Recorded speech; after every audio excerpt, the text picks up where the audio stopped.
My tip, we have a couple of webinars that go into details about creating images in PowerPoint. In that, we show you how you can save slides as an image for use in Rise 360. And we often get asked the question, can I do this in Google Slides as well? You can, so I'll show you that today.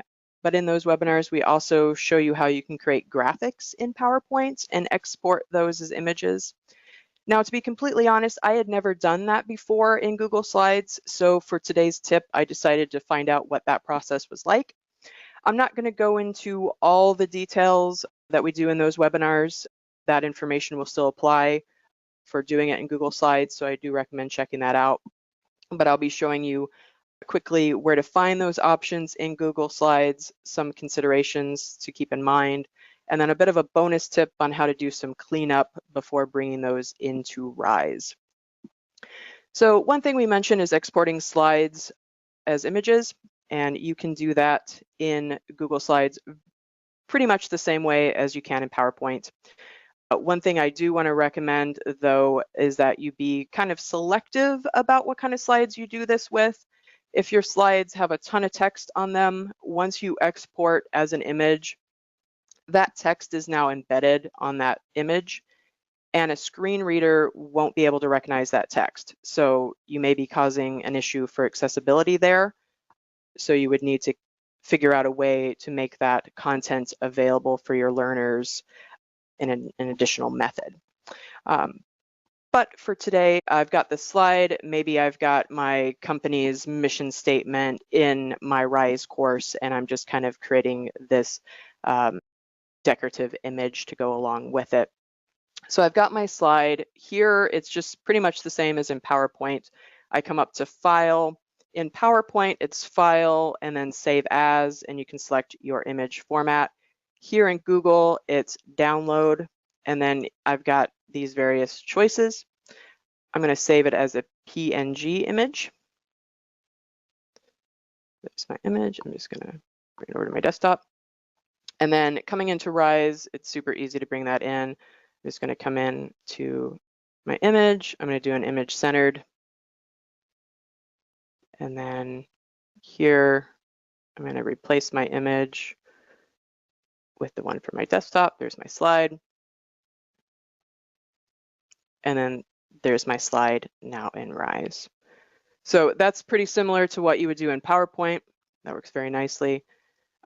Now creating a graphic in Google Slides. So a lot of this is very similar to what you would do in PowerPoint, but I will point out the differences here. Here, I'm just going to bring in some shape. This is very similar to what PowerPoint does. So I'm going to bring it in. Maybe I'm going to give it a different color here. I can adjust the outline. I can give it a different outline color, that type of thing. I can bring in different shapes, build up my graphic. Now in PowerPoint, once I build that up, I can right-click, and there's going to be an option to save as picture. Unfortunately, Google doesn't give me that option when I'm creating a graphic out of shapes. So to be able to bring this into Rise, I have to do a bit of a workaround. I can either grab a screenshot of this and then make some modifications to that screenshot to clean it up, or I can export my slide and make some modifications that way, and I'll show you how to do that. But I do want to just mention that you can also bring in images. So here I can come in, I can bring an image in from my computer, or I can search the web.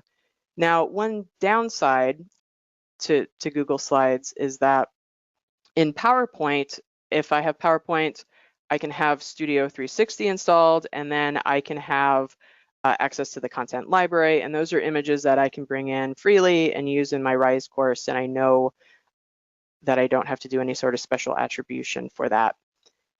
With these, I don't necessarily have that same.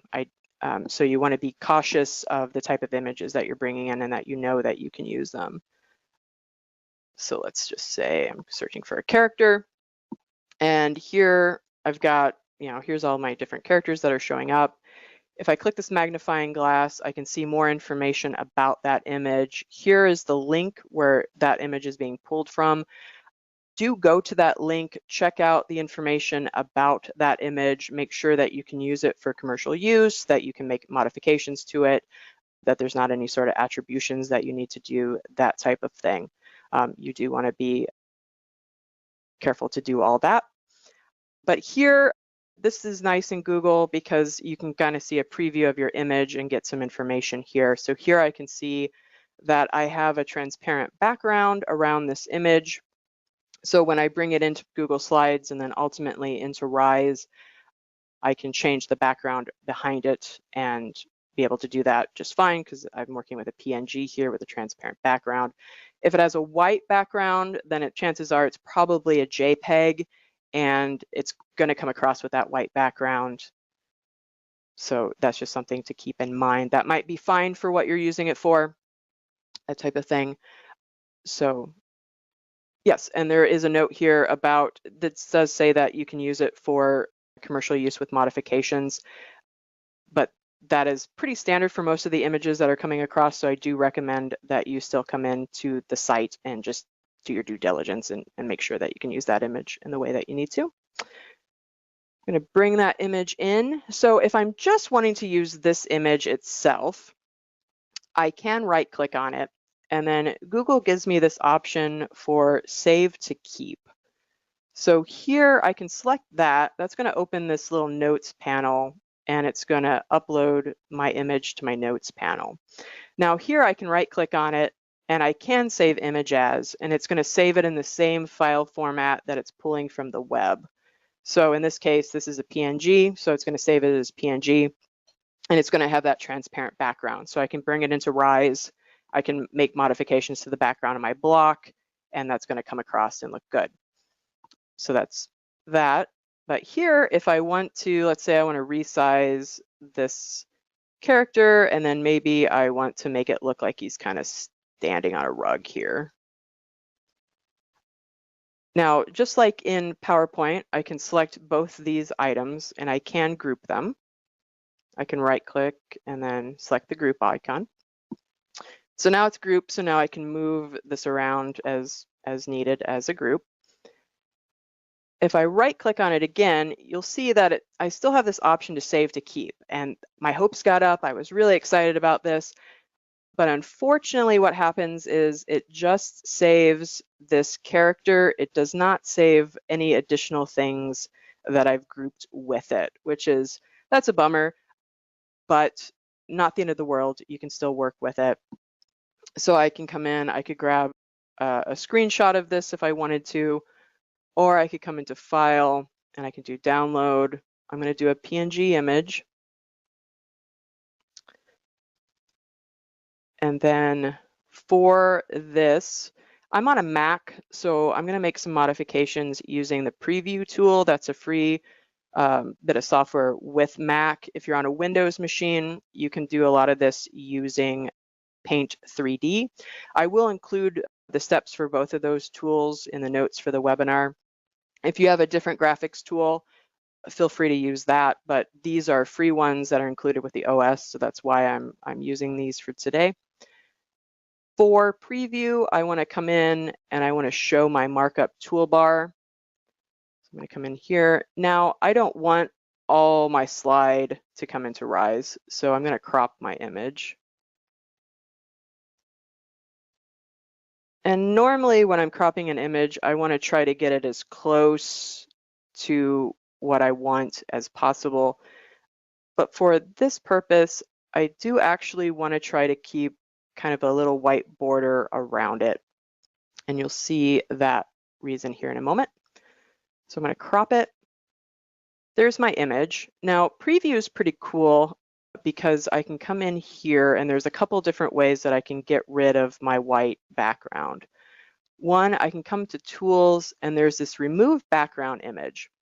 Now, this works part of the time. Sometimes I've found that it removes more of the image than what I want. I've found that it often likes to remove some of the shapes. So we'll see if it does in this case or not. Yep, it did. So it removed my shape, but that's fine because I can do a Command Z, Control Z, get that back because I didn't save anything. So I can get back my white space.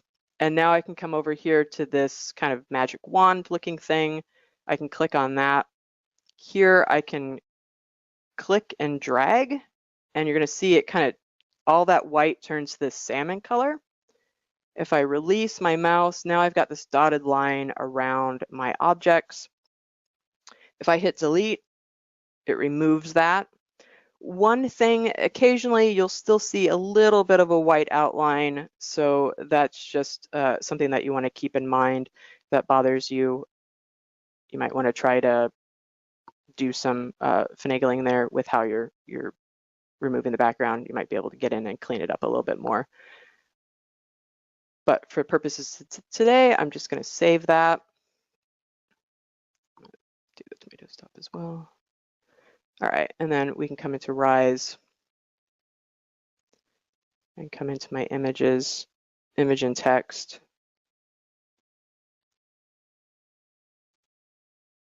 I'm going to replace my image. Here's my guy. I can see that my white border is gone in my preview. So there it is. I can come in. I can add a background color to my block. And you can see that my image has that clear background.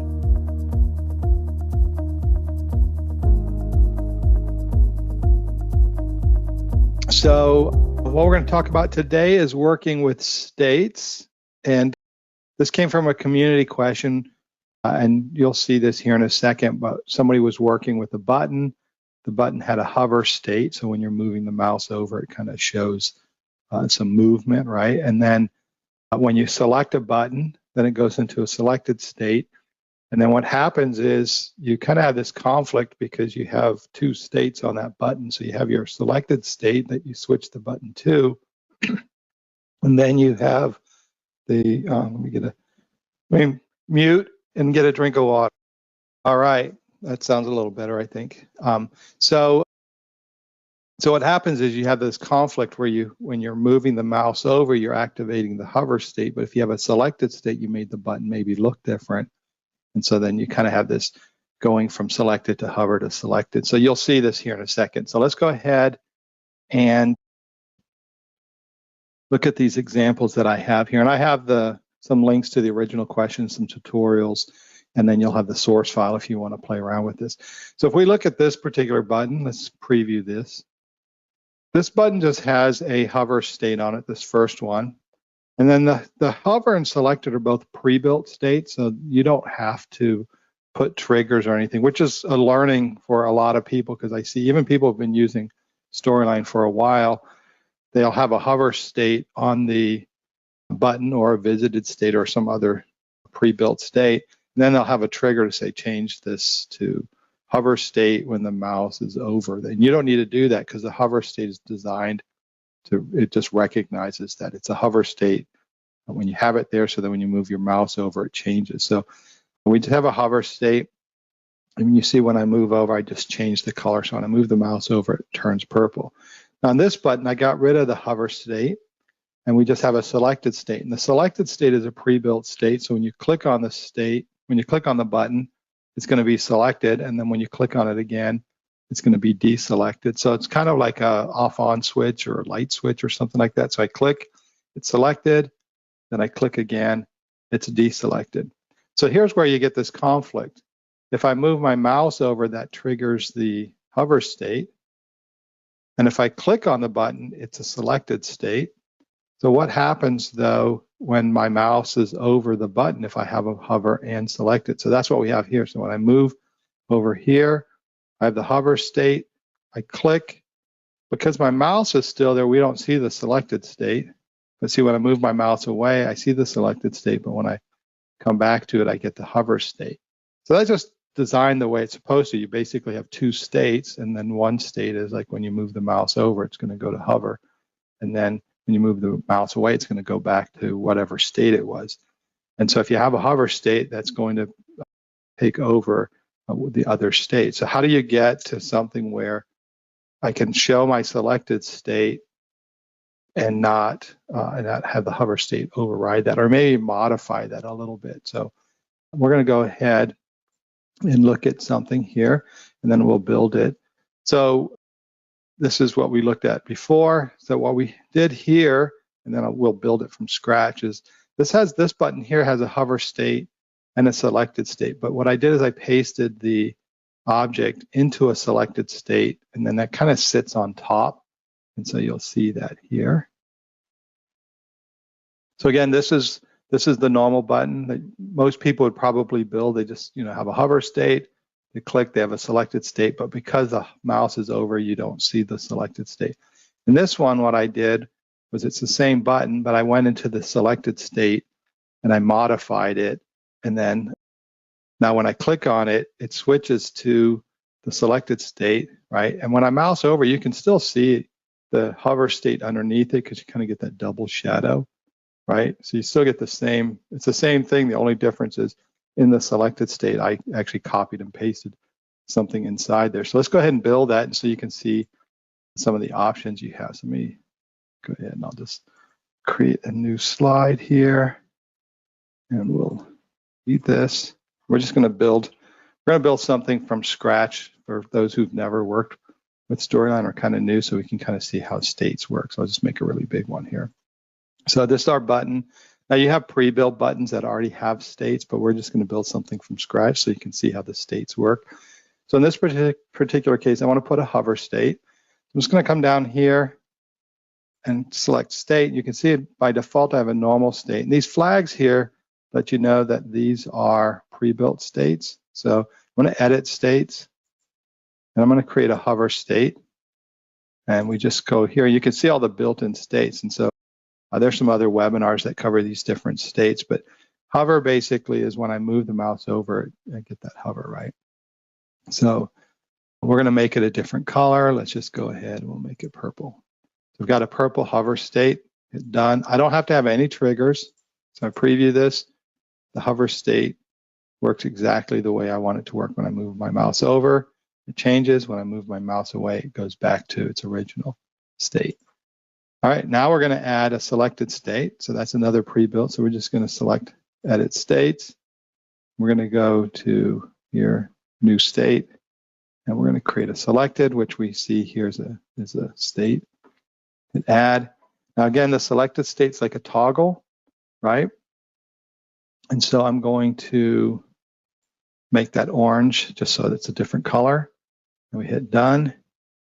And then when we preview this, we can see, I can hover, I can click, right? It's selected, I click again, it's deselected. But I have that issue there with the hover and the selected.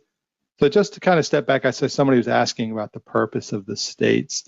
Essentially, when you're working with anything in Storyline, these objects, states, I always just say, to my kids when I was showing them how to build things in Storyline, it says states are like different clothes. So like if you put a button on there and you want to put a different wardrobe on the button, right? So in this case, the states are like, it's a different state. It represents something different. So if in the case of a button, when I'm moving my mouse over, it's kind of letting the user, it's indicating to the user who's moving the mouse over that they moved over and they kind of activated that. So they kind of went into this state to kind of activate it. And then you have different states, like you can click and then you get a down state. Selected state, as we see, is like a toggle. So when I click on it, it shows me that it's selected. And when I click on it again, it shows it's deselected. So it's different ways to visually indicate objects that you're interacting with on the screen. All right. So, and you're not limited to, if you're brand new to Storyline, you're not limited to the pre-built states. You can create your own states, but the pre-built states already have some functionality to them, so you don't need to build triggers. All right, so now we have this issue where when I mouse over, it's going to be purple, and when I click on it, it's going to be selected. But because the mouse is still over, I don't see that it's in a selected state. So visually, if you want to create it, you can always go into a state. So just go ahead. You can select an object, go to Edit States, and then you can click into the state. Or I'm going to close that out. Or you can just double-click into the state, and then you're in there. So you can see the state is highlighted. Now you can see this is the object here, but I'm not limited to the object. If I wanted to, I could, just insert a circle. I can make that part of my state. So if I close this and I preview this here and it's selected, so, you can see I'm not limited to just the object's bounding box. I have access to the entire area there. So let's come back. We're going to double click in here and we're going to edit the state. Let's get rid of that. So depending on what you want to do, like in this case, I may want to override this. So what I did is I just went ahead and did a Control X and took this off the screen, and then I did Control V and pasted it. So it's kind of like a second object now on the screen. So that kind of overrides the hover state. If we preview this now, when I click on it, you can see that pasting that object on top kind of sits on top of the hover state as well. In this case, I can't tell there's a hover state. So what some people will do, they might do something like this. They'll go into the hover state and make the hover state a little more obvious. Like one thing that you could do is you could just, put an outline on there. We'll just make a bright, we'll just do a green outline. And then we can just make that outline heavier. We'll exaggerate it just so you can see, right? You can use a shadow or different things to offset it. So now when I preview this, you can see, it's a very obvious type hover state. But when I click on it, see, I can still get that sense of hovering. So there are different things you can modify. And you can put shapes in here as well. Like if I gotta redo this. Let me delete this and do a new button here. Well, just because I already changed the selected state. So let's just put a new button here. This is a regular button, but we're going to go to Edit. We're going to add a selected state here. And we'll just make the selected state orange, and we'll make the hover state, well, it's kind of light blue, so we can see that. So you don't have to copy and paste the shape like I did. You could put other items in there. So let's go ahead and put an icon on there and see what happens. So I insert an icon, and then let me just do a dog here. And we got a dog icon. Let's go ahead and see what happens. So we put the dog icon on top of this. I saw somebody was asking about the original shape. Basically, you have this state. And so what I did is I just got rid of the original object. And then when I pasted it back in, it was like a new object in there. So it's a new object inside that state. So in this case, we're just going to use a dog, and we're going to keep the original object. But if we preview this now, let's see what happens.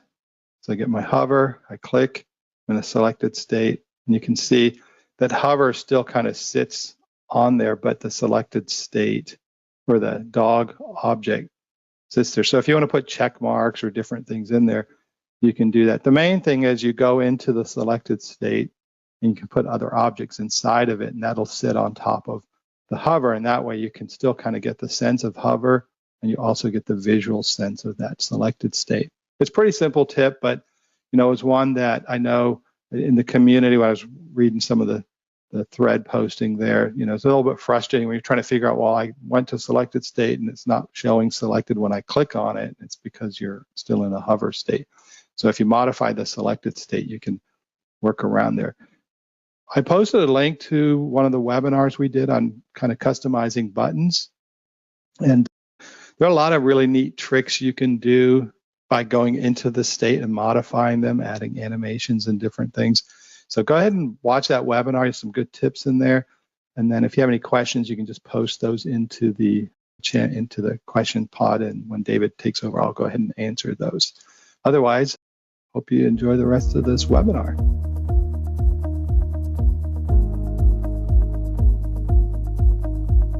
Okay, so we'll take a look at just a couple of the updates that came out in the storyline. It's kind of funny, I was doing a variable session last week, and I was so used to the old way that I actually jumped over it. I jumped over one of the new ways that we can work with conditions and triggers and variables, and I thought, oh no, and so I think a couple people called me out on it.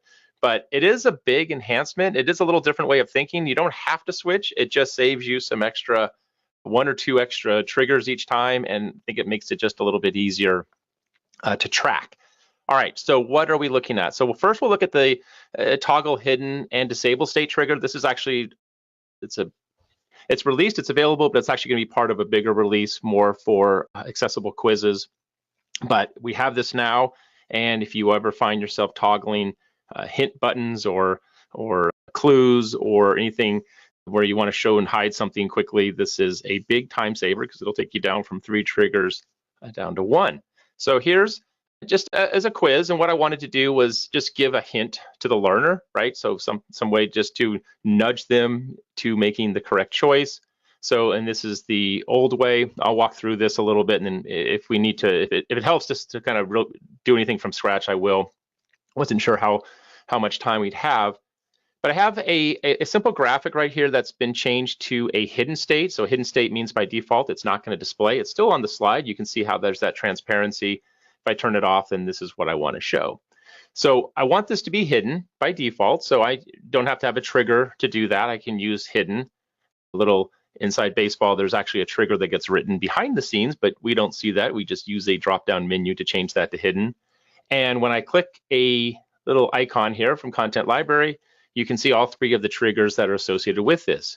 So we have to do three different things. First, we need to change the state of our clue note, which we have right here, to normal, the normal state, when the user clicks the hint button, only if, and I have to use a variable for this, show hint variable, if that variable is false. But then I also need the opposite to happen, which is change it back to hidden if the show hint variable is true. And then we have the 3rd trigger, which is the toggle trigger. So this is how we've done it for, what, 10, 12 years now in Storyline? Well, no, we didn't have the toggle right away, but for a while, this is the 3-step process for toggling something on and off. And if I preview this real quick, you can see this. I click the button, and the state change that you see right here, why it's dark, is because it's just using a selected state. So I don't need any special triggers for that. I can leverage Storyline's built-in states for that. But yeah, now I can give a helpful hint to my learner and process it that way. Nothing wrong with that way. Your clients, your learners, they don't know if you use 2, 3, 4, 50 triggers. They just know if it works or not. So you don't have to worry about anything like that. However, we can move then into another approach where we'll actually come in and, let's see right here, we can do this all in one. So I've X'd out or disabled the 3 triggers we originally had, right? So that's what we originally saw. And let's just go ahead and I'll delete that one. So these are what we just saw. And so now we can do all of this with one trigger, but we don't even need a variable for it. If I want to click this and then make this toggle back and forth or change back and forth between the normal and the hidden state, I can do that without even using a variable. So here's how it works. I'll put a new trigger, and the trigger we want to do is we're going to begin by a change state trigger because that's what we want to do. But then we're going to have to go back and then kind of change that to a toggle. So we'll say change the state of our clue note, and we want to say to normal. We're going to say instead of state, we're going to say toggle. So now all of a sudden, look under that, right? So this is what we used to see: change state of something to whatever that state is, whether it's a custom state or regular state. But now we have the option to toggle it to that hidden state when user clicks, and we just need an event. And so we could use any event. We could use when the timeline ends. We could use anything right there. So we hit hint button and I click OK. And so we're saying toggle the hidden state of clue when the user clicks that hint button. Maybe I put that to the top so it's a little bit easier to see. And then we have the same thing that happens with just that simple trigger. Pretty nice, right? So, and then of course, with all that extra time that you've saved, you can now create an animated hint note that will elegantly slide on and off the slide. You're going to give the learner 5 seconds. So when the timeline ends, we'll change the state of our hint button to normal. We click it and look at that. You have all this extra time. You can create this elegant fly in and fly out effect because you have time for those types of details now. Anyway, the toggle hidden trigger disabled state is a big time saver if you are showing and hiding content like that. All right, let's look at another example real quick. This is one I use very often in my text variables workshop. Capturing the learner's name, probably one of the most basic ways to get started working with variables. What we want to do here, because a lot of times the request is I want to force, I want to ensure, maybe ensure that's more positive than force. I want to ensure my learner fills out or adds a name before they can move forward. So we have a disabled state next button right here, and when I try to move forward in the course, well, I can't because I don't have access to the next button. I have to add, something in here, and then the next button comes up. So perfect example, 2 triggers, not a lot of triggers, but if we could reduce that to a single trigger, then we've cut our time in half, and then maybe we get to go home early or get to do something else. So here's what we could look like with a new one. So this capture learner name is set by default when we add the text entry field, but all we're doing now in this time is adding an extra else statement. So if we look at what we originally had up here, so we have to have the next button changed to normal if the name is not equal to blank. And then we say if the name is equal to blank, you can go ahead and change the next button to normal so we can move forward and get going. So what we can then do is just come in and then make a simple change to that says, well, we can do it on this one too. Then we can see how it comes. So then we'll say change state of our next button, and I'm going to toggle this one. So I'll say toggle that hidden state when user clicks, not when user clicks, but we're going to leverage the text entry focus. So when we say object loses focus of the learner name, and then we say if, is this one learner name? It's name. Sorry, I need to make sure I select the right variable. I changed them for each one of these. If name is not equal to blank, and then our else is toggle set state of button to normal. I think that's the right way. Where'd it go? Right down here. Let's see if that works. I might have reversed it, but either way. So I can't see this here, but if I type in here, I changed it to hidden, should have changed it to normal. So change toggle hidden state of button.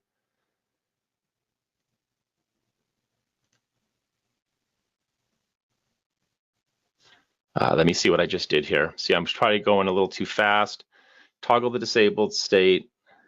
There we go. So I just have to reverse it because I'm already starting with it disabled. That's why I have to toggle that current state. So that was the typo, or what's a typo for triggers? There we go. And so if it goes blank, then it goes back to there.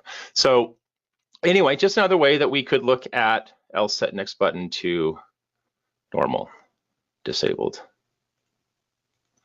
Another way to use this, again, it's sort of a different way of thinking about it because we've done this in Storyline one way for so long, but if you're brand new, so there it is. If it's blank, that's what we're saying, keep it disabled.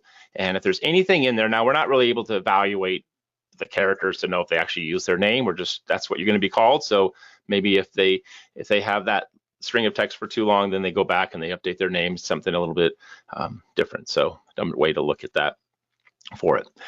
One more example, or that is the example, but another similar example, we're going to move into the conditional trigger. So this is a more recent example update that we released in November.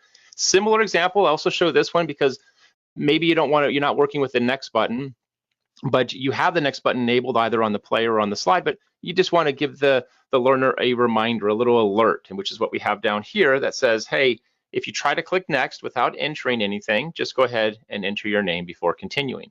So this is set to, this is another little bonus, I think, tip here. Please enter your name before continuing. I don't have any triggers that say close the timeline, but I just added, if you look at the properties down here in the slide properties, I say hide slide layer when the timeline finishes. I remember this has been out for years, but I remember when it first came out, I forgot that button was there, and I'm doing it, and like, oh, I'm wasting triggers. Stop wasting triggers. So we have to show alert layer if the name is equal to, and then we can let the learner move forward if it's not equal to. So here's a perfect example of where the new else trigger is going to work brilliantly, because what we can then do is same thing we would do, jump to the next slide when user clicks the next button if my name is not equal to, if name is not equal to blank, right? That's exactly what we did in the first one. But rather than adding a second trigger, because triggers fire top to bottom, we can just add that else right here, because else pops up because we now have the condition. If that criteria is not met, go ahead and show the layer alert, and now we have it nicely embedded in a single trigger. So that's really nice. That's, I think, really nice and compact, makes it really easy to follow that one. But again, these are just small updates that I think make a bigger difference in workflow. And I think maybe sometimes the advantage for folks who are newer and they come in like, oh, that's how you learn it. So you never really appreciate how much more efficient it is compared to the old way. But nevertheless, just another way of looking at it. One more example. So if you're not working with either text entry fields or variables, probably one of the most common examples, right, is you want to allow the learner to move forward in the course after they've clicked all items. So we have 4 buttons that are showing 4 different slide layers. There's a simple tabs interaction. However, if they try to move forward, we're going to get a incomplete layer that we want to show and says, hey, you're not finished yet. So the first trigger that we do is jump to the next slide, right? I'd say this is pretty basic storyline right here. We're saying jump to the next slide if tab 1, 2, 3, and 4 are all visited. That visited state is a built-in state, and it has special properties that let storyline track what's happened. So once you visit something, you can't unvisit it, at least on the current slide. And so storyline knows that it's been visited. So we don't need variables for this type of interaction because all of the evaluation, all that interaction is happening on the single slide. However, what we also need to know is if they try to click next, what do we do? Well, if we just disable the button, I'll disable this for a moment and preview it, it can kind of get a little confusing to learners, right? Because I think maybe something's broken. So you can see a little check mark right there for the visited state. I click another one, and like, well, I got to get going. This course is dragging on. I click next, and I'm clicking it. Trust me, I'm clicking it, but nothing's happening. So that can be really confusing if they don't get some kind of feedback after they click the next button for with a reason why they're not able to move forward. So that's why we need a second trigger that says, we'll show this layer incomplete, right? So this is like the alert layer we did with the text entry field. Show me that layer and tell me why, or tell the learner why they can't move forward. And so we're saying the conditions have to be met if any one of these conditions. So we're actually using the or here, not the and, because we just need one of these states not to be visited, one of those tabs not to be visited, and then that basically prevents them from moving forward. Anyway, so here's the updated version. We can do the same thing, all in that. The only thing we're doing is adding the else statement. If those are not all visited, what should I do? I should just show me that layer incomplete. There we go, right? Show me that layer incomplete. Now I have my else and everything is working correctly, right? I click to go next, and then whoops, I'm not finished. So really helpful, right? This is, I mean, a little history here. This type of interaction is probably one of the interactions I think that really wowed folks in the early days for Storyline. The fact that we could evaluate all that's happening on the slide, what the learners interacted with, without using any kind of variables or advanced type actions. We're just using the built-in states to evaluate what the learner's doing.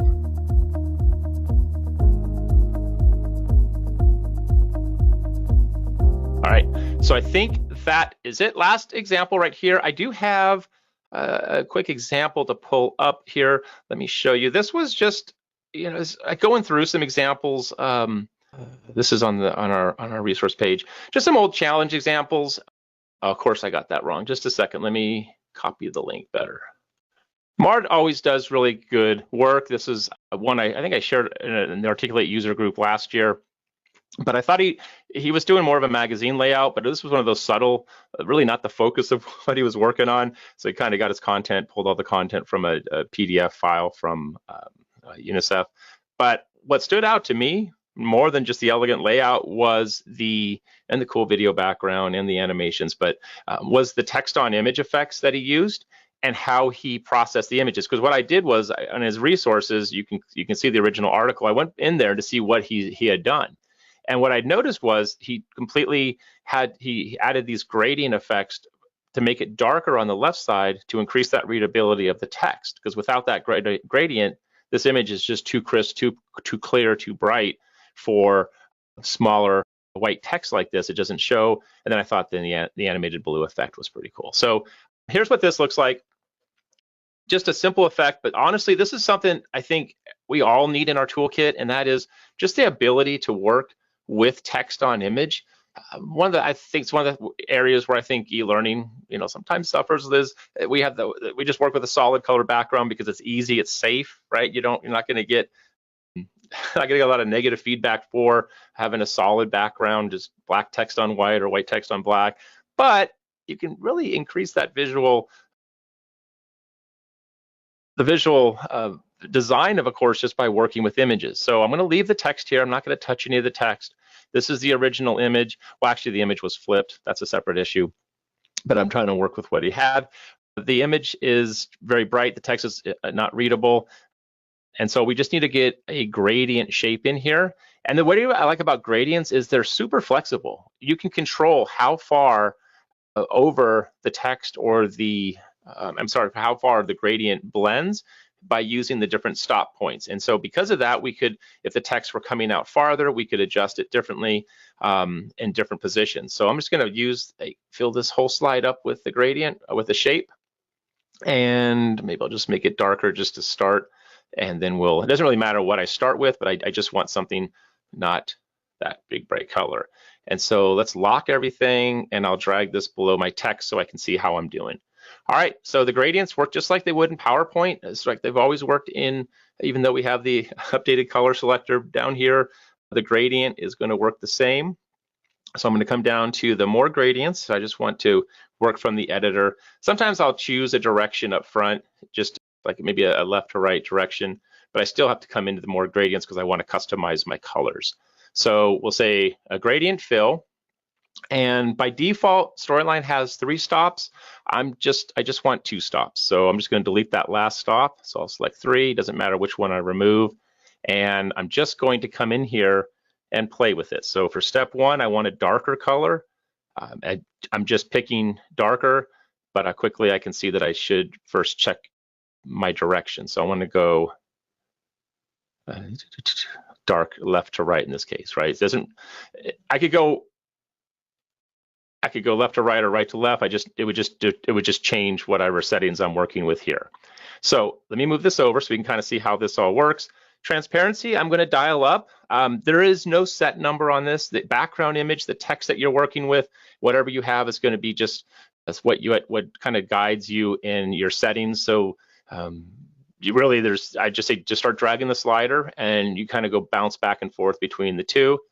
The stop position, you can kind of see how I can control where that gradient line ends. The farther I go over, obviously the harder that edge gets. So I'm just overall guessing maybe somewhere I want a little bit of overlap so it feathers the text so it's not so hard. We'll play with it a little bit. So that's my first stop. I'm going to come back over here to stop 2. And again, transparency probably needs to be higher. Why? Because we're fading it out. We want to see fade here, but then I want to see all of the image on the right because there's no text. So I don't need to completely cover anything there, but you might leave a little bit. You could even like around 90 or so just for a tint of that color. And again, then the stop is just where do I want it? Now you don't see this so easily here, so let me do this. Just for now, I'm going to put the transparency down, and then you can see as you go back and forth, and that kind of helps you kind of adjust where you think it's just start to fade out. I do like to sometimes do that where it's just completely opaque. Dial that transparency all the way down, and then I can kind of see where that line goes. And hopefully that, yeah, it looks okay in the preview here if we go to webinar. And then once I get that position, come over here and start dialing it back up. And again, just moving it around. And if I felt like stop 1 should be a little darker, right, because the text wasn't so easy.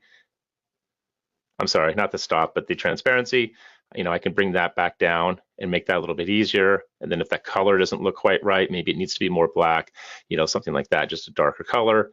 But this automatically transforms my image and makes this a lot easier to work with. The really neat thing here is that, let's say that I have a new slide. So let's all say it together. Let's say I have a new slide. Yes, a new slide. I insert a new photo. I don't care. Any of these is fine. I could just select that rectangle I just made, come up to the ribbon and grab my format painter, and then come down to that. Oh, I need to make a rectangle first. Sorry. Oh, let's try that again. So then insert rectangle shape. And it doesn't matter what my default color is. Doesn't matter if I have an outline on it. Select that gradient, home tab, format painter, and then I can quickly hit it. And then now I see that gradient is applied. Again, this image might not work perfectly, but here's the benefit to doing this. I at least have the initial stops all set up, so I don't have to worry about all that initial tweaking. But maybe I do some things a little bit differently just to make it work for that current image. But try that effect. We're going to do a text on image challenge this year, just because it's a simple effect. You can do it in PowerPoint, you can do it in anything, but it's something that should be in our toolkits and that we're comfortable using. And I think it's an elegant way to present our slides when it gets us past a flat look. All right, those are my 3 or 4 tips. Try the variables, try the text on image, and let us know what y'all think. Thanks.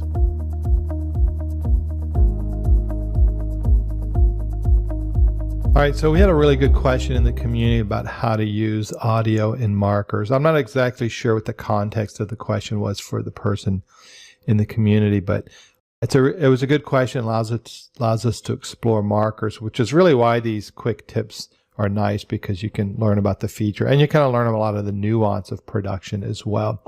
So what we're going to do is we're going to look at how the markers work in Storyline out of the box, and then we'll look at some tips and tricks around that. And I always throw a few bonus tips in there as well. So if you've never used a marker in Storyline, the way it works is you've got a slide, you go to Insert, you go to Marker, and you have these pre-built markers.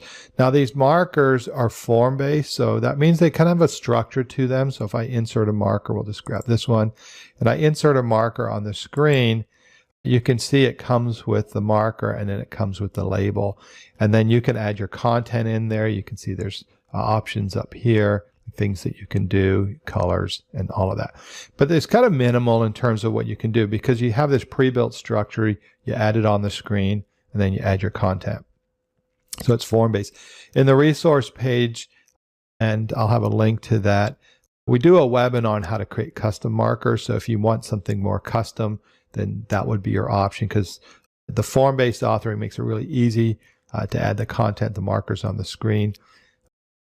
The downside of that is that you have a form-based product, and there's a constraint to that. So if you don't want the constraint, you can always build your own markers using the objects and states and layers and triggers, and you can create pretty much anything you want from that perspective. So what we're going to do is look at how the markers work out of the box with audio, and then some of the things that you can do. Now, one of the things you'll notice is if you come up here, once you have a marker, when you come up here, you can add audio, you can add media. So you can add audio, pictures, video. When you add audio to that, and that's just going to be a matter of add audio. When you add audio to that file, what you're going to get is the audio inside the marker, and what plays the audio is when you click the marker. So there's not like click the marker and open it up and then play audio, which I think is what the person was trying to do. So you don't have like an audio player inside the marker. So the marker itself is you click it and you expose what's in there. So if you click it, you show the text. If you click it and there's video, the video plays. If you click it and there's audio, the audio plays. That. So that kind of becomes your play button. So we'll look at what we can do out of the box, and then we're going to look at how to actually build some other things. So let's go ahead and do this preview first. We're going to preview the entire scene. I'll talk about some different approaches. So this is just audio in the marker, and hopefully you can hear it when we do it. So like I said, I got my audio, I've got my label. This is default. I have audio in there. When I click this, it's going to open the label, which is then going to trigger playing the audio. I think this is really important and we need to discuss it at the next project meeting. And I just used the text-to-speech audio. That's why it sounds a little robot-y. So clicking it closes it. Clicking it opens it. I think this is really important and we need to discuss. So that's that. You also have an option. If you don't want the label, but you just want to play audio, there's an audio only option by default. Now I changed the buttons and I'll show you how to do that. So I put a selected state on here. So you can see I click it, it plays audio. I think this is really important and we need to discuss. And I click it and it stops the audio. So it's basically I'm clicking, opening the label. We just don't see the label. We just have the audio, and I click it again and it closes the label. Now, if you want more control, like in this case, you know, if we come back here, I think this is really important and we need to discuss it at the next project meeting. I think the course author wanted this to open up and then have an option to play audio. You can do that. You're kind of limited, so you have to use a hyperlink. And then you can put the audio somewhere. So you can put the audio on your timeline. You can put the audio in a layer. And then on this case, I have the audio actually sitting on a timeline. So I open the label. The audio doesn't play. And then I can create a hyperlink. And when I click on it, I think this is really important and we need to discuss it at the next project meeting. So you can see that it plays the audio. Now you have to always think about the context, right? Because if you're just playing this audio, the text, then you may not need that, right? But if you wanted to reach, like, again, I don't know the context, but if you wanted to play the audio independent of the label, then you can put the audio on a timeline, you can put the audio on a layer, you can click. Now this is the audio on a timeline, and we'll build all this out so it kind of, you can see why you would maybe do one over the other. Now what I did here is it's the same thing, but instead of the audio being on the timeline, the audio plays a layer.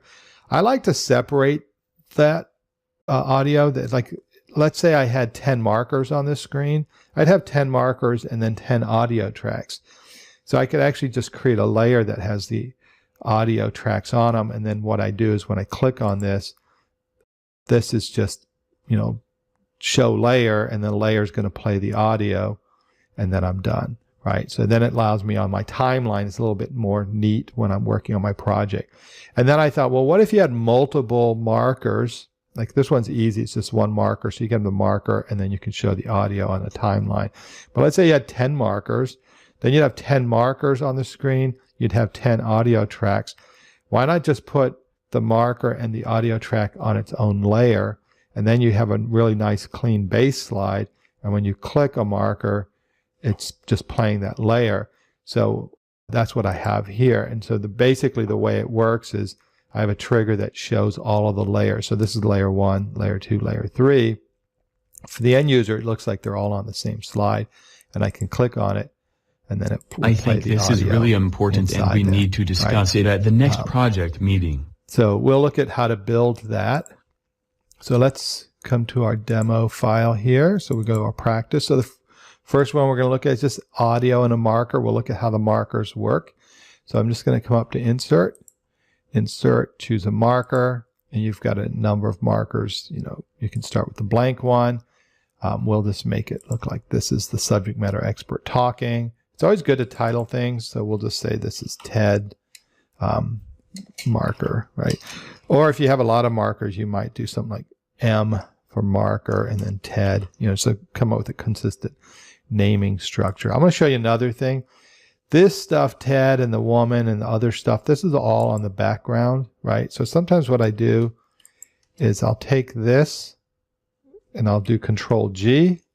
Now they're all grouped, and I can just call this, you know, background, and I'll lock it so I can't accidentally move it. So the only thing I can really select on this screen is the marker. So that's just kind of a bonus tip in there. So we've got marker TED. I'm going to add some text in here. We'll say Ted says, and then we can add text, right? So whatever, you know, I am Ted, and that's your text, and you can size the markers and do things. You can come in here, select your text if you want to make it really big, right? So a lot of things you can do with the markers. If you come into the format, you can see, you can change the icon. So if you wanted this to point like down to Ted, you know, you could do that. So, you know, it's pointing to Ted. You can change the color scheme. This is all going to be based on your theme colors. So you can see there's some options. If you want to add audio, you can add audio here. You can add other media in here as well. And then you have some like animation. You have pulsing, swirling, none. You know, there's different things you can do. You can show everything. Like right now, if I use the marker, it would just show the title so I know what it is, and I click and it opens it. But if I want everything to open when I hover on it, I can do that. Or in the other example we showed was just audio only, and I don't need the label. I just want to play the audio. I can just do audio only on the marker. So this is just audio in the marker. So what we're going to do is I'm just going to insert, I have an audio file, so I'm going to insert the audio file that I already recorded.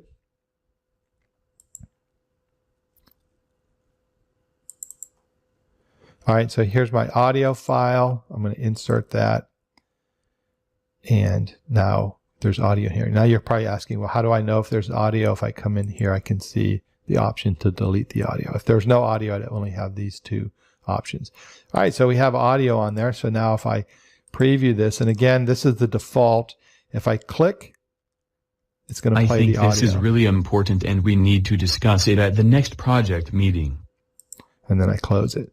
So that's the way it works out by default. But as you can see, the audio plays automatically because the marker, in a sense, is a play button. If you just want audio only, we'll just copy this marker here. And I'm going to come to audio only.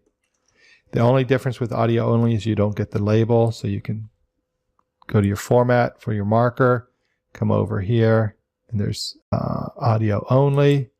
And when I click on this, it's only going to play the audio. I think this is really important and we need to discuss it at the next project meeting.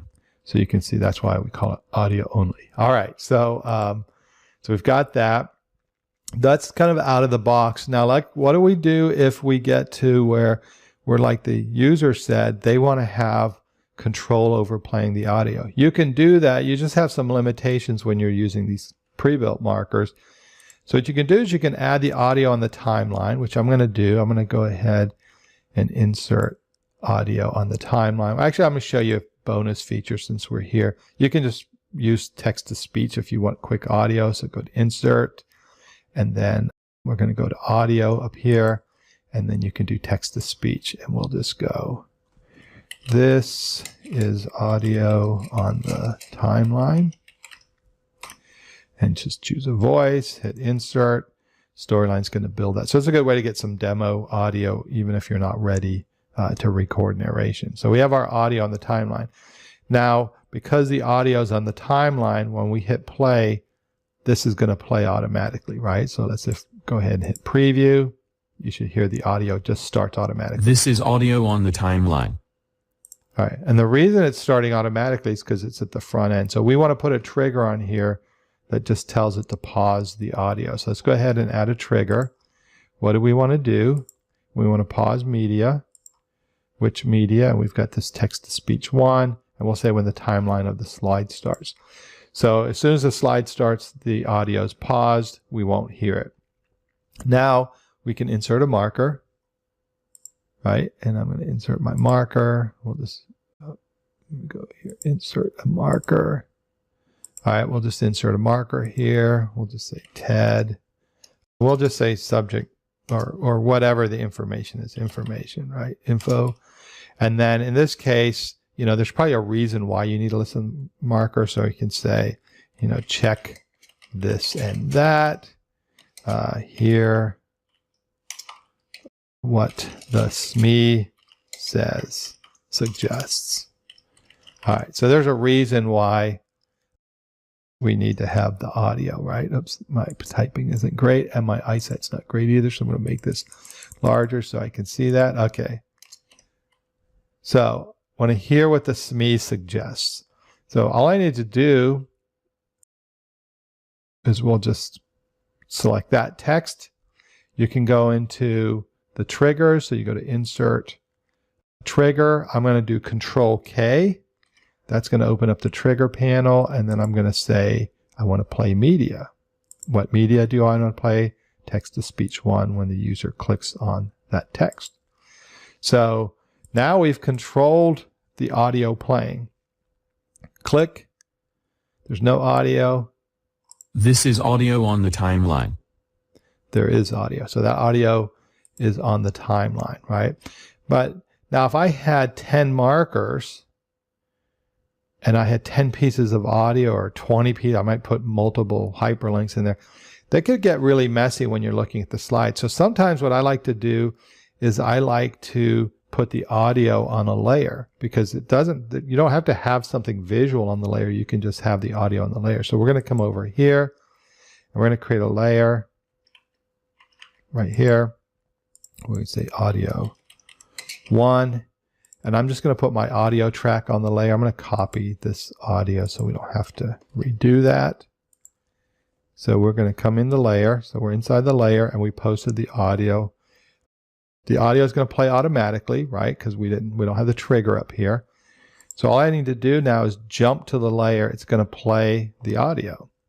So let's go ahead and insert a marker. We'll just do another marker here. And we'll put text, right? And we'll put link here. And then I'm just going to highlight the here, or link here, I guess. Do Control K. What do I want to do? I want to show layer. Audio 1 when the user clicks link here. Now if I had multiple layers, let's say I'm duplicate this. We're going to go ahead and duplicate this layer. Let's say this was audio 2. Right? If you look at layer properties right here, by default, it's going to hide other slide layers. So if I'm on audio 1 and then I click and I play audio 2, audio 1 is going to stop because it's going to hide this layer and it's going to jump to audio 2. So you can have multiple layers and then the audio will stop as you jump through the different layers. So this is a good thing to do if you have, if you had something where you had a whole bunch of markers on the screen, then you might not want to have a whole bunch of other audio files to go with that, right? So then this timeline gets really big and then it's a little bit harder to kind of manage that. So if you put the audio on the layers, then the timeline becomes smaller. The other thing, the last tip here, is you could really put all of these markers and the audios on the layer, and then it cleans this whole timeline up. And let's go ahead and look at that. Because if you imagine, if you had, let's go ahead and copy this. If you had a slide with, 10 markers on it, which is not outlandish, there's a lot of them like that, right? So if we, if you start adding markers and you start adding layers, right, this whole thing becomes really big and a little less easy to manage, right? But if you're on the layer, you only see what's unique to that layer. So what we're going to do on this one, we're going to look at how to actually add audio and markers on their own layers. And then we're going to really compress the timeline, because what we're going to do is let's select everything that's on this slide already. We're going to do Control G, and we'll say this is the background, right? We're going to lock it. All you see on the timeline is one thing, and you don't even have to mess with this. We're going to come to this first layer, and we'll just call it 1. What we're going to do is we're going to insert a marker. All right, we have a marker here. And then on this marker, we'll just say, marker. Doesn't really matter what it says, right? Here is the audio you can hear. And then let's make this larger so people like me can see this. All right. And then we're going to say audio you can hear. We'll do Control K. I need to actually have audio on here. So let's copy the audio we had here just to make it easy. And we're on our marker. So we've got, marker 1. We'll say audio, or let's say this was Ted talking, Ted 1, right? So you got marker 1, Ted 1 on layer 1. And so we've got that here. What we want to do is come in here. You can here do Control K. What we're going to do is say play media. Which media do we want to play? We want to play Ted 1 when the user clicks You Can Hear. Now we don't want this to play automatically, so we're going to put another trigger up here. We're going to say pause media, Ted 1 when the timeline starts on this layer. Okay, so timeline starts on the layer, the media pauses, you click the marker, it opens, you click the text, and you'll play the audio. Let's say I had 20 layers like this, right? We're only going to do 4. So I'm going to duplicate these just to keep it easy. So that's 2, 3, and 4. All right. So I've got 4 layers, and we'll just move these things around. So that's 2, we'll put over here, 3, I think probably 1, 2, 3, 4. All right, so we can see that they're moving around. All right, so let's make sure the triggers work. So play audio here, play audio and stop. We're going to say play media. I need to do this. Now what I would do, since this is marker 1, Ted 1, I kind of just want to come in here and I would title these, right?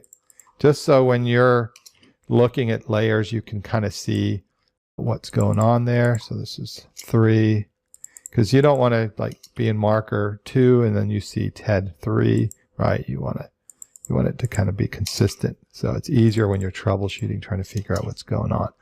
All right. So we just need to go play media, Ted 4. This is working. Play media, Ted 3. Play media, Ted 2. Play media, Ted 1. All right. So what do we get? We preview this. We're just going to get the slide because we don't have anything showing the markers.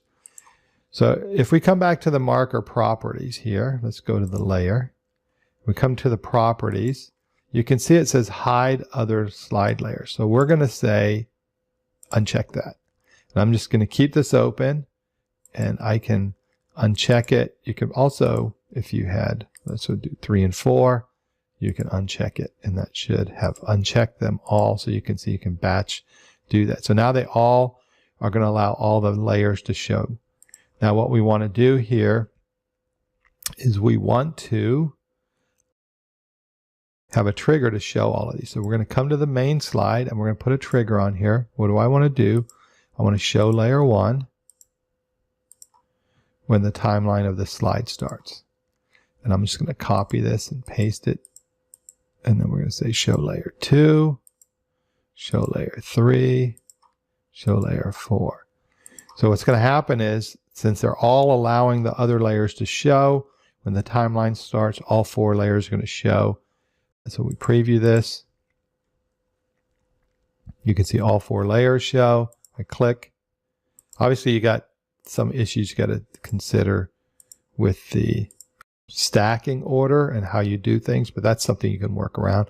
But the main point is you can show all 4 layers, and then with that you have now better production control, right? Because it doesn't matter if it's on the base layer, but now when we look at the base layer, all you got is that one line, but each layer now has its own area that you can control, and so it gives you a little bit more control over the production. So when you're looking at things, you can isolate that.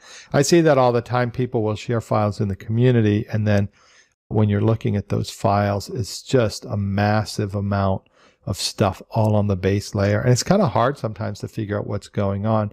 So I kind of like to use the layers to kind of separate some of the production. So a couple of simple tips. So one is we learned how the markers work out of the box and some of the things you can do, and a few bonus tips on how to work with those and the layers and all of that. Hopefully that helps you out and something you can use in your projects.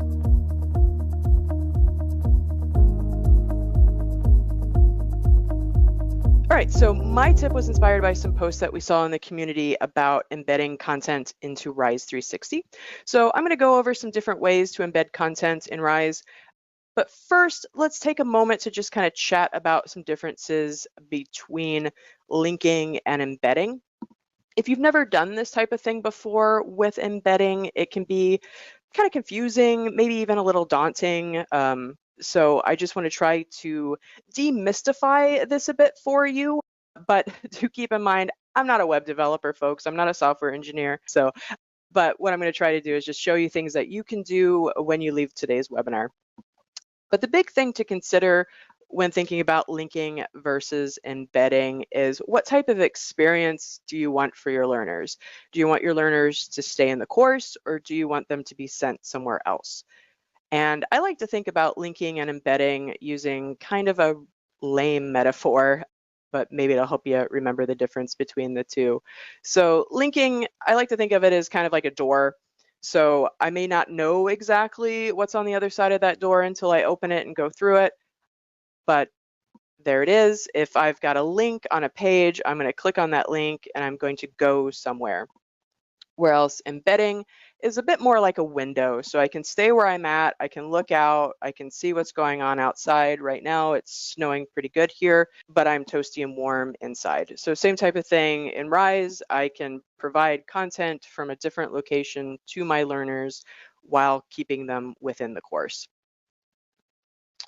So we'll take a look at some links here. This should all be very familiar to you, but I like to just kind of call them out. So we've got just, your standard URL here. If I click on this, I know I'm going to go to the community page here because I'm telling folks this. Now, yes, you can put that link there and actually have it go somewhere else. But for the purposes of right now, we're going to make that assumption that this is going to go where I'm telling folks it's going. Down here, I've got a paragraph, and then I'm telling my learners that if they click on this link, they're going to go somewhere else for information. And then here in Rise, I can do the same thing using a button. I like this method just because I can go here and provide some additional information about why I'm sending my learners there, what they're going to get from going to that site. Or else with embedding, so with embedding, you're going to use the embed block in Rise, and that's found under the multimedia area in your block library. And with that, you actually have two options for embedding content in Rise. You can do that using just a link, or you can use iframe code. And I'm going to show you what this looks like for both of these types. These options, while they are very similar to each other, they do actually can create slightly different experiences for your learners. So I think it's important to try both types out and see what it is that you're wanting your learners to experience.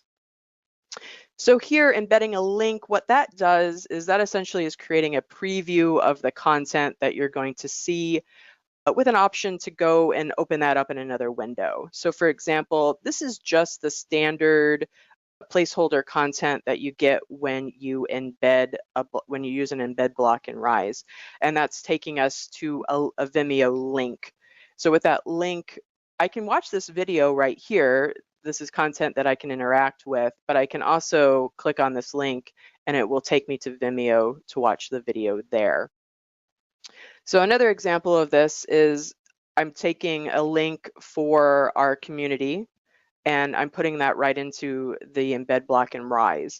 And what this is giving me by doing that is I'm getting a little preview. I get this image, I've got some information about the community, but I'm not actually able to do anything on the site without going to it. So I kind of think of this type of thing as kind of a glorified link, if you will. It looks cool, it provides some information to the learners about what they're going to be going to, but it is basically just a link for that. Continuing on, I can embed using the iframe code. And here in this block, you can see I've got some code going on. And what that does is that's actually bringing in that web content right into your block. And I can use this in kind of two ways. I can either just put my link that I've got right into the code here. So where it says URL, that's where you would put your link. Or some sites will give you the embed code. So sites like YouTube, Vimeo, Google Forms, etc., they can provide you with that embed code to use. So here we go. This is that same video that we saw above, but instead of using the link, I'm using embed code that was provided from Vimeo. And you can see that there's a lot of stuff going on here, but this is the embed code that's allowing this to look like that.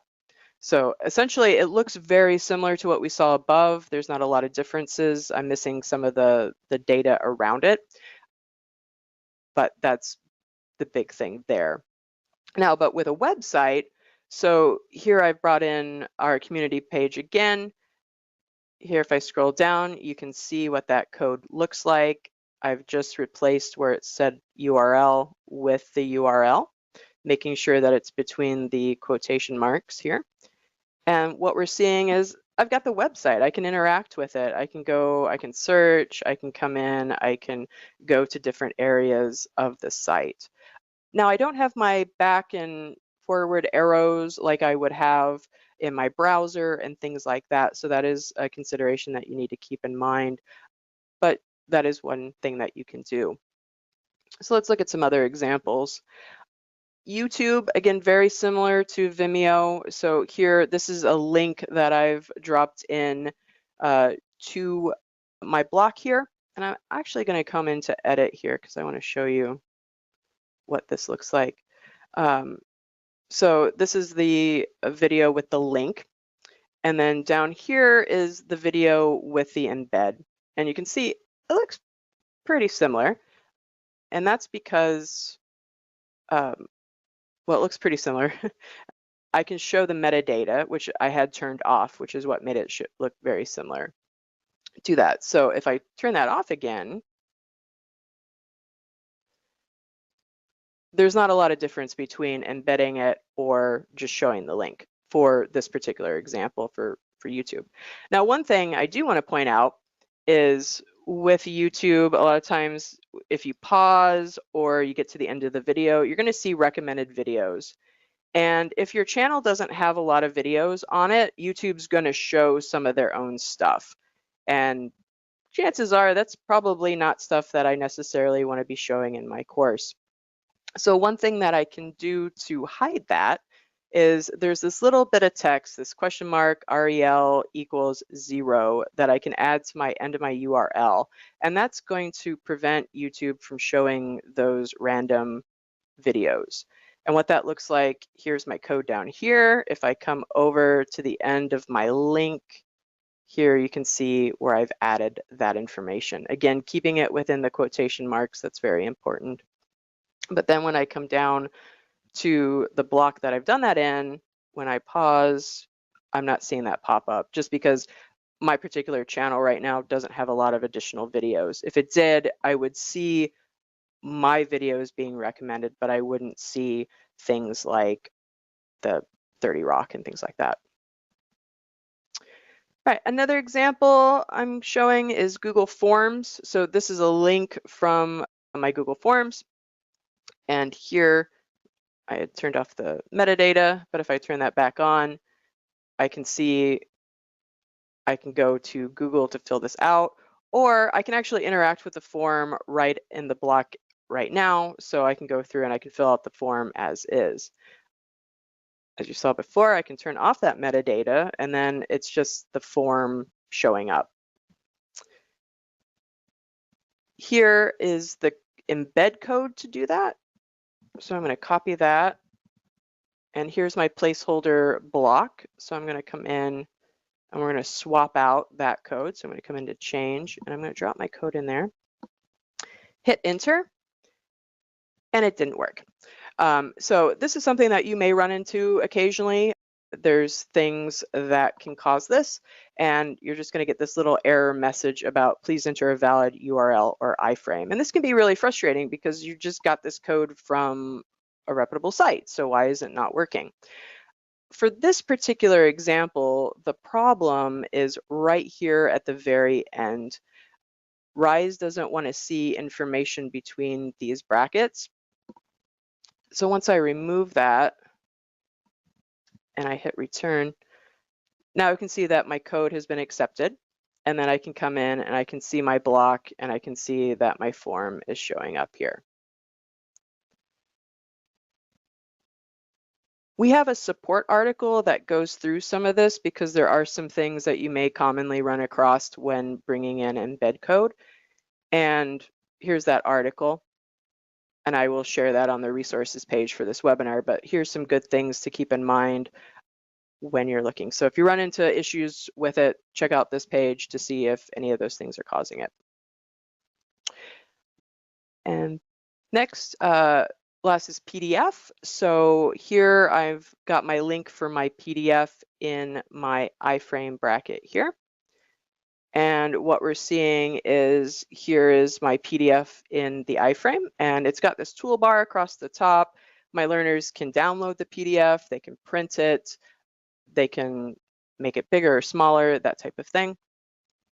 And that's stuff that I think is often helpful to provide when showing a PDF, but if that's stuff that you don't want to provide, you can remove that. So again, you're going to be adding a little bit of information to the very end of your URL in your iframe code. And what that looks like is, so here's my code down here.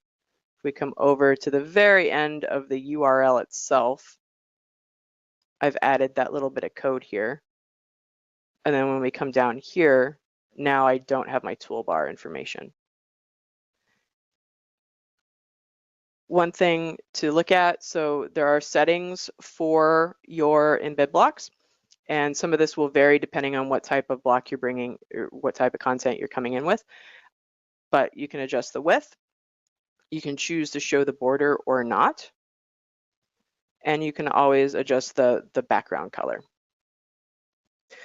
If you need additional information or you want some additional inspiration on what you can do, that same support article, it talks about Embedly.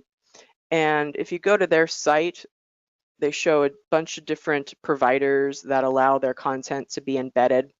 And that's one thing to keep in mind, that not every website allows you to embed their content. So what may happen is you may come in and you may try to bring in code for this, and it may just not work. You may get an error message within the block itself.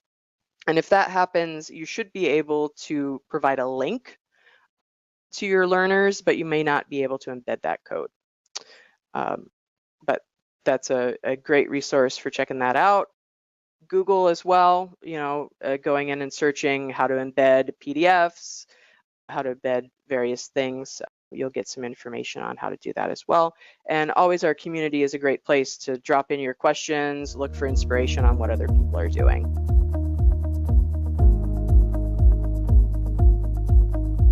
All right, thank you, Ginger. So a couple things on this one. If hopefully you all checked out our accordion interaction challenge earlier this week. It wasn't earlier this week, last week. Let me pull it open real quick just so you all can see that. Make sure you know what that is. I don't think I added it to our resource page, but a couple weeks ago, 2 challenges ago, we did accordion interactions. If you don't know what accordion interactions are, they are similar to tabs. They are a way to collapse and expand panels similar to buttons to reveal content. So a really good way to group and organize content on your slide. So you can check out the challenge right here, talk a little bit about what they are. We've done several of these over the last 10 years just because it's a common interaction. They're a little bit different to construct. I'd consider them a little bit more of a moderate, intermediate skill level to build because you have to repeat a lot of work and kind of keep track of the panels on the layers. A little bit different than tabs. Tabs are a really good way to get started. So these, you can see the examples here. I'll make sure this is on the resource page. But one of the questions that comes up with accordions is like, how do I track that, right? I need to ensure learners click everything on that slide before they can move forward. So the question that came up, and someone posted this in the forum, and I thought I'd just kind of revisit what this looks like. So with an accordion, I'll just preview this and you can see how it's constructed. Each panel or button, panel is really like a button, needs to be duplicated. so you have these 4 buttons. If this were just a tabs interaction, each of these would load content, and the content would remain, for the most part, in a static location. However, with accordions, as you click each panel, think about a real-world accordion, right? The accordion is going to expand and contract. You move that musical instrument back and forth. Well, that's going to shift the content to make room or space accommodation for the tabs. So it gets a little tricky because you're having to, in most cases, place these buttons on slide layers or on new slides. You're doing a lot of duplicating and a lot of realigning of objects. So the idea is, how do I know when each of these is clicked? Well, we have these initial panels here on the base layer, and you can see that down here. And then as we click each panel, the trigger tells the storyline to then show the layer. So most of the content, all the content is really being presented on the slide layers. The base layer is just a way to show introduction. Some users will actually not put any content on the base layer and then automatically show maybe a slide layer when it first begins. But regardless, when I get to each layer, we now have a whole set of buttons here. So if you are familiar with Storyline or just getting started with Storyline, you're thinking, okay, well, I would use visited states. I want to track everything with visited states. Okay, thing about visited states is, if we jump back down to the base layer and we put a visited state on each of these, right? If I look at my states, you can see we have normal, hover down. Each one of these would have a visited state, but you're only going to be able to visit one of these once. What do I mean? Because as soon as I click first tab, I'm taken to, right? Where am I going? I'm going to slide layer tab 1, and I never return back to that base layer, because if I click any of these tabs, I go to different layers. So we can work with visited states, but we have to think about them a little bit differently, and how we fire those, how we trigger those visited states is going to be a little different. But the way to think about this is really to think about how it would work with a tabs interaction. So in a tabs interaction, we have a series of buttons, and then we have visited states. And if we wanted to enable that next button when the tabs are visited, we can track that. It's all happening here on the same slide. We only have one set of buttons. If you look at the slide layers, we don't see the navigation buttons because they're happening on the base layer. So this same principle of tracking what's been clicked is what we can use. The difference is that we're going to need a different event or targeting a different object to track what's been clicked to reveal that next button. So here is one approach for this, and that is, we could add visited states to each of these shapes, but we're going to manually change those each time a slide layer loads. And the reason we're doing that, we're changing the event, is to tell Storyline that, yeah, we're on tab 2, which means we've clicked tab 2, but you may not have clicked it from the base layer. You might have clicked it from layer 4, layer 3, layer 1, and that's how you want to show that you have that completion. So what I can do is I can add those visited states to each of these. So we'll say edit states, and then a new trigger, and the visited state, built-in state, it just says, hey, you know, once you've clicked something or once you've interacted with it, it's visited. It can't really be unvisited. So we'll say visited, and I don't care what it looks like because we're really not going to see it. So it's down here on the base layer. I'll click done, and then to do this really quick, just double-click my format painter up here in the ribbon, and then I'll apply a visited state to each of these. Okay. Now the challenge with this is that it's going to be hard for us. Go away. It's going to be hard for us to really visually see the tracking for each of these. So I'm just going to, just because it's the base layer, I'm going to move these. Just going to move them in the middle of my slide. Actually, move them to the top.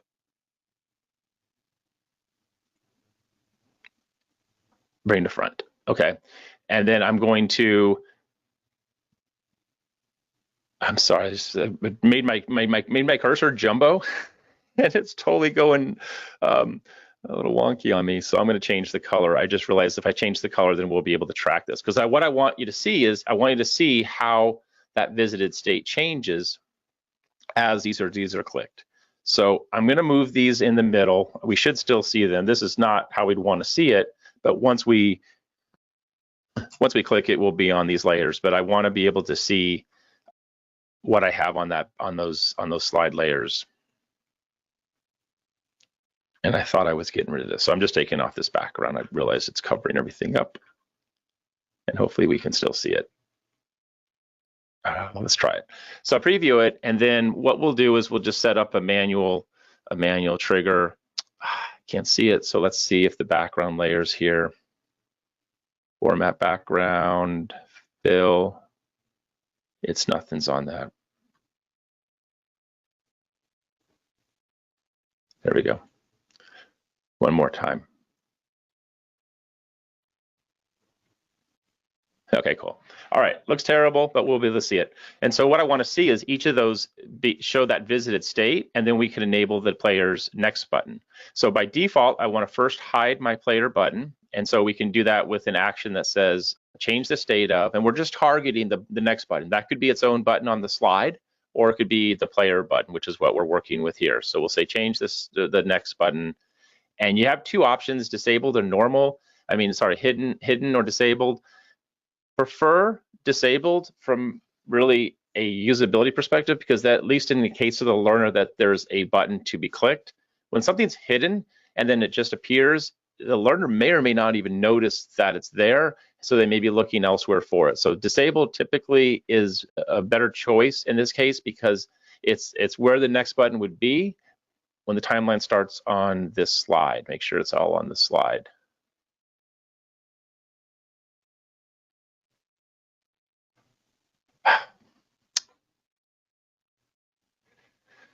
Anyway, sorry, moving a little bit fast. Change state of next button. And we'll say that change that to disabled. So we'll still see it, but we won't be able to click it. So if I preview it now, we'll see that the next button has been disabled. So it's disabled down here, which means I can't click it. And so as I click each of these, remember, as soon as I click one of these, I'm going to go to that slide. So all of this happens now on here, but you can at least see that there's the dark colored visited state. I click second tab, third tab, and fourth, but they don't change the colors of these on the background. All right, so here's what really the process is. I'm going to add it for tab 1, even though we click tab 1 first. It doesn't matter. We don't know which tab they're going to click. They might click the fourth, third, or second first.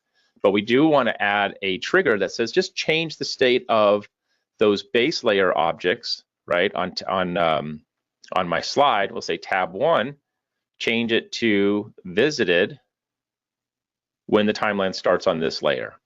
So that's all we have to do. We were manually tracking the visited states, and then we can evaluate when all of those have been visited. So on tab layer 2, tab layer 2, we'll say create a new state that says change the state of my tab 2, and you can see the red highlight, so I know I'm on the base layer. We'll set it to visited when the timeline starts on this layer, and then we'll continue that for 3 and 4. Now, one other way, another approach on this would be to just put 4 objects off to the side, and you could track those that way. You're not tracking the base layer objects. So it kind of depends if you're going to go back, if learners are going to go back and view that base layer. Maybe you don't want to show that, but you just want 4 objects that you can track the visibility on, whether that's the original panels, or if it's the secondary objects off to the side. All right, so timeline starts on 4, change 3, change 2, change 1. Okay, so we have 4 objects. Now we can set that final trigger to evaluate when the states are visited, and then we can enable that next button. So final trigger, what is it I want to do? I want to keep changing states, and I want to change right all the way down here. These are the player buttons, and this is going to be the same as if you had worked on a custom next button. If you had your own button down here in the bottom corner, the same thing. So when the state, change it to normal, which means you can interact with it, not when the timeline starts, but when the state of, and this right here has been around obviously since the beginning of Storyline. It's probably one of the early reasons that Storyline took off, is that we can evaluate multiple objects here and listen for state changes. We don't need variables, we don't need advanced triggers and conditions. We can just check a box and say when the objects, these 4 objects, are visited. And that is exactly how we would do it in tabs interaction. The only difference is that we added the timeline event to manually track those. So I'll preview the slide one more time. And it shouldn't matter, right, which order I go in. I can still see down here that my next button is disabled. I still need to click the second tab and then the third tab, and then voila, there's my next button. So obviously that adds a little bit of visual chaos here, so I could put that down over here. But it's important to see those so that as you're working on this, right, at least you know essentially which ones are tracking, which ones are not. So that's how you can track it.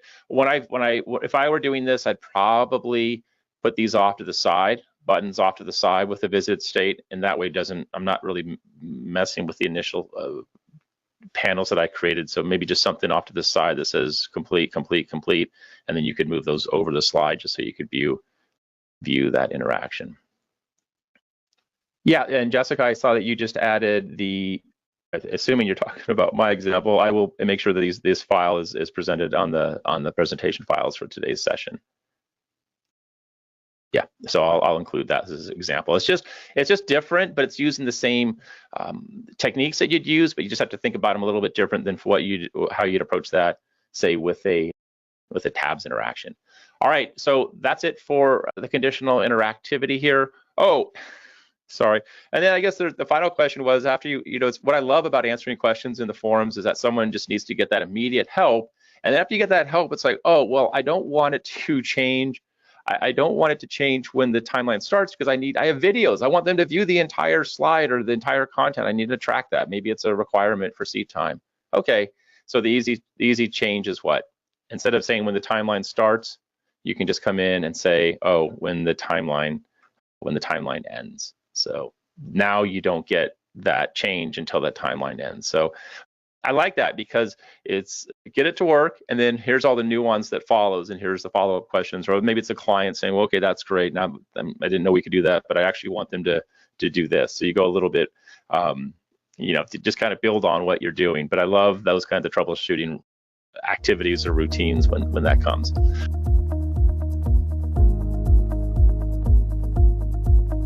All right, so tomorrow is we're doing a weekly challenge on interactive audio. So we've done a bunch of interactive audio challenges over the years. So this one's going to be a little bit more open. So you can see, if you're interested, previous challenges, we've done interactive interviews. So that can take the form of on camera video interviews. It could take audio, just podcast type interviews, soundboards. I'll show you some examples of those using ambient and sound effects, musical instruments, audio quizzes, however you all want to do it.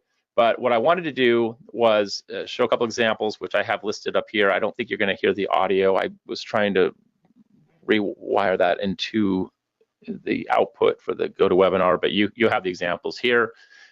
So real quick, an interactive interview could be, think about a podcast where someone has maybe presented a series of questions, and as you click each of these answers, you have the audio feedback. So this one's from Jonathan. So interactive audio feedback, interactive interview for audio, perfect example if you want to do that. Another example is a soundboard. I always like soundboards. We've done these twice, so maybe we'll see some soundboards tomorrow. But they're kind of funny ways of presenting interactive audio for quotes, usually movie quotes. This is one from Ron, so you can see all the quotes from The Princess Bride. So as you click each one of these, you'll hear the quotes.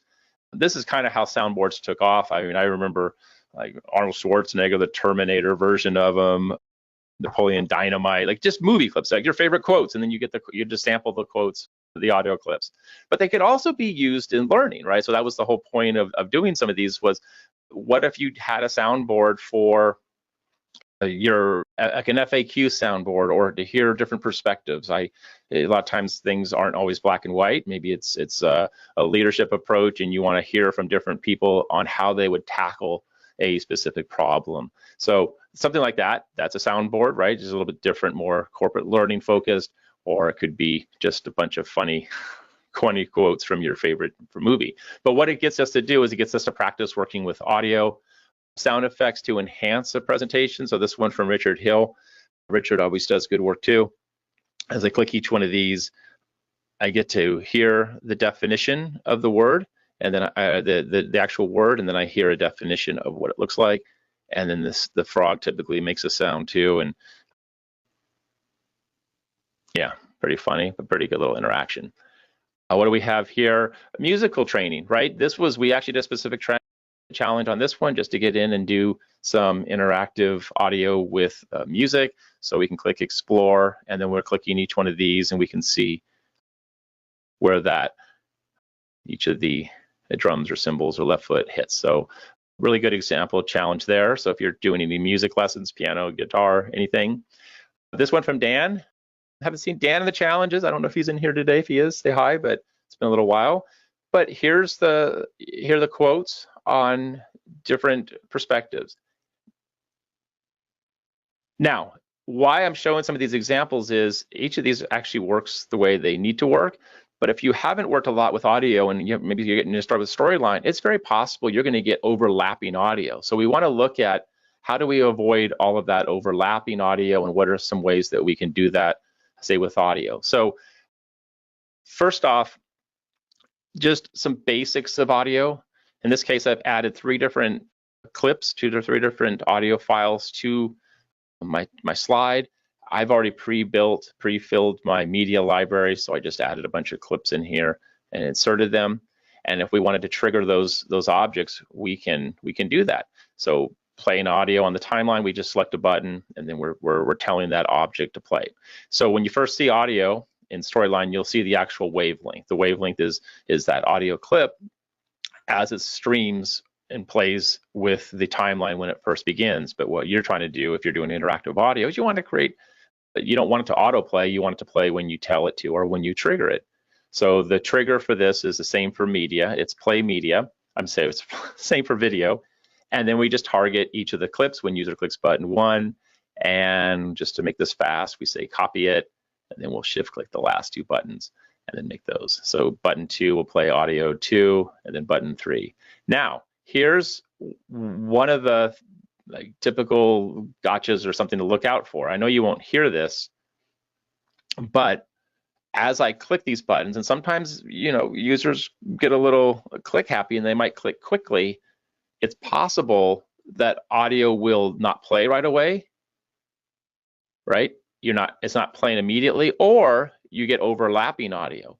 And so what happens is, even though if you look at these clips, notice how the audio changed though right here, so we don't really see the waveform anymore. But if I open up the audio editor to edit one of these, you think, okay, that's a really short little clip. Yes, it is, but the duration for this clip isn't just this part, it's this all the way out to here. And so that could be a second, or it's almost a half second, right? So Storyline needs to play that. So sometimes when audio clips get clipped or saved, or especially the free sounds, they're not always super clean, kind of like free fonts. Sometimes you just get what you get. So what I would do then is, if I see all this extra space in an audio clip or sound effects, I want to delete that. I want this to play immediately. First off, it's not a big file. It's not like an audio narration file that, a real slow connection could take just a second or so to kind of buffer and get going. This is nothing, right? This is something I could have start as soon as it's clicked. So I click delete, and then I would want to delete all that extra outside of it. So what is my duration now, right? 0.04 seconds. And then I save it, and that's going to save the audio clip, but I'd want to make sure I do that for each of these. So here's another one. How long is this one? 0.3 seconds, 1/3 of a second. Trim this and get rid of that extra dead air, because that's going to make that clip play a lot faster. So that's my first tip on this one. So if you're doing a lot of clips, whether they're short or long, make sure there's nothing extra in there to play.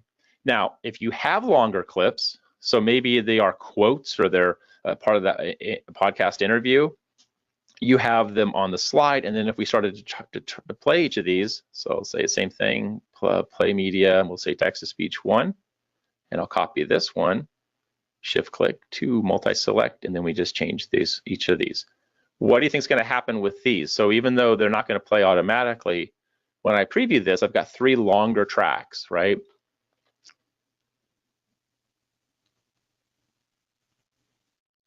high quality microphones. And so you don't hear this, I know, unfortunately, but both of these are playing. So now I have 3 different sentences, 3 different audio tracks playing. So if that's the case and you want to keep everything on the base layer, you're going to want extra triggers on each button that says, when I click this, don't just play this audio, but stop audio on 2 and stop audio, or stop, you want to have a stop button for all other clips and on there. It's a lot of extra work. Another approach would be delete those and then put the audio on layers. The benefit to layers is that as we play each layer, the default properties for layers is to hide or stop what's on the previous layers. So instead of clicking button 1 play media, say show layer, and then you can say, O1 sound, O2 sound, and so on. And then as we go between each layer, because the properties for the layer is to hide the other slide layers, it will not play. So that's how you can handle those longer tracks. Put it on the audio and put it on the layer, and then play them that way, and just make sure that you keep the basic properties to hide the other slide layers. Okay, and then sound effects. I don't know if Jody's in here, but Jody always puts button sound effects in. It's a nice touch. I'll show you a link in just a moment where you can download probably my favorite sound effects for buttons and UI elements. But just adding hover state sound effects, just subtle clicks. You can add sound effect clips inside of buttons. So add a hover state, edit the buttons, media library. And then I have my, my little buttons clips right here. So I don't know, it doesn't matter. What's my duration? So I can see the duration. If I see the duration's longer, like 0.8, I'm gonna wanna know why it's so long. That seems like almost a second for that audio. So I could right click it if I think afterwards and say edit audio. And again, this one has a lot of extra space. So I want to trim that. I don't want, especially with a hover state type effect with the button, very likely you're going to notice it more, because as soon as you mouse over, it's going to play. So you won't see the clip here, except for when you hover over it. Don't worry about that icon. It's just a visual indication. You can move it anywhere on the slide. It's not going to affect it. And then you get a nice hover state. Yep. Super soft, super subtle. So just a couple of things to think about: audio and layers, trimming them, watching out for them. And then finally, just before I wrap up, and just check out, I'll make sure this is on here, but this Facebook Sound Kit, this one I've been using for a while. It has all these interface examples, tabs that open, tabs that close, button sounds, error sounds, navigation sounds. Really good set, free to use in your projects, but I always thought that was one of the ones I tend to go to when I'm working on it.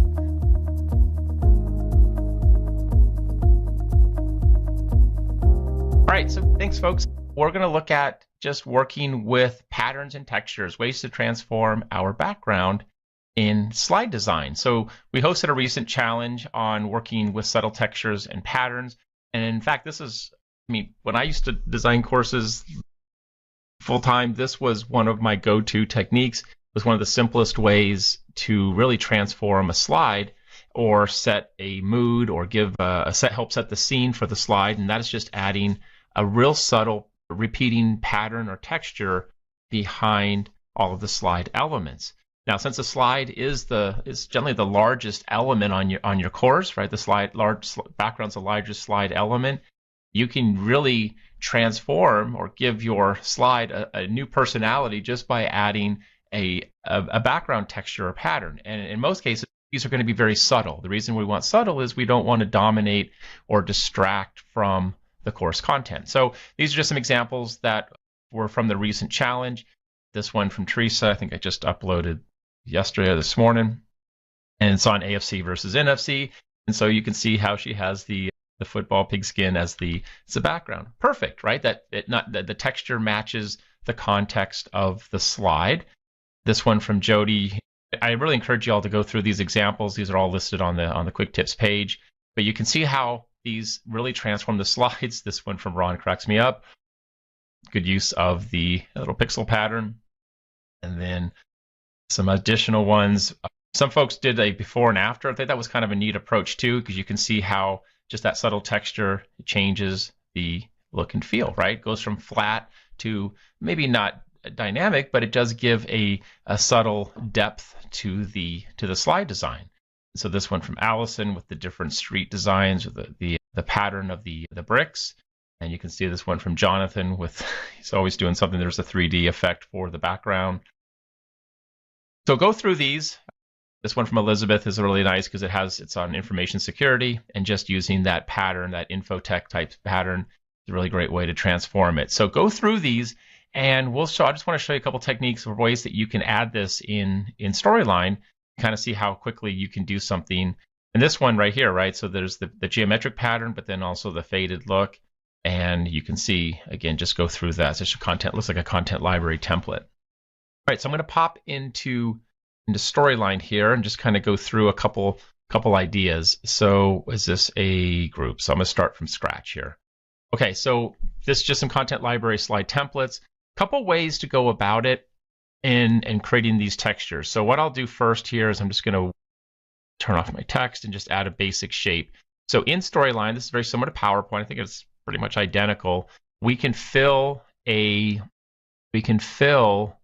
shape with a built-in pattern. So we don't even have to do anything, bring any external elements in. So I'm going to turn off my outline, and just so I don't have to keep doing this all the time, I'm going to right-click this and choose Set as Default Shape. So a default shape means it's just going to pull in any properties that I've set up here for the slide. And what I want to do is I'm going to do a right-click on the shape and just choose Format Shape.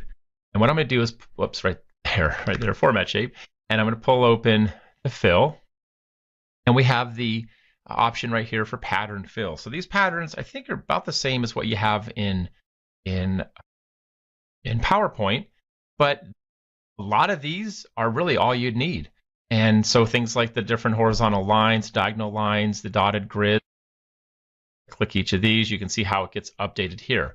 Now, when you first see this, you think, oh, that's absolutely too much. When we fill it with the patterns here, we can't adjust transparency. Now, we could do it a couple ways. We could put another shape up over this, like a white shape, and then adjust the transparency that way. What I typically would do, just to save shapes and maybe just to work a little faster since I'm already here, is just adjust the foreground and background color. So if I wanted that blue, I could just choose a different accent, and you can see how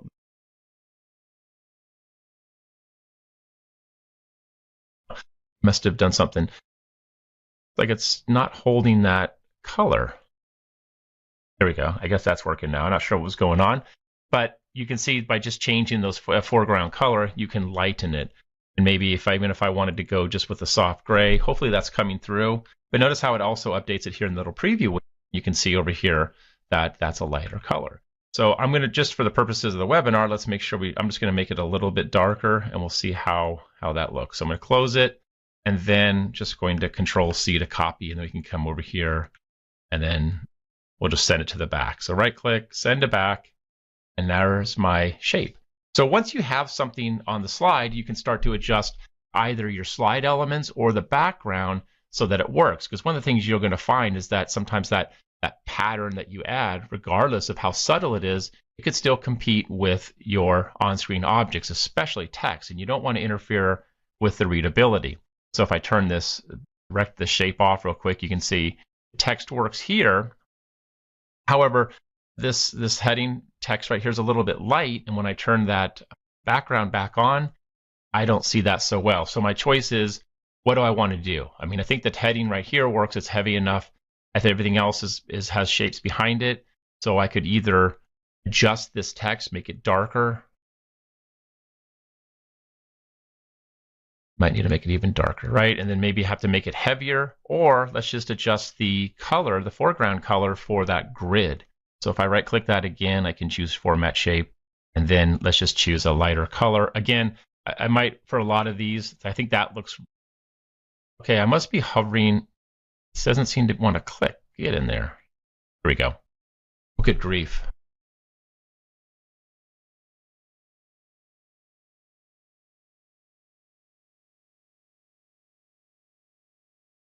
Interesting. So I must be, there we go. Okay, so I must be just clicking it too fast. That looks a lot better, and you can see the text is still readable. and we have just a subtle difference in the slide.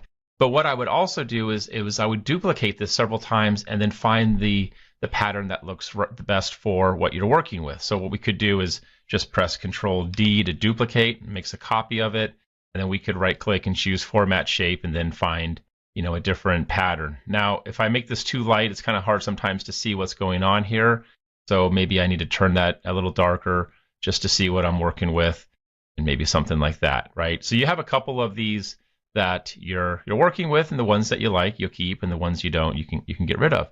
But once you have one that you like, I'm just going to delete that real quick. We could jump into the slide master and then see how that cascades down across all of our slides. Because what I probably don't want to do, especially for something like this, is have to add this rectangle into every one of the slides that I have. It'd be a lot more efficient to put this on the slide master or on the layouts, slide layouts, so I'm not having to go in and manage it. Because if I make a change later, what am I doing? I'm going to have to come back through all of these slides and make that update. So I would Control X to cut it to the clipboard. And then from the View tab up here on the ribbon, we just jump into the slide master and find the parent. Now, when I first view the slide master, I'm on the current layout that the slide is using. Now I can see that it's all three of my slides happen to use this simple layout. However, if I want to ensure that all slides have that, I would want to work with the slide master and then come in here and then paste that. And it doesn't really matter on this top parent slide master if this is on top or not. Subtle grid. It doesn't matter if it's above or if it's below the title text, because it's just the way it's going to work with the layouts is it's not going to affect it. But you can see now that it's available, visible on each of these slides. I can close out, and then I can kind of go through and test it. But I probably wouldn't put it on the slide master first until I had a good idea that that's the pattern that's going to work. And I don't know if you noticed when I was just in here, so I'll go back to the slide master. I actually have quite a few that I've been working with. Subtle grid, and I have the horizontal lines, some other ones just to test it. There's a graph paper and so on, right? So having a few of these on the slide master lets you at least play with those ideas to see, how they're working. Now, another option is to work with actual images, and I had a link here in the website to the Subtle Patterns site. So this used to be subtlepatterns.com, but I guess this TopTool, I'm not even sure what they do. They must have purchased the site, but the patterns are still here. You can browse through all the different patterns, textures versus patterns, and then you can see some of their most popular. You can sort by light and dark. So typically I'm using light patterns when I'm working with the light themes, and then dark patterns if I'm working with dark themes. But here are some of the dark patterns as well. Now, what I tend to do is I collect these over the years, and I have a nice collection of PNG files that I've used. So if I pull this open, I've got these different patterns. I've got papers, pixels. Pixels was one of my go-to type patterns. So what I would have to do is this. So most times when you see these pixel patterns or any patterns, they're super small. They might be like 1 pixel by 1 or 2 by 2. Just drag one right here. Like that's how big this is. That's not a big file, and it's not going to be something you can just scale up. It's going to be terrible. But it's meant to be filled as a shape and then have that repeating texture. So here's how these work. I'm going to delete those and come back up here, and I'm going to right-click this shape again, choose Format Shape, and instead of Pattern Fill, choose Picture or Texture Fill.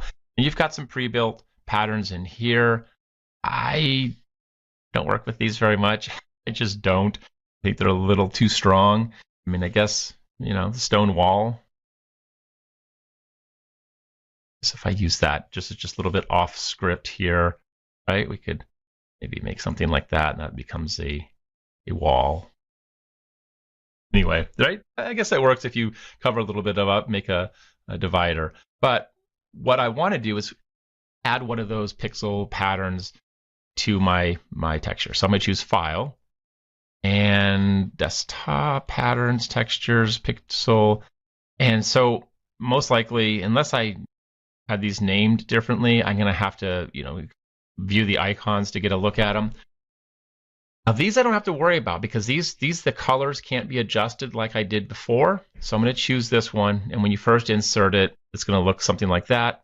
That's just because this tile pictures texture option is disabled. It just gets unchecked.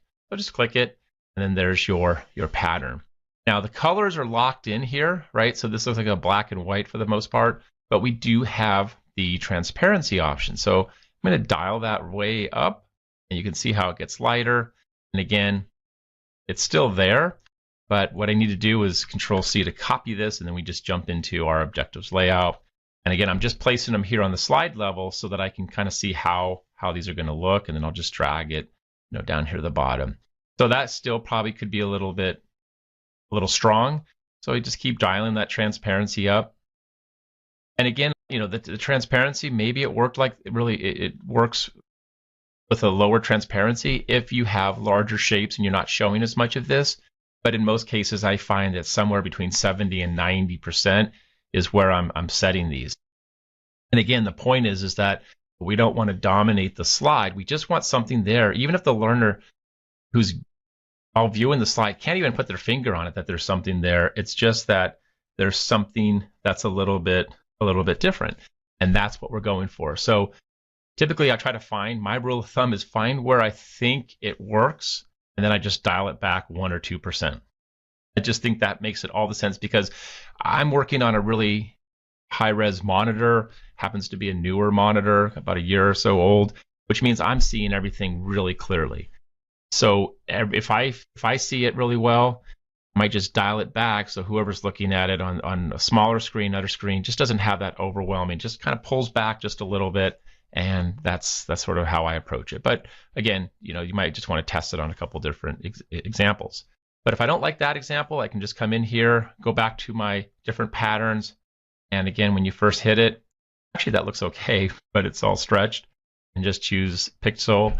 And there's a nice line effect.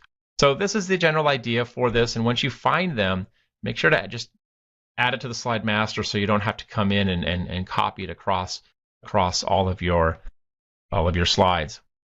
But also what I would also recommend is just making a little library of these patterns that you are using, because once you find a few that you like, so that's a paper type texture. It's not going to work so much with the dark text, so I'd have to change my text or make another one. But finding a little library of these common patterns or textures that you're using means that you're familiar with how they work. You kind of know the settings for them. You know how the textures are going to go with your text elements and your other elements. So I like I think I just hit something as an undo. We come back down again. But yeah, so there's nice, just almost like a fabric type texture. That really works really well. But if I did something like this, I would probably change these background elements to a white or a little lighter color just to give some more contrast for those. I think the white's going to look a little better. Or maybe if I had clickable items, that could be my selected state. So there's just some ideas for working with the pixel patterns as well as the built-in patterns if that's something that you want to use.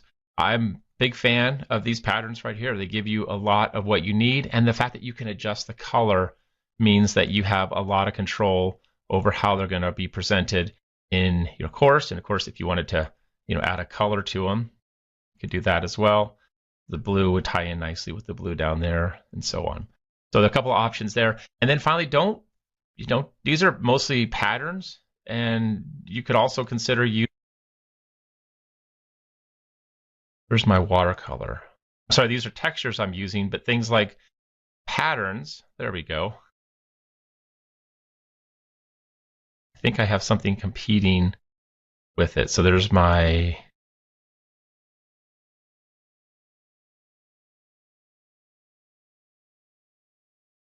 where's that coming from? I have too many that I'm showing. Okay, there's the other one, and there's my watercolor one. So that's another example. That one's more of a pattern, right? So it's a little bit more interesting.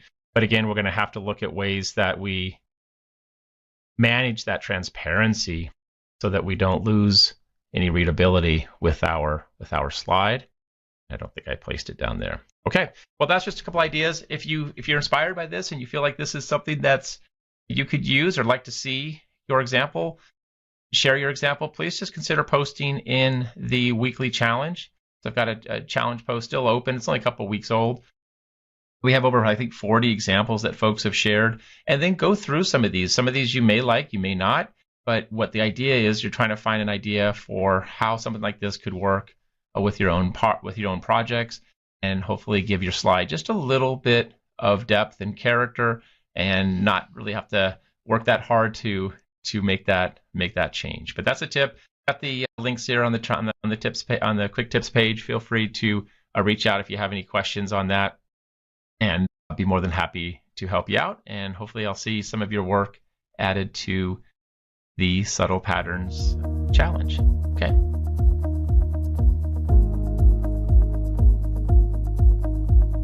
All right, so my tip was inspired by our new microlearning feature in Rise 360. So if you haven't checked that feature out yet, I highly recommend taking some time to play with it. David did an awesome overview webinar of that feature this week. And if you couldn't join us for that, again, that recording is up on our training page, and we will be offering that webinar again in April. All right, but as I've been looking at some of the templates that our amazing content team has put together for microlearning, I've been inspired to play around with some colors and some shapes to create dividers. So specifically with this particular template, I was going through it and I saw these kind of diagonal lines in it. I saw this example with this like triangle divider shape that I thought was cool. So then I decided to set out to create my own versions of that. But there's also a lot of inspiration to be found in these microlearning examples from our challenge that we had recently. Highly recommend going through these, taking a look at what other people have done. But for today's tip, I just kind of wanted to go through my process for creating some very simple dividers in Rise. So my first thing was I wanted to come up with a cover image that would give me a nice color palette to use for this type of thing. I found this example. It's got some colors that I generally don't gravitate towards and that I generally don't work with. I'm more of a muted color person personally, but I kind of like these bright, fun colors to push me out of my boundaries there a little bit and get me thinking outside my normal box. And for this, I liked the fact that I had three nice, well-defined colors here. I've got this turquoisey kind of color. There's a couple different shades of that color showing up here. I've got this pink fuchsia color here and this kind of reddish pink color. So once I kind of settled on what my palette would be for this, I was starting to think about how I would use these colors in Rise. And I kind of settled on the idea that I would use this kind of turquoisey color as my background color for my blocks, and that I would use this kind of reddish color for more of my accent color throughout my course. And then this purple color, I didn't necessarily have a set use for it, but I wanted to hold it back in case there was things that I wanted to accent with this color. So once I kind of decided on those colors, I needed to get that color information so I could actually use those colors. So I'm using this color picker tool. This is a Chrome extension. It's available on this website. The link for this is on the training page for you for this webinar. But what I did was I come in here, you can use this to pick your colors from your site. So as you can see, as you mouse over, it kind of gives you that little box that lets you know what color you're grabbing. You can grab a color, and then that's going to show up here with the hex values. And the hex values are what we're going to be using throughout creating these dividers.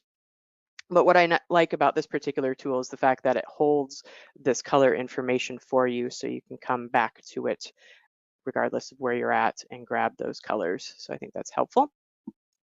So then once I grabbed my colors and I decided that I was going to use this kind of turquoise color for my background color, I wanted to make sure that this would work for accessibility because I will have text over that color. So I wanted to make sure that the contrast levels were appropriate. So then I came into this site, which is WebAIM, and they've got a contrast checker here. So you can see I put in the hex value that I pulled from my color picker tool in here, and then my foreground color, that's my text color from Rise. Rise uses not quite a black color, it's a little bit lighter than a true black.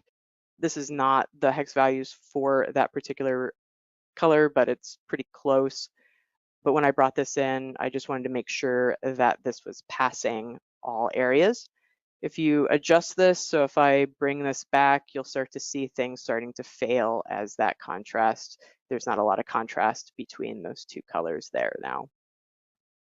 So once I was happy with knowing that that would check the box for accessibility, I then came in to this website because I wanted to put in my colors and just get an idea of how they would flow together. So this first color, this is my turquoise color, and this is that reddish color that I decided to use as my accent color. And you can bring it into the site. And then what I like about this particular tool is the fact that I can come through, and if there's shades within this gradient that I like, I can click on it and I can find the hex values for those colors. So I can go through and really kind of create a palette of colors that give me a nice gradient between these if that's something that I'm looking to create. So with that all set up, then I decided to go into PowerPoint to actually create my graphics. So here I've got, this is essentially my canvas, right, in PowerPoint. So it's my slide, but I've set this up. I kind of played with the sizing a lot. This one particularly is 15 inches by 1.5. I think I want to come through and size it down even more and just kind of see what that looks like. But this is all stuff that we can play with.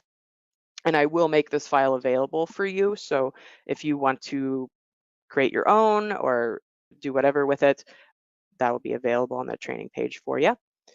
But once I got kind of the sizing that I wanted here, then I started to create my dividers. My first one was this gradient divider. And the way I went about doing that was I came into the format background here and I selected gradient and I set my gradient colors. I did skip a step that I did, and that was actually setting up my theme colors here in my slide master. And this is important because I'm setting this up as kind of a tool that I can have in my toolbox. And so if I'm using my theme colors, then if somebody comes along and I need to change my color theme, I can do that really quickly without necessarily having to go through and reapply colors to all my objects. So I set up my color theme. You can see that I've got the 3 colors here. I just left these other colors on my palette, but they're there. So I came in and then with my gradient, I wanted to go from like a white to a blue. So you can see that I've set that up here. And then here's my turquoise that's pulling from my theme colors. And then I duplicated that slide, and then I flipped the gradient. So I would have the reverse of that here. So I would have, you can see the blue is now on top and the white's on the bottom, and I'll show you what this looks like in Rise here in a minute. But here is an example of where I pulled in my 2 colors then. So I've got the blue and the red color there. Here, and then for this next example, I decided to start playing with shapes. So I've got this triangle that I brought in just from going up to the insert tool and shapes. So there's all sorts of different shapes here that you can play with. I just simply brought in this triangle, sized it to what I thought would work well, and added my color to it. Again, I duplicated that, and then I came into the size positions and I rotated that so I would just have the flip. So I'm not recreating the wheel there or anything like that with it. And then here we can see that I did the same with my 2 accent colors. Now, what I did, I just set this up so I had the 2 colors here. What you could also do, and I did this as well, is in PowerPoint, once you set up your object, so I've got this triangle here, you can right click on it and you can save that out as a picture. So you can either do PNG or SVG, whatever you want on that. But you can save that out. And what that's going to do is you're just going to have this information for the triangle. And then if you bring that into Rise, this information, this red color that I've got here, this is going to pull in from the block background color. That way you control that from within Rise itself. So just kind of a couple different options there for you for how you can control these dividers. These other set of dividers here, again, just a different rectangle or triangle that I created here, but very different effect from this one to this one. And then again, you know, I'm applying the color, and then when I created it, the reverse, I just flipped it in terms of the rotation on the object. As we went through, same type of thing. So a lot of variations on the theme here. This one, I've got the triangle, and then it's got the gradient as well going on.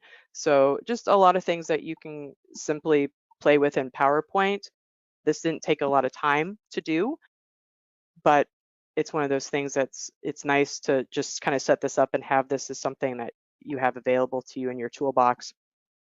And then again, if you do set it up using your theme colors and somebody comes along and says, oh, hey, we need to switch out that color palette, you can pick out your color palette and then everything gets updated based off of that. So that's kind of a quick time-saving option for you. But then I brought all that back into Rise. So we can take a look. This is my first one that I created, and this has that kind of fade gradient into my blocks. So as we go down, we can see it kind of fades down. I used PNGs for this. You could use SVGs instead, and it might be a little bit crisper in the fade. I kind of like how it's kind of that fadey look there, though. Here, this is actually just 2 of those image files back to back here, and I'll show you that in just a second. And then here, we're going into the fade. For the micro learning, I really like to have some sort of contrast color that's different down at the bottom, kind of visual indicator to our learners that they've reached the end of this. I might actually also include some text here letting my learner know that they've successfully gotten to the end. But then if we come in to Rise itself, you can see I'm using full width images here for this. I came in, I set the padding to be no padding top and bottom. You could adjust the background color if you want to on this. I could bring that blue all the way through if I wanted to. And then make sure to set the alt tag for these so it is nulled out with the quotation marks, just because these are purely decorative. They don't need to be announced by a screen reader for that, so don't skip that step. But as you go through, you can see, you know, all I'm doing is just using that image full width option here. Same here, there's 2 image full widths back to back, and it kind of creates this fade divider line here as well. Another example, here's that line of that triangle that I used to kind of create a diagonal line here as we go through. I think it looks kind of fun, and then putting 2 back to back like that kind of creates a nice visual divider. I thought this was kind of fun how it looks together. And then as we go down, we've got that look down at the bottom again. Next example is my triangles. So I've got the triangles. As you go down, it kind of draws your eye down the page as you come down, kind of like how this kind of ends up looking almost like a bow tie there. And then we've got this kind of diamond effect when I had the 2 back to back.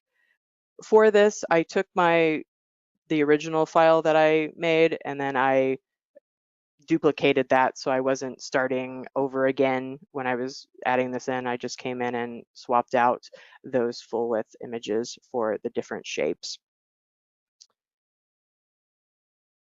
And then my final one here is that fade triangle. And you can see that it's kind of a fun look to it, a little bit different. So, but that's just how you can really quickly create some visual interest in your course with not a lot of time invested in setting that up.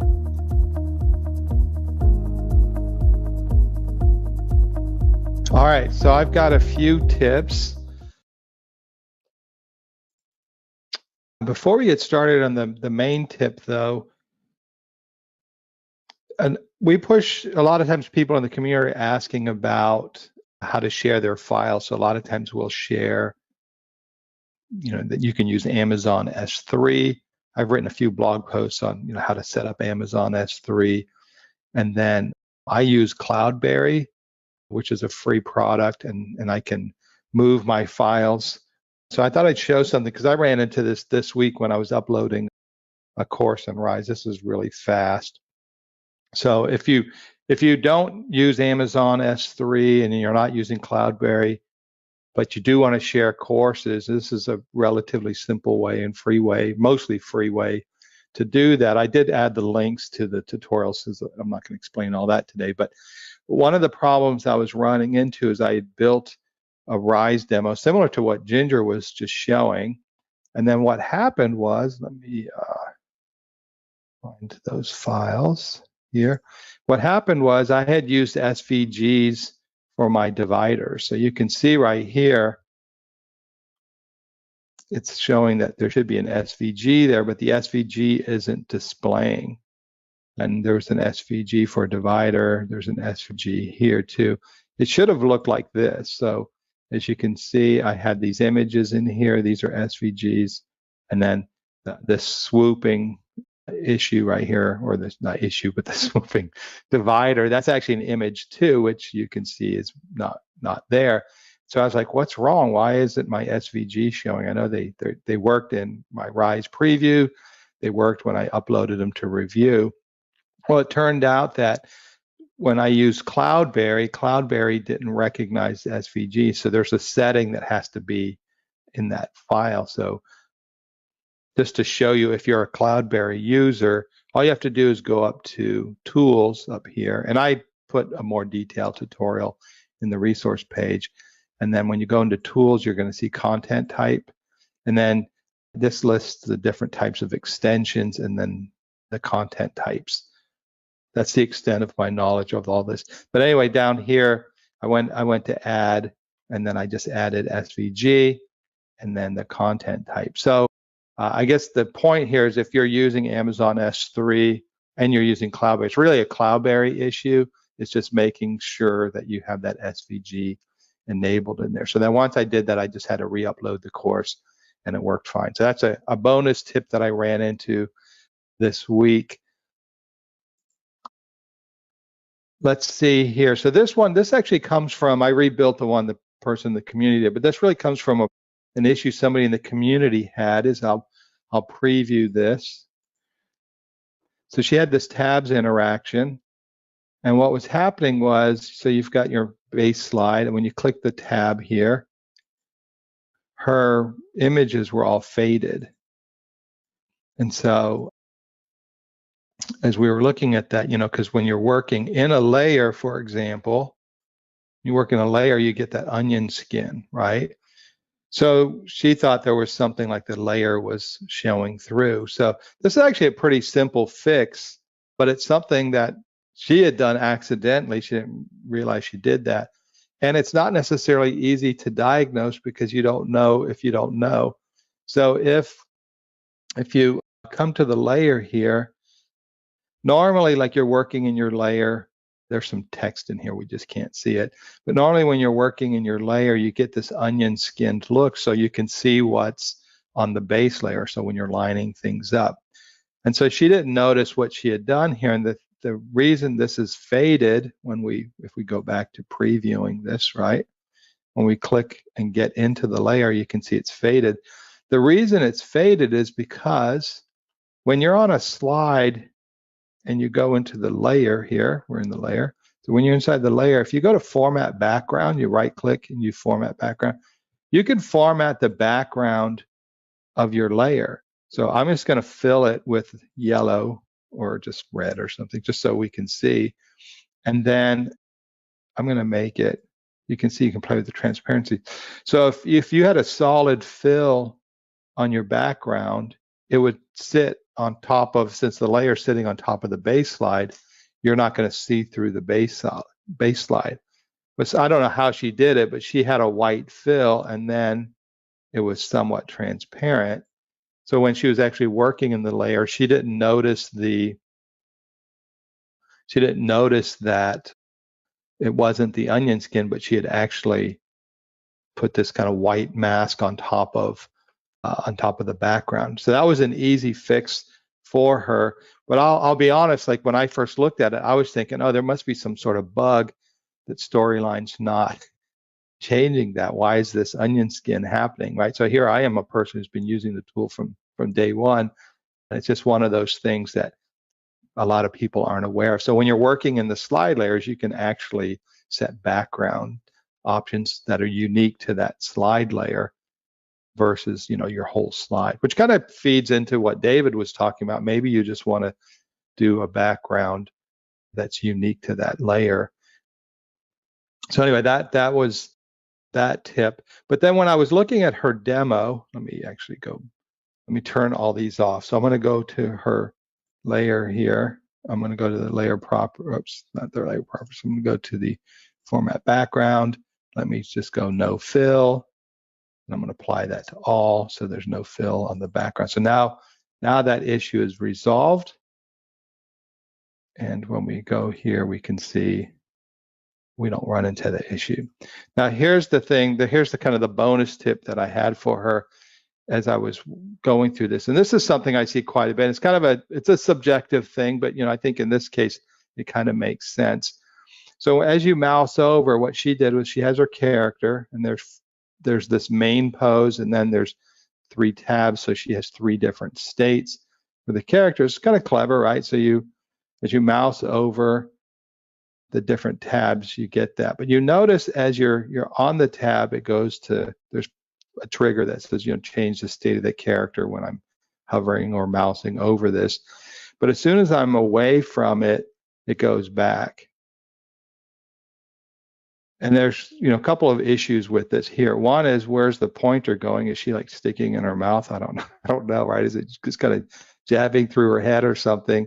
And the other thing is you can kind of get this herky jerkiness. And it's not even just this one, but I see this quite a bit when people are building mouse over effects, and you mouse over and you kind of, you do the effect and then you revert back to normal, and you get kind of this weird movement, right?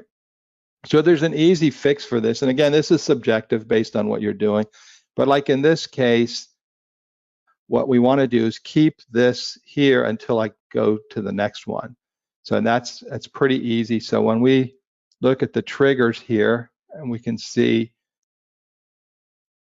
we'll just click on one of them here. Where's my trigger window? It slid off screen. So you'll see here, the trigger says change the state of character 1 and set that state to 2, which is going to be, if we click on the character, we'll see there's the pointer that's going to point to the number 2 here when the user hovers over 2. So you'll notice by default, it's always going to restore to previous state when the user hovers out, which kind of makes sense. You know, like if you have a button and you hover over the button and you change the state of the button, maybe it gets bigger or there's a glow or something, and then you move the mouse away, you want it to kind of revert back to the previous state. But like in this type of interaction, you may not want to do that. So we're going to go ahead and turn that off. And I'm going to turn that off on all of them. And then it should be a smoother, for this one, it should be a smoother interaction, because what's going to happen is when I mouse over, it's going to keep it there until I get to the next one, right? So it's a little bit smoother than that kind of her hand going back up to her face and then coming back down. Now you do still have potentially this issue of where's the pointer going when, or where did the pointer come from, right? That's a potential thing. You could change a state to, there's another one where the pointers are kind of pointing up in the air. But I think something like this looks a little bit smoother. So it's one of those things that I see a lot in some of the demos that we see in the community. And again, it's a subjective thing.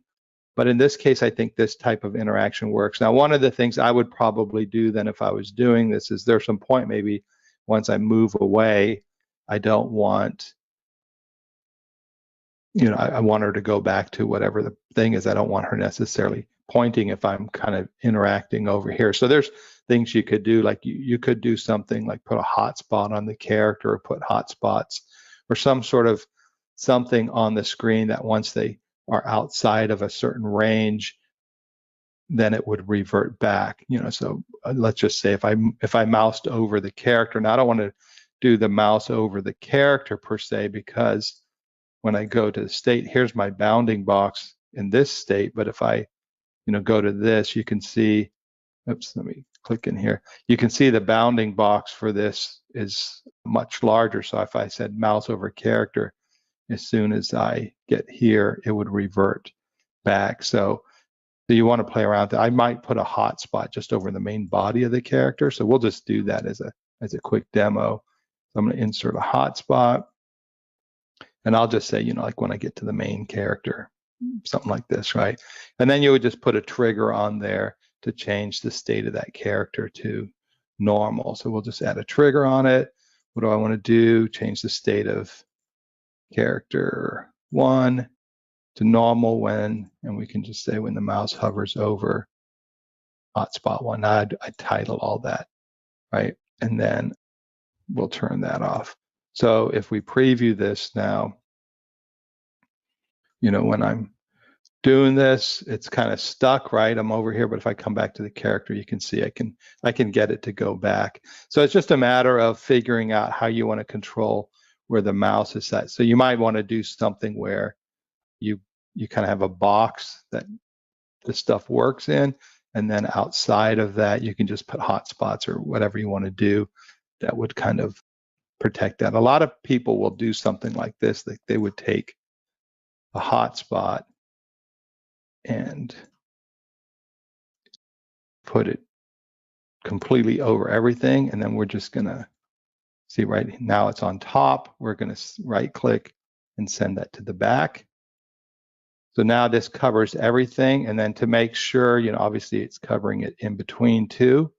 So let's preview that so we can see the result of that, right? So we have this trigger. Now I guess I did something to the hotspot here. It's still there. Let's go ahead. Let's do this here. Put a shape here. I won't drag this on forever. So you could put like a shape like this. The user's not going to see it. Make it white, for example. Match the background. We'll turn off the outline. And then you can send that kind of like to the back. So it kind of becomes your protective shape, and then work with the trigger. So there's a few different ways you can play around with that. But the main thing is that kind of controlling that initial movement, so you don't get that herky-jerky movement with the mouse overs that you're doing. There was one other bonus tip, and I added it because I was doing some recording this week. If you go to the resource page, I put a link in there because it's a little bit more complicated. But I noticed when I was recording my fan noise, I got a new computer, and probably like a lot of you, I work from home, and so I don't have a professional studio. I do have some things to modify my noise in the rooms, but I noticed that new computer, the fan was like super loud, and so when I was editing my video, and I thought, geez Louise, what do I do to change this fan? So there's some things you could do. One is you can buy a more expensive silent fan and put in your computer if you have access to that. The other thing is there's a setting in Windows where you can modify the cooling in your power options. And the thing is, in Windows 11 they took the setting out, but you can still do it. So you have to, if you want to do that, there's a registry thing you have to do, and then it'll give you the option to reset. I explained that all in there. So if you're doing audio recording and the fan noise is really loud, there is a way to kind of modify that within Windows if you're using Windows. So I put a link to that in there because that was just something I ran into this week as well. It's like the audio, just the fan was just super loud in it, and sure enough, it's helped quite a bit with that. So it's kind of complicated, but you have that on the resource page as well as just kind of a bonus tip. Let me see. I see a couple questions I can answer. I know we've got a few minutes left. Is there a tutorial regarding hotspots? One is, well, there's this tutorial, right? And you'll get the recording. You can watch that. But just in general, when you're working with hotspots, and I'll find something. I'll make a note. I'll put some stuff on the resource page, because a hotspot, if we just, since we have some extra time here, let me just insert a blank slide. So when you look at a hotspot, you want, well, one is we have some options with hotspots, right? So you can do oval, square, or rectangular shape, and then you have a freeform hotspot. So a hotspot's basically an invisible button, right? So people use that. Let's say you have we'll just insert a character here. Got my character. Let's grab one that I already have downloaded. So we have an insert a character. Maybe I'm doing some, fashion thing, like I'm teaching, fashion stuff, or I don't know. And I want like, identify clothes, right? So we're going to put a hotspot on top. So maybe this is the pants hotspot. So like I might do HS for hotspot, and then I'll do pants, right? And then we'll do another one here. I'll just do blouse. So I'm going to do another one, HS blouse or shirt. I don't know what's the difference. So you got your hotspots here, right? So and I can make this interactive. When I'm previewing it, though, it's basically like an invisible button. Now you'll notice if you look at the cursor, there's no indication that it's clickable. So let's just do this. Let's just do an interaction. So I'm going to put a pants layer, and then all I'm going to do is just put a shape on here so we know we're on the layer. So this is the pants layer, right? Information about pants. Let me duplicate that layer, and I'll do a blouse layer, right? And then this is information about the blouse. So I'm going to put a trigger on here just like anything else. What do I want to do? I want to show layer pants when user clicks on hotspot pants. Oh, hold on, when user clicks on hotspot pants. All right. So simple interactions, something we see all the time, right? And so notice how the cursor changed now. So that lets the user know, obviously you'd have some instructions, click on the character to learn more about the attire or something like that. But when I'm clicking on it now, I've got that. Here, I don't have the cursor changing. Here, I do. Now, some people may create activities where they don't want that cursor to show. Like they may say, click on all of the gray things, or click on all of the, look through this office here and click on the areas where you identify some dangers or something like that. So you may not want to make the cursor, the hand cursor, change, right? So you can actually change that. If you right click on the hotspot, you can see there's show hand cursor. Oops, I don't know why my mouse isn't working. Show the hand cursor. You can turn that off. So then if you didn't want to prompt them, right? Because once you see the hand cursor, that's clickable, right? So now you can see it's not there, but I can click and still activate the interaction. So a hotspot is essentially like an invisible button. The other thing a hotspot I always say it's like saran wrap. So I may not want you to be able to interact. And a good example of that might be a video. So if I insert a video, on the screen. See, these are all bonus tips, right? Let's just do a dog video. So we've got this dog video here. We're going to insert that. So I have my video here, and I'm on the screen, and see how the video is playing, and I can click on the video and I can pause it, right? I may not want the user to interact with something on the screen. It could be I don't want them to interact with buttons I have on there until something happens, or I don't want them to interact with the video in this case. So then in that case, the hotspots could be kind of like a plastic wrap on a sandwich, right? You don't want the person to put their fingers on the sandwich, right, and ruin it. So we're just gonna put the hotspot on top of the video. And so now if I preview this, in this case, it's not acting as a button, it's kind of acting as a barrier, so I can't click on the video. So I'll add some other stuff about the hotspots in the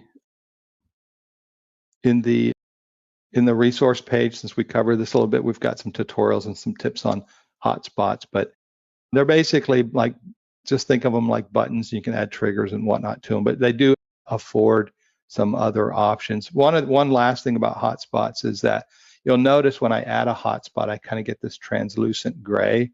A lot of people will insert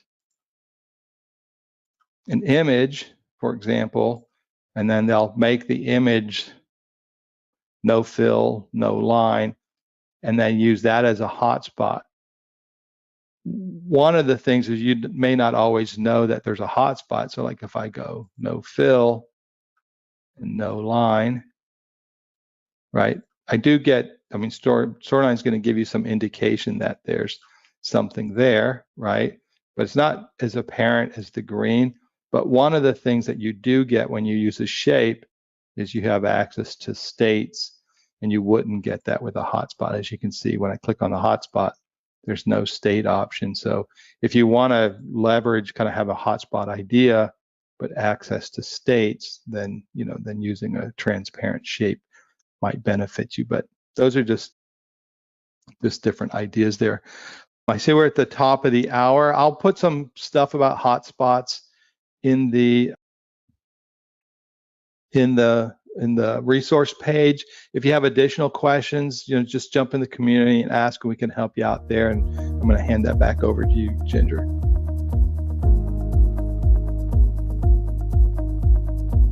All right, so this tip was inspired by a post that we had in our community.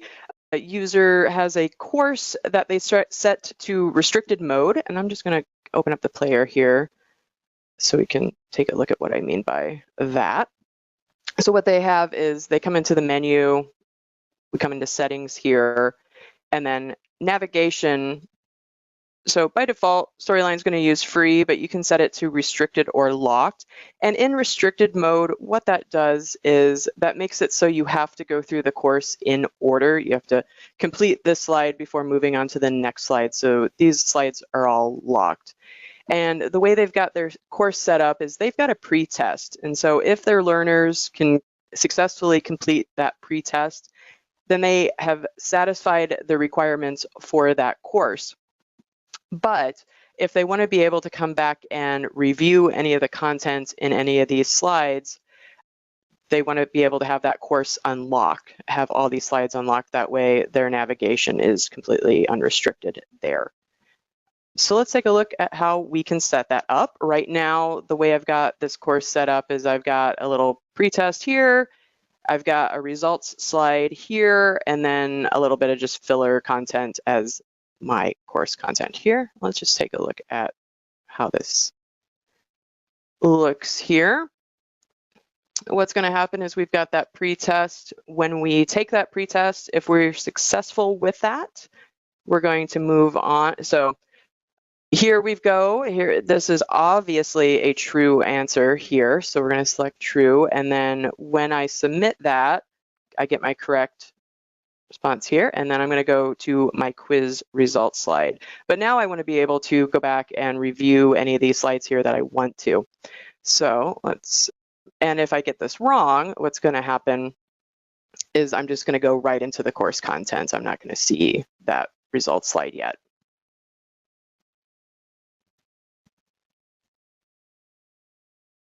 All right, so the first thing that we need to do is we need to establish our mechanism, if you will, for unlocking this course. And we're going to use a variable for that. So I'm going to come in here to my variables window here, and I'm going to create a new variable. And we're going to call that our unlock course variable. You can call this whatever you like, just so you remember what it is. And then we're going to set this to true or false, because we can either unlock the course or we can't, depending on if our learners pass or fail. And we're going to, default value is going to be false. All right, so we've got our variable, and our next step is we need to be able to access all of our content slides to be able to unlock them. So what we're going to do is we're going to come in to view, and then we're going to come into our slide master here. And this is going to be kind of a quick way to access all of our slides. We're going to come down here. All my content slides are using this Illuminate master slide. So I'm going to come into here, and then I'm going to add a trigger to get into each of my slides quickly here. So we're going to do a jump to next slide when the timeline starts on this slide, but we're going to have a condition here. And that condition is going to be that our unlock course variable is set to true. All right, so this action will only happen when the unlock course variable is true. All right, so we've got that. We're going to come back here. And now every slide that's using that master is going to have that trigger applied to it. And then we're going to come into our results slide here. And here I want to come into my success layer because I don't want this to appear on either my failure layer or on my base layer. I just want this to show to folks that have passed the quiz. And what we're going to do is we're going to add a button here. That way I can use that to trigger our unlock mechanism here. There we go. So, and this can be anywhere, and you can do anything with this. It doesn't even have to be a button if you don't want it to be, but we're going to use a button for the purposes of today. So here is my unlock button. And then I'm going to set this to jump back to that first content slide in my course. So we're going to jump to slide. We're going to jump to this welcome slide here. And we're going to say when, not when timeline starts, but when the user clicks our button here.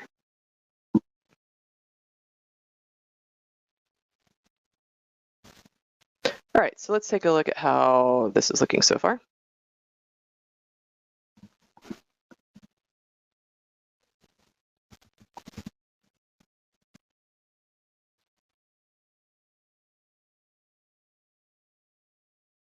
All right, so true. I come in, I've got that right. I'm going to come into my quiz results. I'm going to click this unlock button. So that brings me back up to this slide. But notice these guys are still unlocked, so I'm not all the way there yet. So let's go ahead and return back to our quiz results. So now what I want this button to actually have two actions that happen when a learner clicks on it. One is, of course, jumping to that first slide, but the other is changing our variable to true. So let's go ahead and set up a trigger for that. So instead of jump to slide here, we're going to do adjust variable. And we're going to set this to our unlock course variable. And that's going to be, we're going to set that value to true when the user clicks button number 2. All right, so one thing that I want to point out here is that it's really important that you pay attention to your trigger order here, because the way things are set up currently is that we're going to jump to that slide, and this value for our variable is not going to get changed. So we're going to have to move that up. So this happens before we leave the slide. So let's come in and preview this.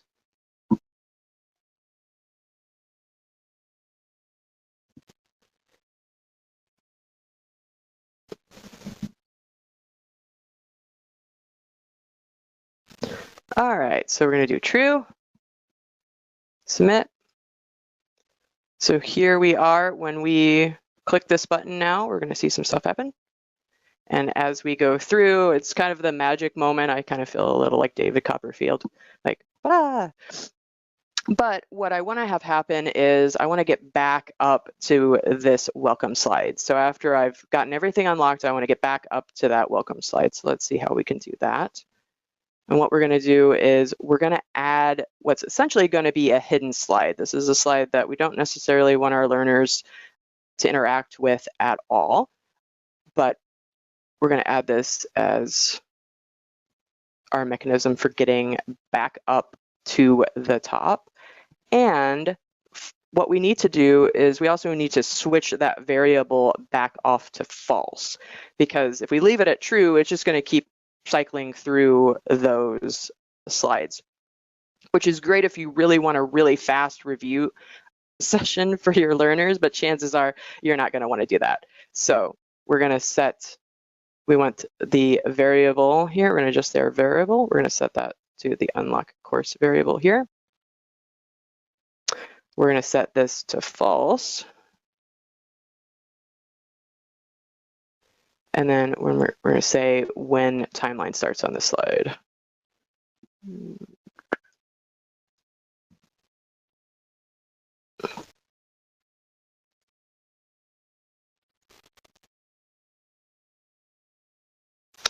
All right, and then we're going to add just one more trigger here. And this trigger is to get us back to that top slide.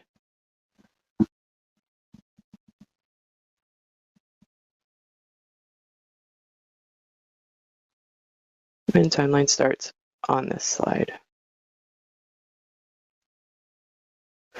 All right, and again, definitely pay attention to your order of your triggers here to make sure that they're getting fired in the right order of sequences here, but let's go and preview this.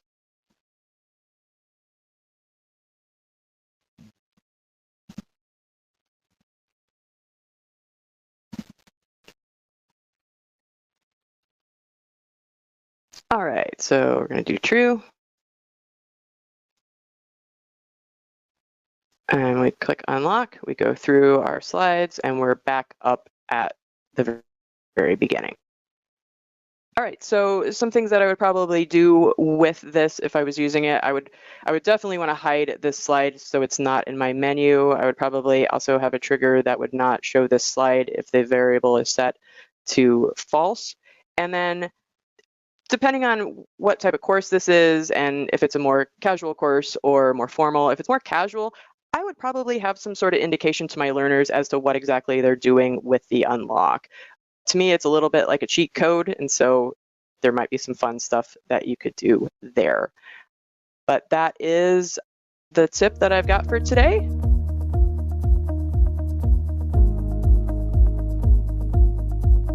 So what I'm going to do here is, this actually came from a question in the community as well, is person was designing some sort of, they had some sort of system, and what they had to do in the system was there was something like you had to hold a button or you had to do something for 3 seconds. And you actually see that now a lot on the internet, right? Where you have to verify that you're actually a human and you have to hold a button down for 3 seconds before it unlocks. I get that all the time when I'm trying to access my bank site. So we were looking at, different ways to do that. I'll show you a couple of ways. Let's go ahead and preview a couple of the things that we have, and then we'll talk through what we're trying to do. So in this case, this is one way. I actually use some variables, and I built a little timer, and so I have to hold the button down, and then after 3 seconds, it'll display this smiley face. And so now it's, it would unlock or do whatever I want it to do. In this case, I was just changing the state. So this is using a timer and variables. And then this way, this is actually just a wipe animation. You're going to see that comes across here. and the wipe animation takes 3 seconds. And so when I hold the button down, it's going to trigger the wipe animation. If I let go of it, it turns off the wipe animation. I hold it down, it triggers it. Then after 3 seconds, or when the animation completes, then I've got this. And here you see I also turned off the button. So we'll look at a couple of ways to do that. I like this way, the wipe animation. One is it's easier to set up visually. The other thing is the other option with the variables is there's a little bit more work to get it to work. But when you're working with variables, then you have a little bit more control. So if you want to do something more, based off of the value of the variables, you can do that. Where with the wipe animation, you're just kind of limited to that animation effect. So let's go ahead and build these out. So I'm going to insert a new slide here. Let's think about what we have to do. So the requirement was I have a 3-second delay, and it's based on me holding a button down. One of the cool things is if we insert a button first, we'll make a really big button here. So we insert the button first. When you look at the states here, you have a down state, and we'll just change that color on the down state just so we know it's in the down state. And it's a pre-built state, so I don't have to build any triggers. Oops, I guess I changed the whole button color. Let's go ahead and just change just the down state. All right, so the down state's orange. So the way the down state works is a pre-built state in the buttons. And so if I press the click and hold the button down, it's going to be in the down state. When I release the button, it's going to come up, right? So if we preview this, you can see I'm just got my mouse over all this stuff. I click on the button, I hold it down. When I release the button, it's now back to not down, right? So it's down state, and then I can click it, right? So I click it, that activates the down state, I release it. So now we have a way to track, are you pressing this thing for 3 seconds, right? Or we can track that you have a way to measure that you're actually pressing on something. And so we'll do the first one, the easy one, which is just the wipe animation. So basically the way this one would work is you just insert, and you can make it look nice, right? But we can insert an object here. And so what we're going to do on this object, so we're just going to go to the animations tab up here, and we're just doing entrance animation, and I'm going to do a wipe here, and we'll have it last 3 seconds. So click away. So we've got an entrance animation. If I preview this, if we look at the timeline, it's just going to come on the screen here, and it's going to take 3 seconds to wipe. Well, we'll change the direction, but it takes 3 seconds to wipe, right? So let's go ahead and change the direction so it's wiping. So we're going to go back up to animations, and we're going to do an effect and do this. So it's going to wipe in, takes 3 seconds. So what triggers that entrance animation? What triggers the entrance animation is when the object appears on the screen. So we don't want it to appear on the screen, so we're going to go back to the states, and we're going to select our object, and we're going to set the initial state. Okay, why is this not? There it is. All right, we're going to set the initial state here to hidden. And so now we can't see it. So what I want to do is I want to change the state of this to normal. And when I change it to normal, that's going to trigger that wipe animation, right? So I want to change it to normal when this object is down, right? And let's go look at the one we built so we can save some time. So what we have here is if we look at the triggers, let me open it up. So we have, I call this the meter, right? So if we look at the timeline, so I have frame. So this is how I got it to look this way. So I have a frame. So it's basically a box with a transparent shape that sits on top of our wiping object. And so then it kind of looks a little better, it's framed up. But we're going to turn that off so we can't see it. So when we look at the triggers here, this is called the meter, right? So it's like we've got that. And so what we got here, when we click on the button, we can see the first trigger is we're going to change the state of that meter to normal because we set it to a hidden state. So we're going to change it to normal when the state of that button is down. So it's, every time I click down, it should change that to normal.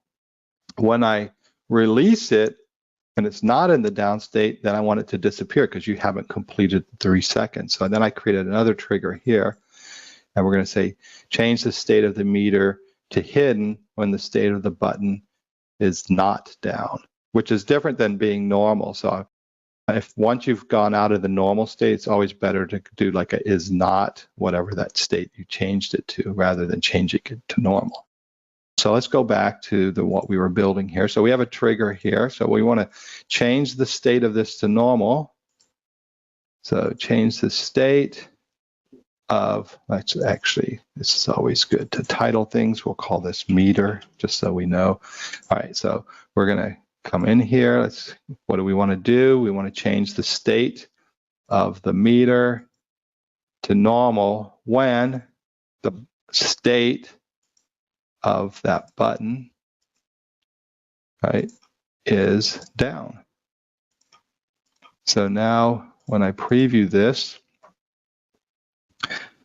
click it, hold it down, see that triggers that. But now when I let go, this is still kind of going through that normal, that wipe animation, right? So what we want to do is now put another trigger on here. So I'm just going to copy this trigger and paste it, and then I'm going to edit it. So we're going to change the state of meter to hidden when the state of this is not down.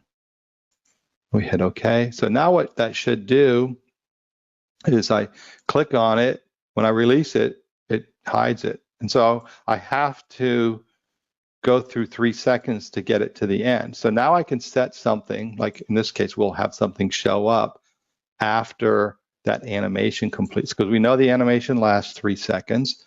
So what we're going to do here is let me put a big check mark in there. So we'll just grab a check mark, make sure I click on it, and we'll put a check mark here, right? Say good job. And we're going to set that initial state for the check mark to hidden. And what we want to do is we want this to show up, hey, you satisfied that 3 second requirement. What we're going to do is just create a trigger. What do I want to do? I want to change the state of the check mark to normal. And when do I want it to be normal? When that 3 second wipe animation, so when the entrance animation is complete. So we can say when the animation completes the meter's entrance animation. So basically what we have is when I click this, it makes this appear on the screen, which triggers that 3 second wipe animation. If I release it, it's going to change this back to hidden, so I have to click it to restart it. And then once that 3 second animation is complete, that'll then trigger whatever I needed to do, in that particular interaction. So pretty simple, right? I can click release, but once I hold it down for 3 seconds, the animation completes, then we see the check mark. So that's a really easy way to do that, super simple. The way with the variables, which we'll look at here, basically we're just going to create a little timer, and then we're using variables, and we're counting that down, and then that would trigger whatever we wanted to do. So we're using that as our 3 second thing. So when we come over here, let's look at this, because I don't know if I have enough time to build it all out. So what we have here is I built a timer, and this timer has a little motion path animation on here. So this motion path is going to last for 1 second.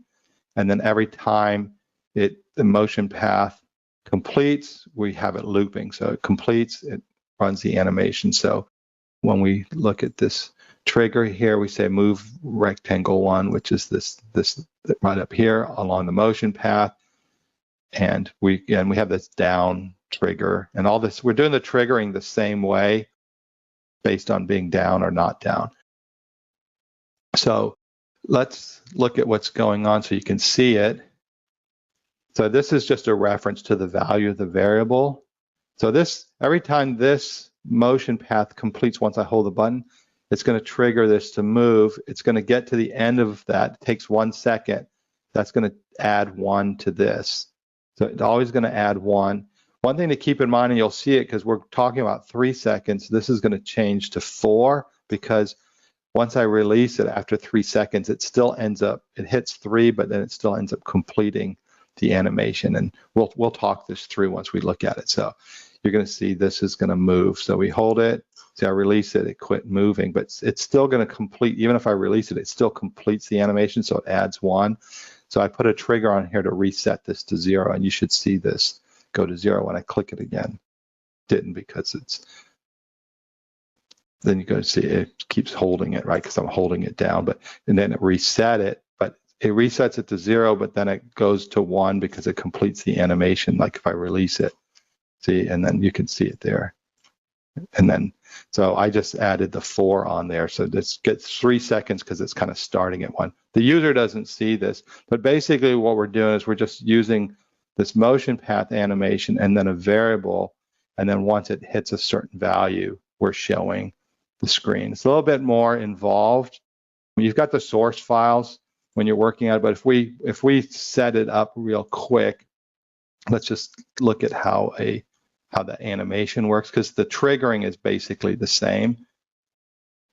Let me insert another slide here, just for those who've never worked with motion path animations. So what we're going to do is we'll just insert a shape, right? I don't know why my mouse keeps not selecting it. All right, so we got our shape here.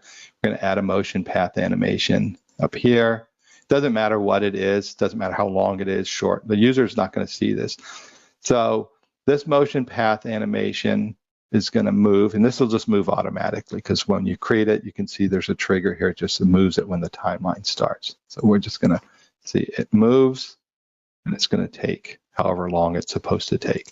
So we're going to set this for 1 second, right? So we know that animation is going to take 1 second. And then we just add another trigger. We're going to create another trigger, and we're going to say move the object, so rectangle 1, along the motion path when the animation completes. Well, which animation? Rectangle 1 on motion path 1. So basically, it's going to complete this animation. It's going to re-trigger it. And so now we have this looping animation.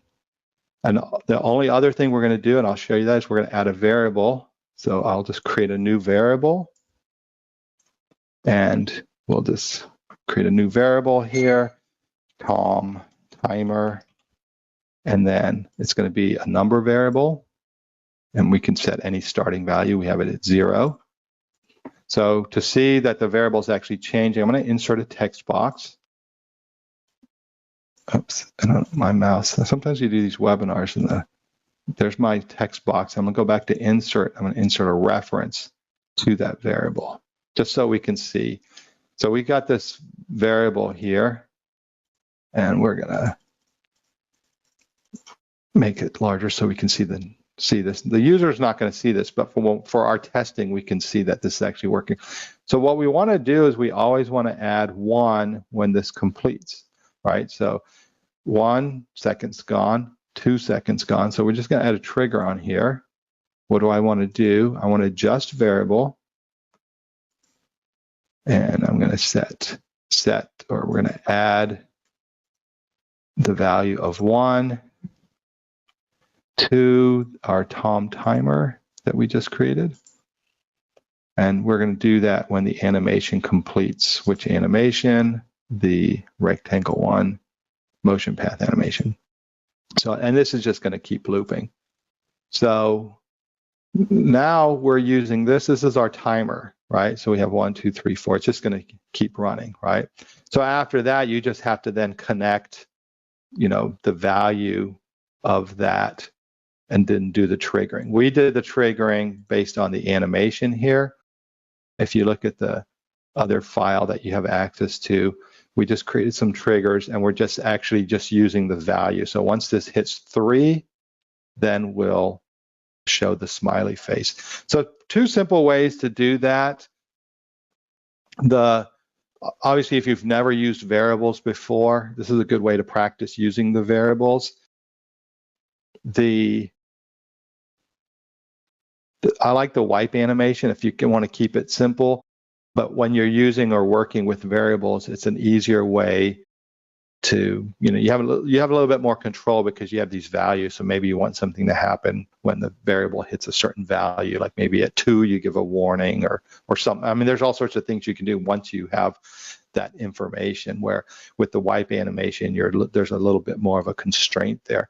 But you've got the source file on there. There's, these are both kind of common things that you see in the community, but I thought it was a good question. It was an interesting challenge that person had, was, building, kind of replicating a process at their work environment where you had to do something for 3 seconds. So you can play around with it. If you have questions, jump in the community. I can see there's a couple of questions. I'll answer those. But like I said, after Ginger's demo, there's always like 20 ways to do these things. So somebody who's more advanced might have a different way that they would approach that.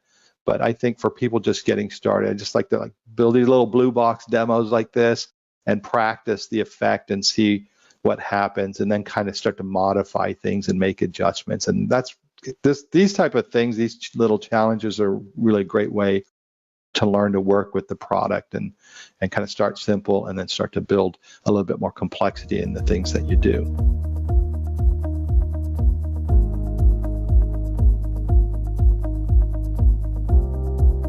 So we've had a few updates over the last couple months. Thought I'd just highlight these, make sure you've seen these and are aware of them, because these are some, I think, high value updates that we've released. Some are production wish lists that we've had for a long time, if you're like me, and we now have it. And then of course some accessibility updates, as well as just a couple others. So let's just go through them. We're gonna hit these 6 right here. We'll go background audio, so we can play a single track or multiple tracks. We actually can create a playlist throughout the entire course.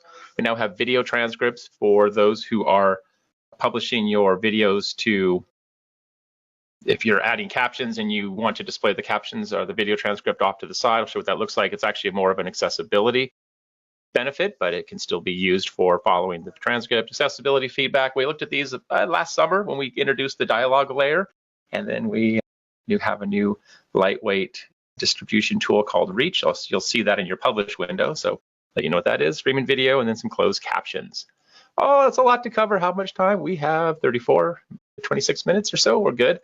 All right, so first up, background audio. This is a fantastic feature. So you can now import one or more tracks and have them play along the background of your course. And what's also really nice is if you have an audio narration track, you can actually set it so that the looping, the background music actually ducks or lowers when the narration track is playing. So here's how this works. First thing I want to do is just look at how to get that playlist set up. Go to well, there's actually a couple ways we can do it. We can, if we're in story view, we'll see that we go to insert tab, and normally we don't insert anything here from story view, but if you look closely and you have good eyes, unlike me, you can see that there is the audio is the one option that is still active. So from here we could create a playlist. Most likely you're creating the playlist while you're in a slide.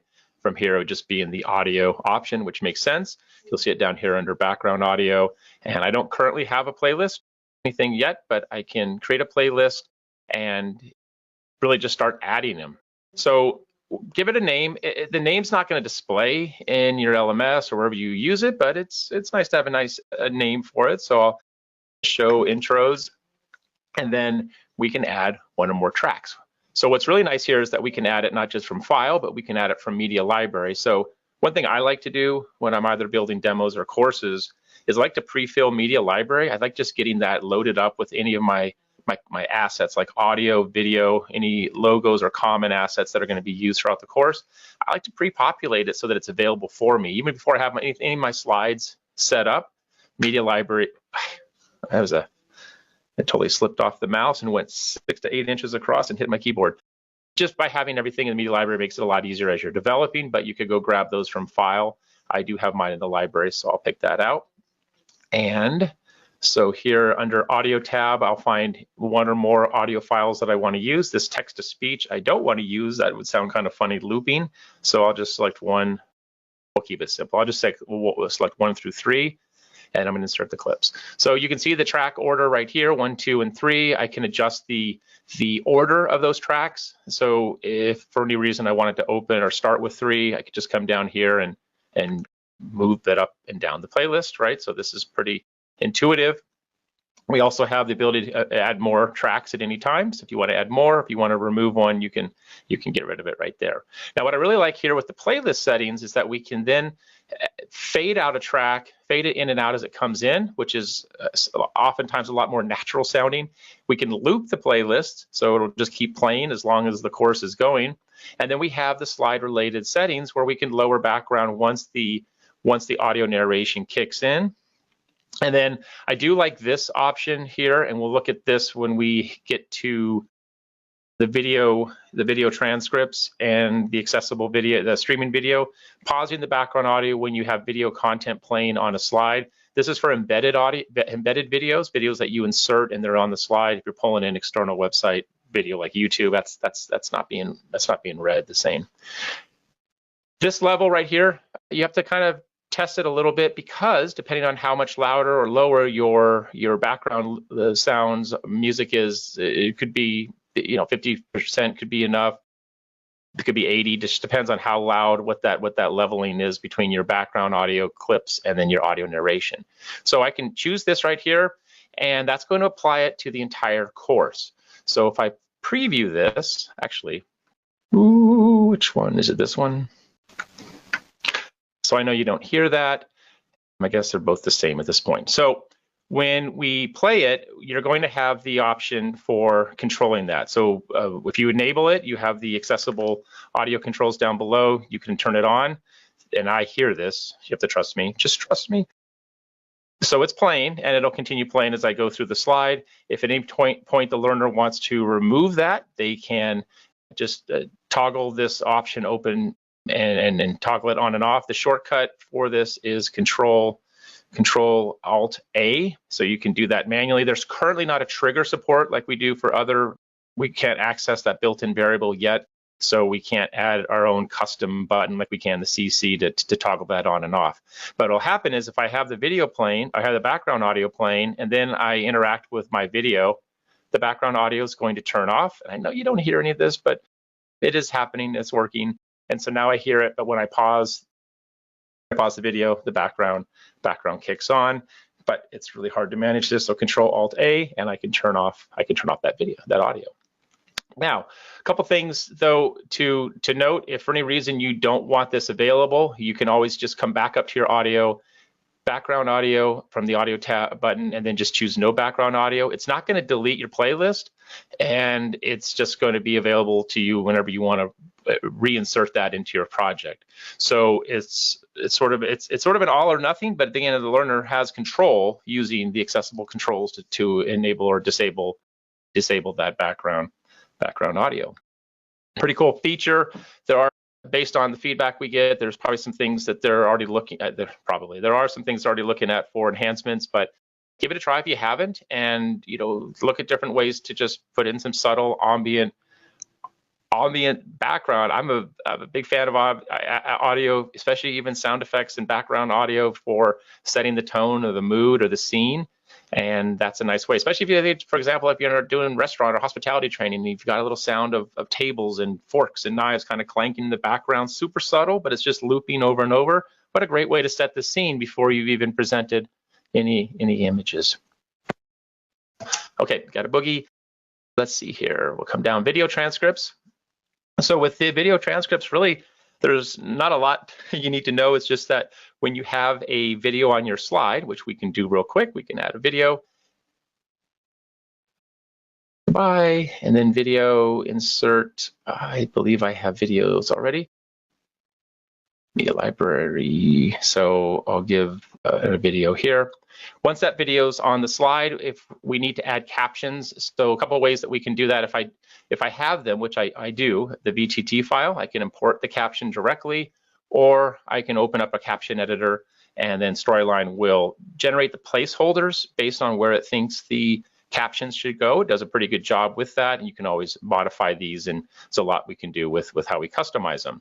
But what I'm going to do is delete those and just import a caption that's already pre-made. And I guess I can just not save my changes and bring in a caption file. And this is the responding to video, so just grab that. Okay, so when you have audio and or video on your slide and you've got the captions created, when you want to publish the video to the transcripts, we need to make sure that we enable the accessible player. So from the video that I'm selecting right here, we just want to show video controls and light or dark, choose the color that you like. I'll say dark. This will appear, the bottom bar appears when the learner hovers over the video. And now when I preview this, I think the video is going to play by default, which means I should not hear my background audio. Yeah, so the video is playing, and then we have access to, I'm going to turn this down. We have access to the transcripts. So this is only available here from the accessibility player, and it's only going to show if you have transcripts, closed captions already added. And I think I just saw a question. Yes, you can have both the closed captions enabled along with the transcript. So the transcript is accessible via tab order or tabbing or screen reader. So you can, this all can be tabbed and reached and accessed that way. You have a couple of controls down here on the bottom, one for moving the window. So if I click that and then just drag it around, maybe it makes more sense to move it off to the side. And then I also can scale this and make it a little bit larger. You have an ellipse up here, and this gives you some options for other additional controls that we have. So transcript auto scroll, obviously that makes sense. The transcript's going to auto scroll with the video. But just to also let you know that if you do click at this currently, it's something that's coming, but currently if we click anywhere on the transcript, it's not going to jump to that part of the video. So this part isn't interactive as though to jump to a specific region, something they're working on, and then you can either show the time code or not. But again, this is going to be available when you add the video controller and if you have captions already added. Same thing for audio. I know I'm just showing video right here, but that's going to work. That's going to work the same. So you have a nice way to display your video transcript. And it looks like the questions are going quickly. I see them, but I'm curious if you wanted to know if you're using any of these, how you've used them. That'd be kind of a good, just a feedback for us today while you're here. If you've tried any one or more of these, I'd be kind of curious what your experience has been so far. On the accessible feedback layers, we sort of hinted at this. We had a preview of what was coming, I think it was around August of last summer, where we introduced the concept of dialogue layers as opposed to traditional layers. And what these essentially give us is the ability to now have fully accessible question feedback, where they're going to meet all of the color contrast and focus guidelines for accessibility, which means that they're going to be a lot easier for either screen readers or for learners to use. So let me show you what these look like. So a couple ways that we can add them to get them in. At this point, I don't have any quiz slides, but I could set up I could add them even without quiz slides here by going to the View tab, and then I've got Feedback Master. Remember, Feedback Masters control what we see on layers, and Slide Masters control the base layer. So Feedback Masters is what we'll look at, and this is just our what we call the modern feedback. This is default in any new projects you create. And then we have the option right here to insert an accessible master. So even though I don't have any quizzes yet, I can add this and then make that immediately available for any future quizzes that I add later in development. So big difference here is this layer is being treated now as a modal dialogue, which means there's the background, even though it looks opaque here, it's actually, there's a little transparency there. It's going to fade out just a little bit to hide what's on the background. Obviously drives focus to the specific modal content. We have icons that obviously meet the WCAG guidelines for visual contrast and color. And then more importantly, behind the scenes, if you come down to the bottom slide properties, you can see that we're doing this now as default, which is presenting it as a dialogue layer. What does that mean? Well, first off, if you just look at the drop down, you have layer, which is what we've always had in Storyline. So this is the default layer. You can click behind it. You can interact differently with it. What you also don't have, what you also have is a seeking option. But in order to add the ARIA tags for label and description, we need to set this up as a modal. A couple things happen here by default, right? The learner cannot click the base layer. You can see that's grayed out, it's inaccessible. We could keep the timeline still moving on the base layer, so that's still there. And then seeking is not a possible. But what these label and descriptions do is they provide information about what the title and description are for screen readers. So we want to say the title for the label and then the description for feedback text. Now, just real quick, just for the way screen readers work, if you're working exclusively with JAWS, then the description's not going to get read. JAWS just doesn't read the description, it just doesn't pick that up. But the NVDA does. So if you're working with both, then I would just add both. If you're only doing JAWS, if you don't know that's what your learners use, then you don't need the description. Now, let's say that let's say it together, say it. We don't have that yet, and we're just working along, and we're like, hey, it's time for a quiz. We'll just drop in a quiz from Content Library, and you're going to get the Content Library custom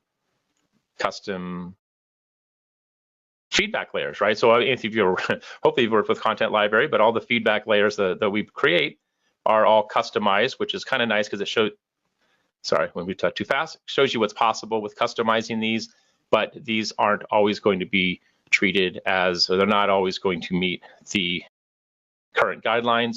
So what we could then do is, well, right now we're on the design tab for our project. There's a few other places we can find it. You'll see Feedback Master up here in the top left. So I can click that and I can apply any Feedback Master that I have for my project. Now, the Vitality is the Content Library template Feedback Master that we currently have. Modern is the default, and then I can just apply the Accessible. Now, what may or may not happen is sometimes we have characters on the slide for feedbacks a lot of different ways. You can see some of the text got moved around. So what I would try to do is reset that. And if that's not working, I'm actually surprised it's not working. Let's try that again. And then I'm just going to go to view. I want to look at why that didn't automatically pop into place. So my guess is if it's not automatically popping into place, I'm going to delete it. There we go. And then I just need to re-add it. So it's not picking up those new feedback. So you just need to copy and paste those back into and to set those up. Now, if you had a bunch of quizzes, you could shift click to multi-select, and you can then also apply your feedback that way. And then you can always just set it up so you set up a new project without having to do it, right? So you just go to the View tab on the Storyline ribbon, and then you have your Feedback Master where you can set it up before you even begin building them. So super important. You should see a lot more of this kind of development coming, but right now it's worth trying out and just applying it and overriding existing. Like I said, and if you already have other types of feedback, let's try switching or applying the Accessible Master to them and see how that works for your projects. Okay, let's see what else we have. Reach 360. So this is our new distribution tool for content. You can use it. It's similar to an LMS, but a lightweight version of an LMS that you can quickly get your content out. Under the Publish tab, you'll see it down here. We've got some learn more options for how you can set up a trial for your team, but you'll see that on your Publish window now going forward. What's really nice is that it integrates directly with Articulate 360 apps, so you can publish directly to this new product. Okay, so if you have any questions on that, I'll make sure that the links are on our resource page so you can check those out. Okay, so streaming video. This is I'd say this is a really big one. I think I've been really excited about this one because traditionally what we've been able to do is when we publish or add video, we have had some options for quality, right? So if we added a new slide and then we brought in a video, so insert, whatever quality settings we set on that video, meaning regardless of whether we have it uncompressed or we have it fully compressed, that video is the same video for everyone, right? So you have the compression option and you can choose to have no compression, or you can control your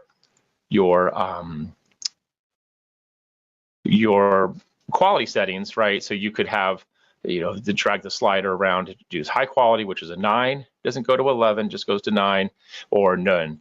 But now, the problem is that if folks didn't have a really strong connection, doesn't matter what quality settings you did, they're all using that same video.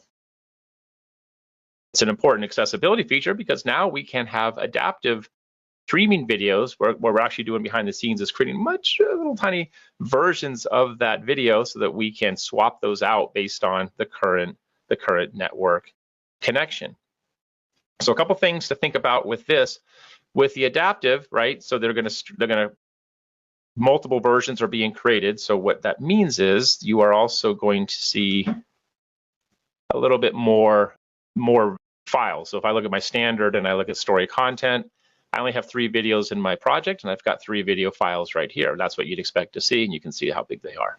However, if you are publishing to adaptive, you're going to have 3 folders. You have 3 folders for each of those, and they all end in that HLS format, something like hypertext streaming, hypertext live streaming. Not important, but that's the same protocol that YouTube and other streaming services use.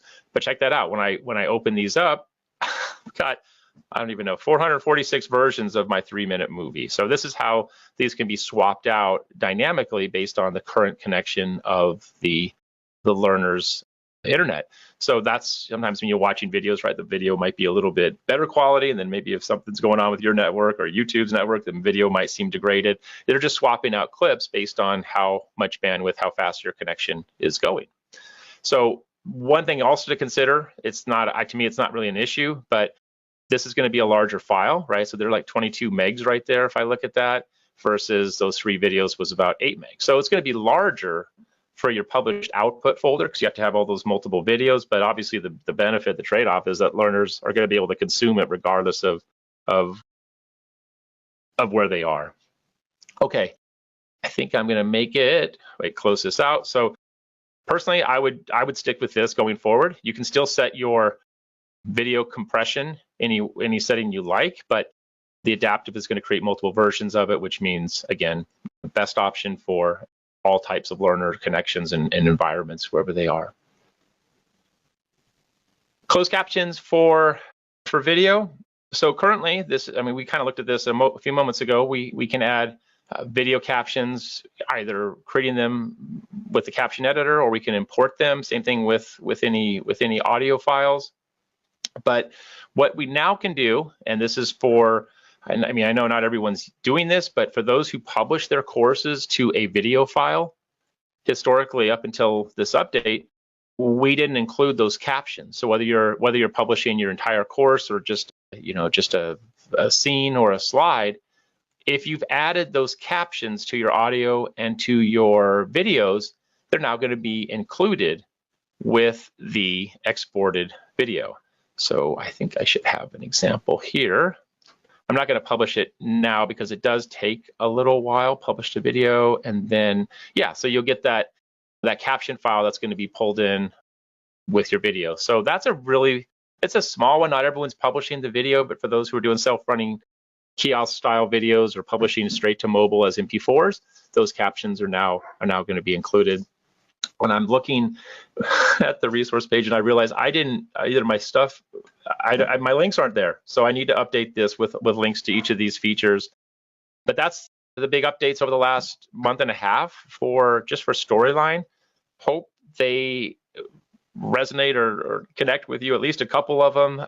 The accessibility versions obviously should help everyone. And then whether or not you're using background audio or even the streaming audio because you're using video, I think those are pretty big additions to Storyline.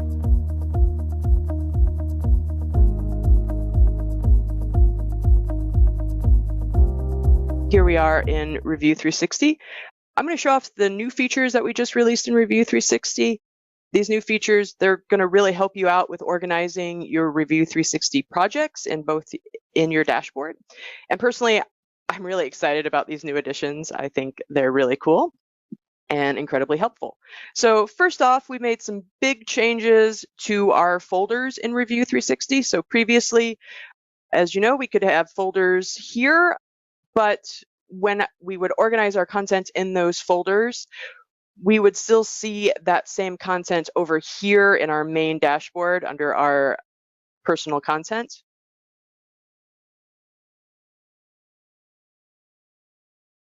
But now when we move something to a folder, and I'll show you how to do that. I'm going to come down here to move to. So once I move my content to a folder, I'm immediately taken to that folder so I can see my content in it now. But when I return back to my main dashboard here, now we can see that content's no longer showing up here under my personal content in my main dashboard. So I know that's been an often requested feature, and I'm excited to be able to go through and clean up my review here. So we've got that. We've also added nesting folders or subfolders to your folders. So for example, I can come into my webinars folder here and I can add a new subfolder. So we're just going to add a review or Rise 360 folder. So now I can come in and add content to this subfolder that's within my webinars. In addition to that, we've added this little breadcrumbs navigation tool up at the top. So here I can quickly jump back into my folders. So I can jump back into the root folder here or the main folder of my personal content very easily. I can also still do that from my navigation menu off on the left-hand side as well. In addition to that, we've added some additional things here. So here, when I hover over an item, I now have this little box here. When I click on that box, what's going to happen is that's going to open up this dynamic action toolbar up here at the top. And it's dynamic because depending on what I've selected here, it's going to change my options available. So right now I have a file selected. So right now what I'm seeing up here are the same options that I would find if I click that 3 dots, the more button there. I'm seeing those same options up here. But if I click multiple items, I'm going to see just the options that are available for those multiple items. So in this case, that is just the option to move, which leads me on to the next exciting bit, is the ability to move multiple files together at the same time. So I can come in here, I can select these 3 files, for example. I can come up here to move, and then I can select my folder that I want to move those to. Again, I'm taken to that folder immediately, but if I go back to my main dashboard, now we can see that those projects are now gone from my main dashboard. So that's pretty cool and exciting there. Another option that we've added, and I don't have an example over here to show you, but that is with our transfer folders. So if you have a Teams account and you are needing to move content from somebody, if you're freeing up a seat, that type of thing, and you need to move content from one person to another, you would be creating a transfer folder.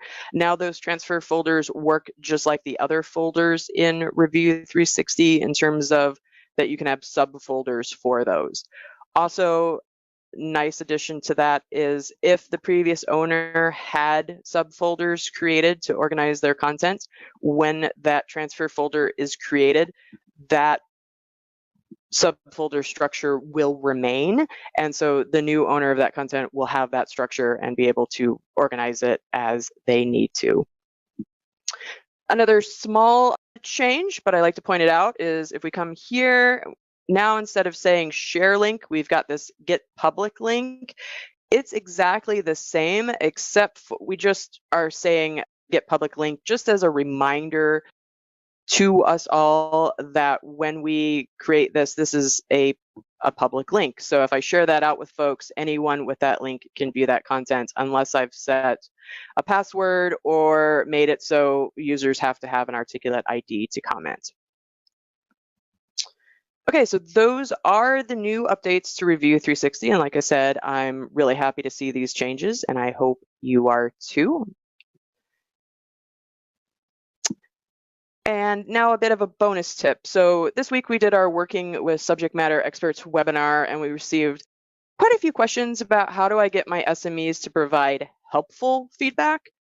Some SMEs provide us with very little feedback, while others provide us with what seems like a complete rework of the complete works of William Shakespeare, making it difficult for us to parcel through their feedback for those important, useful bits. And it's easy on our end to make the assumption that when we send out a course or content for review, that our reviewers understand what is expected of them. But the truth here is that providing good feedback in a review is a skill that not everybody has just naturally. And it's a skill that can be taught. And that's my recommendation for this issue. Back when I was a technical writer, we had the same problem with SMEs too, and our solution was to sit them down and train them on the types of comments that we found helpful and the types of comments that we didn't find helpful in a review process. And we discovered that to some folks, getting that review from us was actually pretty daunting for them because they just didn't know for sure what it was that we were asking of them, and it was a little bit stressful for them. So I just say, keep in mind that your reviewers are normally going above and beyond what their normal day jobs require of them. And so it's just important to kind of keep that in mind. So you can either get your SMEs together and provide some live training, either in person or via Zoom, or you could create something like this course that I made in Rise's microlearning feature. And basically what I just did, the first chunk of the course is just kind of explaining what Review 360 is and offering the steps of how to work with it for SMEs. But then I'm starting to add this area down here about providing feedback. And I think this would be a great tool for that, because here I can start to actually make this interactive for my SMEs. I can provide them with example comments. And for example, like I could use the sorting activity where I could have various comments that they would need to sort as if they were helpful comments or not helpful comments. Another way that you could do this would be like with a knowledge check, where you could provide a graphic of maybe some content that's for review, and then in the answer options, you would have some sample comments, and your reviewers would need to go through and select the appropriate comment for the review, and that can kind of help train them as to what type of comments you're looking for in a review process and what's actually helpful and not helpful. Going back, when I first trained my SMEs on this, most of them were really receptive. I was a little nervous about it, but a lot of them were incredibly appreciative to have a better understanding of that process and what they could do to help. And I know some of you may be saying, Ginger, you're asking me to create yet another course, and I really just don't have time for that. And I know I am, but I know that the time that you spend now up front will just help make things easier for you as you go on. So that is just my tip today, and seeing if there's any questions. Oh, there's a question about, will I make this available? Yeah, I think I'm going to try to make this available for folks so you can have that accessible to you. And I'm going to pass it over to David now.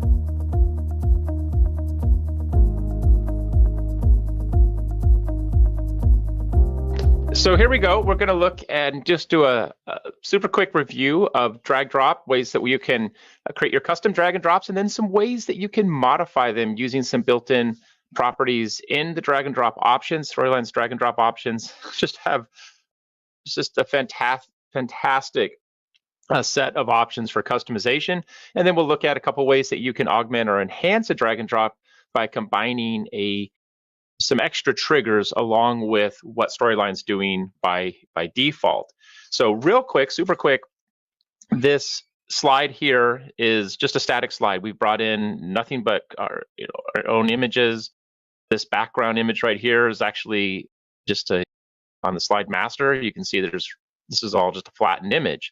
So sometimes that can provide a little bit of a challenge, meaning where am I going to drag the T, right? If I want the T to go in the trash or on the desk, I don't really have something to drop them on. Well, that's where objects like hotspots can work really well. Hotspots are just invisible shapes, invisible buttons, really a way to just add a button or an object to your slide without really having anything that the learner sees. So if we wanted to make this image, this part of the image right here, a place where an object could be dropped and evaluated, whether it's correct or incorrect, Hotspot's a good choice for that, because Hotspot is something you'll see as the Storyline designer, but your learners won't see it, but that's what these little tooltips here are for. We're telling the learner where we want them to place them. So we can just add a hotspot that are available under your Insert tab, and then the interactive objects. We see them right here. Hotspots have a couple shapes: circular, oval, rectangle, and then freeform, which is one you can just draw your own shape around something. But I think for these, a rectangle is going to work fine. So I'm just going to drag it enough to cover up the shape. But because the shape is fairly large, I don't need to make the rectangle that much larger. If I were maybe adding a hotspot here on the outlet, I'd still probably want something a little bit larger than the outlet, just to give the learners some extra space to drop those targets. So I'll call this one. I'm just going to call this my cue point. My playhead is off to the timeline, so you can see that actually moved it all the way over. So that's going to be a problem if I keep doing that. I'll call this one drop not allowed. And so I'm calling it not allowed because this is the not allowed hotspot. And then I can just hold down my control key, click and drag, and then I can make a quick copy of that. And then we'll resize this for the desk area. And then we'll just call that one allowed. Okay, so I have a couple hotspots, but essentially this is still just a custom slide, custom design with my own objects and background. I don't want to make it an interactive object, an interactive drag and drop. You can do that by coming up to the Insert tab again, and right here below we see Convert to Freeform. This is really, it's one of Storyline's best features. It's been around since version 1, and it lets you take any slide and convert it to a freeform or custom graded question type slide. But we don't have to use the feedback to make it a question, but we still get all that functionality. So the drag and drop's what we want to work with. I'm just going to select OK. And having said that, it's a free form interaction, we're still taken to form view. Like, what's going on? You told me this was free form. No, we're using form view just so that we can wire up all of our choices, and we'll still have that custom layout, the custom benefit of the slide. So I'm going to choose my drag item, excuse me, and I can do a couple different ways. I can just come through here and add all of my drag items first, or if you're more linear, you might say, well, I'd rather say drag item goes to which target, and then we'll say not allowed candle. Drag boombox would be allowed. Personally, I don't like working this way. I'd rather just kind of go more production based. So I would say, let's get rid of all of our drag items. And notice how they're being removed here from the list as we add them, right? You can't have multiple drag items, but we could have multiple drop targets. So now that I have these set up, I just come over to picture. I see that is allowed. An orchid, it's allowed, probably. And knife, probably not allowed, unless I guess it's a sporting goods store. Drag tee is allowed. So I'm just wiring these up, telling Storyline which ones are correct or incorrect. Don't have to worry about all the feedback options up here for now. But if I pop over here to slide view, this is what we mean by free-form interaction. I'm right back here in an environment where I can customize this as much as I like. So I'm not constrained. I'm not constrained by a template or a form telling me where things need to go. Now, my hunch is that because I removed the freeform, it actually added 2. So let's pretend like we're not seeing that. I'm not sure why I have 2 different layouts. So we'll test this real quick. But what we should see is that the interaction is now a drag and drop. All of these objects are now draggable. I can put them in place, and notice how they sort of snap into place right here. I think the radio is probably allowed, and maybe the picture and so on, right? But notice how they're tiling on top of one another, not always so easy to see. Then I click submit and get my feedback. Well, this is one last option here for this first part, and that is the drag and drop options. Every time you think there's something you want to do differently than what Storyline's showing you, go to your design tab, open up your drag and drop options, and then take a look here. Small window, but a lot of options. So right here, the drag and drop options that we just saw, well, what's set up by default is Storyline wants to just stack these randomly, but essentially on top of one another. So we have ways to either tile the objects, stack them, offset, snap to center, or even free. I like the free option for interactions like this, where they're not contained within a content holder. The only challenge is to make sure that the object or where the learners would drop them is large enough to account for that free, because they may or may not see that they actually dropped it exactly on that target. So if I choose free and then we preview, now it can be kind of anywhere around them. They're not snapping into place, but the challenge here is if you move them too far over, they're either going to return, or that could be another option that they don't return. So keep that in mind. But I think for a free form like this, allowing the objects to be moved anywhere around the actual target is good. So this is a place to start. Most of the creative examples you see in eLearning Heroes and the downloads or the examples hub are, if they're drag and drop, were created this way. They're created with the convert to free form, and then sometimes further modified to do something else. So what do you mean by something else? Well, I just mentioned that we're using the free to drag these around. What if we want to ensure that the learner actually gets some feedback before they click submit and gets the correct or incorrect or the good dog, bad dog type feedback? We want to give them a hint, kind of guide them to that correct answer. So we're not really trying to trick the learner. We're not really trying to penalize them. We'd actually like to see them complete the activity correctly before they submit and register their choices. So here's what we could do. I'm going to look at this first object here. This is a T, and we'll come into states, and we have a little hover state. Yeah, you can add hover states if you wanted. But inside a storyline, built in, and the reason I wanted to share this was when I did the session earlier this week, and then we still see this, especially from folks who come from other applications. If they wanted to put maybe a little check mark or a plus sign or an X or some kind of icon to indicate correct or incorrect within the actual drag object, they're using triggers. Triggers works great, but you don't have to do that. Storyline actually has this all built in. So here's what it looks like. I'm just going to come to, what am I coming to? New state. And I don't have to create a custom name, but if you look down here at the bottom, we have the ability to quickly, by default, behind the scenes, under the hood, Storyline can evaluate whether these are correct or incorrect. So I'll say drop correct, meaning it's dropped on a correct target. And let's just add an image here from Media Library. There's my little correct icon, and I want to put that right here, and then maybe the top corner. So there's my drop correct, and then let's add a second state, and we'll use the drop incorrect. So we want to indicate, well, as soon as the learner drops that picture, that object, we'll give them that visual feedback to say, hey, this is going well, or maybe you need to rethink this. We only have two choices here, so hopefully that makes it easy for them. And then we'll just put that in the top corner. So we have a drop correct and a drop incorrect. Awesome. And so click done. And since these don't have that yet, I would like to be able to copy and paste. Unfortunately, it's going to copy this other object. So let's just do this real quick. I'll add another one. I won't go through all of them, but I'll just do it for the knife and the T, since each one will go into one of the other targets. So we'll say real quick here, drop correct, insert picture, media,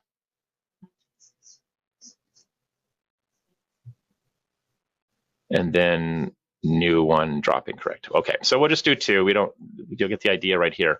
But I think this is important because it's something that I think first doesn't get used enough, and then second, when it does, it's being done with extra triggers, and there's a lot more to manage that way rather than just letting Storyline handle this for you. Okay, so we have drop correct and incorrect, and so we're only working with these two right here. Preview it, and is it going to work? Are we going to see that feedback? Well, we'll probably not see it because there's one last change we have to make. So if I click submit, I can kind of see it behind here. So what's happening is this feedback is happening immediately, happening as soon as we submit the interaction. What I want to see is I want to see it happen before I click submit. So to do that, once again, we're going to return to the design tool. We're scratching our head saying, hey, I know there's an option probably for this. Let's open up drag and drop options, and we're looking down on the top. We're looking for drop options, and then we look at feedback. By default, that is what we want to deselect. So we don't want to delay that item, the drop states, until the interaction submitted. Instead, we want to see that immediately. We want that immediate feedback. And here we go. So as soon as I drop the knife into the correct place, you can see my little icon, or if I place it over here, and the T would go in there. So now we get that feedback quickly, so we can make those changes for these objects and help the learner get to that correct place, that happy place. All right, so check those out if you haven't used them. Nice way to provide feedback to the learner. And then let's look at one last idea, and that is, this one is a good example of where you're learning the basics in Storyline, you're learning triggers, states, and layers, and you're working with the convert to freeform. Storyline's taking care of that for you. But sometimes you want to do something else that's not available in the options. That's where combining your own custom triggers, your own custom interactions with the built-in functionality can let you extend Storyline far beyond what you get out of the box. So for example, one way they'll think about it is, maybe we want the objects to disappear as they're dropped on each target, right? So that's kind of a neat effect. The objects are dropped on and then they just poof away, or they fade away, or they spin away, or they do something to go away. Well, we can do that as well. That's also a nice way to kind of have this gamified. You're sort of checking off a list. You're removing items that are correct or incorrect, or maybe we could just have it set up to do both. So here's what we could do for this. So for each item, we need to add an animation that makes the object go away. That would be an exit animation. So we could say, I don't know, spin and shrink is fine, and I'll make that down a little bit lower. Now I need to get those other objects here. So let's just select them, and we'll say spin and shrink. And I'll make that kind of quick so it doesn't get. Actually, you know what I'll do though for the webinar? Let's make it longer, because then it'll, just in case it doesn't show. All right, so I want those to fade out, and that's when we drop them on the target. So is this going to work? It's going to work, but not as I would like it to work. Meaning, when this timeline ends, because I haven't paused it, the objects are going to do what they're intended to do, and that is to go away. So we need to stop that. We need to prevent them from going away, and the way we do that is we just need to pause the timeline. We need to stop this timeline, or pause it, before it gets to, right, you can see that half second or that full second mark, right? You can see the fade out right here, and that's at the 7-second mark, and we have an 8 seconds. So as long as I pause the timeline before the objects begin to fade, we'll be okay. So the way I'm gonna pause the timeline is I'm gonna just put my playhead anywhere before that 7-second mark, and I'm going to press C on the keyboard. C as in Charlie, Q, or it stands for cue point, but C, and that adds that little marker right there. I can move the marker around, I can obviously position it, but what I want to do is use this marker as a reference. So when I add my trigger to say, pause that timeline when the timeline reaches the marker, and then everything will just be held here in abeyance until we make something else happen. So we'll add a trigger. And what is it we want to do? We want to pause timeline on this slide when the timeline reaches. So when the timeline reaches cue point, and we could choose time and give it a very specific seconds, a minute and seconds, or we can just use cue point. Cue point's nice because if I set the cue point here, and as you can see, it's 5.43 seconds. If I move the cue point, Storyline's automatically going to update this for me. I don't have to go back in here and get that time. So cue points give you a little more flexibility, but sometimes the time just is that accuracy is what you need. All right, so now I've paused the timeline. What's going to happen? Well, timeline's going to play. It's going to get right here. Nothing's going to happen because these objects, the exit animation fires when the timeline ends, but it also fires another event, and that event is if we change the state of these objects to hidden, then before it just disappears hidden, Storyline will play that animation. So it's kind of like forcing the object to the end of the timeline where then it'll fade out. It's not going to fade. It's not going to, the timeline doesn't move, but that effect triggers. So if we hide it and it has an exit animation, then the exit animation plays. So when do we want that to fire? We want to fire it whenever it's dropped on either a correct or incorrect target or both. So here's what that looks like. So we'll just start with the T, and we'll say change the state of the T, drop the drag T, set it to hidden, and when we drop the object on, so our very last trigger, which you can see sometimes gets buried beneath the monitor, triggers are certainly growing here. When the object is dropped on, when the T is dropped on, the allowed or not allowed. So I'm going to put it on both. You may want to put it on correct only, right? So the T would only when the T is on correct. Actually, let's do that. So you drop allowed, but not the drop. So if we get it correct, it goes away, but if it's incorrect, it'll still stay. And that rhymes. Okay, so we'll do it now for, I'm going to copy that trigger, and I'm just going to multi-select the remaining objects and paste it. And I just need to look in here to make sure that I have these set up. So we're saying on the knife, hidden when the knife is on, not allowed, right? But it doesn't go away if it's dropped on the incorrect target. And then the other one is the candle, and that one needs to be also on the incorrect. But you could, obviously you can see that you could do both if you like. All right, is that gonna work? I think it's gonna work. So here we go. The pot goes in the trash. Nope, it's not there. Goes up here, and now it floats away on the trash. Nope, goes over here. Poof, right? So knife goes on the desk, doesn't go anywhere, and then it goes away. So just another way to add a little more animation or interaction to it. Obviously, we would want these moving a little bit faster as they drop and fade away, but just didn't want the webinar chunkiness to hide that, and then we can put them in here. But I like this exercise because it's a good one where learning the basics, let Storyline take care of all of the heavy lifting for you, and then you still have this option over here with your own triggers to make additional things happen. So lastly, maybe we don't need to keep seeing the instructions visible every time, you know, after we've already dropped one of the targets. I guess we get it by now, right? We've proved that we know how this interaction's working, so we can make those disappear also, and when one of the objects has been dropped. So the idea here is we'll say turn the instructions allowed, and we'll say set the state to hidden. Now, real quick on hidden state though, the object's not deleted. It still could be brought back with another trigger, another event to change it back to normal. So you're not completely removing it from your slide. It's just not visible. So hidden is not the same as deleted.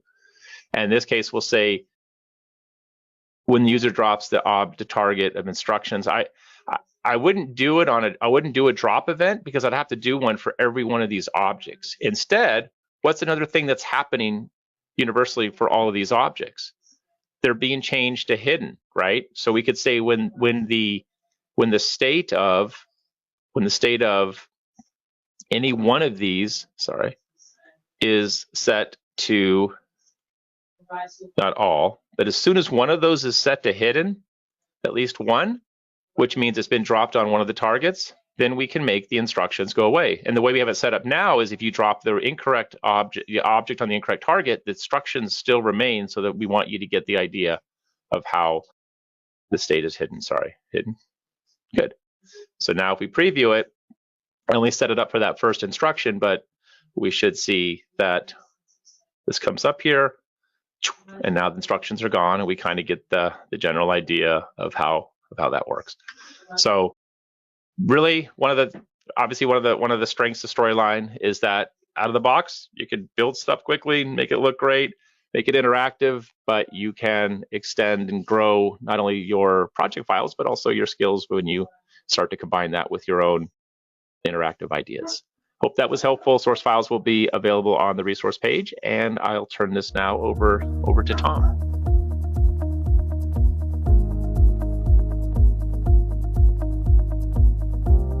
All right, so this tip comes from the community.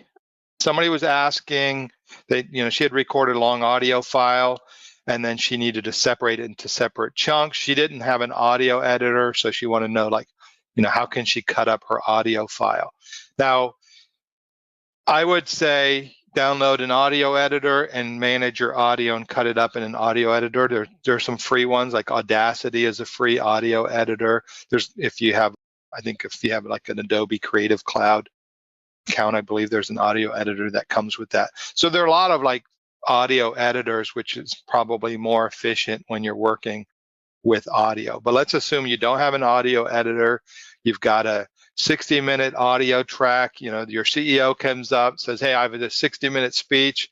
I want to cut that up into small chunks, and then I want to use that in a course. So how do you do that without an audio editor? Well, the cool thing is when you have Articulate 360, it comes with Studio 360. A lot of people who are newer don't use that, but let me show you how you access that.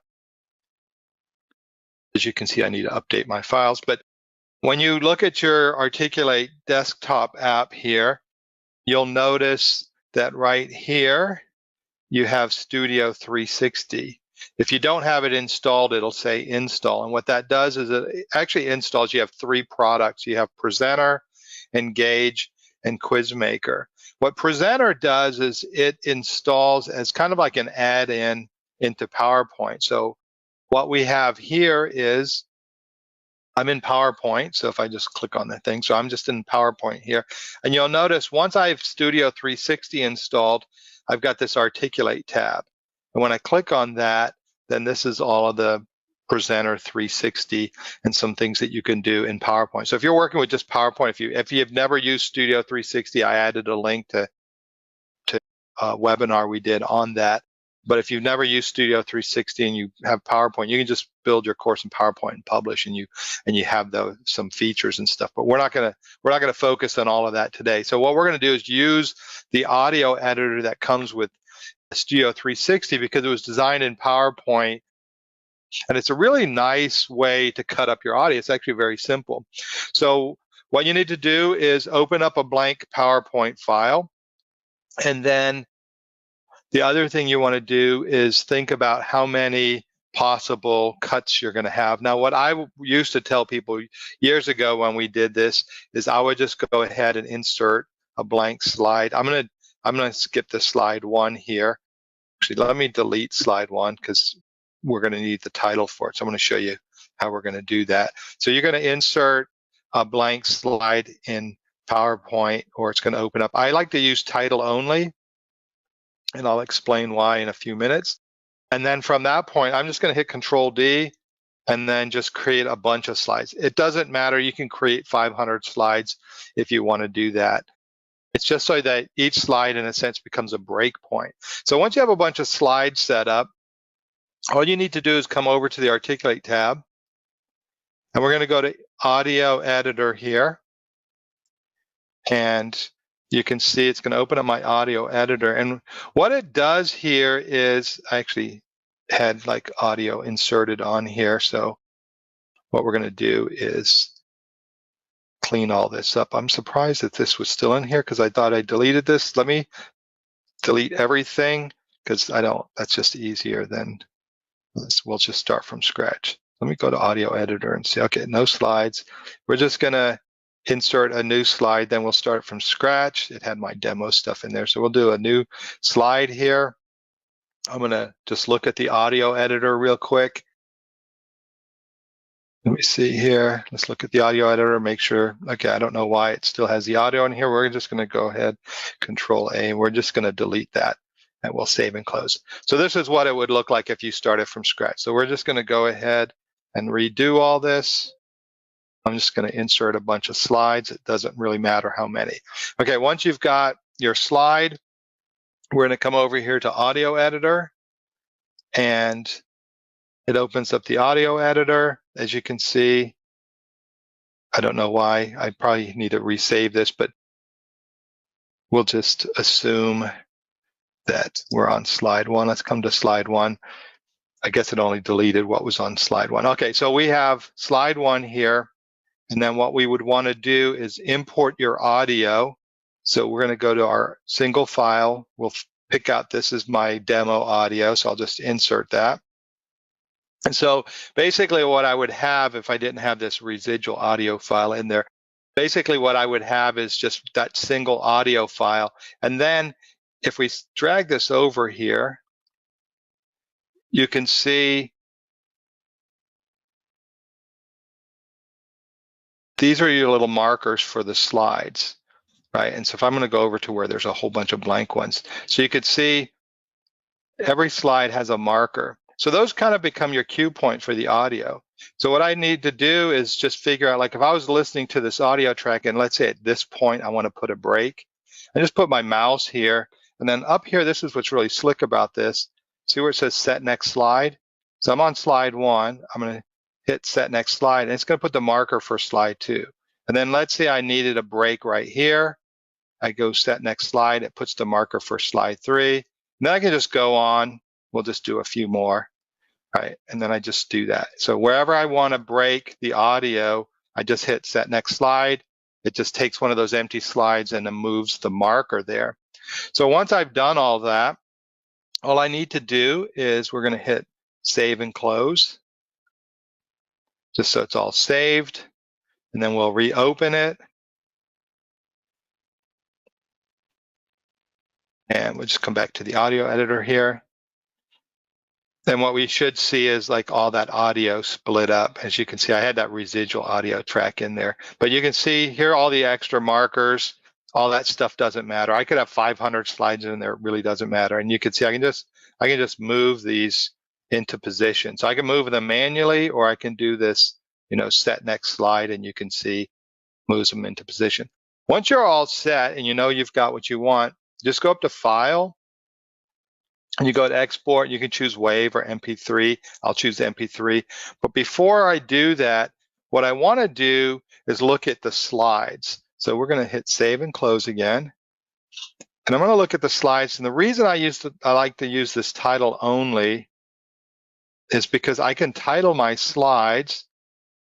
And so if I broke up all these audio tracks, I don't want audio 1, audio 2, audio 3, audio 4, audio 5. What I want to do is have a title for that. So maybe my first audio track is, we'll just say, it's a product overview, right? So we're talking about product. Maybe the second one is, key features, right? And the third one could be, value proposition, so forth. So you could title your slides based on how you broke them up, because you'd want to do that anyway. You're going to have an audio track. If you end up having, a 60-minute thing, you might end up having, 40 or 50 different audio snippets. So you're going to title them so that you know what you're doing with them. So you can title your slides to represent how you broke up your audio. And if I come back to the audio editor and I do the file export, I'm going to go File Export here. I'll just do MP3. I'm going to save them to a folder here. Let me just create a new folder. We'll call this Audio Clips. And then I'm going to open that folder up. We're going to select it. And then what it's going to do is wherever there was a slide break, it's going to cut that into a separate audio track. And so it just takes a little bit to do that. And it's going to ignore all of these because these extra slides that we had, they don't have any audio on them. So we're just exporting the audio tracks. So now if I go into my folder, which I have right here, where did I put my folder at? Okay. Export audio. My monitor is not, sometimes that happens with these webinars. My monitor is not behaving. All right, so my folder is right here. So I've got my folder right here. And you can see there's my audio clips, and inside of audio clips, you can see it separated them into 12 audio tracks. The ones that we titled, you can see here, they have titles on them. It's really easy to figure out what those were when I go to insert them. The ones that didn't just say slide 1, slide 3, through 12. So a super simple tip. It's actually pretty quick. If you have an audio track and you need to cut it up, you don't have an audio editor, this is a good way to do it. Even if you do have an audio editor, this is actually pretty quick. mostly because when you come into the audio editor, the fact that you can just, pause the audio you want it and just put set next slide, and then that establishes your cut point, and it's easy enough to move those things around. Like I can nudge those and re-export, or I can do the set next slide. So I like that. There's also some simple audio editing in here with the silence and those things. But the main point is, if you don't have an audio editor, it's a nice, quick, simple tip to import that audio, cut it up, and export it, and then you end up with a bunch of little audio clips. If you have never used Studio, it's still worth downloading. We have a few minutes. So one of the things that comes with Studio, I'll just shut this down. One of the things that comes with Studio that I like when I'm working in PowerPoint, even if I'm not going to save it as a course, is you have access to the content library resources as well. So all the characters that you would have in Storyline, those things are available to you. So if you're working in PowerPoint, you can still leverage those, even if you don't use all the other Studio functionality. And again, if you're just building something in PowerPoint really simple and you want to publish it, you can do that. It's very similar to the way Storyline works. If you're building something interactive, then I would just import the PowerPoint into Storyline and build the interactivity. But if you just want to take your PowerPoint and publish it, Studio is a good product for you.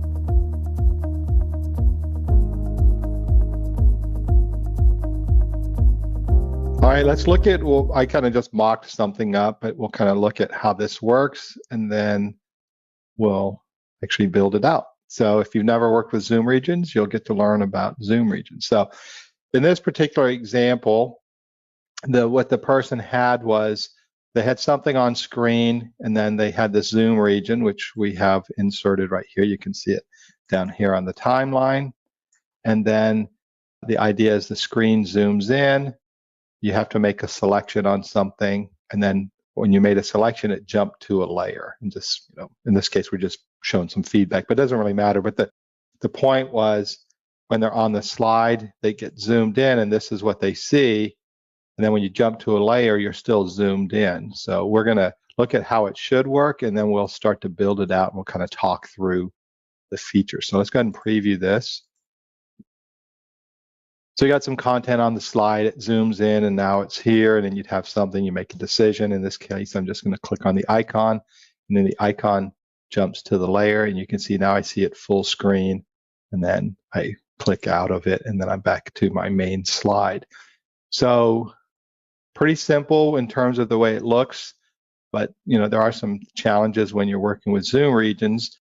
Like always, there's a few different ways to do things in Storyline. So, something like this, I might, instead of using layers, I might use triggers to different slides, because the end user doesn't know if it's a slide or a layer, so that doesn't matter. Jumping out into another slide gives you some flexibility in that you don't have to do as much to manipulate the zoom region, because you're just going to jump to a new slide, and then you don't have to worry about zooming in or out. We're going to use the layer because that was the question. So here's our slide, and we just got a layer down here just to set up right. So we've got a layer here. We'll just do this layer. And so let's say in this particular activity, I zoom in on a part of the screen. So I want to insert a zoom region, and then I'm going to click the icon, and the icon's going to go to the layer. So let's insert a zoom region first. So if you've never worked with zoom regions, you're going to learn how to do that. And this is why we like these quick tips. A lot of times the quick tip themselves is, you might say, well, I'm never going to do this. But what's nice about these quick tips is it kind of lets you play around and explore the feature and how those things work. So the zoom region's up here under the insert. So you just go to insert zoom region, and then it's going to insert it where the playhead is. So if you never worked with the zoom region, what's going to happen is when the playhead hits the zoom region, it's going to zoom in based on, like in this case, you can see, we'll just do this here. We'll just frame it around this content. So if you've never worked with zoom regions, what's going to happen is when the playhead, which is right here, hits the zoom region, it's going to zoom in. If it's butted up to the start of the screen, let's go ahead and preview this. it's going to start zoomed in, right? And then you should see it zoom out as it moves on the timeline. So if we look at the zoom region here, it starts here, so it's already started zoomed in, and then it goes along the timeline, and when it hits the end, it's going to zoom out. So we're going to do, I'm going to show you just a bonus thing with the zoom regions. If I move the playhead, I'm going to insert another zoom region. Now you can see, I'm going to pull this one off the line. So we'll move this to 1 to 3, and then this one will come up about a little bit later here. So you can see it's going to zoom in, zoom out, zoom in. So if we preview this, it's going to zoom in, and then it's going to zoom out, and then it's going to zoom in, which it didn't zoom in very much because we didn't modify it. So that's because they're disconnected. If I connect them, it almost works like a panning feature. So let's do this here. Let's frame this up. So you can see, here's my first zoom region, and then here's my second zoom region. So if they're disconnected, it's going to zoom in, zoom out, zoom in, zoom out. But if I connect them, it's going to zoom in, and it's going to stay zoomed in. It's just going to pan over to the next one. So let's preview this just so you can kind of see how those zoom regions work. Zoom in, and then it pans over, right? Of course, you'd want to slow that down. That's based on how long it is on the timeline. All right, so the zoom region is always going to, I saw somebody ask a question. The zoom region is always based on the aspect ratio of the slide, because you're zooming into the slide. So it's basically, it's like your window, and the window just zooms, right? So whatever the slide's aspect ratio is, that's what the zoom region is going to be. So we're going to get rid of this second zoom region. So that's kind of how zoom regions work. So in this case, they zoomed in here on this part of the slide. And what they want to do is, let's say I zoomed in. I don't want to zoom out because I want to stay zoomed in. And then the other thing is, I have a decision. You could put buttons or whatever you want to show up here. And this, we're just going to use the icon. But I got to make a decision. I click on the icon, and I'm going to jump to the layer. So let's go ahead and add a trigger to the icon first. So I've got my icon here, and I'm going to insert a trigger. Oops. Insert a trigger up here. Where's my trigger wizard? Where did it go? It's off screen somewhat. There it is. All right. So what do I want to do? I want to show layer, this layer 1, when the user clicks on that object, which was this, right? I think that was called oval. Oval. All right. That's why you should title things. All right, so let's preview this. So it's going to zoom in. I'm going to click on the it zoomed out, right? So that's one problem. And then this does jump to there. So let's go ahead. First thing we have is it's zooming in and it's zooming out. So we need to stop the zoom.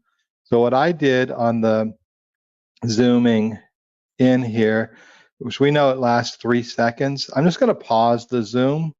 So to pause it, just move the playhead. I like to use cue points. You can use a timeline. I'm just going to move the playhead. You can right click and you can create a cue point at the playhead, or you can hit the letter C and then you can see it put a playhead there. I don't know if you can see it. There's a little cue point. And I like the cue point because then I can drag and nudge it. So we're just going to put it around the 2-second mark. Doesn't have to be perfect for this demo. So what we're going to do is we're going to zoom in, we're going to pause it. That lets it just stay where it needs to stay. And then we're going to make a decision. So we're going to zoom in and pause. So let's go ahead and add a trigger. What do I want to do? I want to pause timeline of this slide. And when do I want to pause the timeline? When the cue point, when it reaches cue point 1. So we say when the timeline reaches cue point 1. So if we look at that trigger, we're going to pause the timeline on this slide when the timeline reaches cue point 1. And then we have our trigger to show the layer. So we're going to come in here. It's going to zoom in. Now it's going to pause, so it's just going to stay there. And then I'm going to click, and that's going to take me to the layer. And then this is the challenge that she had, was now I'm stuck and the layer is zoomed in. How do I zoom out? So what I did in this particular example is we can just jump past the zoom region. So what we're going to do is we're just going to put a trigger that when I click on this, it's going to jump to a point in the timeline past the zoom region. So when we have the playheads moving along, it pauses. It's paused. We want it to not be zoomed in, so we're just going to jump past that. So we're just going to do like 3.25 or so. I can put a cue point on here. I'll just do C. There's my cue point. And let's just put another trigger on here. What do I want to do? I want to jump to time. And then we can say jump to cue point. I need to choose the slide first. So jump to cue point 2 on this slide. And then we'll say when user clicks, that was what, oval. This is, I'm assuming that this is where I should title this. Let's go ahead and see which one it is. Oval here. Good point to title this here. Let's just go ahead and just say choice 1. And then we know that. Okay, so what we're going to do now is if we look at the triggers, we're going to pause the timeline, right? When it's zoomed in. When I click on this, it's going to jump to this layer. But before it jumps to that layer, we want this to jump to that point in the timeline. So if we look at the trigger order, it's going to show layer, and then it's going to jump to that cue point. We want it to jump to the cue point first, so it's going to jump past the zoom region, so it should be zoomed out, and then immediately go to the slide layer here, and then at that point it should be in full screen. So let's go ahead and preview this. It's going to zoom in. It's pausing. When I click this button, it's going to jump past the zoom, and then it's going to show that layer. And then you get that effect where you no longer now have to deal with the zoom, and I get out and I'm back in here. Now there's some other things you would need to consider, like if you want to re-trigger the zoom and all that, but we're not going to cover that in the demo. But like I said, there's a few different ways you can approach this. This is one way. If you were doing something and you don't want to deal with all these, like in this case, there's 4 options potentially. You don't want to zoom in and out. Working with slides versus layers gives you a little bit more control, because then you're leaving that slide. You don't even have to deal with the zoom region. So it really just matters with what your particular interaction is. But I thought for this demo, it's kind of a nice way to play around with the zoom region and play around with some of the other triggers and some of the things that you can do. That's essentially the tip based on the question that we had. Let me see if there are any questions that I saw a few questions come up here. Let's see here, wouldn't it be easier than adding a pause trigger, just trying to understand why you're running the zoom to the end of the timeline? Yeah, so there was a good question. Like, I just paused this. Again, I like to do these quick tips because they're just a way to play around with the features, and you can do it. You could do something where you shorten the timeline. There's no reason why it has to have a zoom out, right? So if I shorten the timeline, then it's never going to zoom out, right? Because if we got rid of these triggers here, it's just going to zoom in and stay, right? If we look to the end of the slide, so it's going to zoom and stay zoomed in. So then the question is, how do I get out of the zoom, right? Then you'd have to deal with that. But again, the tip itself is really just about playing around with these features. Let's see here, can the zoom just be deleted off of the consequence layer? Nope. I wouldn't mess around with the zoom. You don't have a zoom option. So if I go to the layer here, you can see the zoom region, you don't have control. That's why, if I was doing this interaction, I would probably think about setting up like a scene where, because I use the scene as a bucket, and so I'd have the scene would be my zoom scene, and I might have a main slide and then multiple slides. It depends on how the interaction's set up, because the end user doesn't know if it's a slide layer or if you're showing a new slide, right? So jumping to a new slide gives you more control because you're in a whole new slide and you have a lot more control over what you can do in that slide without having to deal with those zoom regions, and then you can jump back to the slide, and in that case you can then re-trigger the slide and whatever you did in the interaction. It really just depends on how you set up the interaction.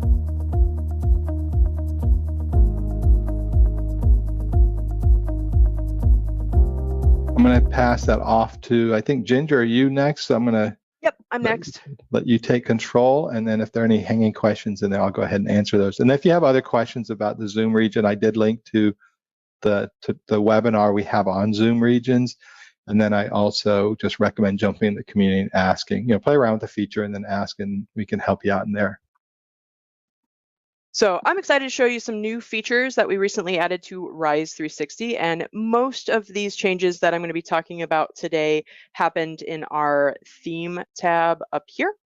So first of all, what I'm going to talk about is our new option to hide the lesson headers in your Rise 360 multi-lesson courses. So this option is not available for your microlearning courses. That's simply because they don't use lessons. So that's why that option is not there. So if you find yourself in a microlearning course and you're looking for this option, it's not going to be available.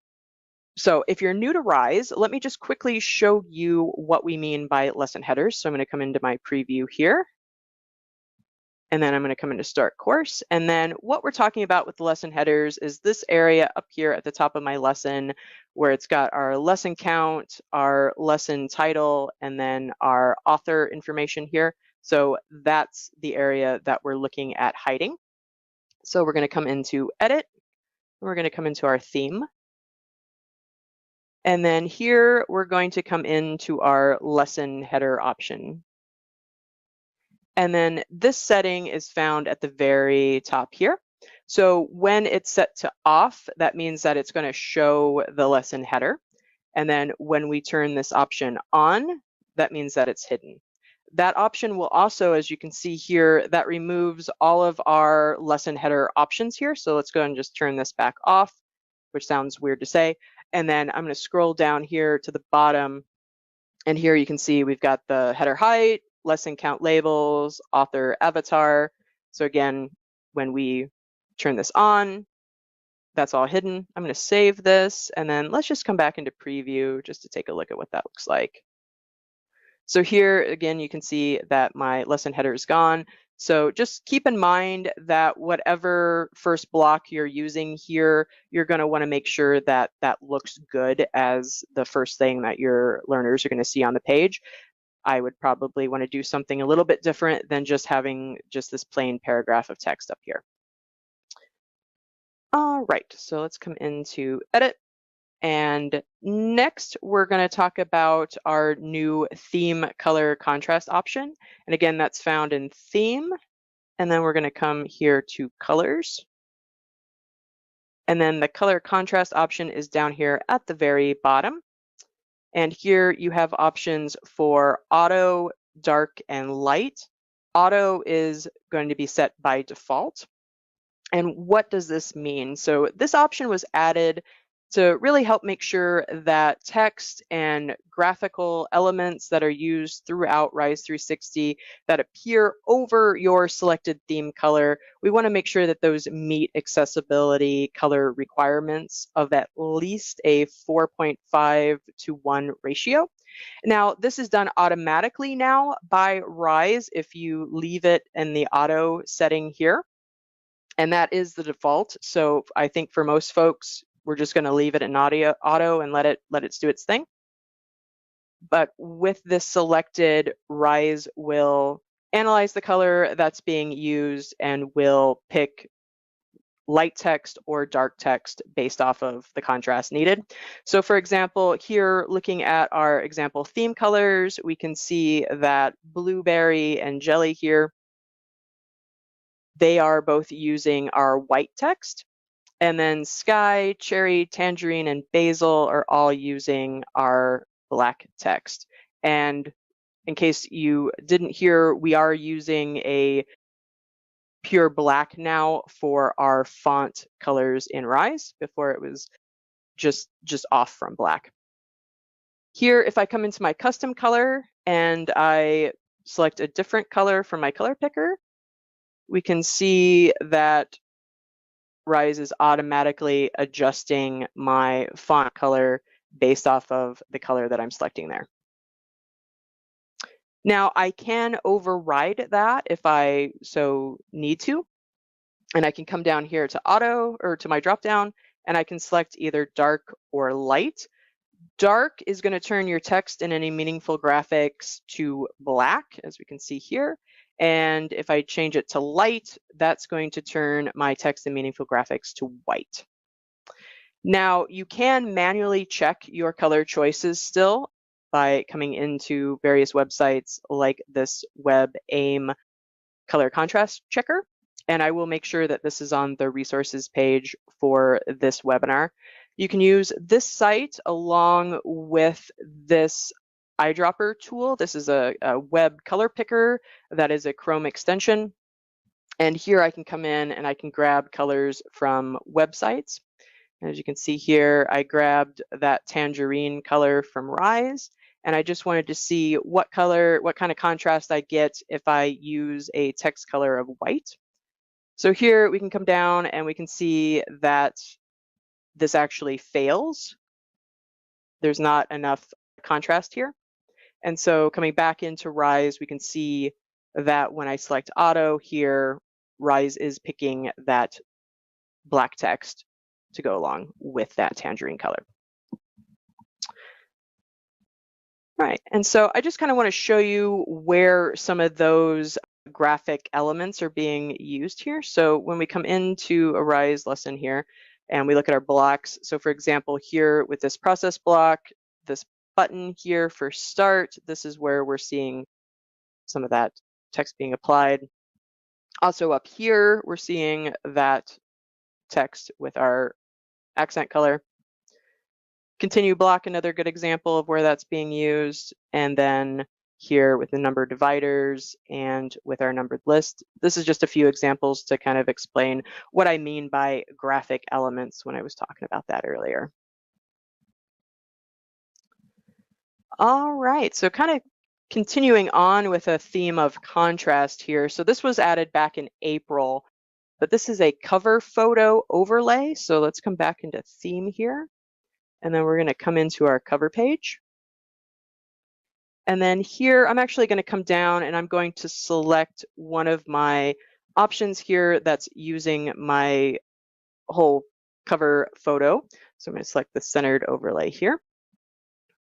And then coming back up here to my course image, I'm going to select edit. And now we have this option here for overlay.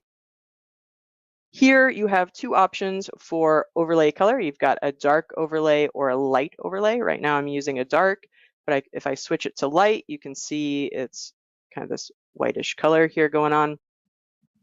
And then coming back into my overlay option, I can select a percentage for that overlay. So let's go ahead and put it back into dark.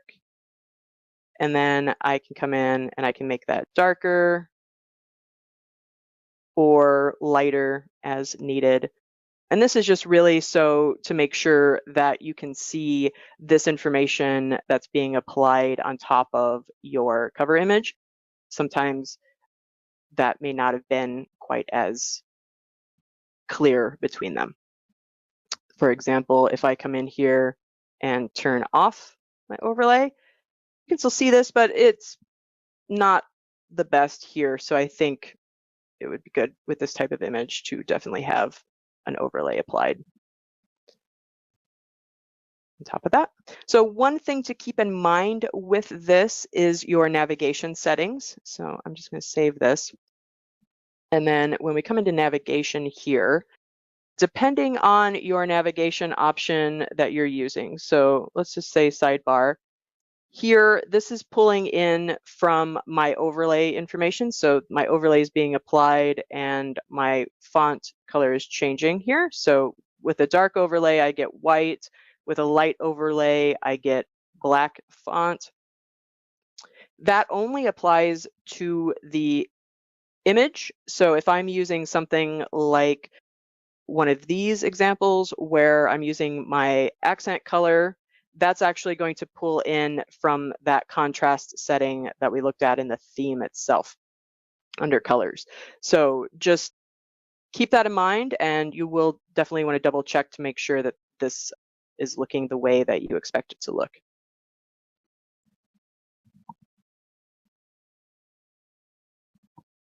All right, going on. Our next option actually takes us out of theme, and we're going to come over here to publish. And we recently added the ability to hide your cover page when you're publishing to an LMS. Now, this option is just available for publishing to LMS. But here we're going to come into publish, then we're going to come into our LMS. And then down here at the very bottom, there's hide cover page. When that's turned off, that means that you're going to see your cover page when you publish this to your LMS. When I turn this option on, that's when it's going to hide that cover page. So what does that look like? I uploaded a couple different versions to StormCloud here just so we could see how this looks. So we'll come into this first one here. And here is what it would look like with my cover page. So I've got my title, I've got my start course button here, I've got my course description, and I have my lessons. And then we'll come back into StormCloud here and just take a look at what that same course looks like, but with the cover page hidden. And here we just go right into our first lesson here. So again, we're not seeing our course title or our course description, that cover photo, any of that we're not seeing now. This option is available for microlearning, as well as the cover photo overlay and the theme contrast colors. Those are all available for microlearning. And personally, I'm going to play around with hiding my lesson headers along with the cover page here to see what different types of course looks I can create. And if you come up with something that you'd like, I'd love to hear about it. Please share in our community, because I'd love to take a look at what you're coming up with. But speaking of microlearning, we just yesterday released some new real content templates. So we're going to come into create new here. We're going to come into microlearning. And then these real content templates that we just released, these are discussing disabilities in the workplace. So often difficult conversations to have. So I really think that these templates are good information. Even if you're not going to be publishing these for other folks to use, just for us to go through the courses ourselves, I think is incredibly helpful. So these new courses are Invisible Disabilities in the Workplace, How to Request Disability Accommodations at Work, and then a quick guide to talking about disabilities. So I do recommend checking those out. A common question that I get in some of my webinars are, how do I know about what's coming out new feature-wise and what's already come out? And we've got two different sites for that. So you can come in to our version history, and here you can select your product. I've already got the Rise 361 open here. And you can see that just yesterday we released those 3 templates, but you can kind of go through and you can see all the different features that have been released recently. And then if you want to see what we're currently working on, you can come over here to the Articulate 360 feature roadmap, and you can go through and see what's currently in development and what we have coming up next. So I highly recommend just bookmarking these 2 sites. I will make sure that they are referenced on the resources page so you have those handy for you. All right, that is all that I have. So I'm going to pass it over to David now.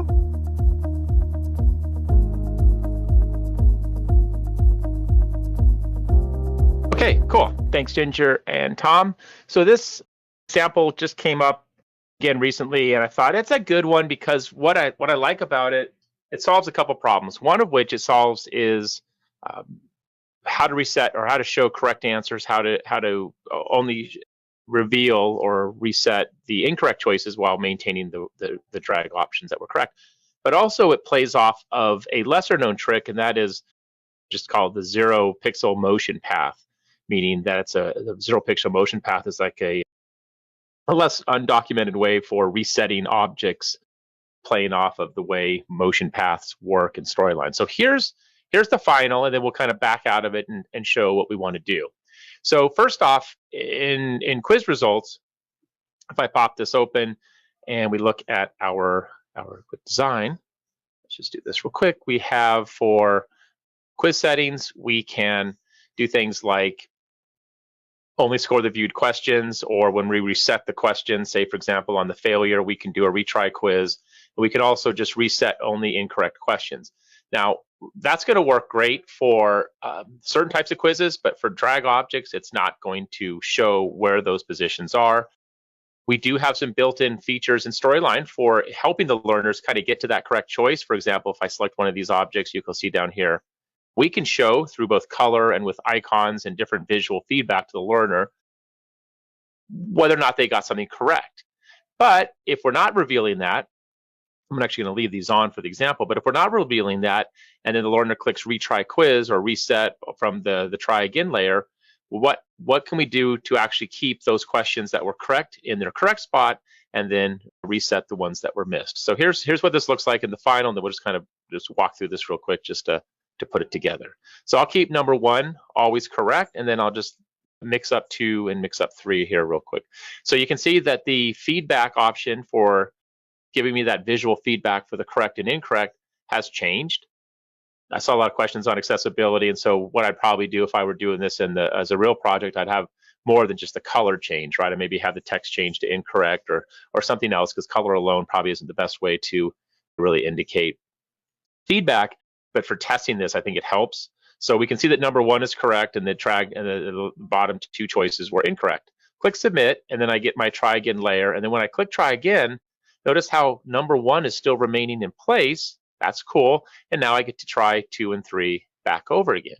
So out of the box, the built-in features, that's not possible in Storyline.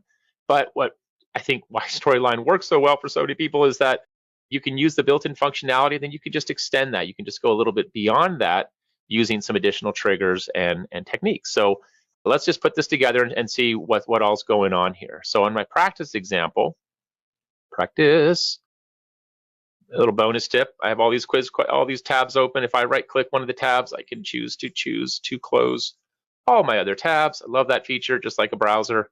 And we want to basically make this a drag and drop. So I don't want to do everything from hand, everything manually. So I want Storyline to take care of as much as possible for me. So let's just convert this to a free-form interaction. So we'll say convert to free-form. And what Storyline is going to do is just make a quick drag and drop for us. You can see the 6 different types of free-form. I like the first one. Click OK. And all I need to do really quickly is just wire up my drag items and then my drop targets.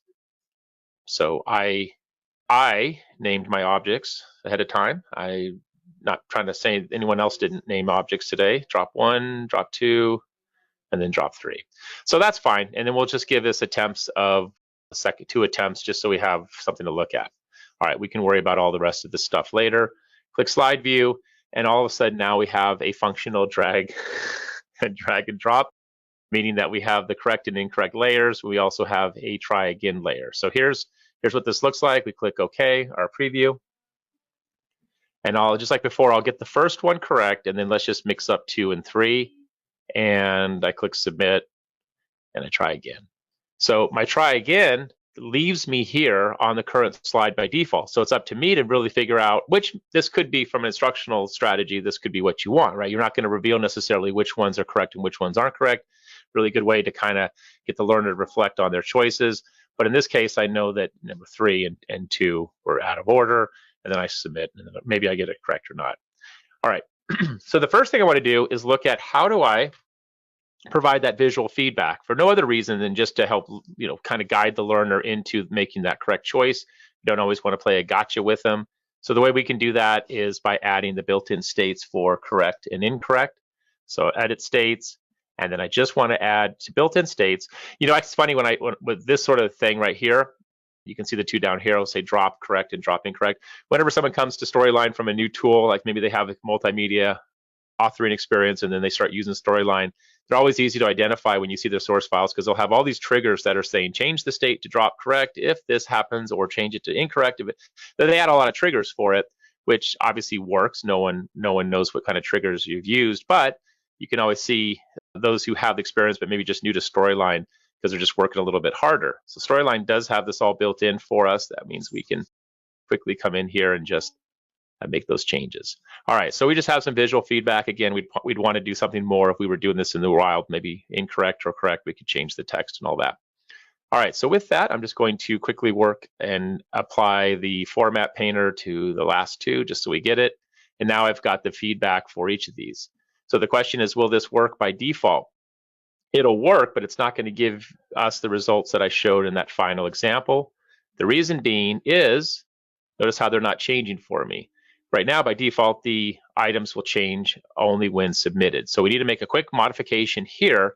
And if you ever find yourself working with the drag and drop, probably more than almost any other interaction or activity in Storyline, the drag and drop options, they're pretty extensive. There's a lot we can do here for controlling how our drag and drops perform. And thanks, Jill. I am the master only 5 minutes before my sessions. But by default, we have the delay item drop states until interaction is submitted. If I uncheck that, then as soon as we make the choice, as soon as we drop the item, then we get that feedback. So all this stuff, it's amazing what's in here. And essentially, you know, if you're using triggers for this, that's fine. Storyline's really just adding the triggers underneath the hood for you. So it's still happening the same way. Triggers are being added. It's just you're clicking a box rather than having to add the trigger. All right, so now when I preview this, we're going to see that those choices at least lead me to the right decision. But if you're not working with those and it's not so obvious to your learner, right, which ones were made, then we'd want to be able to have these things reset back over here.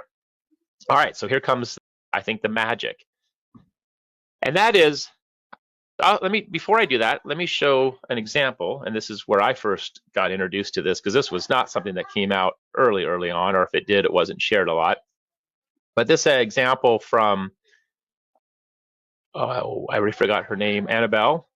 This is a much older example. How old are we talking here? Yeah, like almost 5 years ago. So here's the example. So the idea is she's measuring sugar cubes, and you have the sugar cube, and as you keep dragging each one, it's calculating. So this is basic number variables. That part's not that exciting, but when I'm looking at this, I'm thinking, okay, she has probably a maximum number of drag objects here, maybe 10, right? There's just 10 of these stacked on top of each other. That's certainly a viable way to go. And then when I was chatting with her, I'm like, hey, that's pretty cool, this and that. We're talking about some other things. Somehow it came up. I'm just like, how did you, just duplicate the objects with a bunch of motion paths? Turns out there's only a single object right here. There's only one. And so what's happening is each time an object is dragged over, we're getting that object to reset. I thought, hey, that's pretty cool. That's not something I even knew. It wasn't something we were talking about. But the idea is we're going to add a motion path to these three objects. So these are like the sugar cubes. If we add a motion path to these, and then we tell the motion path to play, it's going to play that motion path. So for example, add an animation, add a line, and there's my motion path. And maybe I say, well, let's just make it go to the right. So every time this motion path plays, this rectangle will play from start position to end position. But let's say that end position is exactly the same place as the start position. In other words, the length of the motion path is set to 0. Now that's really no reason to do this other than to reset the object and kind of create a fake motion path. And so if we say play that motion path when that object is either dropped or in the incorrect state, it'll pop it right back to that start point, which also happens to be the end point.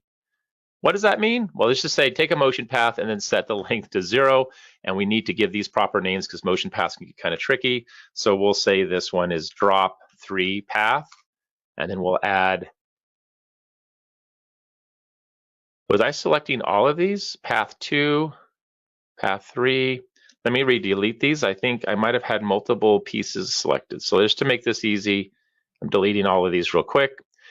And there shouldn't be any paths anywhere. So let's say something just popped up. But we'll say I select the first one, add a line.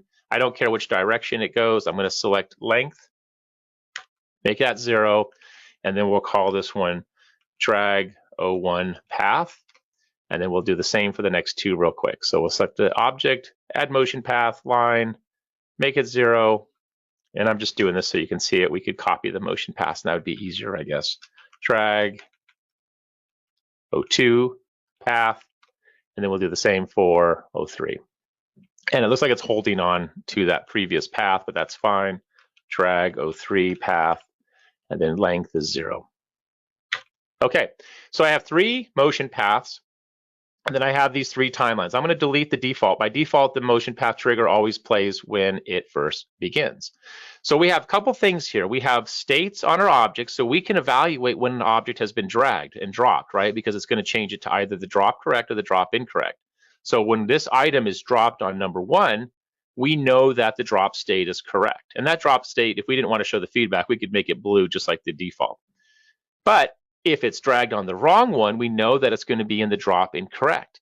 Because that state changes, storylines change in that state for us, we can evaluate that, and then we can we can add a condition to that to say, well, if it's not correct, then do this. How about if it's not correct, go ahead and change the go ahead and play that motion path. And actually, I do need to do this really quickly. I'm just going to make the duration for each of these really short, so it happens instantaneously. Just otherwise, it's going to be kind of interesting. So here's how this is going to start to play out. I'm going to have this all happen on my try again layer, because that's the layer that we know something incorrect happened. So what do we mean by that? Meaning the only time we're going to see the try again is if you didn't get it entirely correct. So we'll say when the timeline starts, or when the timeline begins, or when the timeline reaches, it doesn't really matter here. We just want to basically evaluate what's happening on this slide, okay? So we'll say when the timeline reaches, we're going to move. So move is our animation. We'll start at the top. We'll say move drag 01 along drag 01 path. And you could say when the timeline starts, but I think it's easier if we say reaches. We want to let the timeline at least just get a little bit out along the way so it's not instantaneous. We need the storyline to read the triggers. And so we'll just say, I don't know, 0.1 seconds. As soon as that just gets a little bit past the timeline. And then our condition here, this is where the magic happens, right? We need a condition, and that is if the state, right? If the state of drag 1 is not equal to normal. So if it's not equal to normal, or I'm sorry, drop correct, then make that happen. When the timeline reaches 0.1 seconds, basically as soon as the timeline starts, and if it's not equal to drop correct, then move it on that path. So I'm going to stop right here, and I'm just going to look at this first one, and I want to preview and see what happens.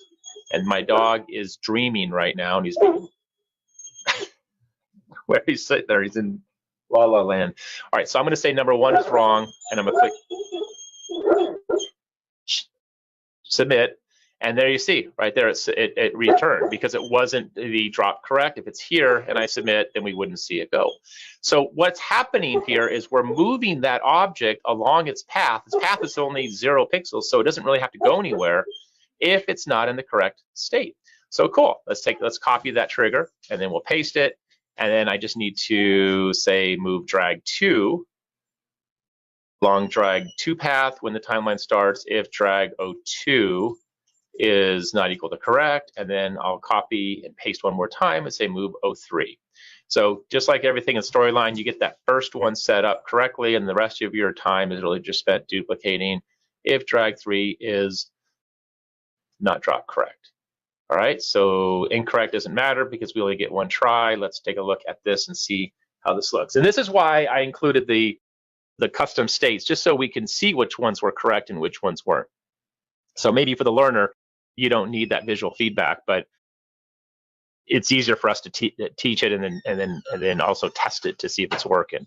So I click submit, and immediately those 2 play, those 2 return, but number 1 remains. So that's the same technique that we're seeing here with the sugar cube. The only difference is that the sugar cube is being used as a stacking order. So I have a really quick example here just to show another example, right? So we have a bunch of fake cubes here that are all set up. So we're just progressively revealing these based on a number variable. And then we have this one single cube with its 0 pixel length, and we're going to keep showing it. Now, the difference here is we're going to hide this object when the value equals a certain number. Basically, it's when we have the counter equals 6, because we only have 6 cubes. So when it equals 6, go ahead and hide it. Now, here's how you can see and appreciate what's happening here. I'm going to actually drag the motion path out, and you can see this thing fire each time because we actually have a motion path here, and you'll see it move. But if you have a 0 pixel, you don't see it move, and you get that immediate reset. And so here it keeps coming and animating in, which is also a cool effect. I mean, this kind of looks neat, like someone's kind of throwing you sugar cubes off the table. But at some point, we're just going to hide it. But it's one object. We don't have to duplicate our objects, 10, 20 times to accommodate for the potential number of attempts the learner makes. We just have it once, and then we just set that motion path to 0 pixels, and now we can have that object appear to be reset. Similar if we had advanced XY coordinates on the slide where we could reset objects like that. Fantastic use case. If you have using this, send me a note or post in the chat. I'm just curious how you're using, if you're already using that 0 pixel. I see a lot for drag and drop objects for resetting them, but I'd be kind of curious what else you're using. Source file will be added, so y'all have that just in case. But it's just that storyline, and the reason why you want to, when people post examples in the forums, just kind of open up the source file and just ask yourself, do I know how they did it? If I do, then I move on. And actually, I thought I knew how Annabelle did, so I almost didn't talk to her, and I talked to her about something else, and that's when that came up. So it was one of my things where I thought, I do know how it's done, only my way was the really long way, her way was the really efficient way. So, but again, no one really knows or cares if you took the short or fast way. But that's the trick here, resetting drag and drops, but also looking at creative uses for that 0 pixel motion path.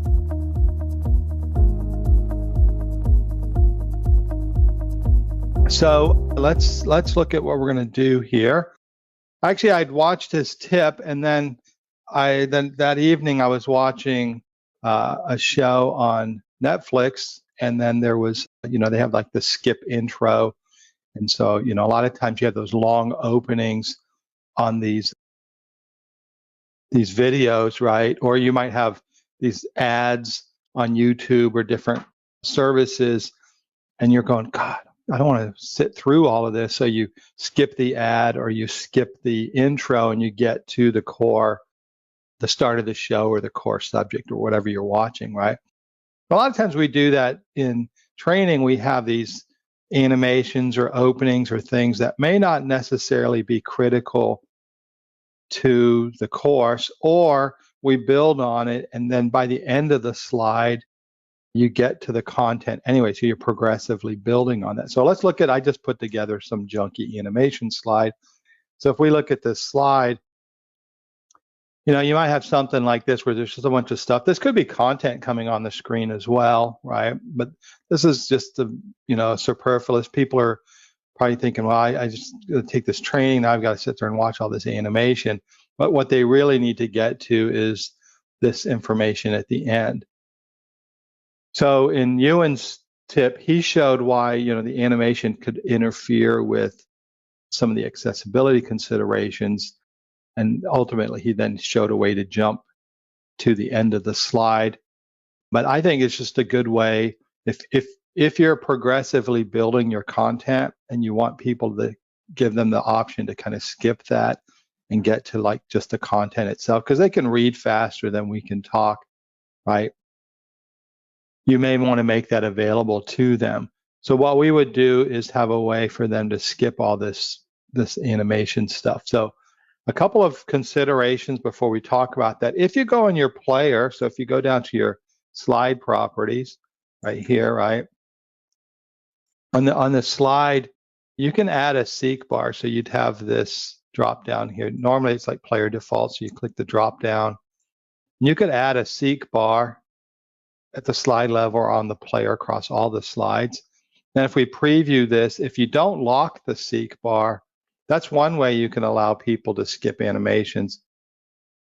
and then they can just scrub through it, right? I kind of like that because they may want to see something. Like this case, this is obviously just goofy stuff, but the seek bar allows them to kind of scrub through as long as you don't lock it down.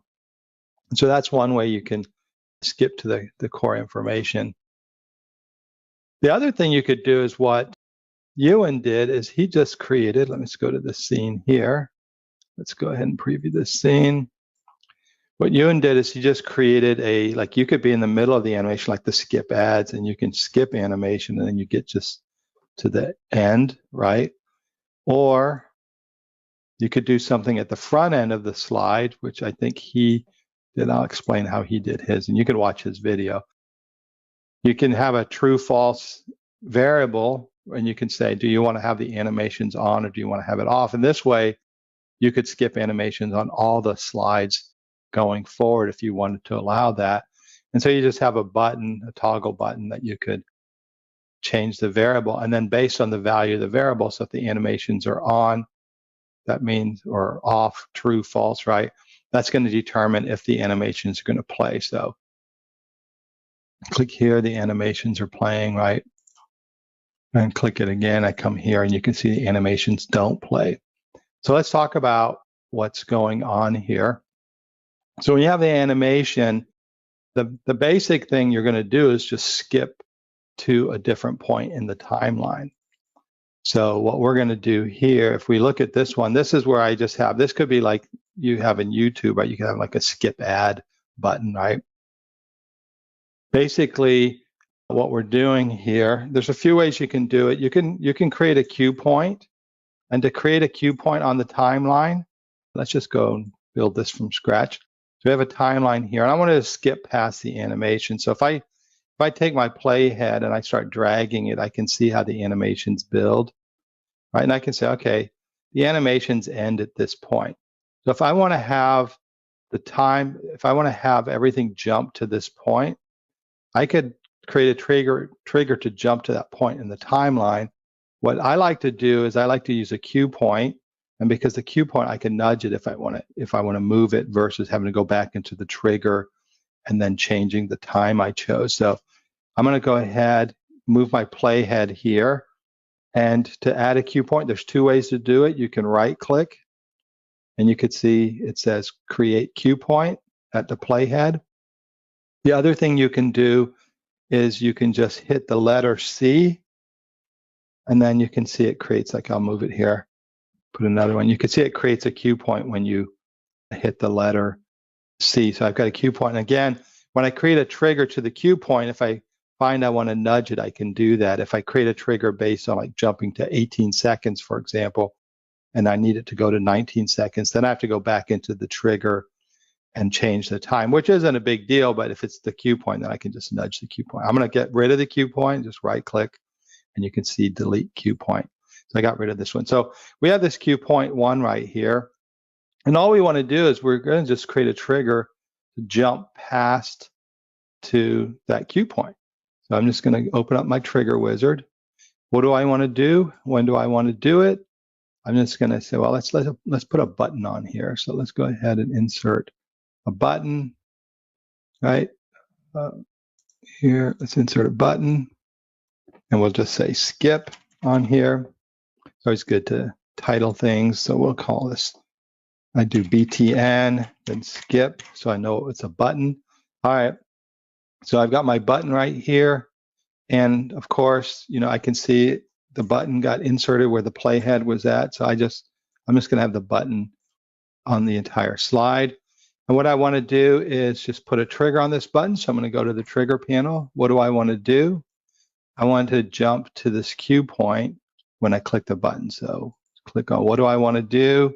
It's always good if you're brand new with Storyline. It's always good to talk through the triggers. So I'm going to go jump to, where is it at here? Jump to time or cue point.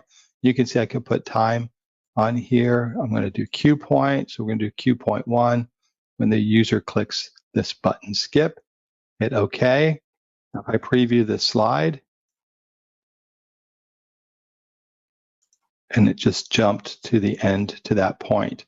If you don't want to use a cue point and you know the slide is static, then what you can do is you can just jump to the end of the slide because it's essentially kind of the same thing. So what we would do here is let's change this trigger here. And I'm going to say, instead of jump to time, I'm going to say jump to, there's a jump to time, end of timeline. And you can see there's other options, right? Jump forward, backward. So we're going to do jump to end of timeline on this slide, hit OK. So that's just going to jump to the end of the timeline. As long as I don't have a trigger to leave the slide, then that's going to work as well. So we're going to preview this. And it just jumped to the end of the slide. So this tip works really well if you want to allow them. And it works really because you can jump to any point in the timeline, right?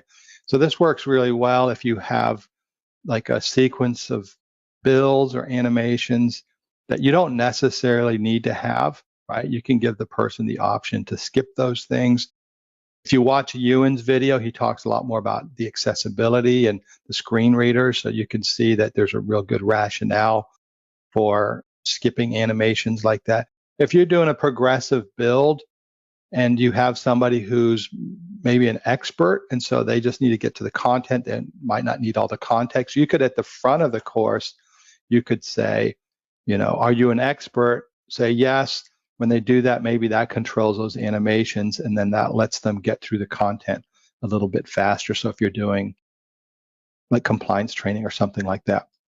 So if you wanted to do something like that, if you look at this one here, what I have is at the front end, so this could be at the beginning of the course, you're going to have a button that you can toggle on and off. And essentially, you're just going to create a true-false variable. I'll show you how to do that. And then you click the button, is going to change the variable, and then that's going to change whether the audio or the animation plays, because we're going to have a trigger on there. So let's look at what we have here. So if you want to create a variable, I won't get into all the details of variables, but if you want to create a variable, you come up here, and you're just going to create a variable. You click the plus icon. You're going to, here would be your variable name. I like to name it so it makes sense contextually, so skip animation, right? And then you're going to use a true false. So it's either going to be true or false, so it's like binary, right? And then you just set your default value. So that's what we have here. We have a skip animation, and then you can see I just have the value is false. I don't want to skip the animation, so by default. So then once I got my variable, and I just put a reference down here, I'll show you how to put a reference. When you're working with variables, it's always good to have a reference so you can see that things are happening. So like if we preview this, I want to make sure this is changing. So I put a reference here just so I can see that it's changing. When I publish the course, I would hide this, right? I don't want this on the screen, but this just lets me see that's actually working. So I'm not spending too much time. So put a reference on there.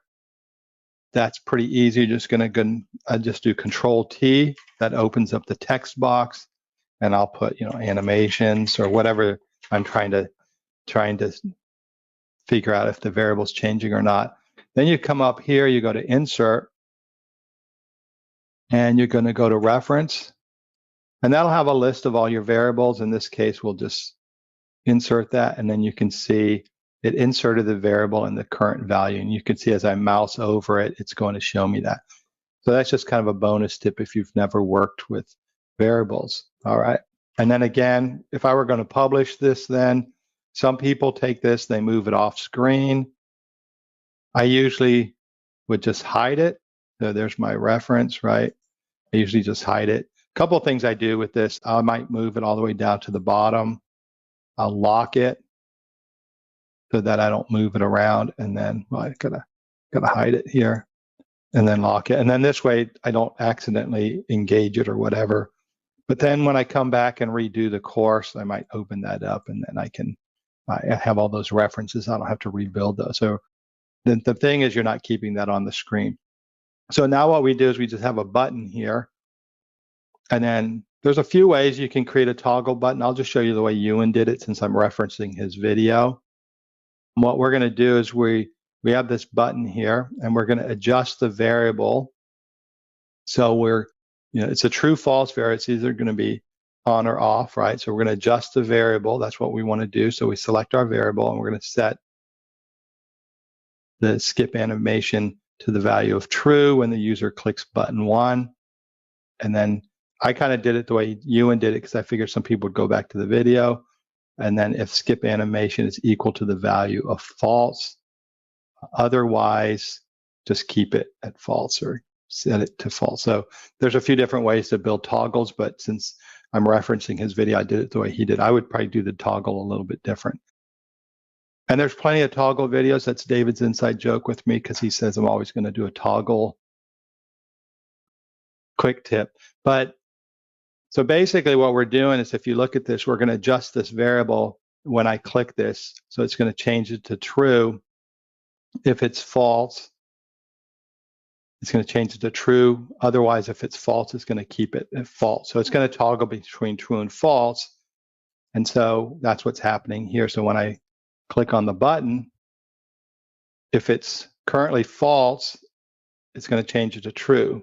But if it's not false, it's going to change it back to false. So you've got your toggle here. Now that I have a toggle, the person at the beginning of the course can say, I want to skip all my animations. And that's where like the accessibility consideration could come in.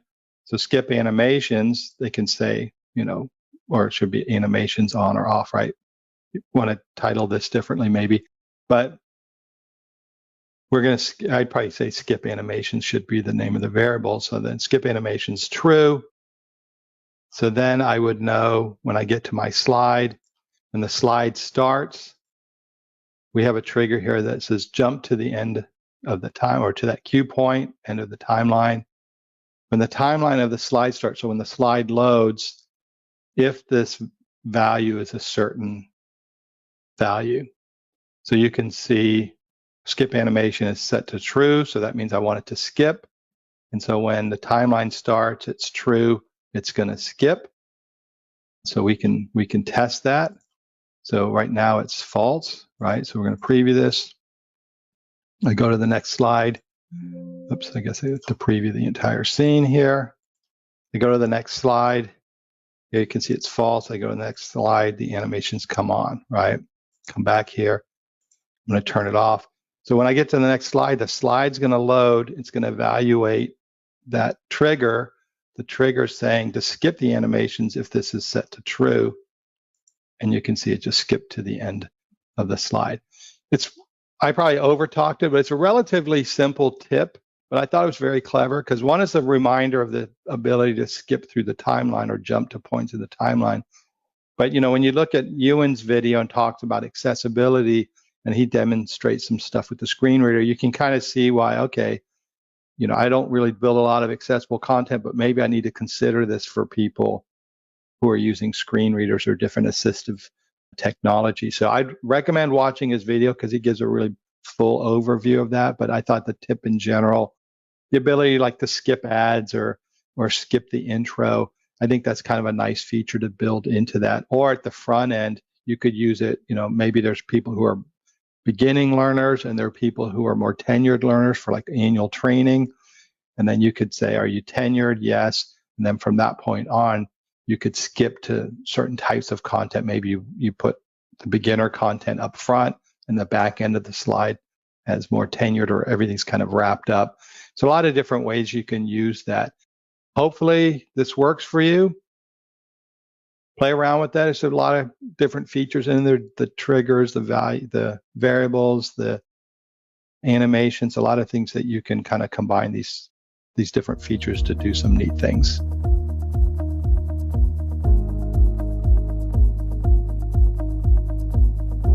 All right, so my tip today was inspired by the fact that we get a lot of questions about GIFs in a few of our webinars.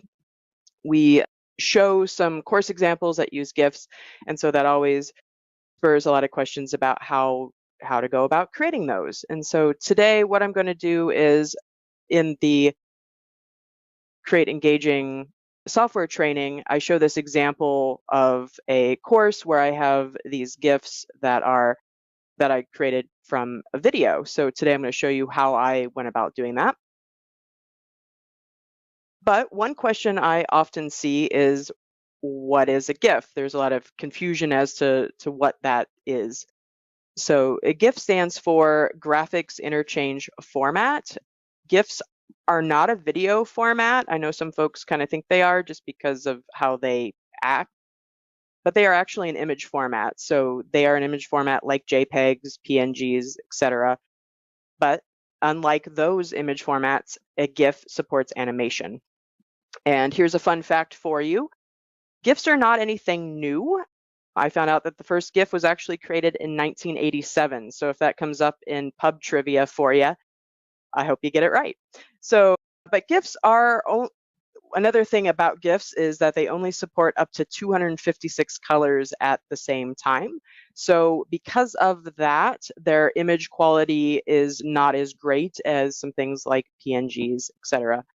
So that's just something to keep in mind, that sometimes if you're trying to create a GIF from something that has a whole bunch of colors in it, the image quality may be a bit blurry for you. So first of all, got to cover the important question here. Is it GIF or is it GIF? So how do you say that?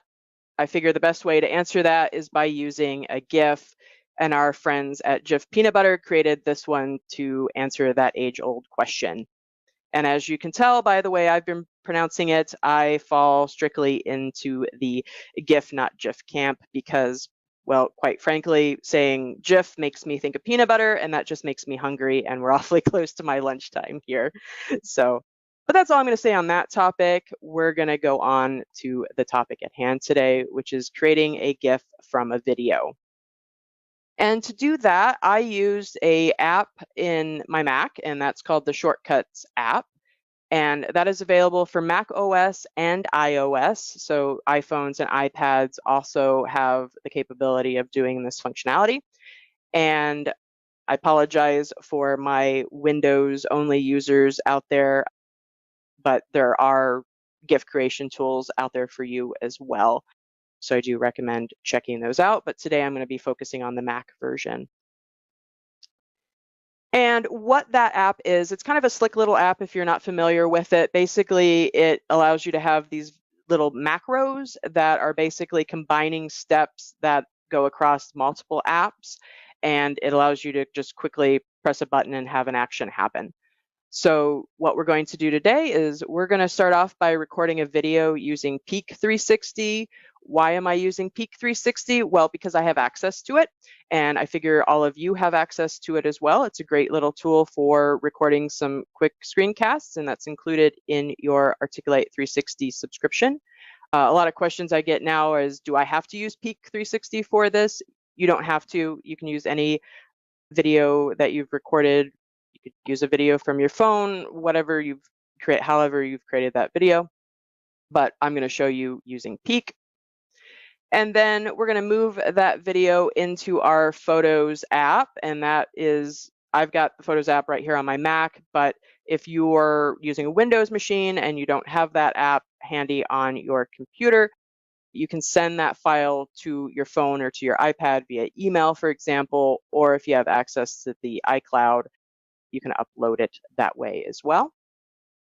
And then once we've got our video in our Photos app, we're going to use the Make GIF app here. So in my Shortcuts app, the Make GIF was just a default shortcut that I had here.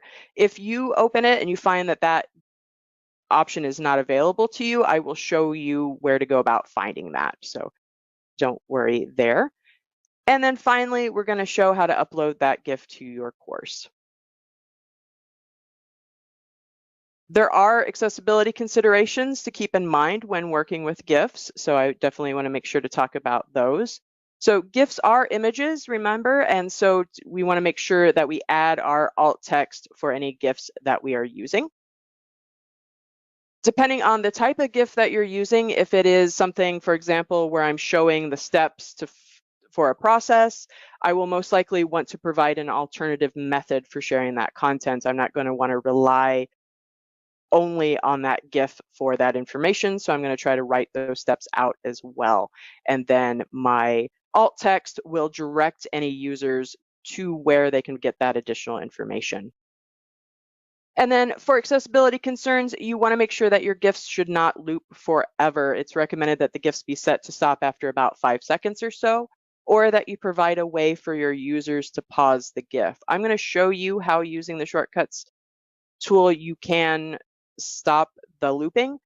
Unfortunately, I don't have a way of showing how to allow my users to pause that GIF. I'm still kind of researching and looking into that. So if I figure that out, I will share that. And then you want to avoid GIFs that rapidly flash or blink, because those can trigger a seizure for some folks. There are tools online where you can download a little app and test your GIFs to make sure that they comply with that, so you're not going to run any risks of that happening. And then if your GIF has any text on it, for example, a lot of popular GIFs nowadays will have the text across the bottom.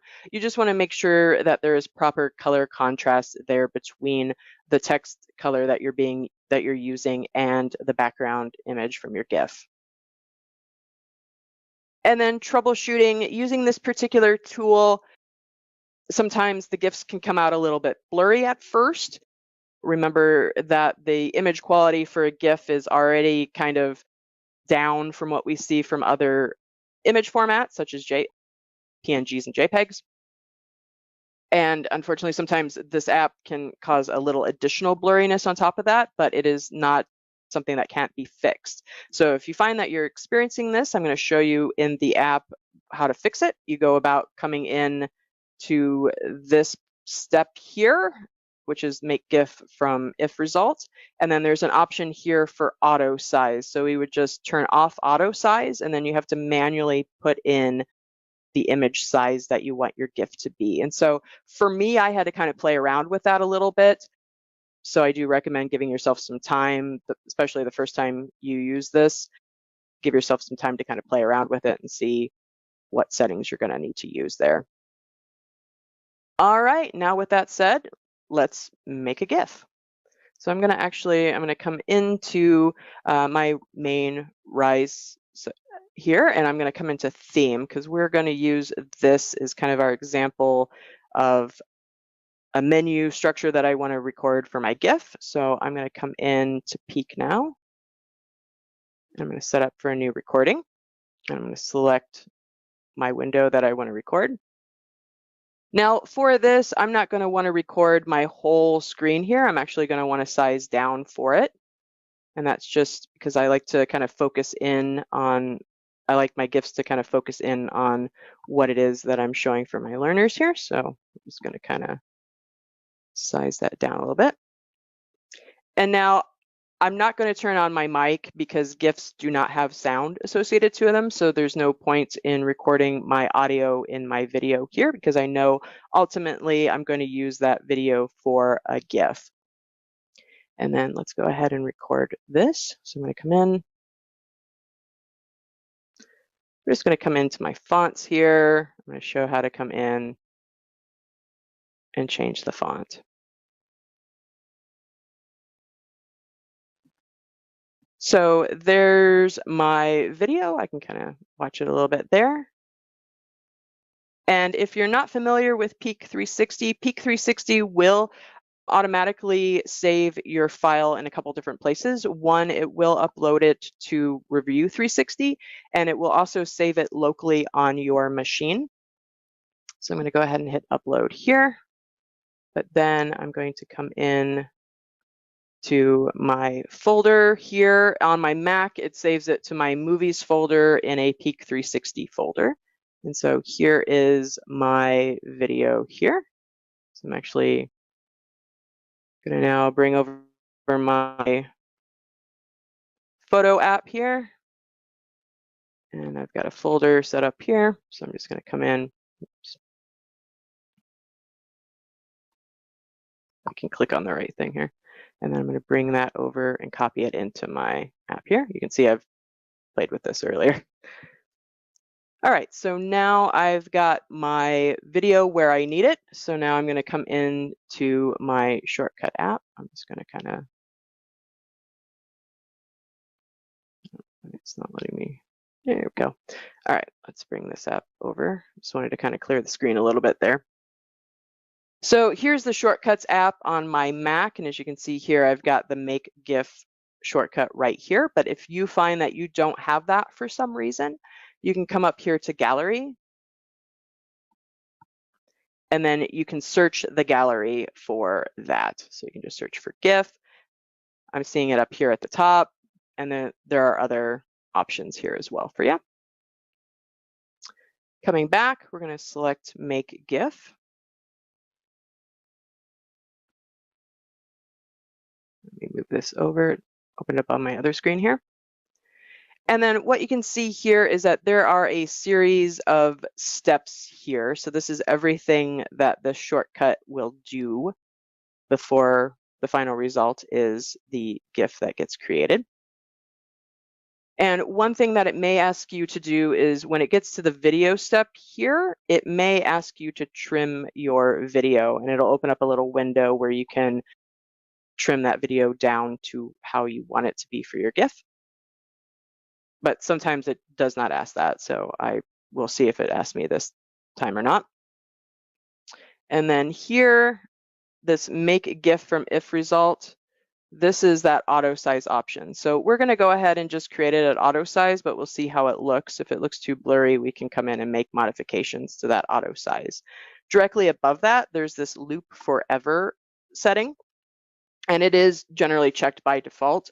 So you just want to uncheck that, and then you can set how many times you want that GIF to repeat. We'll just set it at 3 for right now. You can use this tool to create a GIF from photos. So if you have a bunch of screenshots that you want to create a GIF from, or anything else for that matter, you can use this tool to create a GIF from that. And the setting above it lets you set how many seconds you want to set on each photo before you move on to the next one. So once I have that set up how I want it, then I just hit play on the macro here. And then the first thing it's going to do is it's going to ask me to select my photo there, my video, and then my GIF is done. So it's a pretty quick process there. Here it is. So I'm going to click done here. Close that, close that. And now it saves that automatically to your recents folder. So it's right here. I'm just going to drop that on my desktop. And then we're going to come back into Rise here. We're going to come back into our lesson here. And then we're going to add this to our course. So I'm going to come into all blocks, come into my image. I'm going to add this as an image with text block. I'm going to come into edit, and I'm going to switch out that VW bus here for my GIF that I saved. Here's that GIF on my desktop.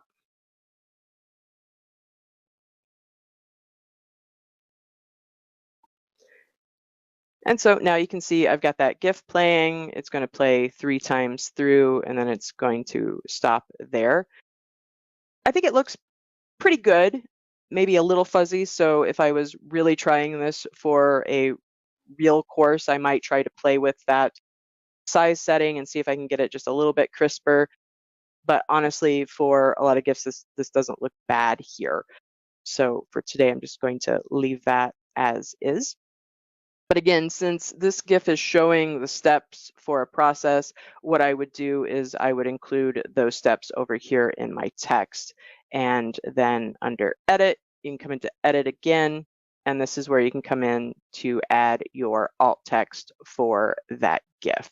So again, GIFs are image formats, so you can add alt text to them.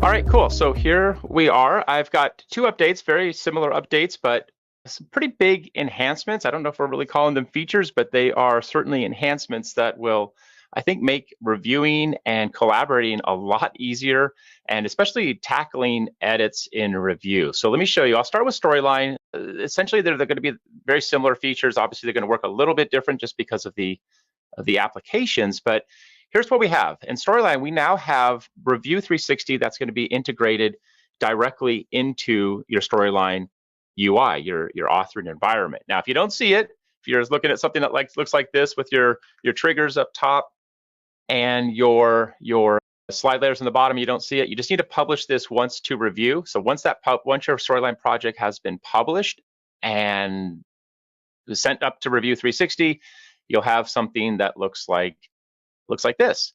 So down here, you'll see a little option for comments, and you can see it's in beta. If you click the little tag here, the little label for beta, you'll pop open to the feedback. So we are asking you to share your feedback, what you think, how this is working for you. But what we'll do is just take a look at this, and we'll look at it in review. So any comments that have been made in Review 360 will now be available in Storyline. Now, because Storyline has the ability to dock and undock panels, I work a lot on my laptop screen, so I don't have a really massive screen. I just find that it's going to be a lot easier personally to expand this dock and just maybe move it off to the side. So you can do that just by clicking the little dock icon. So if I pop this open, I can see any comments that are already here. So the comments that I'm seeing have been placed in review. If I jump back up here, say to story view, then I'm going to see all of the comments that have been placed. So these are just comments that have been added in review. If I pop over to review, I'll see the same things. Which one is my Storyline? There we are. So any comments that I have in review are automatically being added directly into a Storyline. And if y'all want to try this, I mean, this is just a demo project. I'm going to just pop this in. I'll drop it in the chat. Don't feel like you have to do anything. Kind of interesting to see how that works with so many folks adding them. That'd be a good beta test for all of us. I'm just going to drop the link right here. Control C is the shortcut, not Control. I don't know why I can't seem to copy this. Let's try it one more time. Sorry about that. Oh, I'm on a Mac this day, and that is Command C. So there are the comments, and if you want to comment, you can to see what happens as it comes in here. But essentially, the comments that are being added in here to review are then going to be updated here in Storyline. Now, here are a couple things that are super neat. If you're working in Storyline, you know, sometimes the comments, you can see the thumbnail, you can see the title up here, but it's not so easy to get to. Check this out. If I click any one of these links right here, right? So for main menu, Storyline's going to drop, it automatically take me to that menu slide. And having worked on 100+ slide projects, I know how easy that's going to be, right? You can immediately get in there and quickly add. Oh, there's, thank you, Liz. Look at you. Jump, thank you. Test, you passed. You can see how quickly it is to jump to a specific review for those comments. So if I came down here, say to three column layout, there we go. Storyline's adding me. Now check this out. Let's say your client adds or a reviewer adds an image or uploads a photo that they want to add, like for example, this one right here. I can automatically add this image directly into Storyline. So here's how it works. If you notice right here, there's a little magnifying glass on the attached image. If I click that, it's going to expand the image and I can get a good look at the image. And then I have two options. I can download this, which is never a bad idea, just to save it. But there's a little arrow right here next to the image. And if I click that, it's going to add the image directly in Storyline. So then I could use Media Library maybe to swap out that photo with the placeholder. But this is going to be so much faster, I think, than having to download attachments from review, save it to a place, and then go find that image and then bring it into Storyline. So you can add photos directly into there. So I'm trying to keep up with the comments. I probably should have done that. All right. So here's another one that we have. We can also add text that have been provided. Jackie Van Nice. I have to say hi to Jackie. Hi, Jackie. Let me.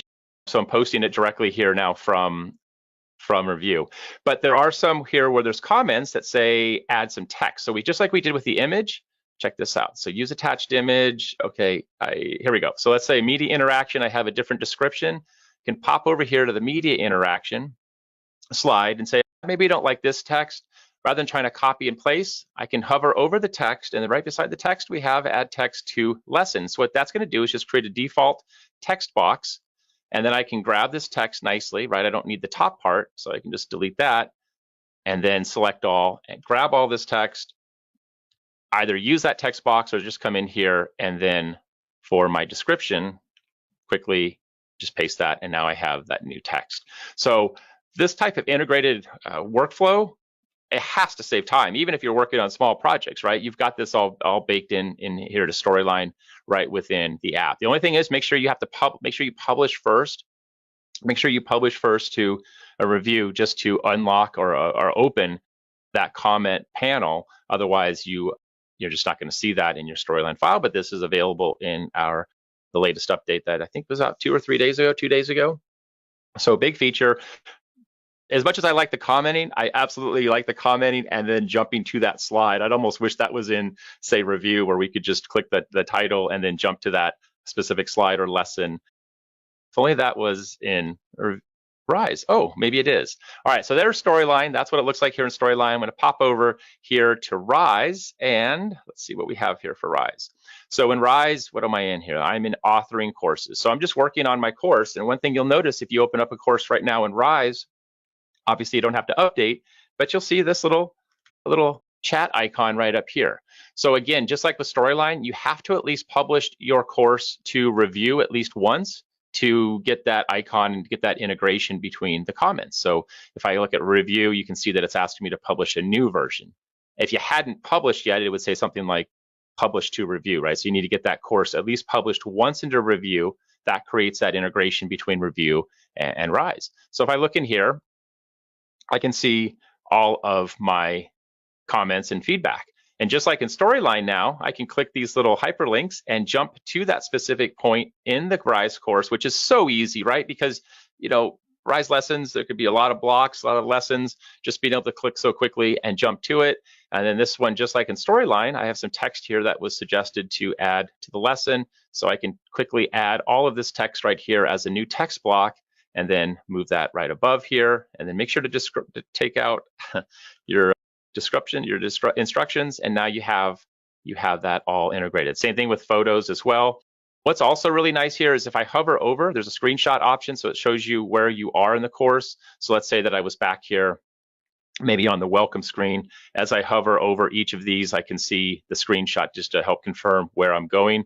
But personally, I really like this option right here for jumping into the specific lesson. So I click here. And so just like we had before with the images in Storyline, if an attached image has been provided in the comments, you can just click the little magnifying glass to expand it. And then you have the image. And if you like that, you can download it, you can view it, close the preview, and then you can just add it in the image as a lesson. And that's going to pop the image down here. And then you can, just move it up and change, obviously, the format. But it just quickly adds that to your block. I'd say one thing from a production tip, if you had a really long lesson, this one isn't so long, so it's probably not such a big deal to move that up for the text or the image. But let's say you had maybe 10 or 12 blocks and it goes down pretty far, I think it's faster to either copy the text and then just add it manually, or download the image and then re-add it, just so you're not having to click the move block position 20 times. It just might be faster. So kind of weigh that. That feature obviously is really helpful, but just keep an eye on that too, just to see which is faster, so you're not just using a really great new feature enhancement, but it still takes you a little bit longer than how you would have maybe worked before. But having all those comments available to you. Another thing you have real quick before I wrap up is the all comments option. If you want to show any resolve comments, or you want to turn those off and just see the current, the current feedback for the current lesson that you're in. Not a bad idea once you're in the lesson, but let me just say that when you're on the welcome screen in your dash, I think having all of these visible right here is really helpful, because it lets you maybe see the latest one or jump to probably one of the more important ones that you need to see. But then again, once you are in the lesson, you can just turn off and then see what's specific to that lesson. Kind of helps you filter down, kind of like in Storyline when we toggle or group the triggers, where I frequently am going back and forth between the two just to change the view on the triggers. I can see this toggle being something that I'm using as a back and forth often to just to manage seeing the big picture and then kind of drilling down at that slide level. These are available. I have links to them on the resource page, so you can go read more about them.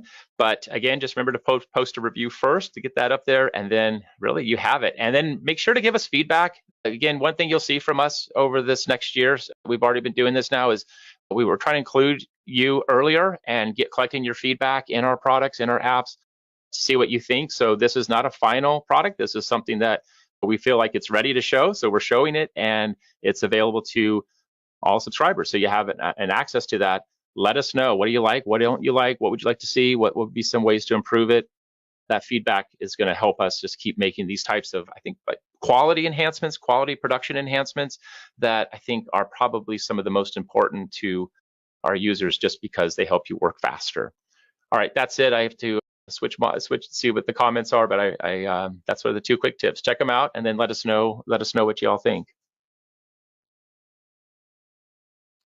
Yeah, I guess there's just one question that I think would be helpful to chat about, and that is if folks aren't seeing this option in Storyline currently. Yeah, if you're not seeing it in Storyline, right, because Storyline is going to need to be updated, make sure you just open up the Tray app and then check your updates for Storylines, just so you have the latest update. So this, I think, was dropped 2 days ago on the 18th, so it just came out. And if you don't see an update and you don't see that, and you publish a review, it's possible that typically you're working for an enterprise that has some network permissions that you need help from IT to update Storyline. So check with them. The other thing you would just check real quick is to make sure that you are on the current version. So you just get that from the help menu and look for About Storyline. So as long as you are running that 3.7, sorry, I just clicked it and it went away. 3.7.8, you'll should have that latest version, and that's what you'll see. So that's how you can confirm if you have to go to your IT team to make the case for the update. Cool. And then we had just had a question about, is this considered a cloud-based feature in Storyline? And I believe it would be, right? Because we're talking to review. It's similar to Content Library, so the same security permissions, the same security rules apply. So if you have those in 360 with Content Library, characters or slides, icons, photos, then it'll be wrapped up in that same permission range of IPs, of safe IPs. So you shouldn't have any issues with that. But again, if that comes up, just let us know. But we're not making any suggestions that you need to reopen ports or reopen security IP addresses to make this, to enable this.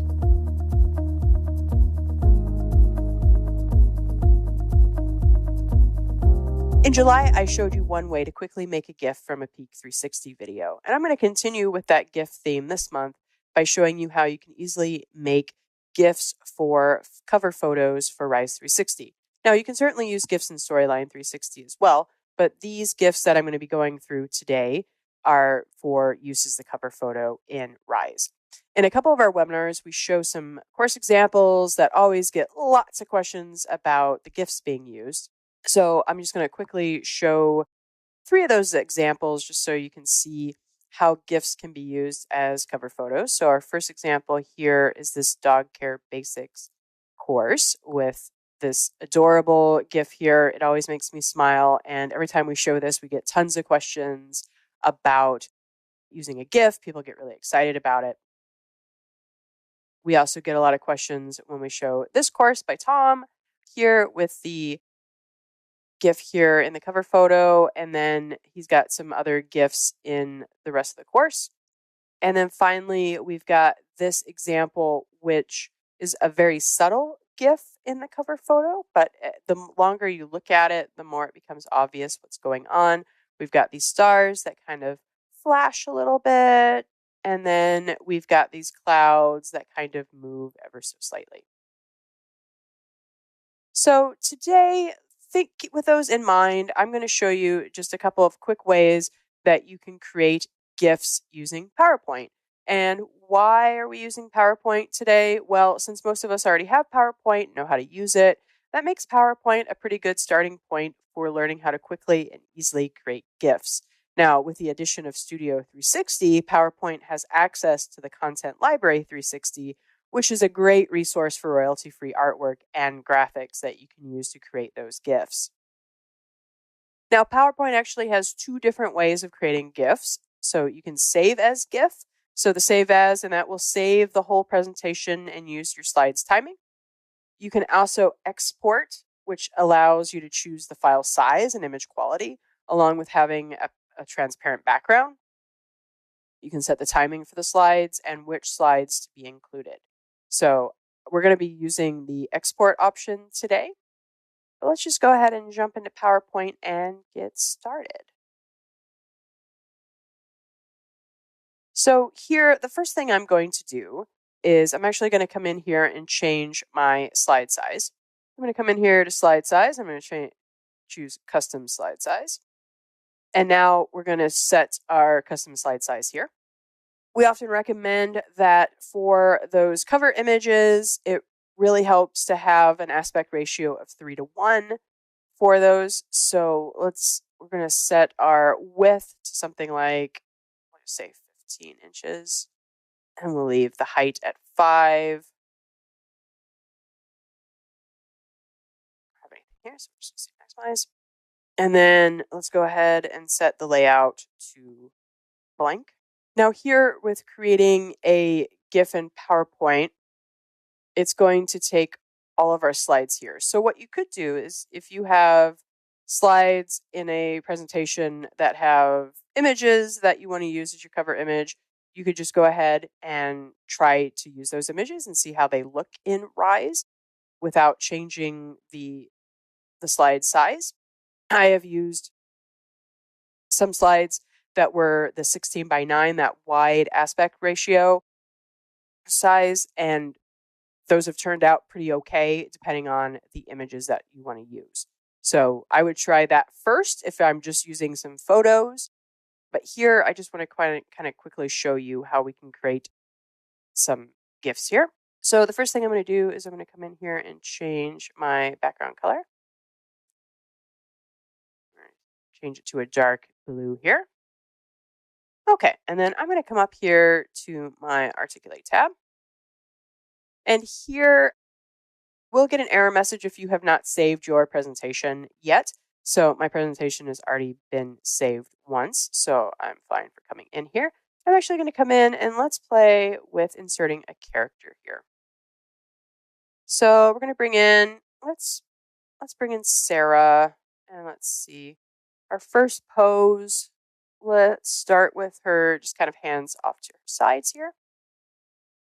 Bring Sarah in, and I'm going to resize her a little bit here. And kind of position her. Now, with Rise, because it is responsive, and the way it handles the cover photo with responsiveness is that it focuses in on the center part of our image here. So we're going to have Sarah be kind of close to the center, but not being completely in the center, because I'm going to have my course title and my information here-ish.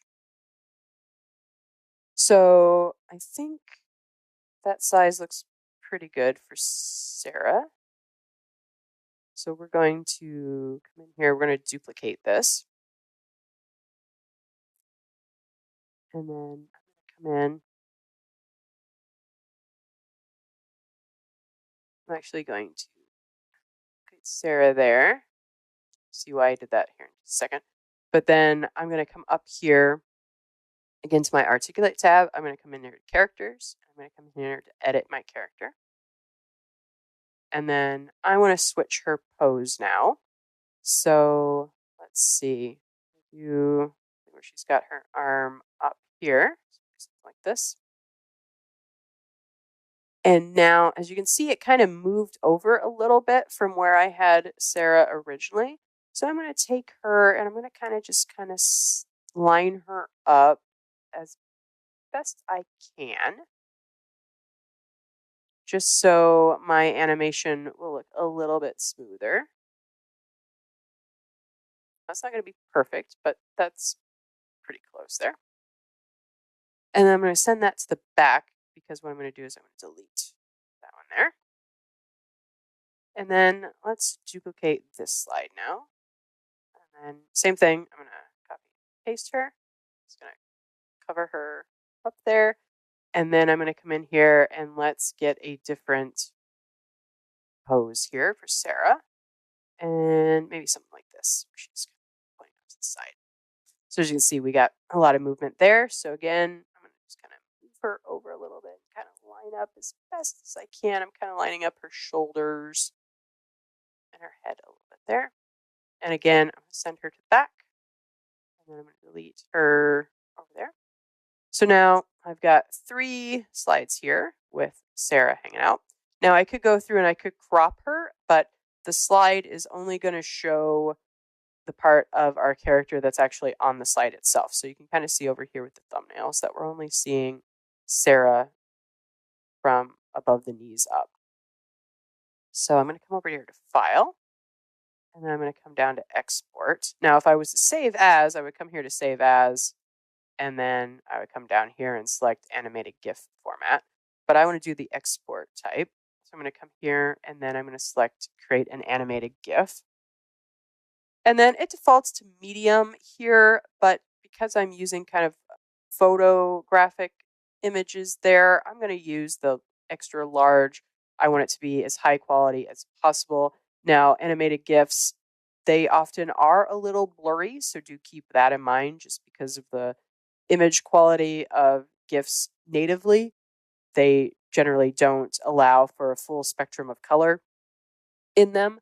So just one thing to keep in mind. So I do, depending on what I've got going on in my GIF, I will use the extra large. Now, I do recommend if you are concerned about file size for your course, I will often go through and just save as one of each of these types and then bring them in starting with the smallest type into Rise and just see which one looks the best without being too big.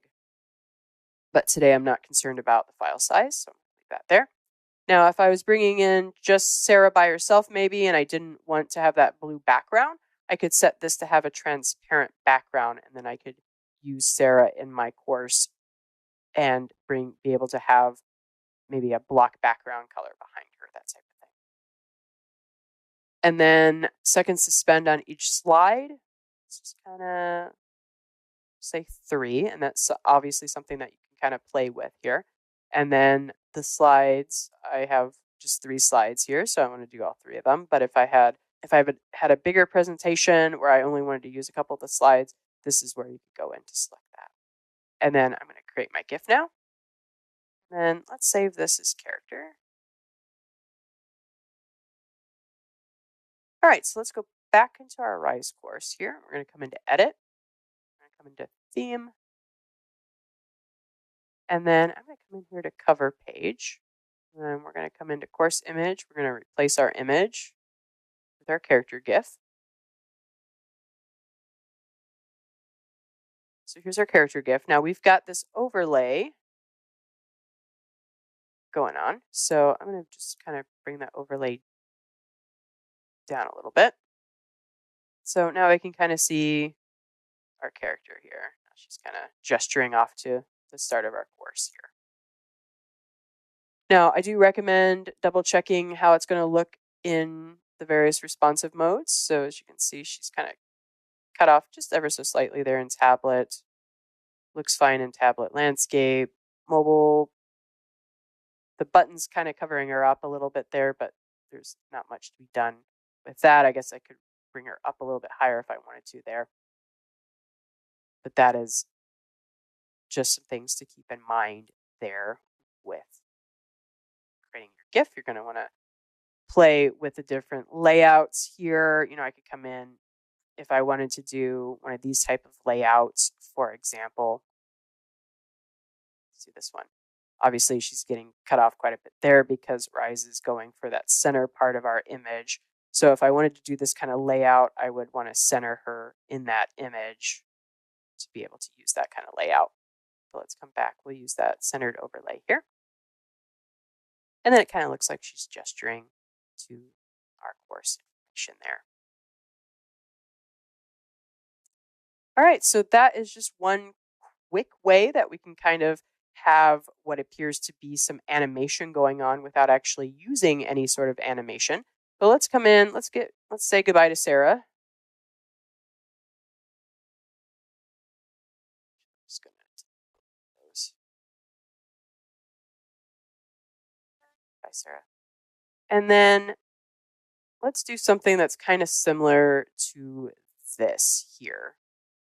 So we're going to come back into PowerPoint here, and we're going to come into Insert. We're going to come into Shapes. And I'm going to come down to my stars.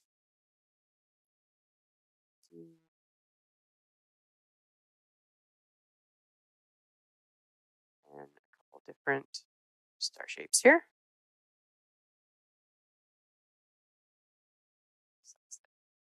Down a bit.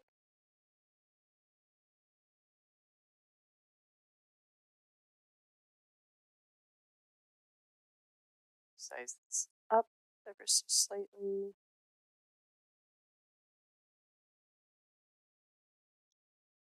Do a fourth variety here that's just a little bit smaller. All right, so I've got kind of 4 sizes here, and now I'm just going to drag to select all of them, or I can do a Control A to select all of them, and then I'm going to do a copy and paste, just so I can get more stars quickly here. I'm just going to kind of get some kind of more random-y type effect going on here.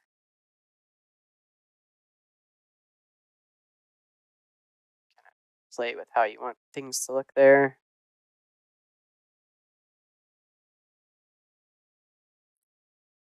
I want another one of these sizes. All right, so we've got kind of this effect going on. Now I'm going to come in and let's just duplicate that. Now I can come in and let's select a few of these that we kind of want to twinkle a little bit.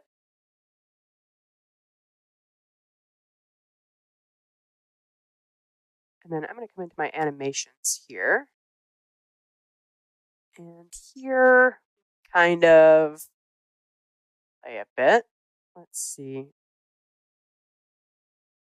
See the pulse. Looks like that. It's not too bad. And maybe the second one. Let's grab a few of the other ones we didn't do anything with here. And light. And I would probably do a little bit more random so that I don't have 3 in a row like there. But that's okay for the purposes of right now. So we're going to come into Export. We're going to create another animated GIF. I'm going to drop that file size down. There's not a lot going on with those images, so I don't need a high quality file there. And then let's see, we'll do about 2 slide. And then let's create stars.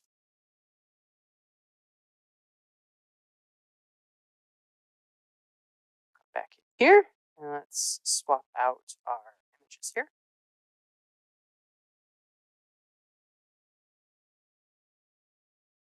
And my overlay, drop that overlay down. So now we can kind of see we've got kind of some subtleness going on with our stars here. And I could certainly come in and play with the different animation types. Maybe I want to have some stars completely fade in and out, that sort of thing. I could certainly create that in PowerPoint, but that's kind of one way that you can very quickly and easily create a couple different types of GIFs to use as cover photos in Rise 360. I hope you found that helpful.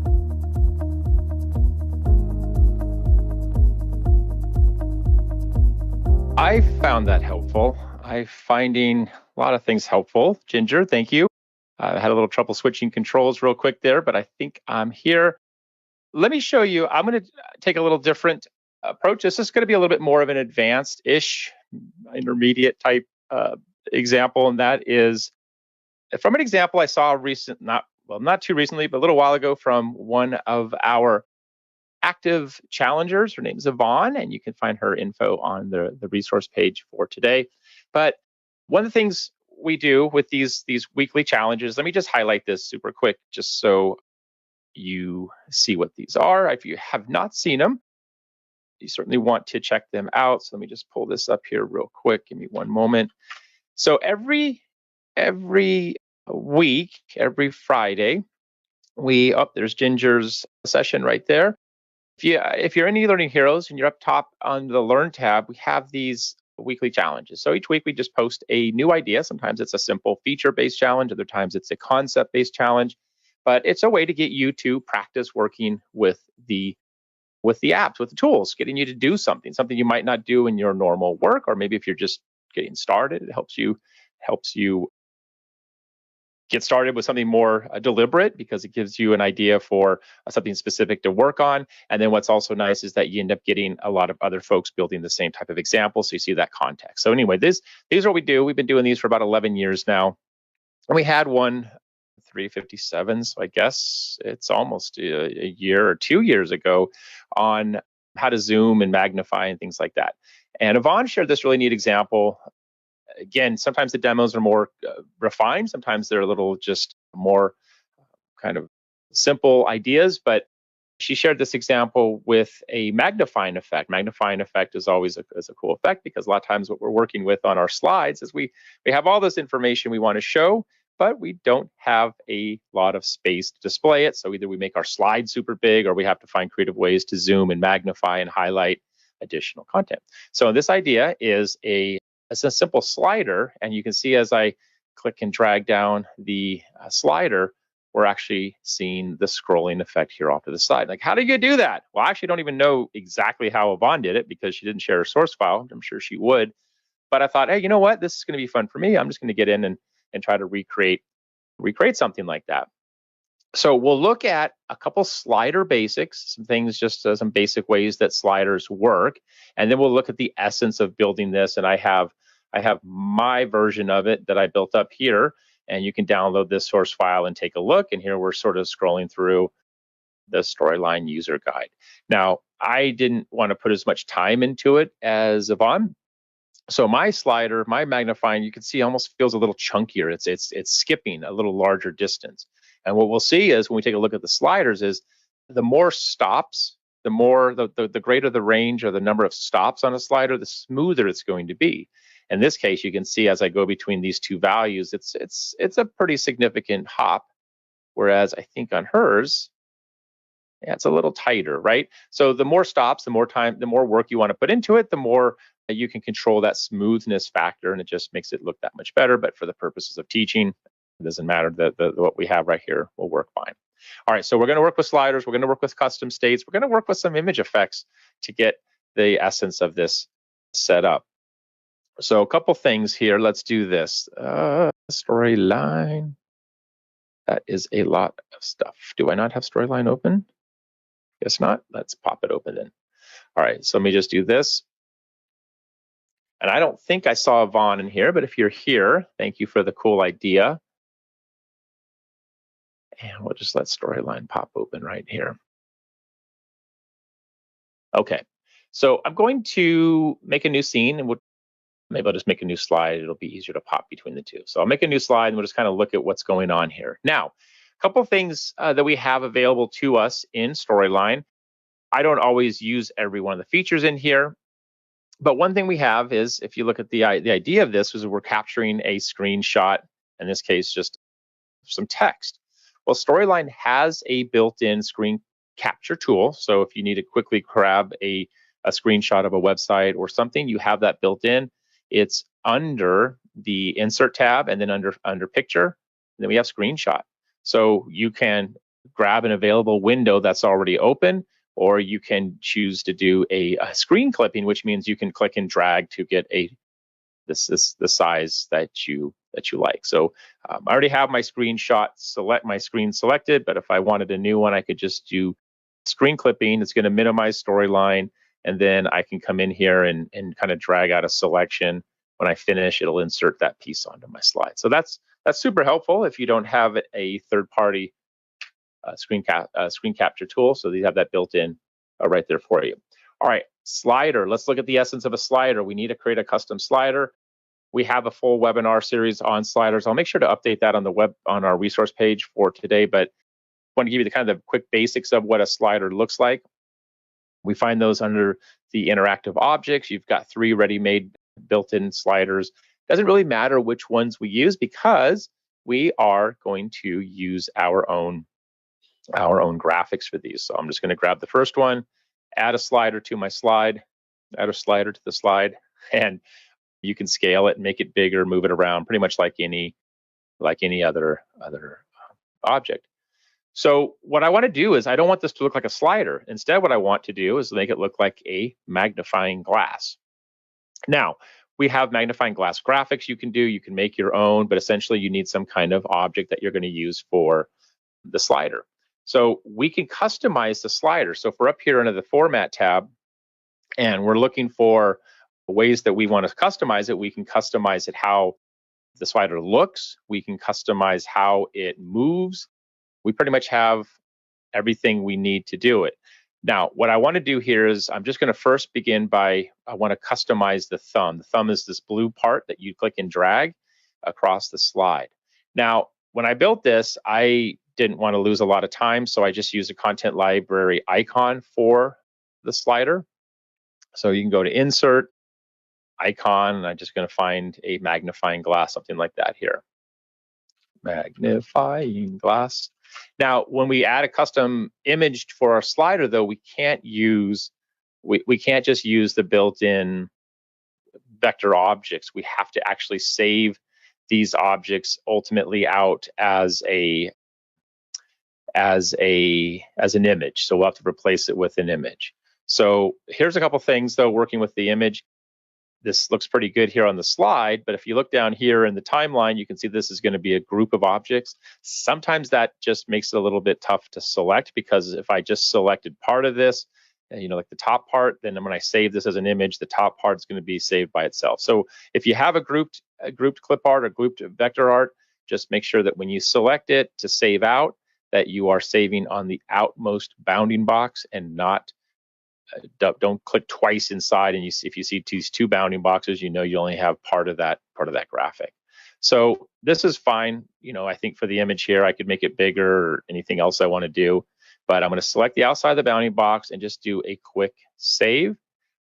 So I'm going to say export the shape as a picture and just save it as a PNG file for me. And I'll just save that over here to my desktop, and I'll call this one Mag Glass, right? So that's just a new one. I'll save it to the desktop, and there it is. Now, if I drag it into Storyline, there it is. Now they look the same, but the difference is that one is a PNG object and then one is a vector object. So I can delete that. All right, so I don't really need this anymore since this is my vector version, but maybe I'll use that for my extra large version. So I'll just turn it off right there.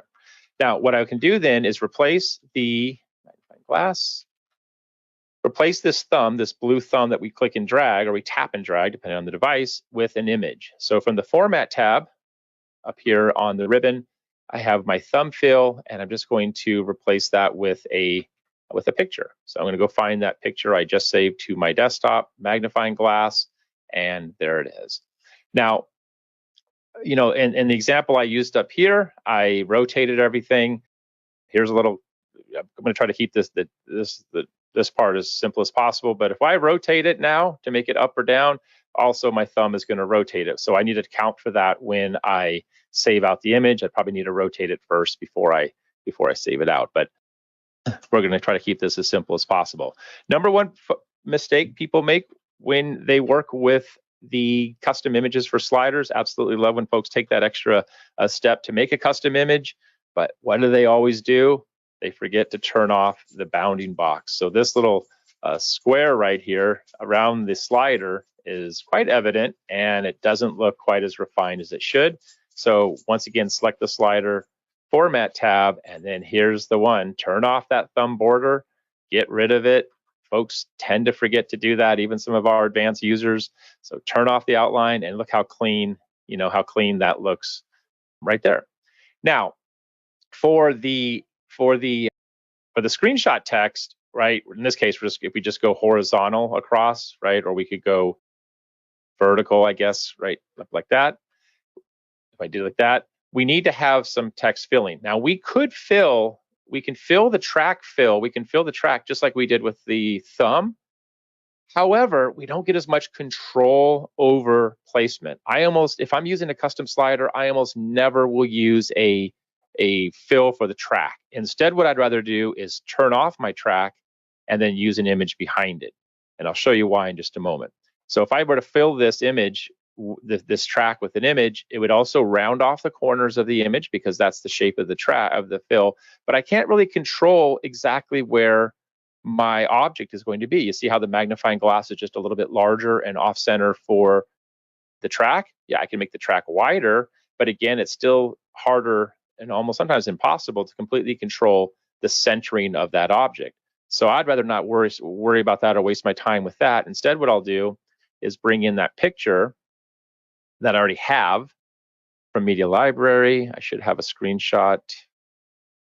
Insert.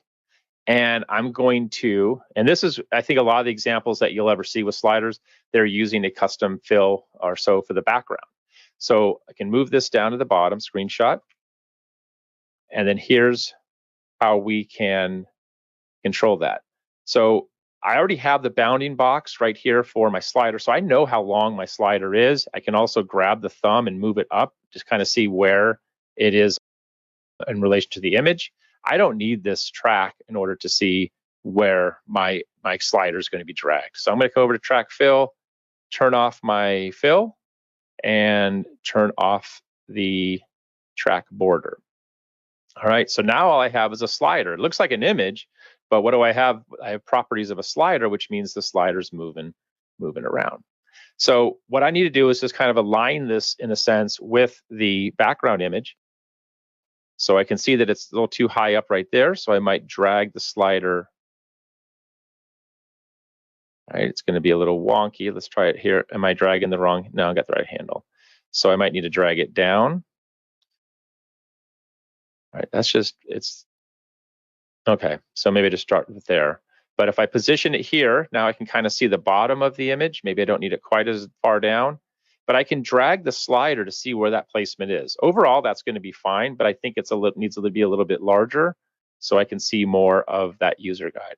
All right, so this would be the fine tuning. You spend a little time doing this. I'm not going to lose a ton of time on that, but now essentially I have the slider moving across up and down on the image. Now, what's happening with the slider? If you look up here under the design tab, the slider design tab, we have a start and an end value. This is the default for all sliders. It's 0 to 10. 0 is a whole number. I'm just going to put 1 because it's going to be easier for me to kind of think about step 1, 2, 3, 4, and 10. So there'll be 10 different images for this. What happens when I drag this slider, there's a number variable that's being adjusted. If I pop over to my project variables, we'll see this has a slider right here. So this one that I'm on is slider 1. I also know that because if I look in the top left corner, I can see that also says slider 1. The first slider right here was my Magna slider was the one I had for slide 1. So I'll call this one new slider, right? So just gave it a name and you can see that it's a number variable. Well, when we work with number variables or any type of variables, we want to see what that value is going to be. So I'm going to insert what's called a text variable reference. It's just a text box, and I can do that by going to insert text box, keep that text box blinking. I can make it larger, and let's just say slider value. And with that text box still blinking, you can see the insert cursor blinking. Insert reference. And I want to refer to the slider that I'm working with, which is the second one that we just created, new slider, and that value is 1. Now watch as I drag the slider here on the slide, that value is going to update because the slider range is from 1 to 10. So the max value is 10, the minimum value is 1. So that kind of gives me what I need here, because what it tells me is I have a 10 number that's changing. So as each number changes, I can make something else happen on the slide. So the last step right here is to create those graphics that change with the image. Now, here's something that we can think about. This I'll show you how I originally did this, and I really would have expected this to work a little better for me, but it didn't it didn't work. It worked sometimes, but it didn't work other times. So let me show you the thought process I had. And this is kind of maybe something I'll follow up with our developers for to figure out. But my first thought was, I've got this really long screenshot. I don't want to have to cut it up into little squares, which you can see ultimately I did. But instead, what I want to do is I'd like to be able to just crop this and then make duplicates of it. So what we're going to use is custom states that as we drag this, these states will change to show me how I'm sliding across the image. So here's what I did. It worked first. I published it, everything was great. And then when I tested it this morning before I came in, before we started, it didn't work. So I don't want to leave you with that example. But my thought was, first, I'm going to crop this to a square, right? So, because unlike in PowerPoint, I can't fully crop this to a square if it's not a square. So if I crop it and I just drag my crop handles up and I get this to, what is it, 192? I should make it bigger, right? I mean, it should be a little bit larger, but let's say 192 by 192. Perfect. So it's a square now, right? Once I have it as a square, come over here, check this out. I can apply a shape crop to it. So under the Format tab, Picture Shape and Circle. And then there's my perfect circle. I can add my perfect picture border. I can add a nice big heavy weight to it. And essentially I get the idea of my magnifying glass. And then the next step, I thought, okay, cool. This is going so smoothly. I'll come in here and let's say position 1. Position 1, and then I can reselect my crop tool and then just drag it up. So it totally worked, and then it didn't work. So I'm not sure what would happen, but this to me was the fastest way to work. It lets me kind of use what's already in Storyline to create that. But essentially, it wasn't consistent, and I didn't want to just assume that that's going to work. So it could be something with the cropping. So instead, what I did was I cropped them and then I saved them out as a picture. So a little bit extra work, yes, but guess what? When something's flattened as a PNG file, then you pretty much don't have to worry about things going kind of cattywampus because it's just flattened. There's no vectors to move around in it. So what I ended up getting was a bunch of images, right, that are the same aspect ratio, 300 by 300 for each of those 10 places for it. And so the final step would be then, what is this called here in the timeline? It's called Picture 1. We'll just call this one Up Close. And we'd say, as the slider moves, change the state for Up Close to, what is it? Position 1 when the slider equals 1, position 2 when the slider equals 2, and so on. So if I pop back over here to the final, you can see that I have my slider. This time it's starting up top. And then if I just look at my screenshot, you can see, right? All the screens just coming through it, but each of these is just a solid square with a different screenshot embedded in there. And then the simple variable text change is when that slider moves or when the variable changes, just change the value. And then again, I just tied in the position 1 equals 10, position 2 equals 9, and so on. Counted down. I guess I could have counted up and all that. But I absolutely love this. I'm curious how Yvonne did it. I'll probably send her a note just to ask her what she did differently. But things like this, when you see something really neat in the community like that, take a pass at it. See if you can't figure out what's going on. If you get stuck, you can always ask us. But it helps you explore the tools in different ways. So, for example, like when I was saying with the cropping idea, I know that the tools have this built in. Doesn't mean it's always going to be the most efficient, but it's a good example of where you have to know, or you get to know, the more you know about your tools, the more you have little solutions for solving issues in the tool without having to go to external programs like PowerPoint or something else, create those custom graphics, export them, and bring them in. Doesn't mean it's not faster to do so, but it helps you learn more about the tools, and the more you know about your tools, the more problems you can take on and solve. This source file is posted on the resource page, so you have that. If you have any stucks or questions, let me know, and hope it was helpful. Hope to get some ideas, and again, just another one of those ways to use the tools a little bit differently. I do see Tom is here, and I'm going to go ahead and transfer now to Tom, and we'll learn about numbers and markers.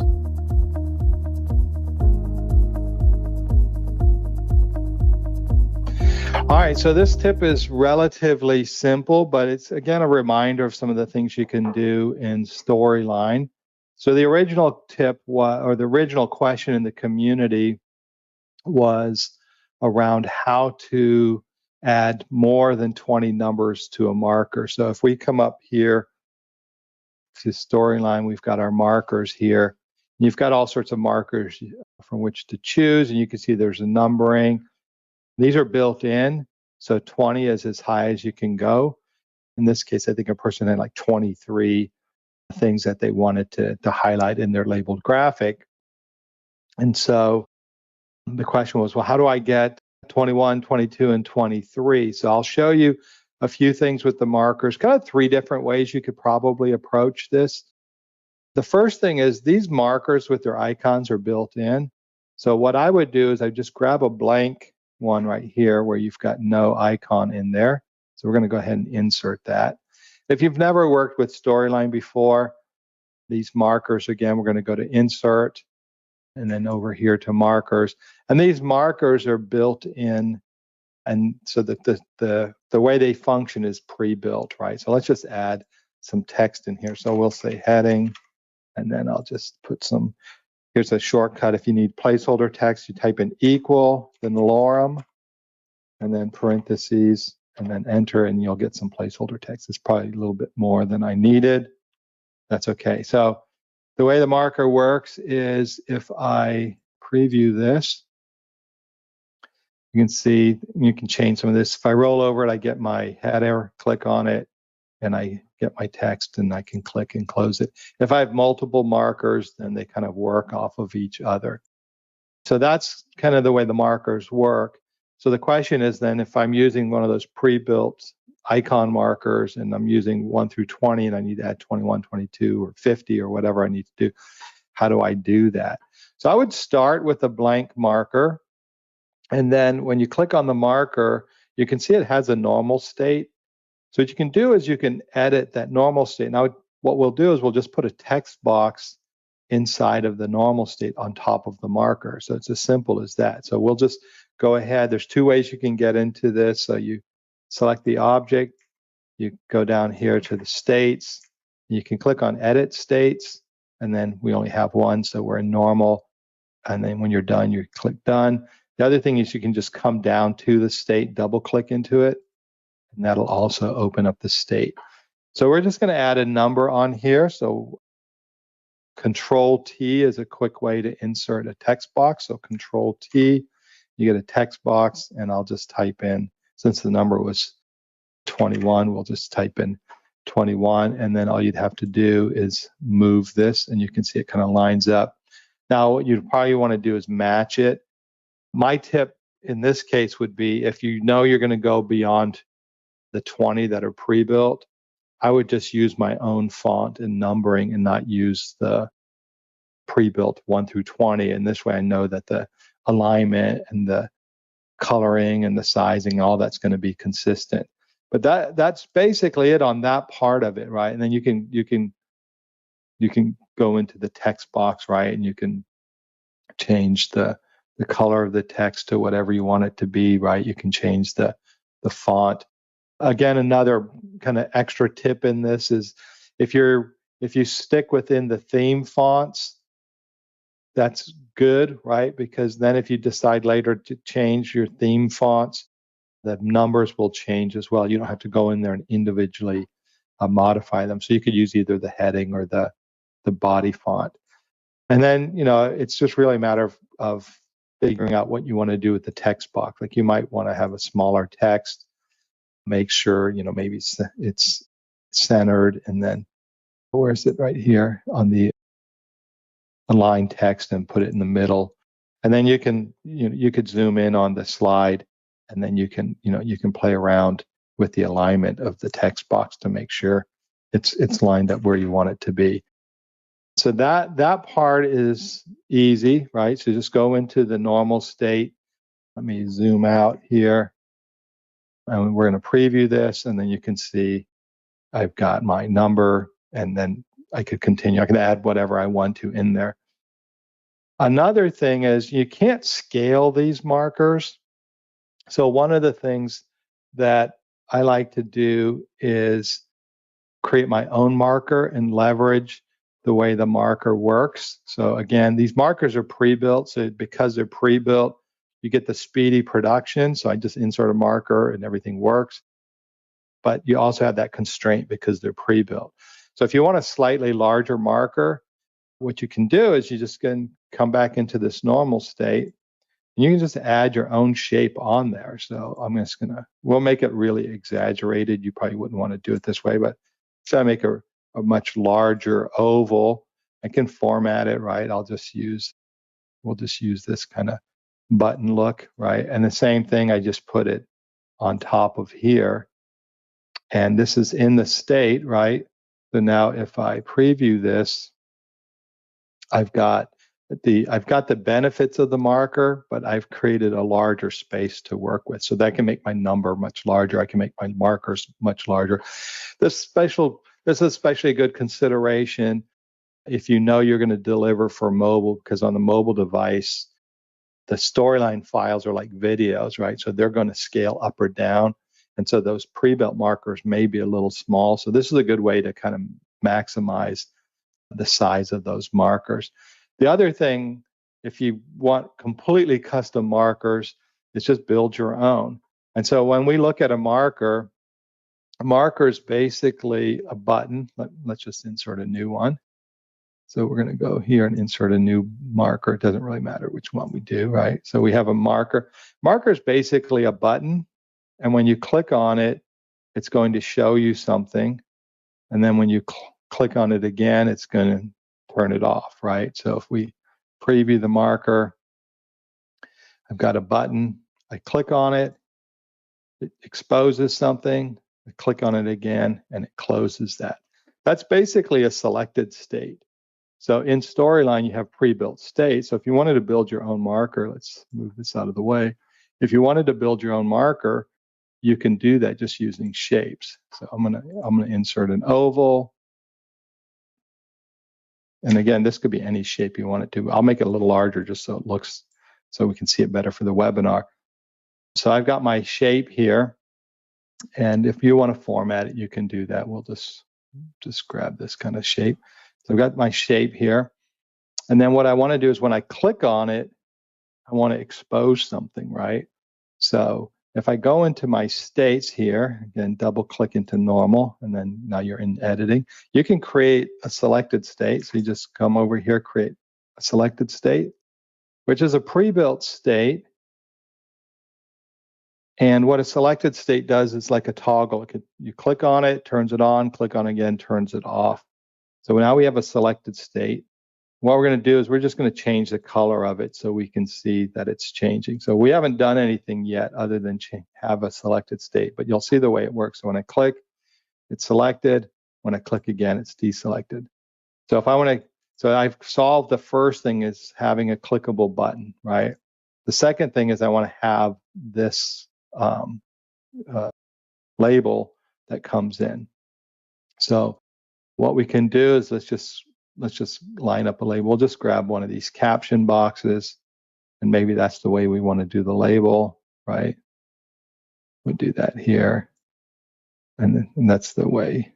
Let's see, for some reason my marker looks kind of weird. All right, we'll just do a caption like this. So this is our caption box. Again, you can make it look any way you want to. We'll just, since we're using that teal, we'll just do this here. I've got my caption box, and I just want to put that caption box in the selected state. So I'm going to do Control X, or we'll do Control X. We've got our caption box on our clipboard. Now we're going to go into our marker. We'll just go into the selected state, just double click. I'm going to actually change this shape so it kind of matches this here. And we're going to paste caption in here. And so, if you want to, you can put it behind the marker. So we're going to do that. So we'll send it to the back. And so now we have our own little caption. So basically we have our marker, and then we have a selected state. When I click on it, that's going to go to selected state, which is going to expose this caption. When I click on it again, it's going to close it. Now, if you want to add an animation to that, that's easy enough to do. Let's go ahead. This is where you can do some interesting things. Just depends on how you want these things to work. But going back in here, we're going to go into the selected state. So double click into the selected state. And I'm going to select this object that we put in there. And I'm just going to go up to the animations tab. And we can use the entrance and exit animations. In this case, I'll probably just do, we'll just do a fade in. So I'm going to do a fade in animation. And we'll have it go at like 0.25 seconds. And then I'll do a fade out animation. And oops, and we'll do 0.25 seconds. So it should fade in pretty quickly, fade out pretty quickly. So what happens is the entrance animation's triggered when an object appears on the screen, and the entrance animation's triggered when the object exits the screen. So in this case, when we have a selected state, we go from normal to selected. That object's going to appear, so that's going to trigger the animation. And when we deselect it, it's going to trigger the exit animation. So let's go ahead and preview this. And so we click on it. You can see it fades in. I don't know how well it shows up in the webinar, and then it fades out. And you can play around with the different animations. There's some that make sense and some that don't, like a wipe or something like that may make sense. Let's actually do that so you can see. So what some people may do is they'll come into this state and they may make the marker look a little bit more like this, right? So we'll just flatten this out. We don't need that call out. So you might have something like this. We'll just flatten the call out. And then they may have like a wipe in, wipe out. So if we go back to the animations, we can do we'll do, instead of fade, we'll do a wipe, and it's going to wipe from the left, and then we'll have it fade. We'll have a wipe, and then it'll wipe to the right. And I'll make it a little bit faster just so, or slower, so we can see it better in the webinar. So you just put your text and whatever you want to put in here. I'll just type in some gibberish text. So that's that. And now I have this selected state with a different type of animation on it. And I click, and you can see how that works. So it's just playing around with the animation to see which one you work. So you kind of have three things you can do, right? One is you can just put a text box with a number over an empty marker, and that can extend the numbering. You can create your own shape and put that over the marker inside the normal state, and then that gives you a little bit more room and allows you a little bit more control and still leverage the marker functionality. Or you can build your own marker system. The one last thing I'll show real quick is if you're working with multiple markers, like let's turn this one off here, we'll delete this. Let's say you have multiple markers like this, right? These built-in markers. If you preview these markers are kind of connected. So when I click on this one and it opens it up, if I click this one, it should close this and open this other one. So what's happening is they're considered like a set. So we have a feature in Storyline called a button set. So if you build your own markers, let me delete all of these. They don't clutter up the screen. So if let's say I have this marker here, and then I have multiple markers. If I preview this now, they all have selected states. When I click on this, this is going to be open, this is going to be open, this is going to be open. Then I can click and I can shut those, right? But I want them to be connected, so when this one's open and then I click on this, I want this one to close and I want this one to be open, right? So I don't want them to all be open, or I want them to kind of work in tandem. So we have this button set feature. It's really simple to use. So I'm just going to select all of my markers that we created. I'm going to right click, and you're going to see the button set option here, and we'll just do a new button set, or you can just do button set 1, which is the default. So if I preview this now, they're all in a button set. So when I click this, if I click this one on the bottom, this should close. So now there's a relationship between those. So So three cool things you can do. One is you can just leverage the marker and then go into normal state and put the number in there with the text box. The second one is you could customize your marker and still leverage the full marker capabilities. Or the third option is you can just build any marker you want, just use a selected state and then use the button set to kind of keep them all connected. That's basically the tip. I see somebody asked something about how did Tom copy and drag the shape in one click? That's super easy. Just select your object, hold the control key down, and then drag it. If you hold Control Shift, you can only drag vertically or horizontally. And there was a question also about adding audio, and you can add audio to there as well. So it's just when you're in a marker, that like the pre-built markers, there's an option. We'll just look at that real quick. So if I insert a marker here, you can see over on this side the formatting options that you have for the marker. So you can add audio to the marker, and you can make the marker audio only. So there's a few things you can do. And we have some webinars. I'll make sure the link's in the resource page for the markers. Otherwise, that's it. I hope you all have a great day.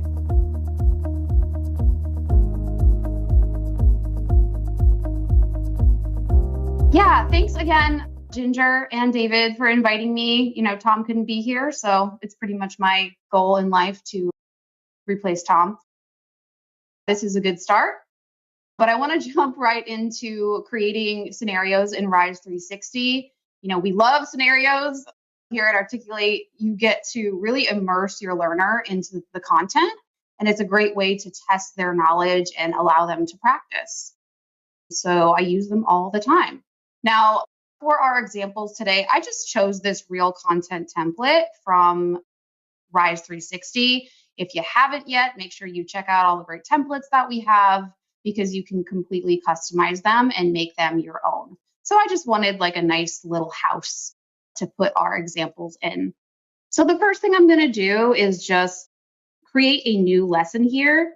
If I could spell scenarios, and not being too clever, but my content that I'd like to add for this is going to be a blank lesson. Now we are going to start with the basics here. We can't talk about building a scenario in Rise 360 without building a scenario in Rise 360. So we're going to use the scenario block first. So under all blocks, we're going to go to interactive and find the scenario. Now I'm going to go through this pretty quickly because I want to make sure I cover a couple of different ways beyond just the scenario block. So as Ginger mentioned, we have so many great resources in eLearning Heroes. If you want to take more time building out a scenario, please do that. Now, for those of you who have no experience with these, I'll just give you a very quick rundown. So you've got a nice character and background setup here that you can customize. A scenario title to kind of introduce your learner to the situation. You'll most likely have some dialogue, some question and answer format so that your learner can choose the responses. And you'll love these prompts in here that tell you exactly what you can include so that you can have your learner continue on throughout the scenario. I also love the helpful prompt feedback here that the character can give. So you've got all kinds of options to take your learner through this scenario, and we'll dive into the editing and build this out just kind of quickly together. If you are first starting out in scenarios, a great rule of thumb, something to keep in mind, is that all scenarios are comprised of scenes, and then those scenes are what houses your content. So as I mentioned, you can make this way more complex. You can add multiple scenes, multiple characters, but today we're going to keep it pretty simple. In fact, I'm going to delete some additional content so that we can really streamline this. Now, in my first scene, as I mentioned, you can edit your background, whether that's your own image or content library. Now, let's stick with the course content here. Busy, stressful work life and how to cope sort of with stress. And we'll choose a busy restaurant scenario. And we will choose a character to go along with it. I've been working with Ron. Did I miss Ron? Come on, Ron. There's Ron. All right. Hi, Ron. So Ron is feeling stressed. So you've got your background and character added, and then this is where you'll go in and really present that situation to your learner. I have just copy and pasted some text in here just so that y'all can see what this could look like. I will not read through all of this, but just to give you an idea. Now I want Ron to look stressed, and that's good for me. You'll see this is going to go to our next in scene. This basically just means that I'd like it to continue on with the next piece of content that I've got in this scene. So that's appropriate for us here. All right, so, oh, I realized I didn't paste all the way. I deleted it. Oh, all right, my copy paste skills, y'all. Fine. But we want to do run right here. All right. Something like that. Okay. And let's see, our next one here, I will show you, again, these responses that you can provide. I love how it tells us, hey, this first response, let's choose something that will be correct or will be the best response. And then similarly, put in a response here that may not be the best response. Okay, so Ron's feeling stressed at work. We're going to put in his dialogue. Maybe he's looking, I don't know, worried because he's so stressed. And for our responses, I will paste in the correct response. He's happy about this. And then I'll also paste in some feedback for Ron.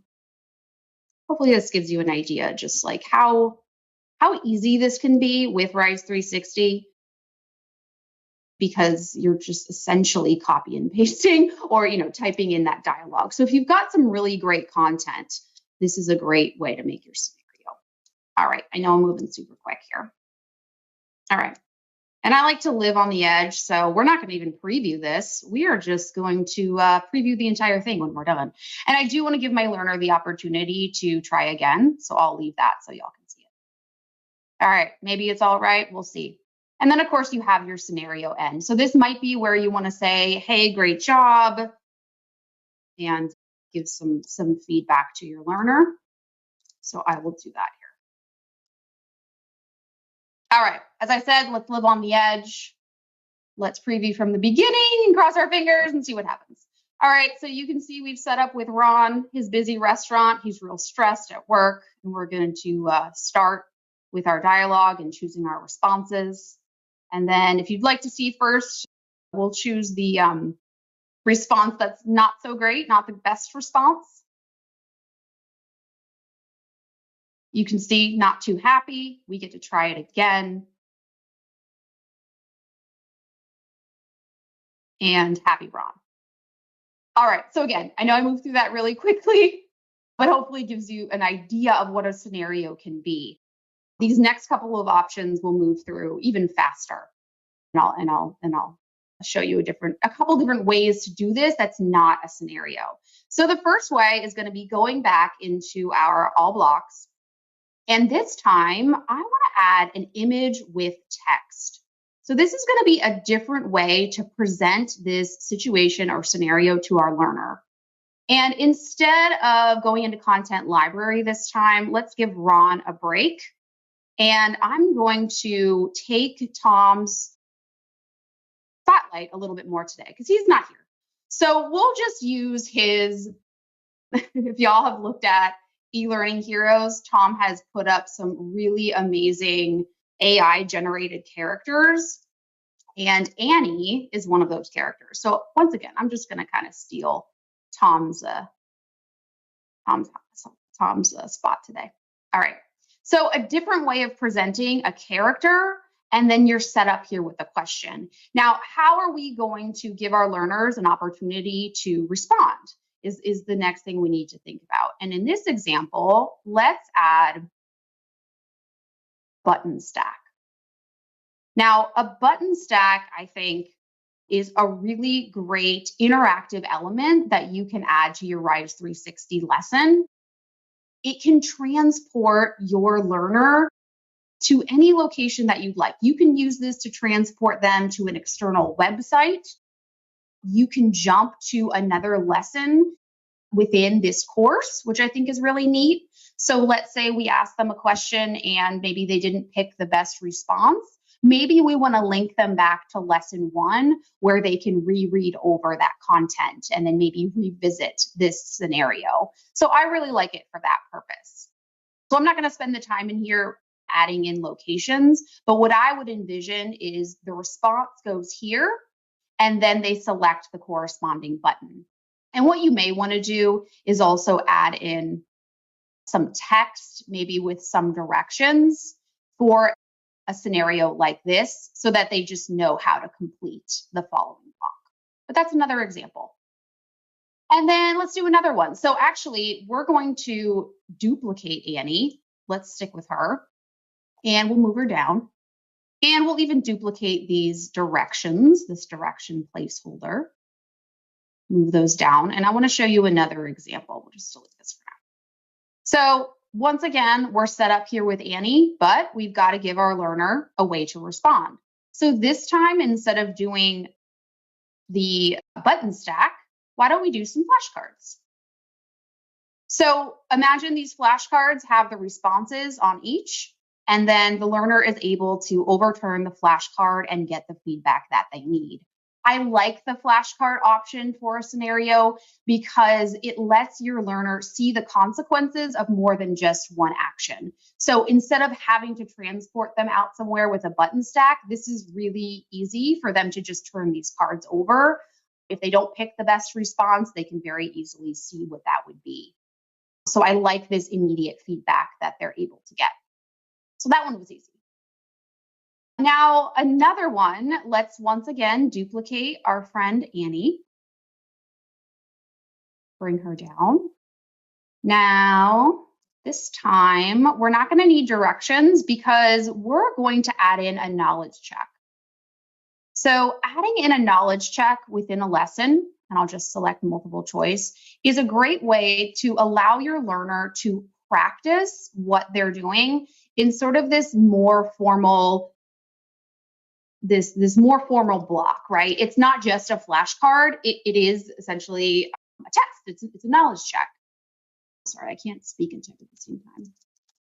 So, but what I also like about the knowledge check is that it's not graded. So it is informal in a way that it is a test. You can provide responses. You can provide feedback. But the learner is able to practice what they're learning sort of in this low pressure environment without it being graded. So use this block for a scenario when you want to quickly test their knowledge and give them immediate feedback.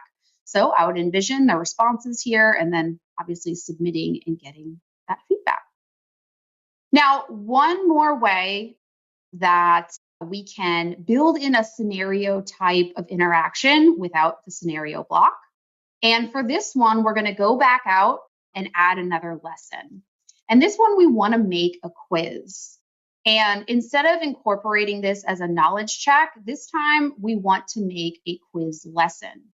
Now, the difference here with a quiz lesson is if you do, in fact, want to grade this and have the information tracked in your LMS. So this is obviously the big difference in the use case where you would choose this as opposed to the knowledge check. And it looks just as good. In fact, it looks very similar. So you can choose from all kinds of question types for the quiz lesson. We're just going to stick with what I've got here, which is just some multiple choice questions. And if you can imagine, once again, we can upload our own character we'd like, your question, followed by that same format of answers and optional feedback. And then if we preview this, you're going to see that familiar quiz setup. Once again, this time we can just have the ability to track that in our LMS. So now the last thing I just wanted to do is just give you a better idea here of what this would look like with a little bit more polished. So obviously you're probably not going to want to have all of these scenarios and scenario activities in one course, most likely, but it gives you an idea of when you may want to use the scenario block versus one of these other options. So once again, we've got Ron. I don't think I made any changes to this. We all saw kind of how this worked with Ron. But then down here for our next example, I just kind of made this a little bit more realistic. So your responses would be in here, and they'd be able to select the button to check that response, whether that's taking them to another location in the course or elsewhere. Then we've got Annie again for our next example. Again, we're giving her some directions, our learner some directions here. And this time we have our flashcards. So once again, just using that same response, but getting that immediate feedback. So if we do choose the response that isn't the best, we can see the correct response right away. And then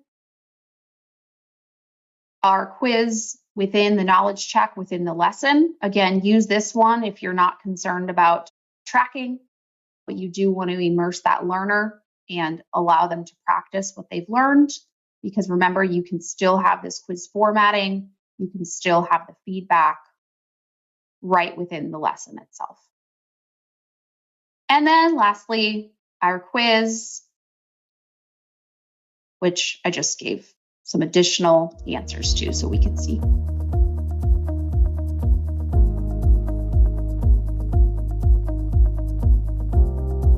Last month, I talked about how you can use PowerPoint to create some GIFs. So we're going to kind of build on that this month by using the Morph transition in PowerPoint. So the Morph transition, if you're not familiar with it, it basically allows you to easily create animated looks, but you're using a slide transition. So, and Morph can be used to show color changes, object movements, zooming, or any combination of those three things. So we'll take a look at each of those here in just a second, but I just want to mention that there's some things that you're going to want to keep in mind when using Morph. One is that you need at least 2 slides and at least one object or item that could be a color that will be changing between the 2 slides. One slide is going to be your starting point, and the next slide is where things are going. And so Morph is then applied to your second slide, and PowerPoint will work its magic then to figure out the animations of what is different between the 2 slides. Now, you can certainly have more than 2 slides, and I'll show you some examples of that here today. And you can have lots of different objects that are having changes applied to them, but you do need at least 2 slides. With Morph, though, you don't have a lot of control over what PowerPoint is doing. It's just kind of doing some stuff on its own there. So if you find that you're creating something, but you're needing more control over what's going on, you may want to switch to using motion paths or a different animation style altogether. But since Morph is really easy to use, I do recommend giving that a try first, just to see if you can get close to the look that you're wanting to create. So I'm just going to jump in here into my Rise course. And the first thing we're going to take a look at is color changing using the Morph transition. So here we can see I just have this labeled graphic that I created in PowerPoint, and the circles here are what's subtly changing color here.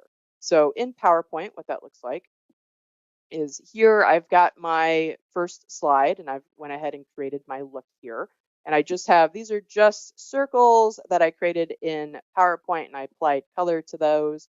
And then I have these icons that I brought in from the Content Library 360.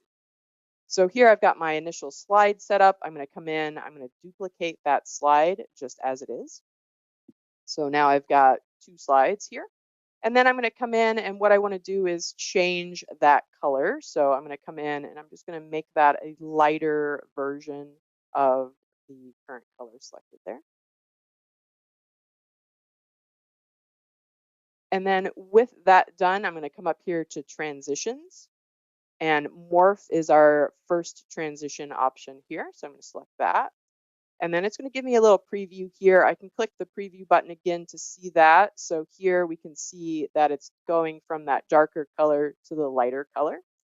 And if I come up to File and Export, then I can create my GIF here. For some reason, sometimes it takes a moment for that option to show.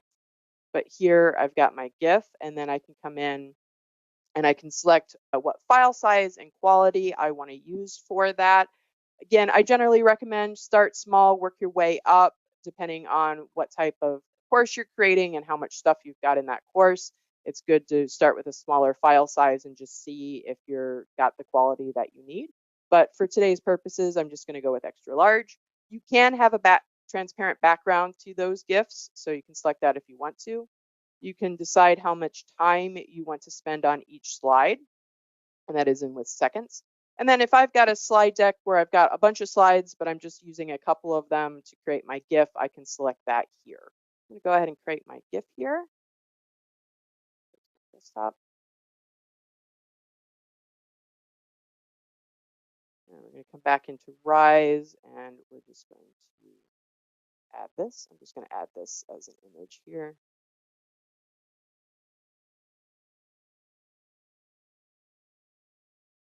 And we're going to apply our GIF here.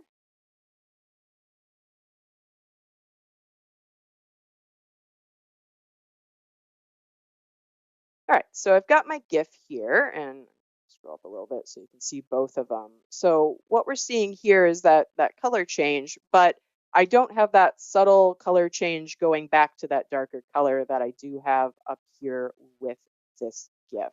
So this is the first GIF that I created when I was setting this up, and I was like, oh boy, I don't like how it just is so abrupt there. So what I did for that was I came back into my PowerPoint and I duplicated this slide again, and I just made that my ending slide here. I applied the morph transition to that slide, and then, as we can see here, now I've got that gradual change back to that darker color. So one thing that I did try, and I will tell you why this didn't work here, I did try applying my morph option to that first slide.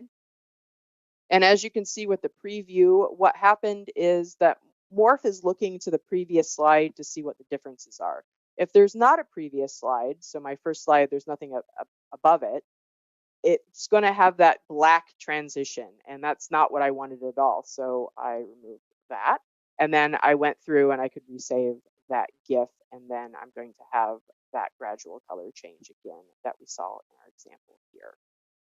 So that's just one example of something that you can do with color with Morph.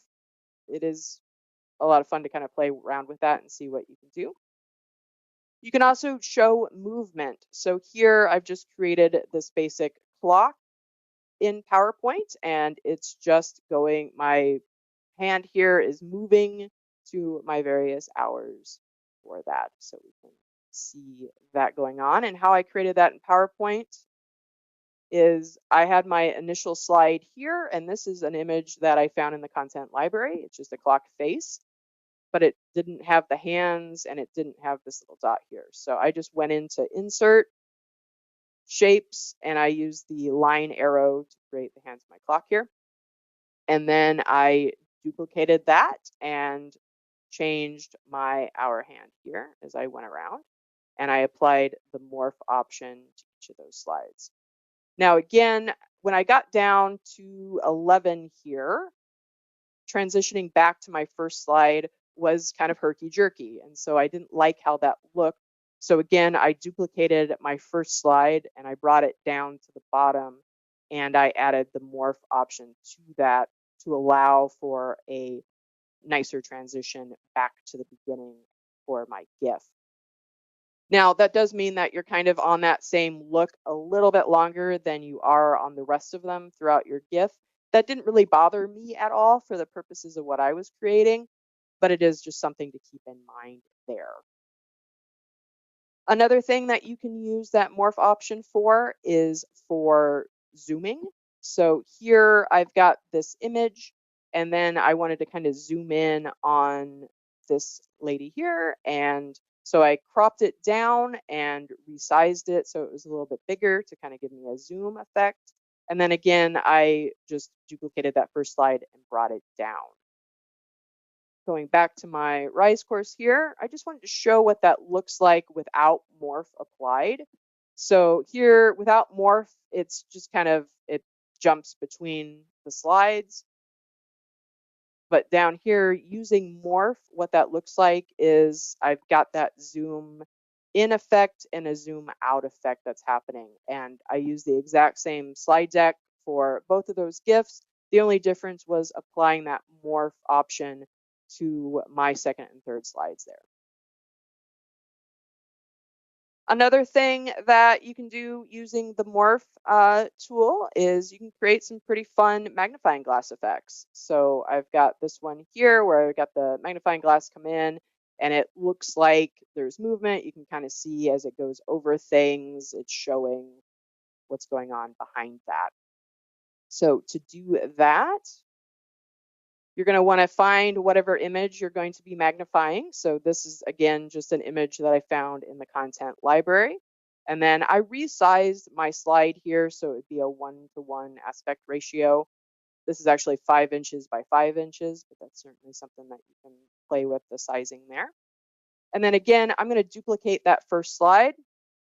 And then to create my magnifying glass, what I'm going to want to do is I'm actually going to duplicate this image. So I'm going to copy and paste that image. And then it's helpful to line those two images up together. So I'm going to come into my picture format here. I'm going to come into Align, and I'm going to align the centers and the middle. So my image is completely on top of each other. And then I'm going to come into my crop option here. And then I'm going to crop it down to what it is that I want to be magnifying here. So let's say I want to use the books this time. Come in, generally crop it a little bit larger because what I'm going to do here is resize my image so my books look bigger, so they have that magnified look. So I'm going to come in, as you can see, the rest of my image is kind of grayed out here, but I can resize that. I'm holding down Shift while I do that. And as you can see, I can see the image below as well as the image that I'm working with here. So then I can kind of move that around and I can resize as needed to get how I want my books to look here. I can kind of size my crop option here if I want to tighten that up a little bit there. So then once I have my look the way I want it, then I can crop it. And then if I don't want a square, I can come in and I can crop to circle. So maybe I want to make it like a magnifying glass. If I bring that over, you can see that it's kind of got that oval shape to it there. And then I can give it any sort of border that I want to. Come in and adjust the weight on it. So maybe I want it darker there. So to create my next one, so if I want to go over to the clock, same thing, I'm just going to duplicate that again. And then here, I'm going to come back into crop. And we can see, I can see my whole image here again. So now I'm just going to bring my image over. So now I've got my clock in the middle of what I'm just going to call kind of my viewfinder there. It's my crop shape. And then again, I can resize that as needed. So I can make my clock look a little bit bigger if I want to. Might need to play with the sizing there. But once you get it how you want it, hit the crop button again, and then you can bring that over here. And then you're going to come and apply that morph transition. Slide here, apply morph again. And then as you see here, as it moves over, you can see that it's going over the light here, and we can kind of see that here. So one thing, and you can keep going, you can keep duplicating that and cropping the image to show various parts of your image here. But one thing that I did was when it restarted here, I wanted it to kind of come in instead of just magically appearing in the middle. I wanted it to look like I was bringing that look over. So one thing that I did for that was I came in to my slide here. I copied my magnifying glass. I came back to my first slide. I pasted it. And then again, I'm going to crop that. But what I did was I cropped it so I didn't have really any objects in it. So I just kind of had some of the background color there. And it doesn't have to be really perfect there, but we'll pop that. And then I'm going to take this over to the side. And so you can kind of play with the placement, because depending on where you've got it is how it's going to transition in. So if I put it like way down here, and then I come here to take a look at the preview, you're going to see that it kind of shoots up from there. But it looks a little wonky because I'm not seeing that calendar there. So I can come back in here, and maybe instead I want it to come in from the top. So then I can come in here and we can see what that looks like. So that's something that you can certainly play with, but if you want to get that kind of effect of bringing that over, that's one way that you can do that. So that is using the Morph tool in PowerPoint. I know I kind of went through that a little quickly there, but you will have the recording. And I would love to see, if you use this, do share what you come up with in the community. I would love to see what you create. All right, good stuff, Ginger and Melissa. So just to wrap this up for the day, just going to look at some basic audio tips. These questions all are recent from either the audio session we do or the multimedia session I did this past Tuesday. So I thought, that's a kind of a quick way. So 6 or 7 tips, we'll just go through them quickly. And if you know them, that's great. If you don't, that's also great. It means you know things. And if you know some of them and not others, then still probably hopefully worth your time. But here we go. So first one that comes up, and this comes up in every audio session, and it might even be something that you know and you've seen, but you didn't really think about. And that is, why does audio sometimes show a wavelength down in the bottom in the timeline versus an audio icon? Like, why does it keep changing, or why does it change? Well, it changes for the simple reason that you may or may not have added a trigger to play that audio. So by default, when you add audio, you will see nothing but a wavelength across the bottom, which indicates that you are syncing your audio with the timeline. The moment you add a trigger, to the audio, the moment you add a trigger to play any audio clip, then that audio waveform will turn into just the audio icon. So, for example, I have this button right now playing the audio trigger. However, if I wanted to trigger the second audio, watch how this wavelength then changes from the wavelength to the icon. So I'm just going to come to the triggers panel, and I'm going to select a different audio, say timeline, and now we have it. Now we have it as the audio icon. And if you're thinking, wait a minute, it looks the same, let me just change by adding a second trigger, and then we'll say play audio trigger. And now they're both going to show that audio icon.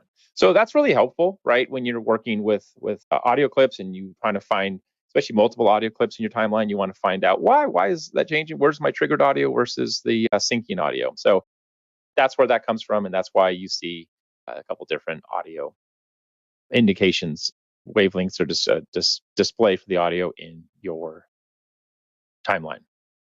This comes up a lot too. It even came up with me recently as a recent session, and that was the audio wasn't recording in Windows, even though maybe it had recorded previously, but there was an update and something just changed, and no longer could you record using Storyline's built-in recorder. I know a lot of folks love our built-in recorder because it's built in, which means you can record directly into Storyline.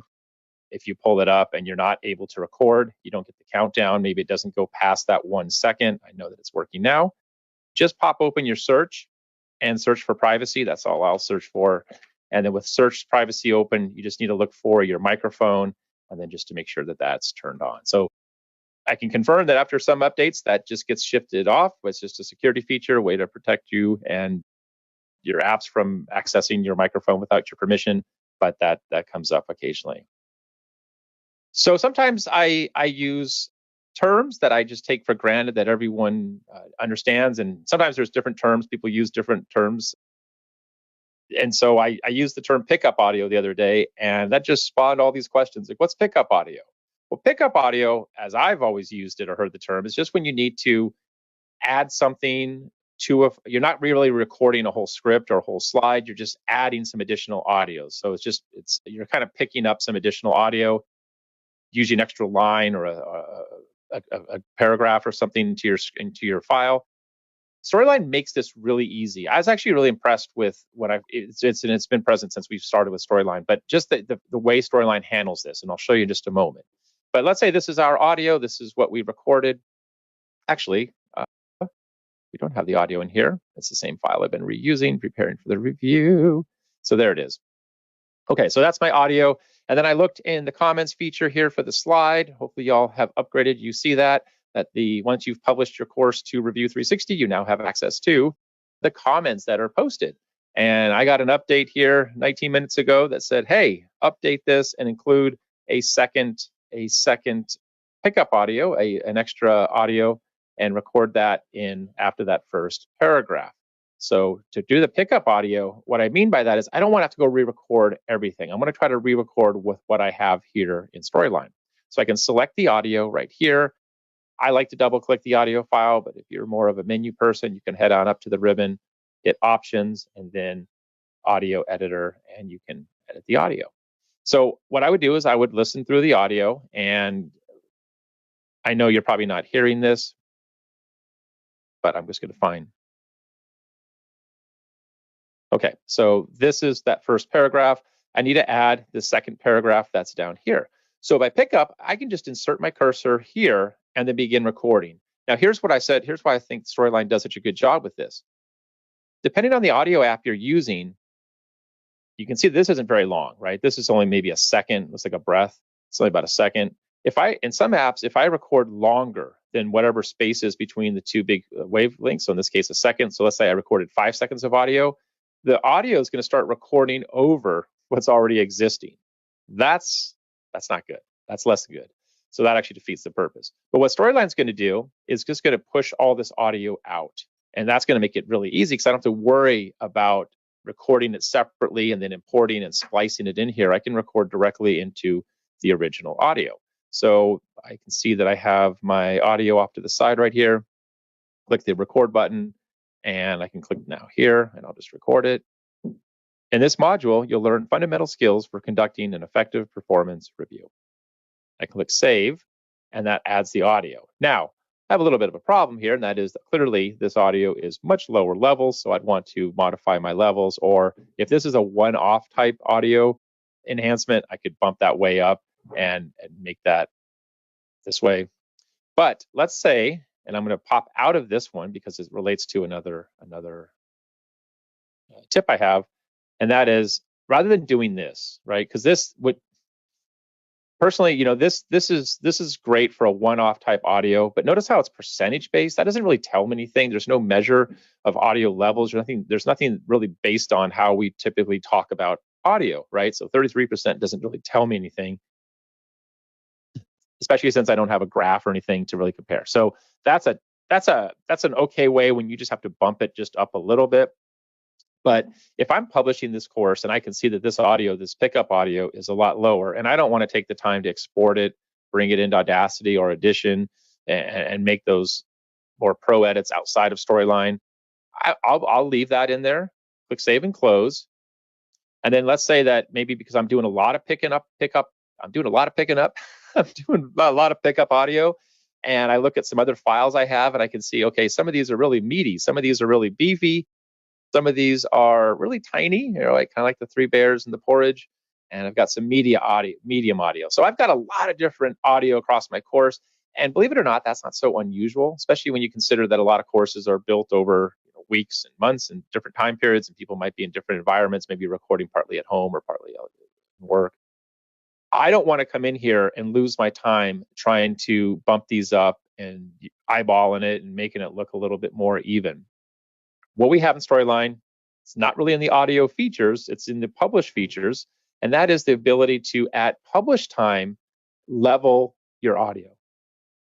It's going to take the lows and bring them up, take the highs and bring them down, and you'll have a standard median level of all audio in your course.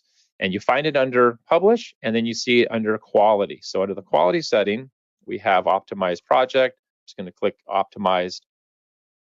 And then under Audio Quality, we have the option to optimize the audio volume. So the quality, right, is how the overall quality of the audio. I think 56 is way too low in today's standards. I think you could easily bump that up to 128 or 160.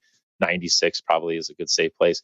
But what optimized audio is going to do is when you publish, only at publish, Storyline's going to analyze your file, so it takes a little bit longer to publish, and it's going to adjust those levels. What you won't see, though, after you do this and you publish the file, is you're not going to see the audio levels look different. We're not modifying your source file, so we're not doing anything to the actual source of the audio. So all we're doing is modifying the output audio files. So you would see those if you were to open up the audio files, MP3, MP4 files, and put them in an audio program. You'd see they all look the same. So don't lose your time going one by one with all of that. You can do that with the publish option. All right, back on track. There's my pickup audio. I recorded my pickup. This one came up again, and I thought I actually had to ask questions to get a little bit more info from it because I wasn't sure what they were asking. So what I was talking about is probably the most common edit I make. I use a lot of external audio gear. Doesn't mean that I know more about audio, just means I like gear. But my audio is also very sensitive. My microphone's sensitive, and a lot of my audio tends to have breaths. So you can hear me inhale or exhale or whatever. So I'm going to pop open this audio.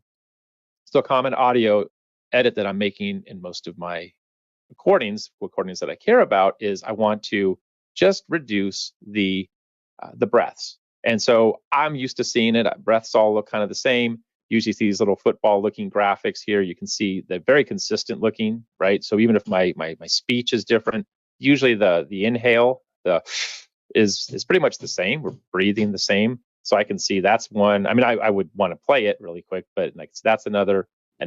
Okay, and another. And maybe this is, yep, that's one. That's another one. All right, I don't know. It was very, very breathy. Okay, so what I would do is the question came up was I was showing here's how I would modify my clips right in Storyline. I don't need to export these and do anything with them. I drag a selection around it. You might have noticed how I can select the zoom level down here in the bottom. Also, what I like is that Storyline's going to center that selection, right? So as I zoom in, I'm not zooming in on the center of the timeline. I'm zooming in on my selection. There's my audio. I always want to play it once so I can use the space bar or the green play button. But yeah, I can confirm that that is a big inhale. So you have a couple options here. One of which is, well, you have three options. Three options are silence the audio, so I can silence it. And if I do that, it just completely wipes it clean and there's absolutely nothing. I'm going to undo that. Another option is to reduce the volume. And you're thinking, okay, why would I want to reduce the volume? You said not to use this. For something like an audio, removing a breath, I might. The reason I might want to do that is I might want to do that because it sounds a little natural. Even if you purchase audiobooks, a lot of times you'll hear the narrator really faintly. You'll still hear them breathe. And there's a lot of research and science behind that suggests that it just sounds like more natural. If you have too clean of audio, sometimes it can feel sterile and less personal. So not everyone will remove the breath entirely. Personally, I tend to just flatten it. I tend to do that. Your third option, I'll undo that, is to delete it. And so the reason the question came up was I said I might hesitate deleting this if I've already synced all of my audio. So there's my selection. I come in here and I delete it. And let's just say I come in and delete all of these. And I just know what these look like too. I just need to move over. There's another one I'm deleting. And again, I would verify these real quick before I delete them. I just wouldn't eyeball it because sometimes I could be wrong about what that selection is. Now, why the user asked why I might not delete them if I already had a finished file. Maybe this came out in the QA process and review. And I hopefully, you guys have to take a break here. They're remodeling a room behind me. So hopefully that's not coming through. I can't even hear myself talking right now. So I don't know how much of this is coming through for you. So let me do one more and do it. All right, so what did I do? I just cut out about 6 or 7 seconds of breaths, maybe half seconds. If I save and close here and I get out of here and I have objects on my timeline that are synced, I just lost all this space right there, right? So if I'm looking at that's 37 seconds all the way to 40. So 10 seconds of audio is now removed from my file. Guess what that does to my synced objects? If I'm syncing these with the cue head with the cue points, this is all off, meaning that I now have to come in and resync all of my objects. So in a case like this, if it weren't too disruptive or to have those breaths in there and then and I'm just going to pretend like that's one and then just silencing them, and that extra gap isn't too long. A breath is not that long, right? So I don't know that you have to always delete them as opposed to silence them. That might be a reason to not delete them. So is that you don't end up causing yourself a lot of extra work with the synchronization, resyncing of all your objects. So that's those trade-offs. I love these I like those kinds of questions, because it really comes down to how much work have you done on the slide? What's your trade-off? What is the trade-off for having to resync them versus just silencing them, right? But if the silence pause, if you have a really long pause, it might sound even just as awkward, and it's like, okay, it's worth resyncing then, right? Because if there's too much time or something between each bullet point. Do you guys hear that? Yeah. All right. A little bit. It's okay. Okay. I need to edit this audio out when we finish the session. I'll get rid of that. All right. A couple more real quick. This one didn't come up this week, but it's come up a lot, and that is folks will have button audio. Now, there's a few different ways that we can trigger audio in buttons. And before you all say, I hate that, it's not, it's annoying. It can be, but sometimes a subtle click or a subtle audio feedback for a button or an event is helpful. And I personally have always been a big fan of adding subtle button clicks to checkboxes or interactive buttons that are doing something. You can add them to a button that is clicking it's playing a sound off the slide. So you just add a single button click sound, click each of these, and it plays. So these 3 buttons are playing this audio file that's off to the side. Or we could embed these into, and let me just do this to make these look a little different since it's a different type of audio. You could put the sound effect in the hover state. So if I open up the states for this button, if you wanted a rollover effect, you can actually insert audio directly into the button. Just insert audio and then bring in audio as you normally would. And then the third option is that you could put it in a down state. So when you press down, then that's when you get that audio feedback. I already see a few people comments. I'd be kind of curious if you like button sound effects, if they're used appropriately, inappropriately. What do you like? Do you take the time to do that? Obviously, this is something we do in Storyline. We can't do this in Rise right now. However, here's the question, here's the challenge that comes up once in a while. And I know you won't hear this, but you just have to trust me in what's happening here. We're playing buttons. I click each one of these. I hear it. And I'm clicking and I'm not hearing these other ones. But by the third time I click one of these buttons, I do hear it. So there's this pause. Like, why is it taking me so long to play the sound if I click through quickly? Now, you probably think, okay, you don't need to click through quickly. Most people aren't going to do that. I totally get that. However, there's people who like to play around, and maybe you're having like an FAQ soundboard and you're clicking through a series of responses or questions. That's something you might want to hear. But if you have a pause, like why am I not getting that instantaneous feedback from the button? And if I hover over back and forth, why is it taking so long? Here's the reason it's taking so long. What happens is a lot of times you download free sound effects or button effects, or you even made your own effect. You need to open the file, open the sound effect, and see how tightly it's been edited. So let me show you what I mean by that. So I'm just going to select this first audio. I'm going to go up to options, then we're going to edit this. Here's the audio clip, right? It just looks like, okay, that's cool. There it is. I can play this and, oops, not recorded. I can play it. But this audio clip it's almost 6 seconds long.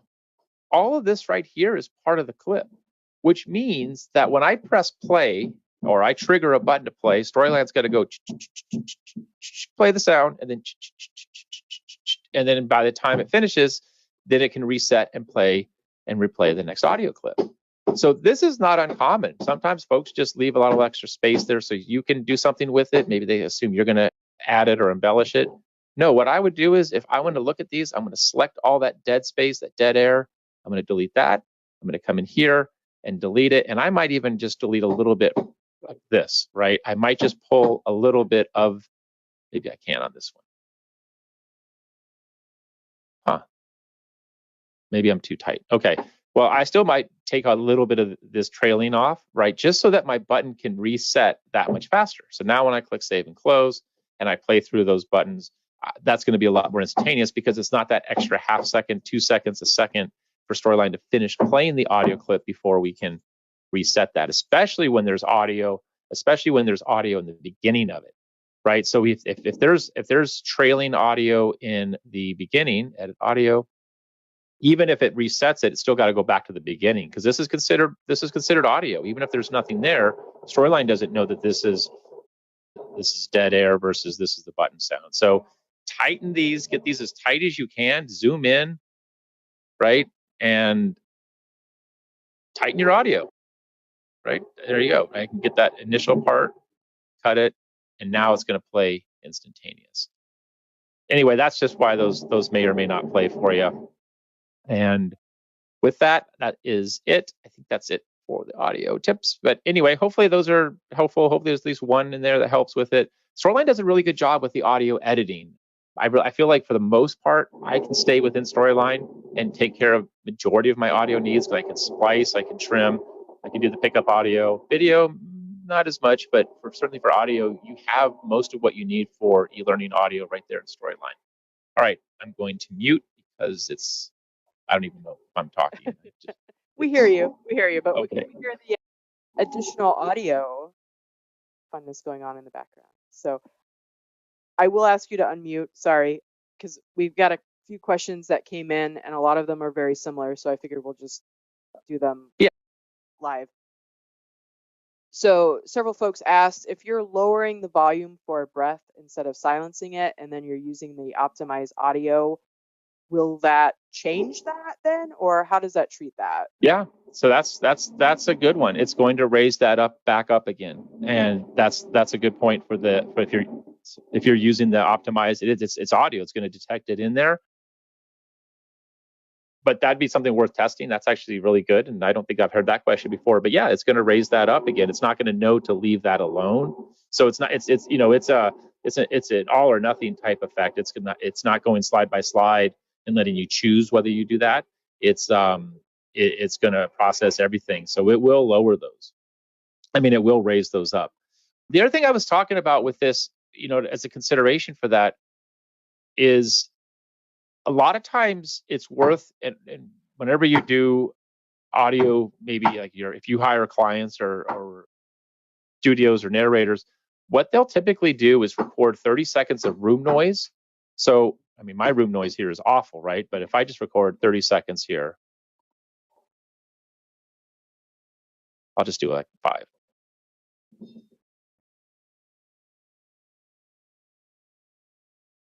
So that 5 seconds right there, there's noise in here. If I were to raise this 5 or 6 times, you'd see a little bit. There's an ambient noise. The benefit to the ambient noise is you could select this. I could copy that selection, and then here's my breath right there. Is instead of silencing it or removing it, is just paste that room noise. Now I need to shorten it so that it's not quite match the same duration. This is going to sound what my room sounds like when I'm recording. Yeah, it looks blank, but it's not, right? Because I did record something. It's going to be faint, and if you did the optimized volume here, this isn't going to be enough to get caught. It's not going to bump this up, and your room noise is going to sound like it's rumbling. But replacing it with room noise is a good way to go because it creates a more natural environment, especially if you're recording over different days, and some days are going to be quieter than others. Take that room noise and then paste it in between. And now it sounds more like it sounds consistent. Because even if you flatten the audio here, when I'm talking, that ambient noise that I have in my room is still being present. So if it's really loud, you're going to hear it in the audio when I'm speaking. So that's another approach for using that too. And one other question just because we are up at the top of the hour.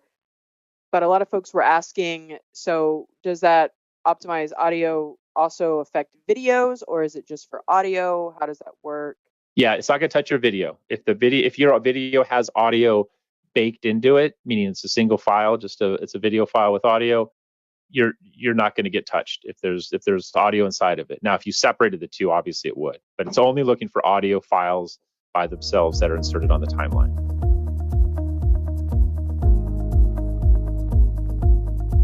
All right, thank you. All right, let's see what we have here. So somebody in the community had asked about this. They actually saw this. I made an animated GIF from it, but they saw this on our website, the marketing website, and they wanted to know, like, how do I create this drag and drop? So a few different things happening. One is the object kind of seems to rotate a little when they pick it up. Like you see it rotates, and then they drop it, and then it disappears. So they want to know how to do that. So that's what we'll cover. And then we'll kind of talk about some of the nuances with that, which is always the main purpose of these tips and tricks, is just to kind of dig through the tools and learn a little bit more about them. So I'm in Storyline here. I went ahead and I've got the source file. You can download that and play around with it. Mine doesn't look as nice. So I've got this. We'll look at it. I've got an apple and a kiwi. And we're going to drag the apple to the blender here. And so you can see when I drag the apple, this one gets a little, I made it so it turns a little and gets smaller, right? Now, when it does that, you can always change that. So it's doing that. And then when I drop it on there, it's going to disappear. Now, a couple of things you'll notice if I replay this here. One is where it turns, like I may not want it to change shape right here. I might want it to change shape when I get over the blender. So we'll talk about how you would do that. And the other thing is when I drop it, you're going to see it kind of ends up down here as it disappears, see, which looks kind of weird, right? It's like I dropped it on top of the mechanism there, right? And then I've got the kiwi. The kiwi I didn't make smaller, I just had it rotate, and then same thing, I drop it. So how do we do that? It's pretty simple. And one of the things that's really cool is once you kind of play around with some of these ideas, in this case, you know, we've got the fruit disappearing, but there was an example David built. Let me see if I had that right here. This is an example David built a few years ago, and it's kind of the same concept. So you've got these food items, and then, you know, they're draggable, right? So you can see there's, you know, they look one way, and this one, they end up looking completely different. So when I drag it over, then it changes and it looks like it belongs on the plate. So it's visually, it's really nice treatment with the drag and drop. It's very elegant to me. And then when I drag it back, you can see it goes back to its normal state. So how is all that done? Let's build something from scratch here. I'm gonna go ahead and grab my two fruit here. I should probably only need one because we just need one of them. So we got my fruit here. I'm gonna drop it here. So got my apple. And you should always title things. So I'm gonna just call this apple instead of apple 1. And then I'm going to call this blender. It's always good to make sure that you're typing names in because it always makes it a lot easier when you have to troubleshoot. So what I want to do is basically I'm just going to drag and drop this onto the blender. So that's the essence of the activity. And so there's a few different ways to do this. I could do the drag and drop onto the blender. I'm going to do a drag and drop onto the hotspot. And the reason is it gives me a little bit more control over how I can manage the hotspot and what I can do. Because when I click on the blender, this right here is the bounding box. And so when I go to drag and drop something on there, you know, the center point is right here. This is why when it disappeared, it kind of went to the center point right here. And so if I drag on the blender, I'm kind of constrained by the dimensions of the object. If I create a hotspot to drop it on, then I can control, you know, how that object drops, how it appears after I drag and drop it if I'm having it appear. In this case, we're having it disappear, but instead of using the shape, I'm going to use a hotspot. And then in this demo, you notice I made the hotspot really big. So what happened when I dragged the apple here, as soon as it hit the hotspot, the trigger was set to change the state of this apple. So I didn't want it really happening that soon. I want it to happen when it gets over the blender. So I just did that so we could see the difference. So we're going to actually put a hotspot over the blender area. And now you'd want to make sure when you're instructing the person, you want to say, you know, drag this object over the blender container or whatever that's called. I don't know, whatever that's called. But you want to drop it there. Otherwise, you know, they may drop it over here and it's not going to work. So you want to be explicit about what they should do with the object. So we're going to go ahead and just insert a hotspot, which we have right here. So I'm going to draw the hotspot. I'm just going to go. It doesn't have to be, you know, super perfect either. So we just do this. And now I've got a hotspot here. I'll call this HS for hotspot and then blender. It's always just, again, good to title it. So what we're going to do now is we have this object, and what we want to do is we're just going to have it, instead of rotate, we're just going to have it become smaller, right? Or you could make it look like it, if you wanted to do like David did, where it's a completely different image inside that state. Maybe you just make it look like chopped up apples, right? And that you're dropping in there, but we're just going to make it smaller for this demo. So I'm going to go into my apple and I'm going to create a new state. And then I just come over here, create a new state. We'll just call this drop, right? So that's our drop state. And then in the drop state, I'm just going to make it smaller. So I'm going to make sure I'm inside the state, and then I'm just going to drag this and resize it. And you can play around with it. You can see the bounding, the corner, you know, the top corner here. So you can kind of play around with how it looks, because you'll notice when you grab it, the object you may grab it here, but then the object just kind of floating. So you'll play around with that. So we've got our drop right here. And now what we want to do is we're just going to change the state of that object when I drag it over the hotspot. So let's go ahead and add a trigger. Moved off screen here. What do I want to do? I want to change the state of the apple, and I want to set the state to drop when the user, and we're going to say it's way down here, and the object is dragged on. So the apple is dragged onto the hotspot blender. And said OK. And let's go ahead and preview this. And you can see now I get here, it changes, right? Now you can see, oops, now you saw it disappeared because I actually had an exit animation on here. Let me turn that off. I was playing around with this earlier. All right, so let's redo this again, because then we can talk about kind of the movement. So see, once I change it, it hits hotspot right here, right? If we look at the apple's bounding box is here, but when we let's do a shape, because this is the stuff that there's nuance to this. So that's the shape of the bounding box, right? And I'm going to come into the apple here and Control V. Let's send this to back.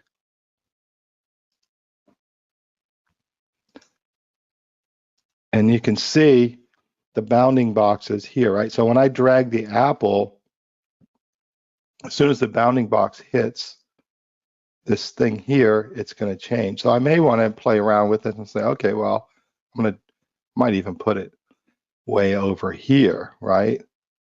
And let's see what this does. We'll just keep the bounding box on. I don't know if that extended the bounding box or not. So let's see. So see, it gets a little closer, right? So you can play around with that. We're going to go ahead. Oops. And we'll move this back here, just on the edge. Let's get rid of this. So those are kind of the nuances when you're doing this. Probably it doesn't matter that much, but you can see it gets a little closer. And then I'm going to drop it on here, right? Now, right now, we only have a drag thing to change the state of this. You'll notice when it snapped back that it's kept the state because we had changed the state. We don't have another trigger that changes it back, which I'll explain in a second. So the next thing we need to do is just need to drop it onto this object. And what we're going to do is we're going to do that exit animation. So we want it to leave the screen. So I'm going to add an exit animation to this. Let me come back here. We're going to add an animation. We're going to do exit. We'll just do shrink. And so it's going to shrink out off the screen. So what I want to do when we think about entrance and exit animations, when an object has an exit animation on it, when it disappears from the screen is what triggers the exit animation. So if I change the state of this object to hidden, then what's going to happen is it's going to trigger the exit animation. So let's go ahead and do that. I'm going to go to animations. I've got my exit animation. And now what I'm going to do is I'm going to put a trigger on here. And I'm going to say change the state of the apple to hidden. And when it gets changed to hidden, that's going to trigger the exit animation. When the user drops, my mouse is not working. Okay, when the user, I don't know why my mouse, when the user, it's my mouse just isn't able to get that on this monitor. Okay, when the user drops the object on the target, so the object is going to be the apple, and it gets dropped on the blender. Hit OK. Let's go ahead and get rid of this rectangle. All right. So we got two things happening. When I start dragging it and it touches the hotspot, it's going to change the state to that smaller apple. And when I drop it on here, it's going to change the state to hidden, which should trigger the exit animation. So drag it, change state, drop it, triggers exit animation. And then that's basically the effect. And you can play around, with the placement of the object, placement of the hotspot. Now there is something else to consider, and this has an exit animation. So this is set to 5 seconds. I'm just going to set it to 3 seconds. If I'm reading the screen, I'm the user, I'm reading the instructions about what I'm supposed to do with this apple and this blender, and the timeline's going to keep going. Watch what happens. This has an exit animation on it, so when it hits 3 seconds, it's going to exit. So I don't want it to exit, obviously, because it's going to take me probably 3 seconds to read the instructions, and now all the objects are gone. So to fix that, all I'm going to do is just put a pause trigger on here. So I'm going to create a new trigger. And what do I want to do? I want to pause the timeline of this slide when, and we'll say when the timeline starts of this slide. So basically, and this works assuming you don't have other things on the screen. If you have things coming on the screen, like maybe instructions and things, then you would want to pause them after all of that. But you want to pause the timeline so this way the exit animation is not triggered. And now when I preview this, it's just it can go on for 3, 10, 2 hours, doesn't really matter, nothing's going to happen. But as soon as I drag this over, it changes the state. And then when I drop it, it's going to change the state to hidden, which will trigger the exit animation. And there you go. And that's the essence of that. There's one other nuance to this. I'm changing the state of the apple when I'm dragging this over here. Some people will use a down state because when you click on the object, it goes into a down state. And then the way you would do that, let's go ahead and grab the kiwi. Control C, we'll put it on here. And then it's just a different way to do it. I like doing it with the hotspot because it gives you more control. But what I can do is I can come into here. Make sure I have an exit animation. Okay, so we're going to do here is let's edit states. We're going to create a down state, which is a pre-built state. So basically, it's when you click the button down, hit a down state, and then I'm just going to. Now this is another nuance. Since I'm working with the original object, I can only resize it, but I don't have the means to rotate it or anything. So if you want to rotate it, just do Control X. That removes it, but it's still on your clipboard, and then do Control V, and then it's pasted in as an object, and then I can rotate that. So maybe I'm going to rotate it and do this, right? So now that's my down state. So what happens here is the state gets changed as soon as I click it, see? Here I have to drag it to the hotspot.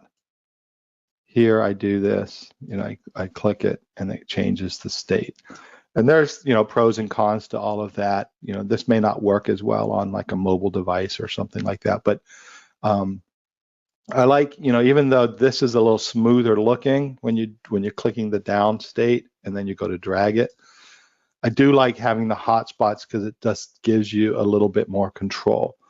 But if I have a down state and I release it, it goes back to normal. With this one, because I have a trigger that changed the state, I have to have a trigger that changes the state back to normal.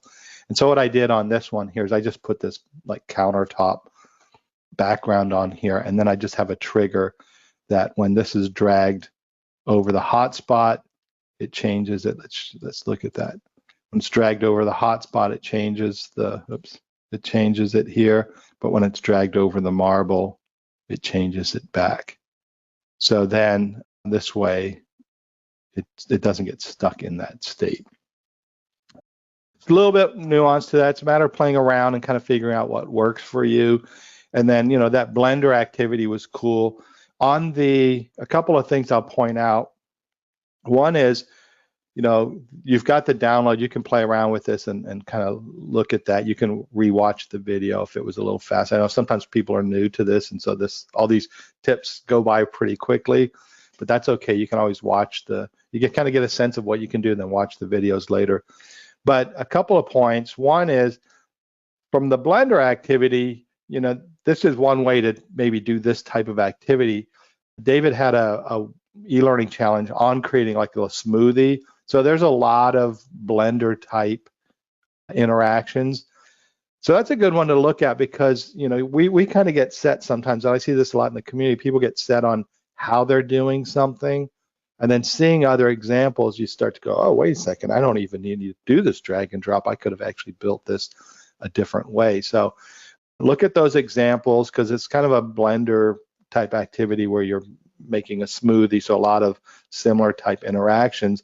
So that may give you some ideas about diversity in terms of interactivity, especially when you start talking about accessibility, right? Because building a drag and drop interaction that's accessible is a little bit more challenging. And then the other thing is on the example David did. Again, there's all sorts of cool ways you can do that. I've always liked this example just because it looks like this food belongs on the plate, and those cookies and onion rings look really good. I'll go ahead and grab that hamburger as well. So anyway, that's it. If you have questions, you can always jump into the community and ask, and then play around with the tools. This is how we learn this stuff, right? Like we answer questions in the community, figure how things work, play around with the tools, learn some of those nuances, and then take it from there. All right, so I'll go ahead and pass that off to, I guess, Ginger, you're next. All right, so my tip today was inspired by a post that we had in the community, and the post was asking if there was a way to use a checklist that once everything was marked complete on that checklist, the course itself could be marked complete. And the answer to that is yes. And we have a few different ways that we can do that in Storyline 360 and Rise 360. So I'll show you a couple of ways that we can go about doing that today. First off, we're going to start here in Storyline. So let's say I've got my course here, but I also have some additional requirements for completion that happen outside of my course that I want my learners to self-report on. So I might have a final slide here that is my course checklist, and I could come up to Insert here, and I could come into Input, and here I've got some various checkbox options here. Now, you could go in and you could create your own custom item, but I'm going to use one of our checkboxes here, and I'll show you why that's nice here in just a second. So I've dropped it in. I've already got these states here for my checkbox, so I don't have to come in and really create anything. I could make modifications to these states as needed, but they've already started here. And what's also nice is I don't have to come in and add any text boxes here. I can just start typing. So I could say, maybe one of the things that we need to do is go to a coaching session. So I've got that, select it. I can come up to home and I can adjust my size here. So maybe I want that font to be just a little bit bigger there. So now once I've got my look here that I like, I'm just gonna give a little white space there between my text and my box. Now I can hold down my control button. So instead of coming back up to insert and starting over again, I can hold down control and then I can drag a new checkbox underneath it, and then I can just come in and make my modifications to my text here. Work. All right, so we'll just use those two checkboxes here today. So again, going back to that original post, they asked, is there a way to create a checklist for a user that when all the items are checked off, it will automatically mark the course complete? And to do that, what I'm going to do is I'm going to come over here to my triggers. And my action, what do I want to have happen? Well, I want that to be a complete course trigger here. My status, that's going to be what my LMS is expecting to see here. So I'm going to want to match that to what my LMS needs. And then when do I want that to happen? Well, I want that to happen when I have a state change. So I want it to be when these items are selected. So I'm going to say when the state of. And what's nice here is I can come in and say checkbox 1 and checkbox 2 because I want it to be when they've completed all of my checkboxes here. And then Storyline is smart enough to say, well, she probably wants it to be when it's selected. So it goes ahead and has that as the state. But I can click on that and change that if I need to select that as a different state there.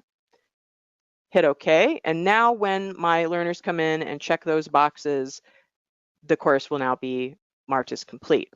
Now, one thing that I kind of feel is missing here is we check the boxes. My learner doesn't necessarily know that anything is happening. That complete course trigger is happening in the background, and they're not seeing anything that's letting them know that they're good to go. So what I generally want to do is come over here. I'm going to add a submit button. So now my learners have to actually submit this interaction. There we go.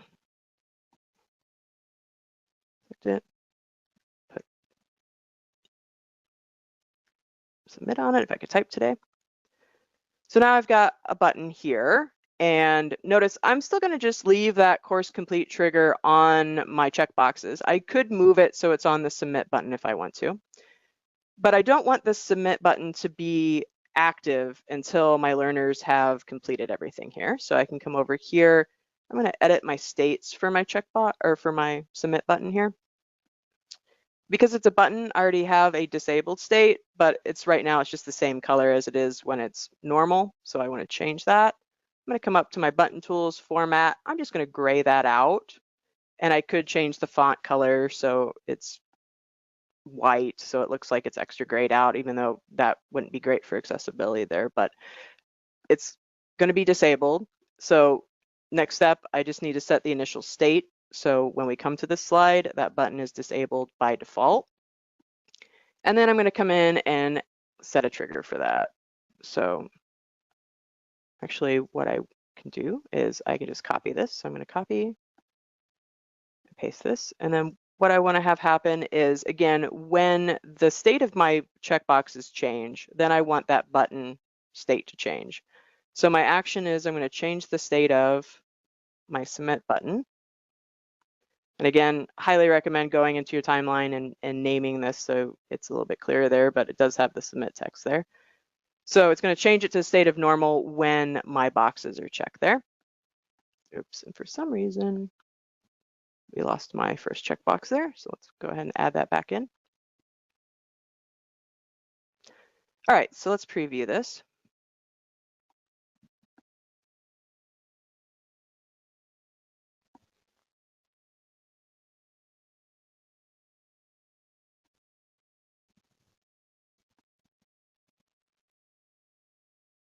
All right, so I'm just going to jump down in my checklist here. So notice when I check this one, nothing happens. I have to check both, and now my submit. But nothing's happening here. I didn't set it to actually go anywhere or do anything. So what I want it to do is actually also have, when my learner clicks that submit button, that they're going to go to my next slide, which I've set up as a kind of a celebration slide. We'll just say, oh, there, user clicks.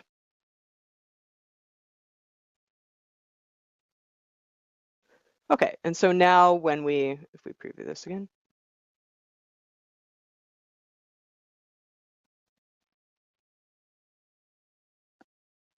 Come into my checkbox. I've done everything, submit it. Now I've got that feedback that lets my learners know that I've satisfied the requirements for my course. Now let's say that I don't want my learners to have to wait until they get to the end of the course to fill out this checklist. Maybe this is something that they need to do as they're going through the course. Well, I could add my checklist slide here as a player tab. So I can come up to my player. I want it to show up here on my top bar. So I'm just going to add a player tab here. And my tab name, we're just going to call it checklist. And then what I want it to do I want it to jump to that slide, or what I'm actually going to do is I'm going to lightbox that slide. So this is going to appear over my current slide, what I'm currently looking at. That way I don't lose my spot in the course here. And then now let's preview that.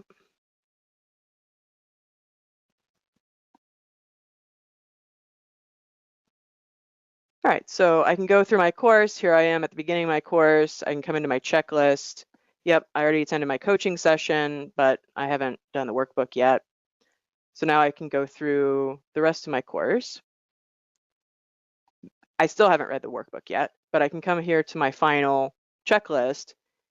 Notice this is already checked. This is holding that information from being that lightbox slide. But now I can come in and say, yep, finish the reading. I can submit that, and now I'm done with my course. So there are other options that you can do, of course. There's just a ton of things that you can do in Storyline 360, but those are just two ways that you could set up a checklist that allows for course completion in your course. Now let's take a look at what we can do in Rise 360. Again, I already have a course here set up, and let's say I've got several lessons, and then at the end of my course, I want that checklist. So I could come in, I could set up, right now I have some placeholder information here, just letting my learners know about the course requirements. I want them to see something when they're done here with that, but in the middle, I need my checklist. So I can hit that plus sign, I can come into list, and I can select my checklist here. Under edit, I can come in, I can remove ones that I don't want, or I can add new items. I can also come in and modify my text as needed. And I can modify my text here as needed as well. So right now I've got it set up that they can go through, do the checklist, but they're gonna see this congratulations even if they haven't done anything yet. So I don't want that. So I'm gonna come in here and I wanna add a divider. So I'm gonna come in here, I'm gonna add my continue button. So if we preview this,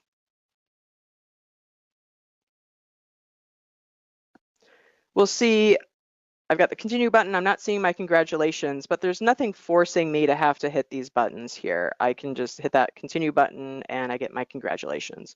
So that's not quite what I want here. So I'm going to come in back to my continue button here, and I'm going to add a completion type to that. So for this, I just have my checkbox above it. I don't have anything else really that my learners have to complete above that.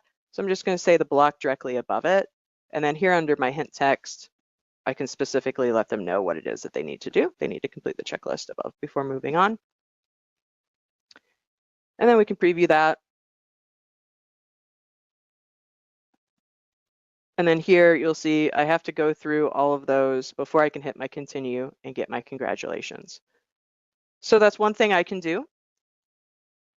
Also in Rise, if I want to make it so my learners are hitting those checkboxes as they go through various lessons, I can set that up as well. So I can come in here. Here, let's say I've got a process block where I've got some steps that my learners have to go off and do outside the course and then come back. So maybe here I want to add my checkbox list. So I can come here, change it to checkbox. Maybe I only have one thing that they need to do. So I'm going to remove my extra boxes there. Again, I can modify my text as needed here. And then I can add our friend the continue block, and I can add completion. Now for this, I've got two interactive objects above that continue button. So I'm going to set it to complete all blocks above because I want to make sure that they've gone through that process block before they've checked the step there. So now if we preview this,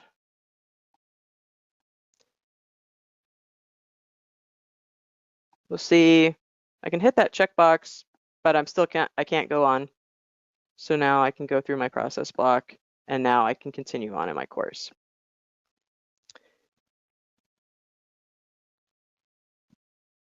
So if I've got multiple, here I was in the right spot. If I've got multiple lessons in my course, and I want to make sure that my learners are going through everything before they access the checklist, I could come up here to theme. I can come into my navigation and I could lock down my navigation. So they're having to go through everything one step, one lesson at a time. And that's right here under restrict navigation.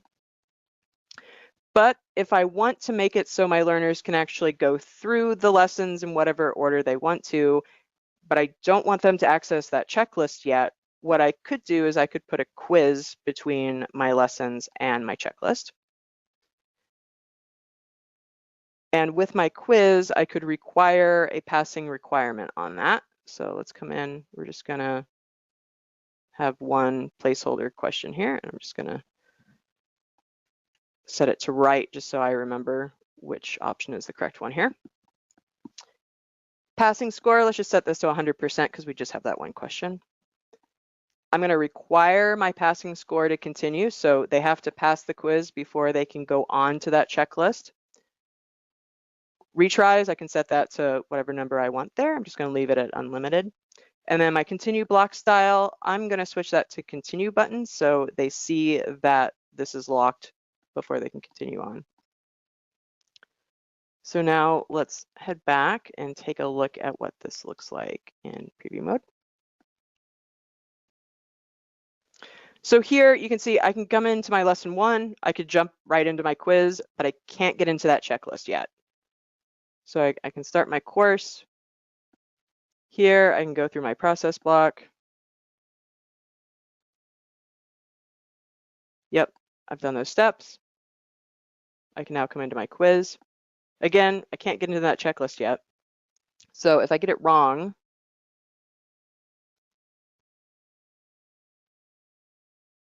we're going to see I didn't pass, and I've got that continue button here telling me that I must pass the quiz before continuing. And again, I can't get in here yet.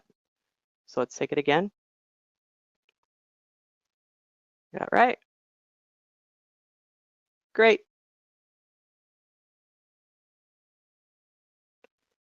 Now I can come in, I can come over here too, and I can just get into my checklist. And now I have to go through and make sure I've satisfied these requirements before I've actually finished the course.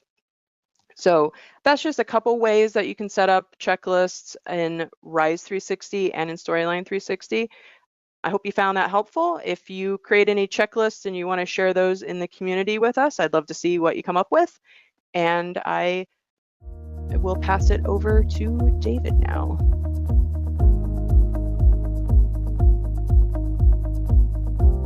Okay, cool. Thanks so much, Ginger. Okay, so this example it's a little older, but I thought I was just kind of reviewing some older challenge entries recently and found this one. I really liked it. So let me show you what's happening here, and then we'll dive into Storyline. But I've lost, there we go. All right, so the idea here is we want to use sliders in a slightly different way. And the idea is usually sliders, when we're working with them, we're kind of using them to compare and contrast information. You're controlling objects on the slide, you're dragging, and you're usually just seeing the different relationships between other objects, right? Slider might show a chart moving up and down, slide comparing different values. In this case, the slider is being used to help learn typography. And it's really the properties of the slider, those horizontal constraints, those lateral constraints of the slider actually works really well here. So the idea in this first example is we're just going to move two letters, the A and the T, and we can adjust spacing between the letters. So the way it's working is we have actually two different sliders here on the slide, one for the A and one for the T. Now, because sliders really are variables, they're controlling a number variable, you can determine when these letters are perfectly positioned by the value of the slider. So I don't have Amon's source file, but my guess is anywhere it's between maybe 1 and 10 or 1 and 6. And then based on the correct position, this value might be 3 and this value might be 3 as well, or something like that for each slider. And then you can submit and then get the feedback. And you can also see the feedback here showing me how I was off. A little different option here, and then we'll just break down one of these, is this time line height, right? So we're not measuring letters, but we are going to control like where is the correct height for the letters. And in this case, the slider is a vertical slider, and we're using a dashed line as a custom fill. So obviously, if you've worked with sliders before, then you understand that you know about how the slider thumb can be used to be customized with an image of your choice. Please try again. If I submit, I just want to show the feedback, right? It's not going to let me get it right. So I have to get it right. So this one's not giving me the feedback. Okay, but we can use any kind of image. We can use our own images, and that sometimes those images are usually things that make the slider look more like, more refined or polished. In this case, it has nothing to do with a slider. It's a dashed line is going to be the fill, or we're using letters to fill. So here's how this works. First thing I want to do is just type out some letter. So hopefully you're familiar with typing letters and text in Storyline. If not, that's something to brush up on. But just typing out the word, and then I need to isolate the letters. Now there's a couple options here. I did it in Storyline. I've done it in PowerPoint.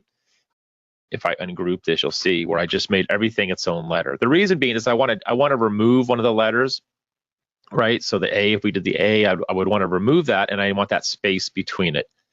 In Storyline, we don't have a lot of control. We don't have control over kerning. So if I were to delete the A and then I put a space over, you can see that that doesn't really give me that proper spacing. And if I hit twice, it's kind of close to it.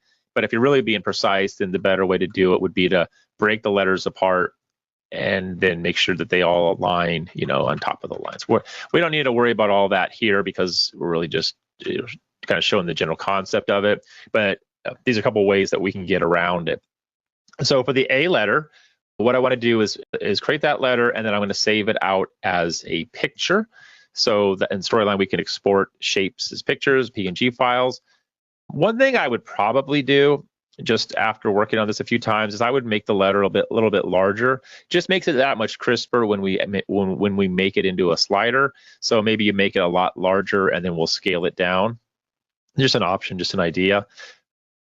So with that, I can just select the bounding box anywhere around it, and then I'll just choose down here, save as picture, or export shape as picture. So I'll export it, and then we'll just say, doesn't matter where I put it. Let's just say letter A. And now I've got my letter A. Okay, so with that, I can just hide this now, and I'm going to lock everything else right here just so I don't bump anything. So the idea with a slider, make a new slide here real quick and keep it simple, is with a slider, it's an interactive object, and I'm just going to drag it here on the slide. And the way it works is it's going to drag across the slide. If you look up top, there is a variable that's been named, and that's called slider 1.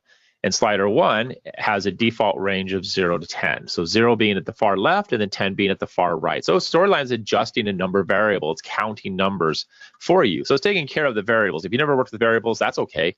Storyline is taking care of that for us. But what we want to do is use the slider and replace the blue part, this little circle part, with an object. And so the way we do it is we can just go up here to the Format tab. This is how we control how the slider looks. Right over here under Format Fill, going to choose Picture. So just kind of like replacing a shape, like rectangle with a picture. In this case, we're replacing the slider thumb with a picture. And I'll go find my letter A, and then there's my A right there. I got the wrong A. Well, this A actually is the right A, but let me show you what happens. I'm sorry, let me back up. Let me do picture. And then this, I think, is the A I just did. So what can happen here, I'm going to bring the picture in. And it just the way Storyline is seeing the text, notice how there's all this extra space down here. Well, what happens is it's just based on trying to grab the size of the vector and saves it. This isn't going to be a problem. It's totally workable, but personally, this would kind of just drive me. I'd be preoccupied with it in all the wrong ways. So I would either want to maybe export from PowerPoint, or if I'm just sticking with Storyline, I would come back, and this time I would grab the crop tool, and then I'm just going to resave it again. I don't want all that extra space. It would absolutely work, and I'm just going to work with it so you can see it.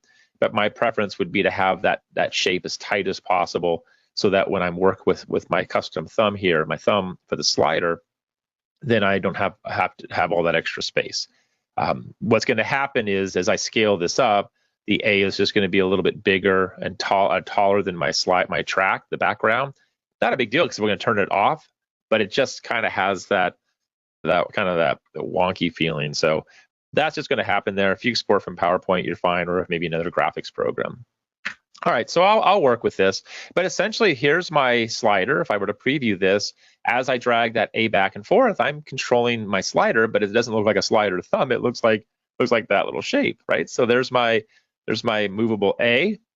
And common mistake a lot of folks do when they make a custom slider is they leave that little bounding box, that outline on it. All these transparent shapes, which this is transparent, you can see the background, and then there's always that little bounding box indicating that, hey, this was you're kind of giving it away. So under the Format tab, just do it a thumb border, and let's just turn that off. No outline. And then I just have to size this up a few different times to get it to align. So with that, I'll just Control X to cut it, come back over here and paste it. And this is why I like the contrasting colors, because it's going to make it a little bit easier for me to scale, right, to make that bigger. Sometimes I might have to make it horizontally bigger. And there's a little bit of nuance here getting that into place, but once that's in place, then you have your graphic. I'm going to turn off the back right here just so we can see that. So again, because this A is in that position, it's a little bit bigger than my track. I'm going to go ahead and turn off the track, so track fill, and we get rid of that fill, and then we'll say track border also gone. So now I just have this shape right here. And again, I'm just kind of going quickly. This might be a little bit too big. If you need to fine tune your size, Format tab, and you can just work with the height, right? Just keep holding that down and make that smaller.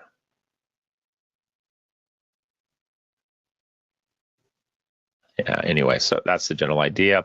And just to make the contrast a little bit more visible, let's just change the, I can't change the color there. Let me change the color of the text. Reason is it's just so it'll be, I think, easier to see what I'm working on. So I'll just make that black. There we go. Okay, and so I have my slider that's moving back and forth. There you go. All right, and I just need to figure out where this needs to be positioned. And so you see how it can go too far over, too far left. Let's just say somewhere in the middle is where we want it to be. Well, how do I know which number it is? If I look at the Design tab, I can see that my starting value is 0 and my ending is 10. So my initial or middle is 5, right? I'm going to say that's the correct measurement. So I can say when the slider equals 5, hey, that's correct when you submit, and go ahead and give the positive feedback or provide other feedback if it's not 5. So the way that I can display this for me as a Storyline developer while I'm working is I want to see the value of my slider. So from the Insert tab, I'm going to add a simple text box here on the slide, keep that text box blinking, and then go back to the Insert tab. And then we have reference. And under the reference means, hey, what is the value? Show me the current value of a variable. And you might have a lot of variables in here. So we want to display the current value. So I just select that and click OK, and that's obviously very small right here. So let's bump that up a little bit. So my slider value is 5. And then I could say, maybe if we just added a simple, like a button here, and we said, click submit or test. And if it's 5, then we say correct feedback, right? And if it's not, then we show the incorrect feedback. But we'll say show the correct feedback when a slider equals 5. So new trigger, and we're just going to say, hey, show me a layer, right? Which is pretty basic. The correct layer when user clicks submit, the submit button, and then we just need that condition if the slider equals. And maybe you don't need to do this, right? Maybe slider equals a value of 5. Maybe it's more about just testing, kind of like that example Tom was showing. It's just you're not necessarily having to give feedback, correct, incorrect, good dog, bad dog. It's just, hey, let me just play with this and see how I'm doing. How well am I doing with my typography? So I'll turn the A on back. Oh, that's the other A. I scaled it. Okay. So I'd want the other A behind it so we could compare. But now if I preview this, you'll see, and we wouldn't show this to the learner, the reference variable up here, but as I drag my A back and forth, notice how I have a different value. And so because of that different value, I know, or I can specify when that letter is positioned correctly. Now you can see it's a little bigger and it needs to be worked a little bit. But essentially that's how I can do it. Now with Aman's example, he went a little bit farther, right? He did two letters as sliders, and you can have multiple sliders in your project. But that's the general idea. I thought this was just a fantastic and original use of sliders to control that, the playing off the properties of the slider, the constraint, as well as that value of the numeric value of the slider. And then the other example he shared with the line height, right, with the X height, same thing, only we just make an image, we make a dashed line the top part of the slider. So I'll just do this real quick and then we can wrap up. We'll put another slider in, and this time I'll drag it. Sorry. Second slider, and then we can rotate it and have it move up and down, and then we can replace it with a line. So from the format tab, thumb fill, I think I made a line already, just a dashed line, vertical dashed.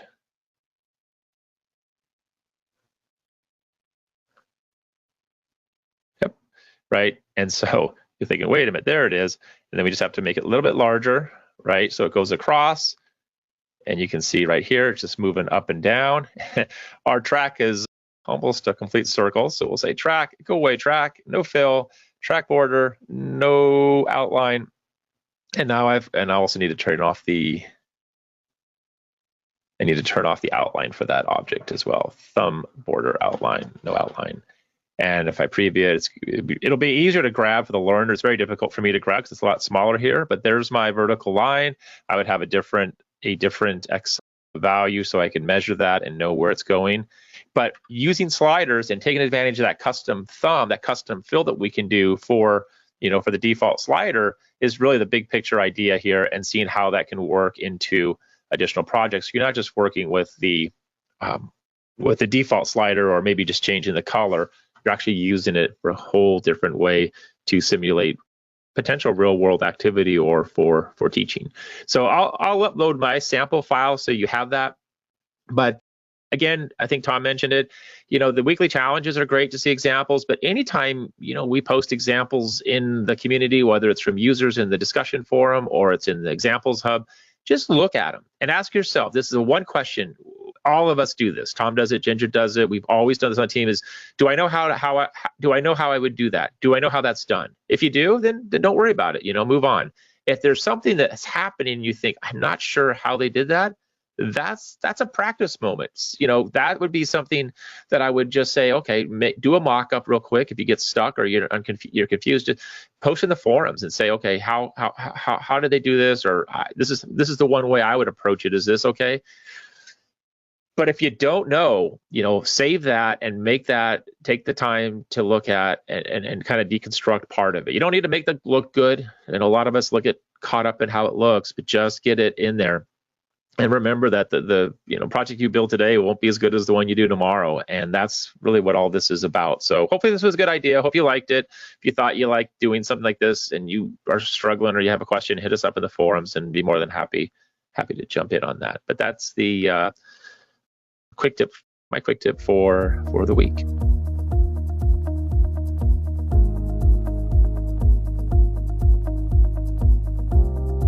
All right, so this is a relatively simple tip. The initial question in the community was, the person was putting characters all over the course and on the screens, and then wanted to know, like, how do I make sure these characters are all consistently sized? And so we'll look at a couple of ideas, and it's not even really about characters, but sometimes you may be working with objects, and then it's easy enough to go like on a screen, do something, copy it, and then go back to the other screen and paste it. But we'll look at a few different ideas if you're working with other objects as well. So the genesis of the question, the main part was working with the photographic characters. And so when we work with photographic characters, and you'll see this here in a second, and you work with them in states, or even if you're like changing the pose of the character on the screen, sometimes that character shifts, and or you may resize it, so you want to make sure the character is in the right sizing. So we're going to end up using the drawing guides for that. And so the way you get that, you see there's a little screen shot here, but you're just going to right click, and then you have your grids and guides right here. And then when you open that up, you can see here there's display drawing guides on screen. Hit OK. What happened was I actually deleted all my guides so you wouldn't see them. So we'll look at how to put the guides on there. So the first thing you want to do is right click, and then do grids and guides, and then do display drawing guides. Now, in my case, I delete them. Normally, you'd end up seeing some guides show up on the screen. What we're going to do is we're going to add our own guides. So we're going to work with a character. So this is a common issue, and why these guides work in handy. So like if I have this character here, and I have different states of the character, you'll notice the character looks like it's shifting, right? So if I'm doing triggers and going from one state to the next, I don't want the character to look like the character sliding around on the screen. So why is the character shifting? So the first thing we'll notice is there's a bounding box, right, for the characters. And these photographic characters are all aligned to the top bounding box. And you'll notice that if you come into edit shapes or edit the states here, and then you move this out of the way. Oops. Hold on a second. I actually need to edit the states. Now I moved my character. We should do something on moving characters. Okay, so if I come in here, I'm going to edit my states here. Now when I move the character, you can see there's a little, I don't know how well it shows up in the webinar, but there's like a little registration point here, and that's kind of the top left corner. Right, so all of the images that you insert in there are going to be on the top left corner, right? So what happens is some of these images are wider, like this particular one, the bounding box is wider because the character's arm sticks out, and here the bounding box is even wider than that because of the sign, right? So what do I do to keep these characters from moving around? This is where the drawing guides come in handy. I usually use the head as the basis for this, and so what I'm going to do is on the first character here, I'm going to right click, and I got rid of my guides, so I'm going to show you how to add guides, but normally you just drag the guides. So I'm going to right click, and you'll see when I right click, I can add a horizontal or vertical guide. I'm going to add a horizontal guide. Oops. I don't know what happened here. Maybe I need to, let me get out of the states. I can't do it inside the state. So I'm going to right click. I'm going to add a horizontal guide. And oops, there's the guide I added. So the first thing I do is I line it to the eyes. Let me get that going here. So I line it up to the eyes, and then I'll add a vertical guide. And I'll take that and I'll align to the nose, right? And then so I got it lined up to the nose. Unfortunately, I'm going to delete this box so it doesn't keep popping up here. All right. So I've got it, the guide lined up to the eyes. I've got the guide lined up to the nose. It moved on me when I deleted that box. All right, so it's close enough. It doesn't have to be perfect. The other thing is I'll align it to the top and bottom of the head, or maybe the sides of the head. And that just kind of gives me a framework, so that when I'm moving an object or resizing it, I know it's kind of around the same size. So I might do something like that, where I'll do a horizontal guide. I don't need to do the whole head, but I kind of got the top of the head. And I'll take this one I already created, and we'll do it. So now I kind of can see, okay, this is where the eye is. This is the top of the head, bottom of the head, right? So now when I go into another character, let's zoom out a little bit. So if I come to edit these states, see, now I can see, well, this character is way out of alignment, right? So I'm going to nudge her up so the top of her head is there. And then I can just move her. I'm just using the arrow key, but I can just move her. And so now when I go from character to character, it doesn't jump as much. So there's going to be a little bit of movement just because the shape changes, but that little bit of a movement's not a big deal. But when you do something like this, you have this big jump cut, right? So then that's an easy way to make sure that your characters are aligned. Or if you ended up, let's say you were playing around, you accidentally did something like this. Well, you get that registration point, right, which is irrelevant, but I can move the character. I can say, okay, I can align the character and resize it quickly because I've got these guides to say, okay, I know where the top of the head is, I know where the bottom of the head is, and then I'm just going to resize the character. And it's a lot easier to do that. And then I've got this middle alignment for the nose, and that kind of helps keep those things lined up. One other thing about resizing objects, like the characters, if I just drag them from the corners, they scale. I see this quite a bit. People squeeze them. That's great if you want the character to look thinner or heavier, but the way you really want to do it is you want to scale it from the corners, and that keeps it in the right perspective, right, or aspect ratio, so you're not stretching or skewing the image. That's kind of one of those things. For me, it's personally like a pet peeve. I see it all the time in people's projects. I do it myself. Sometimes I just want to nudge something real quick instead of resizing, so I just barely move it. But if you're skewing it or something like that, you don't want to do that. So if you drag from the corners, that'll prevent that. A bonus tip in there, if you have objects, I'll just throw this in there since we're talking about scaling. If I hold the shift key down and I have a square or draw a rectangle, it's going to draw a perfect square. If I drag this from the corner, it's not going to scale, right? If I hold the shift key down and drag, the shapes will maintain their aspect ratio. And so they'll scale, but you're not going to, alter or make them skinnier or taller or anything like that. So extra tip in there. So that's one way to keep things aligned or resize them, is just use the drawing guides. And that's a way you can kind of set things up. You can use those to align anything on the screen, shapes, pictures, whatever you want to do. But I use that quite a bit when I'm working with the photographic characters. And I think that was what the person was asking in the community, is they were putting these characters on the screen, and then they had no way to know if they were the right size. Now, this way it works fine because the characters are all static, right? Because I'm using states. And so I know the character is always going to be in the same space. But what if I have the character over here? Then, do I have to then move the character and then bring it over, right? So the drawing guides may not be the right option for you, because at that point, it doesn't have to be perfectly aligned. It needs to be somewhat similar. And this is where I would maybe use a layout. So what I did, and we'll actually use a car. I'm going to right click and then get rid of those guides. So you can see I've got the guides on there. I don't want them right now. So I'm going to turn off the guides here, hit OK, and now they're off the screen.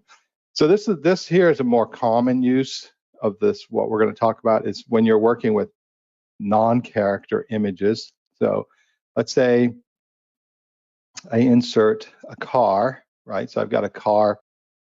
We'll do car illustration. This is, I think, what I was using. So let's say I've got this car here, right? And then I've got to size this car. So I got this car, and maybe I'm doing a series of slides with different cars or objects that should be similar size. And if I go and insert another illustration of a car, we'll do one. This is similar aspect ratio or similar perspective, right? So this car is not, it's, you know, the boxes are not the same size. So I can't say, well, these are all, you know, 400 by 200 images, right? Because they're not all going to be the same size. So how do I get these images aligned as I'm going through the thing and I'm dropping different images on the screen? Well, one way to do that is to build a layout. And so we're going to do this. We'll duplicate the screen. So let's say I came on here. I've got, okay, I got to put this black car in here. And this one, I've got the blue one. We'll do one more. And then I've got this one we're going to delete here. Let's go ahead and insert another car.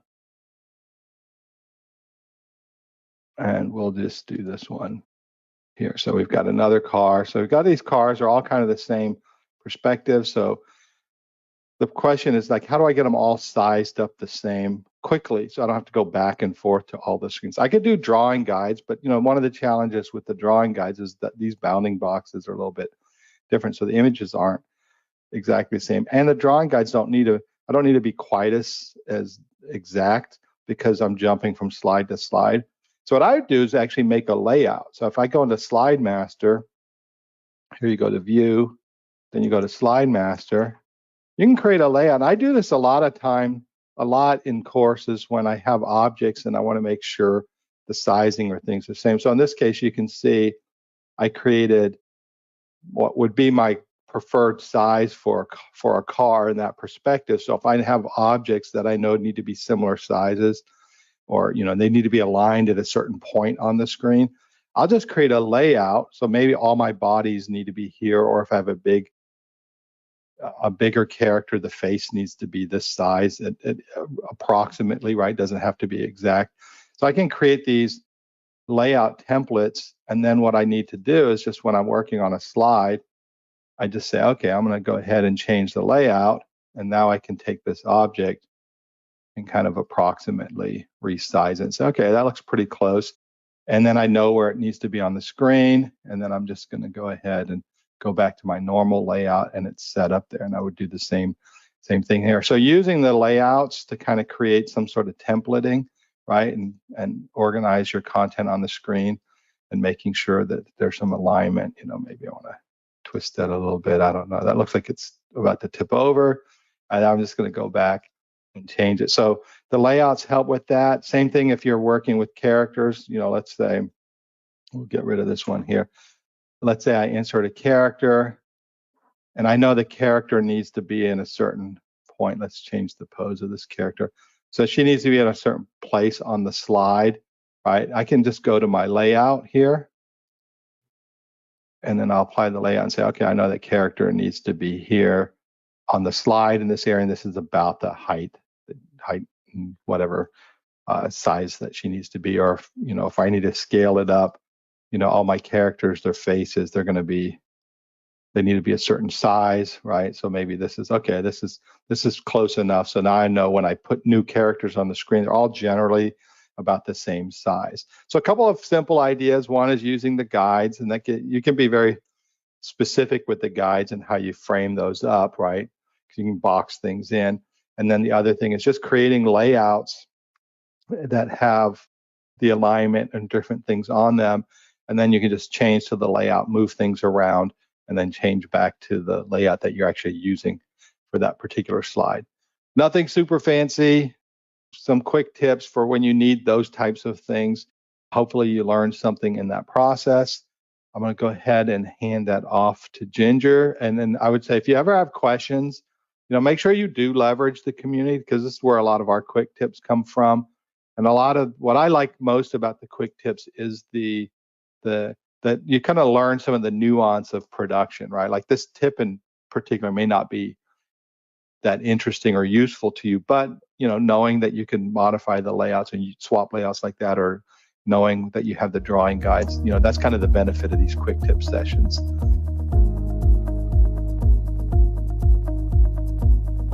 There we go. Okay, sorry about that. Everything just froze once I start taking control. All right, so real quick, I'm going to show the background audio, which I just absolutely love.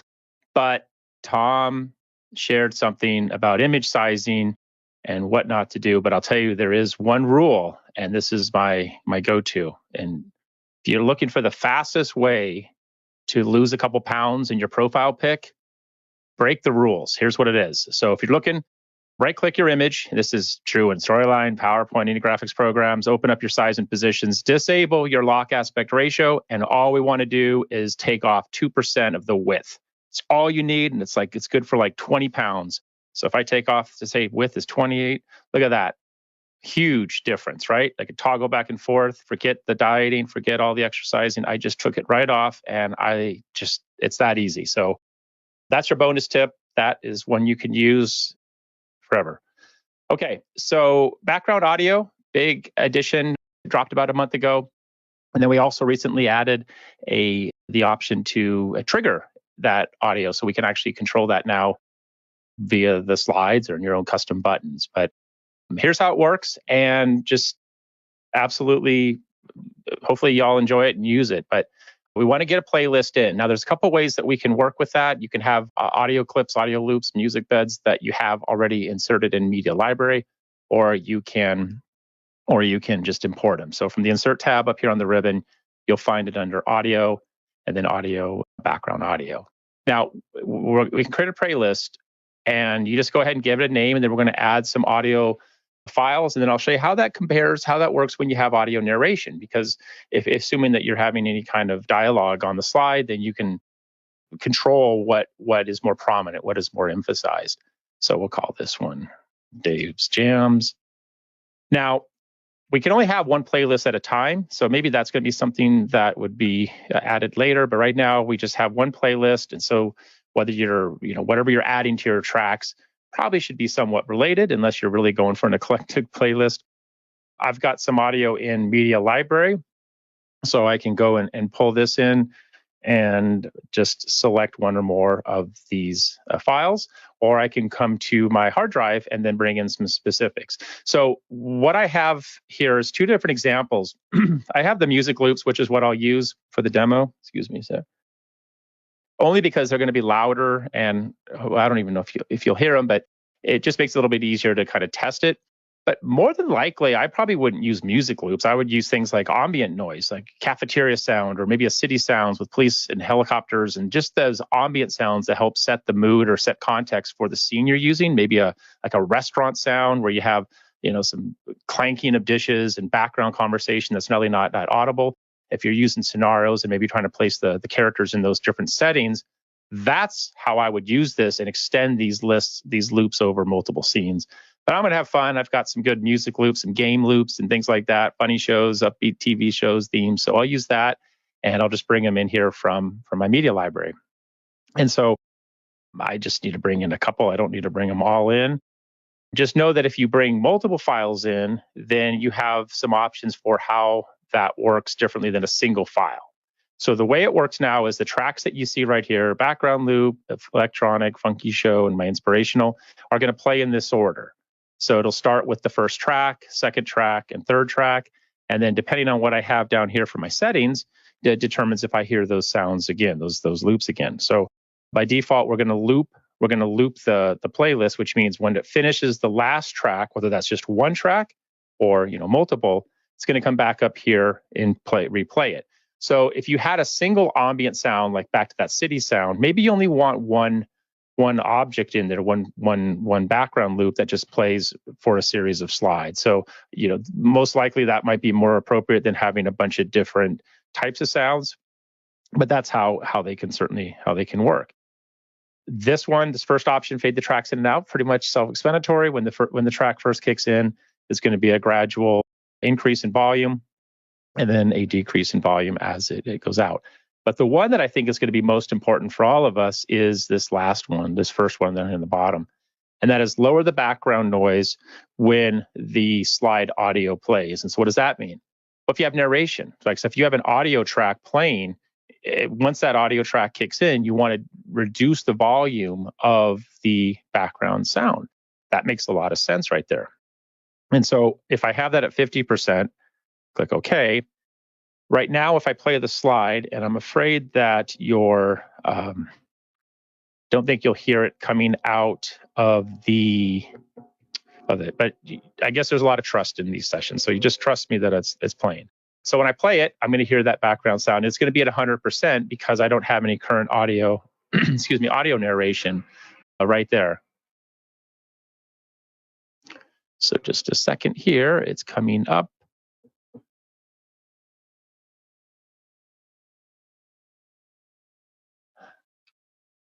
I almost need my background loop playing right here while this is loading. That'd be kind of a good little filler music.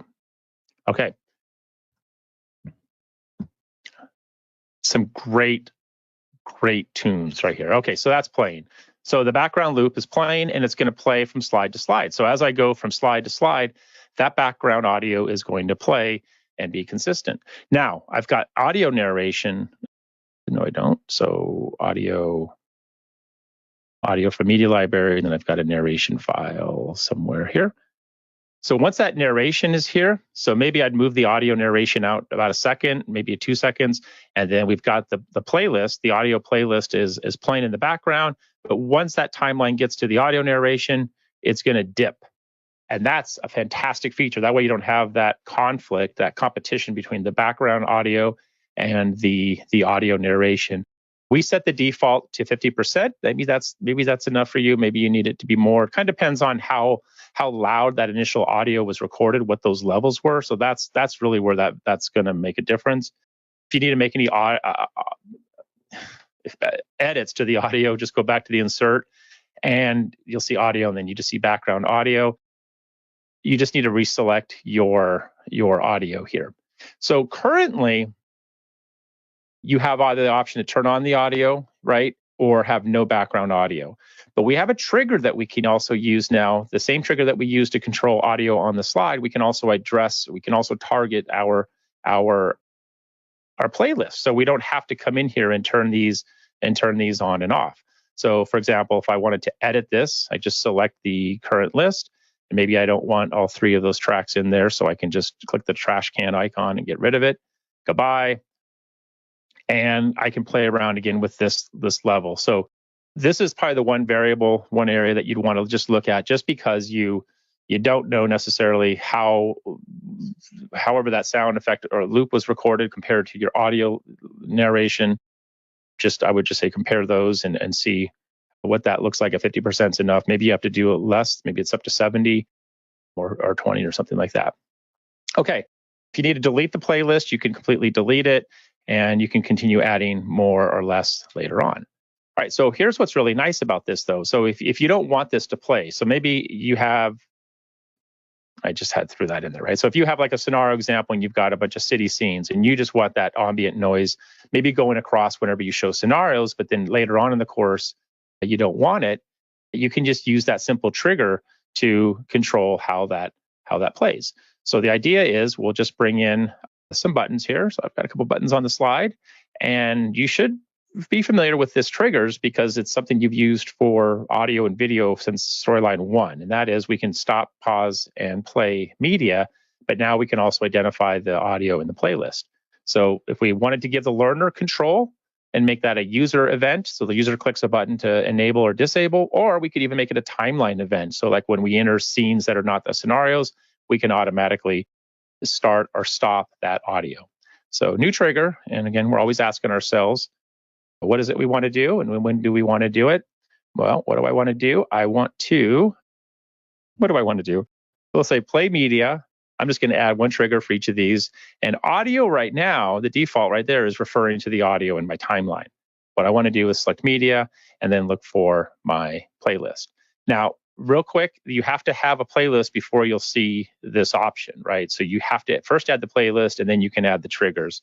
So I'll say David's Jams, play media when the timeline starts on this, when user clicks. So what I can't do here is target a specific song in my playlist. It's just going to start at the beginning and go through. Or if I pause, well, we can talk about that, right? When user clicks the play button.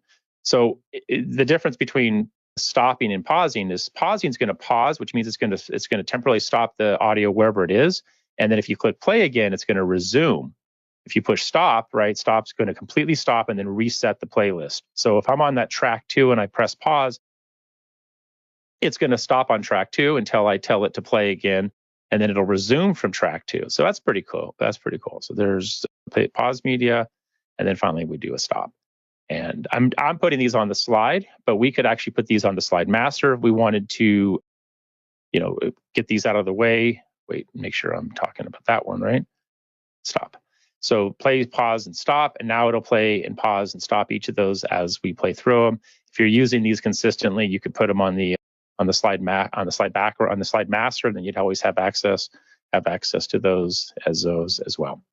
All right, so that is essentially it. It's not a lot to it, but you have now the ability to go through your audio, play that over multiple slides, and then not have to worry about some of the fun workarounds we had, like customizing the HTML published output that we had. And one final thing I want to mention real quick, because this has tripped up a few folks. If your background audio is playing on the slide, and then let's say you give a control either to the user, right, to stop the audio, or maybe you have a timeline event. It could be when the timeline ends or when the timeline starts. If that playlist gets stopped on one slide, and then the learner jumps to the next slide, it's going to remain stopped. So just keep that in mind as well. So that's going to be sort of a global trigger that once we control that, once we either click a button or somehow it gets stopped, it's not going to start again until you tell it to start. So that's, which I think is fine, right? Because if we're at examples where we're just want to show the background audio from scenarios, what I would probably do is have it stopped by default and then have a trigger that says, oh, I'm on my scenario, right? I'm on my scenario slide or series of slides. I'm going to say play media, and I'm going to go find my playlist with those ambient environmental type sounds, say when the timeline starts, right? Down here at the very bottom when the timeline starts, and on the slide. Perfect. And then if I have a series of them, one of the scenarios over, at the very last, I could say when the user clicks next, stop, before you jump to the next slide, stop the background audio or things like that. But to me, this is more realistic way. I like the music. It's if you're just doing a slideshow, the upbeat tracks are kind of nice. But I think that's probably not how most of us use or envision using background audio, right? Because it's kind of it's a little bit of a topic, right? If you get tired of politics, or if you're tired of Arial versus Helvetica, and you still want to stir some stuff up on LinkedIn, I'd say just jump on there and say background audio and e-learning, pro and con, or yes or no, or which side are you on? That's a good heated debate, but then it's something a little outside of what we're all used to talking about. So that's it. I have the links to the user guides that we have.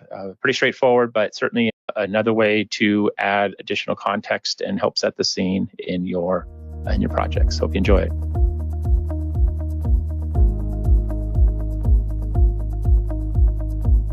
All right, so again, today's tip was inspired by a post that we had in the community about image sizes and Rise 360. So somebody was running into an issue where they had gone to a website, and it was this one in particular, but they found an icon that they wanted to use. It wasn't the rocket ship, but I like the rocket ship, so we'll use the rocket ship. They found the rocket ship icon, and they wanted to use it, so they downloaded it. And then when they brought it into Rise 360, so we'll just bring it in. I've already got it downloaded on my computer here. When they brought it in, it looked huge. And when they looked at it on the website, it looked really small.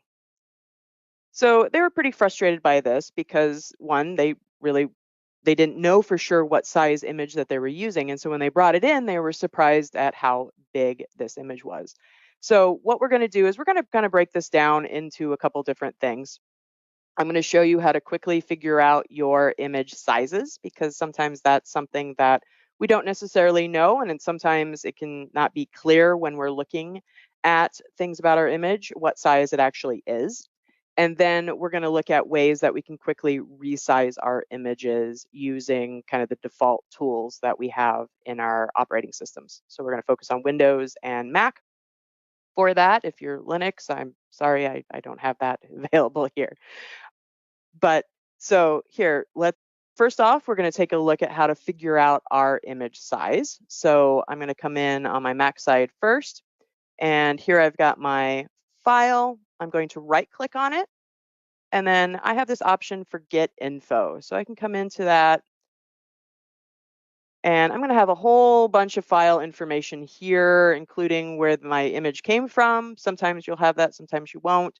But down here, we have this little bit about dimensions. And so I can see that it is 512 by 512. But I don't know what unit of measurement is being used here. So I need to figure that out. So I'll show you how to go about doing that.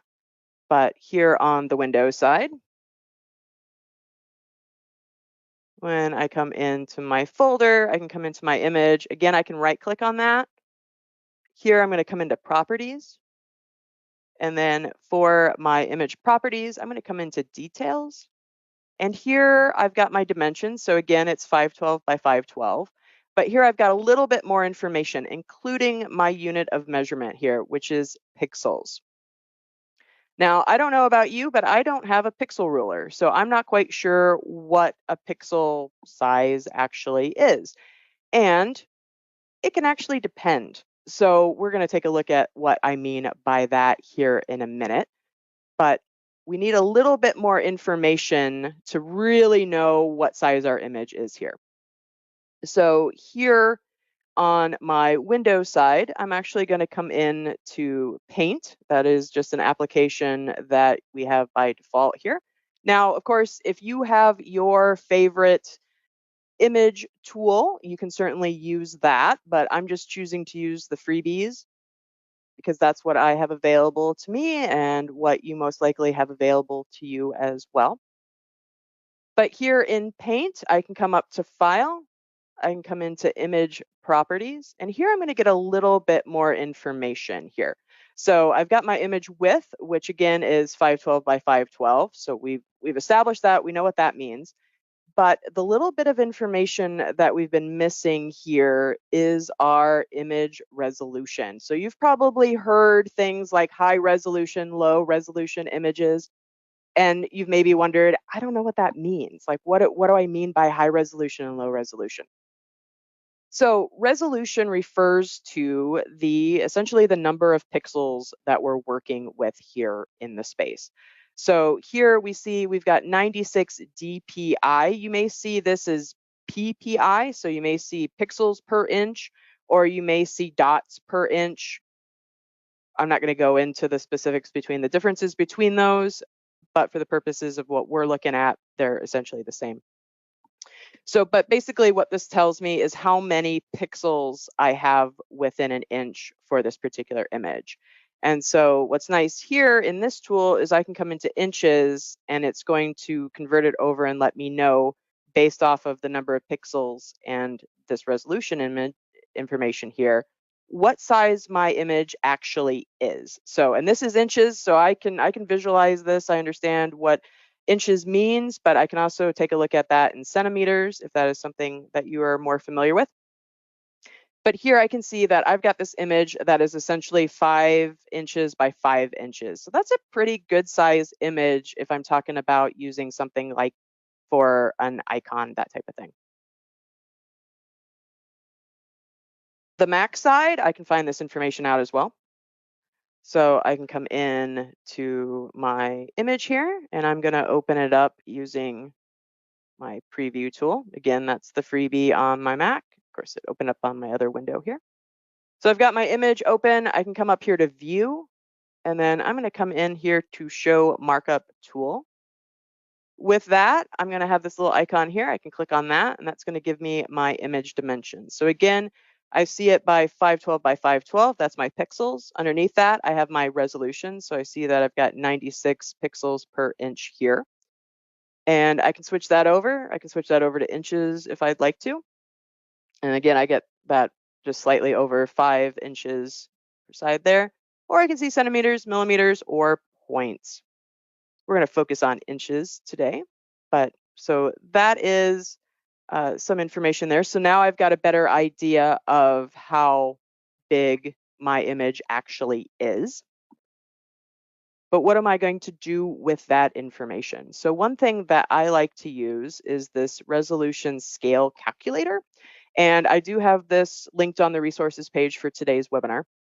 But there's a few things that I like about this website in particular.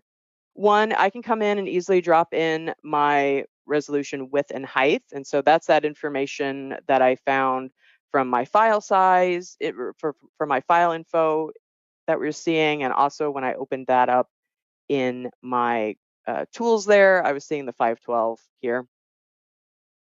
And then below that, I can put in my pixel density. So that's my resolution. So that is, I had 96 pixels per inch. And so here we can see now that full measurement, I've got the 5.3 by 5.3 for my image. Now, one thing that I want to point out, and so talking again about high resolution versus low resolution images, the more pixels, the better. So the more pixels that we have up here with our width and height, and the more pixels that we have in our PPI, the higher resolution that image is going to be. But a lot of times what we'll see is that the higher the resolution and the higher the pixels, sometimes the smaller the image. So for example, in this particular image, if I were to somehow get a higher resolution version of this, we might see something like 300 pixels per inch. You'll often see that used as a high resolution marker there. And we can see that if I'm going to do that for an image that has only 512 pixels per side here, then that's going to be a much smaller image. It's going to be 1.7 inches. Another common size that we see for resolution is 150. So we're going to see that's going to be roughly about a 3.4 size image. A lot of images for web are going to display with a 72 pixel per inch density. So again, we're going to see that.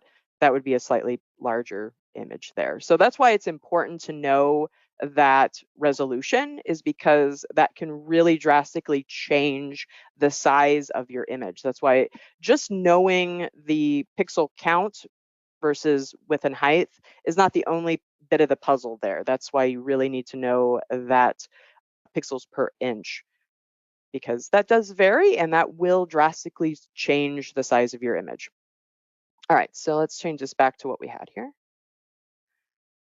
All right, also on this site, the thing that I like is that it tells me my aspect ratio. Now for this particular image, this is a square image, so it's going to have the aspect ratio 1:1. But let's say I've got an image that isn't square. So I have this image here. Close out of that. This is Fudge. This is my dog. And so I have this image of Fudge. If I come up to show my markup tools and I come into my image size, here I can see that when I switch it to pixels, we've got 2,138 pixels by 2,851. And my resolution is 72 pixels per inch. So when I switch that over to inches, because I'm not doing that math in my head, I've got an image that's actually 29 inches wide by 39 inches high. So that's a really big image, but that's going to allow me to size that image well, because it's a good size image. So we've got some nice quality there, even though that resolution might be considered a little low. All right, so coming back to our website here, I just want to show the next bit of the puzzle here is scaling. So I've got this image, it's 5 inches by 5 inches. I don't want it to be that big. So I need to figure out how small I want that image to go. So a lot of times here, I will play with my scaling. So I might drop it down 75%. So I can see that that's going to be about 4.6. So that's still a pretty good size image. So then I may want to say 50%, drop it down to 3.8, 25%, 2.1. So that's just something that I like to do just to see this. Now, a lot of image tools will allow you to do this in the tool itself, and I'll show you how to do that. But for me, this is just a lot quicker, just so I can kind of get an eyeball idea here of what size my image is going to be. But here now I've got the scaled width and height for what I want for my new image. So then I can come in to my tool. So let's say I want to come in to I'll come into the Mac side first. Before I go making any modifications to any of my images, I highly recommend saving a original version of your image. So you'll see I have a folder and I have copies of my images in my folder. You can just right click, do duplicate, and then save that. I will often change the file name so it says original, that type of thing, just so I know that that was the original image that I was working with. Why do I do that? Well, for a couple different reasons. One, I make mistakes. I'm human. And so sometimes I crop it and I save it and I realize, oh, that's not how I want it to look. So then I need to go back to the original. So having that original copy just is going to help you out later on. There's also times where I need to use that image somewhere else for some other different purpose, and I'm going to want to use the original version of that image. So I've got that image saved and I can just come back. So I like to think of this as helping my future self out. So here I've already got my image saved as an original, so I'm going to come in here and then close this. So let's come back up to view. We're going to come into my markup tools again, come into my size, and here I can change my sizes. So I'm just going to switch it over to pixels. So I see that 256 pixels is what we're going to do. So 256 pixels. Now you'll notice that when I change the width, the height automatically changed. Why was that? Well, that's because of my aspect ratio. And here we see this little lock icon. When I have that locked, you'll see that it also has this scale proportionally checked. So when I uncheck that, we see that box gets unmarked there. That basically that's referring to my aspect ratio here. So my aspect ratio, it's going to keep my aspect ratio. So if I change one side, it's going to proportionally change the other side based off of that aspect ratio. So that's really important because keeping that same aspect ratio will allow your image to not look stretched. So I know I've run into images that have looked like they've been stretched after I worked with them before. We saw example of David turning off the aspect ratio so he could lose 20 pounds there. So that's just, something to keep in mind as to why you want to work with aspect ratio is just it makes it easier so your images are not going to look stretched out there. So let's go ahead and change that to 256. So I've got my new size here and I can hit OK. We can see that it shrinks down. And then I can save that image and then I can bring that into Rise. So on the Windows side, oops, hit the wrong button there. On the Windows side, I can come in again in Paint and I can come in to my Resize and Skew tool here. And here I can change by percentage. So I could come in and I could say that I want to change that to 25%. And it's going to automatically do the math for me here. Or I can, since I know that number, I can just put that in here. Here, this is where, and when I hover over it says maintain aspect ratio. If I turn that off, that's going to break that link between those sizes. But if I have that in there, then when I change one side, the other side will change accordingly to the aspect ratio. So then we can size that down and I could save that out as my new image to bring into Rise then. So let's take a look at that in Rise. So a lot of times when I'm working with, especially like images like this, icons, that type of thing, I will come in and I will save multiple different versions of it. And I'll have the file size be like 10%, 25%, 50%, 75%, and then I'll have 100%. Why do I do that? Well, I'll do that up front before I'm even in my authoring tool. And that's just because once I'm in the graphics tool, it's just easier for me to come in and just set all those up so I'm not having to come back into those tools later on to create those images. I can just quickly do that. So maybe I'm happy with that size image, or maybe I even want to go smaller, so I could go and I could upload my 10% image there if I so choose. Again, when you're adding any images to Rise 360, it's really important that you preview your images. Keep in mind that Rise is fully responsive. So as we come through our various looks here, so we've got tablet, tablet landscape, tablet portrait, I may find that that image looks really big there, even just here in mobile. So I may want to come in and resize that image down further, just so, maybe I'm happy with how this looks, and most of my learners are going to be using desktop, so I'm fine with that. But do keep in mind that this is going to look different depending on what type of monitors your learners are using and that type of thing. All right, and I will make sure, so the post that we had in the community about this, there was some additional really helpful information. So the customer, they were using a GIF, and so they needed to resize the GIF. And so Tom has some information here about how you can go about resizing your GIFs. And what we were taking a look at today works for things like JPEGs and PNGs. Those are raster images, which are made up of pixels. But GIFs are made up of pixels too, but you're going to want to resize those slightly differently. So Tom has some great tips for that there. All right, and I'm just looking to see, all right, we didn't have any questions come in on that, but we do have a couple minutes. So one thing that I want to talk about, and we did see in this post, there was also questions about, I'm using image blocks and sometimes my images are getting cut off.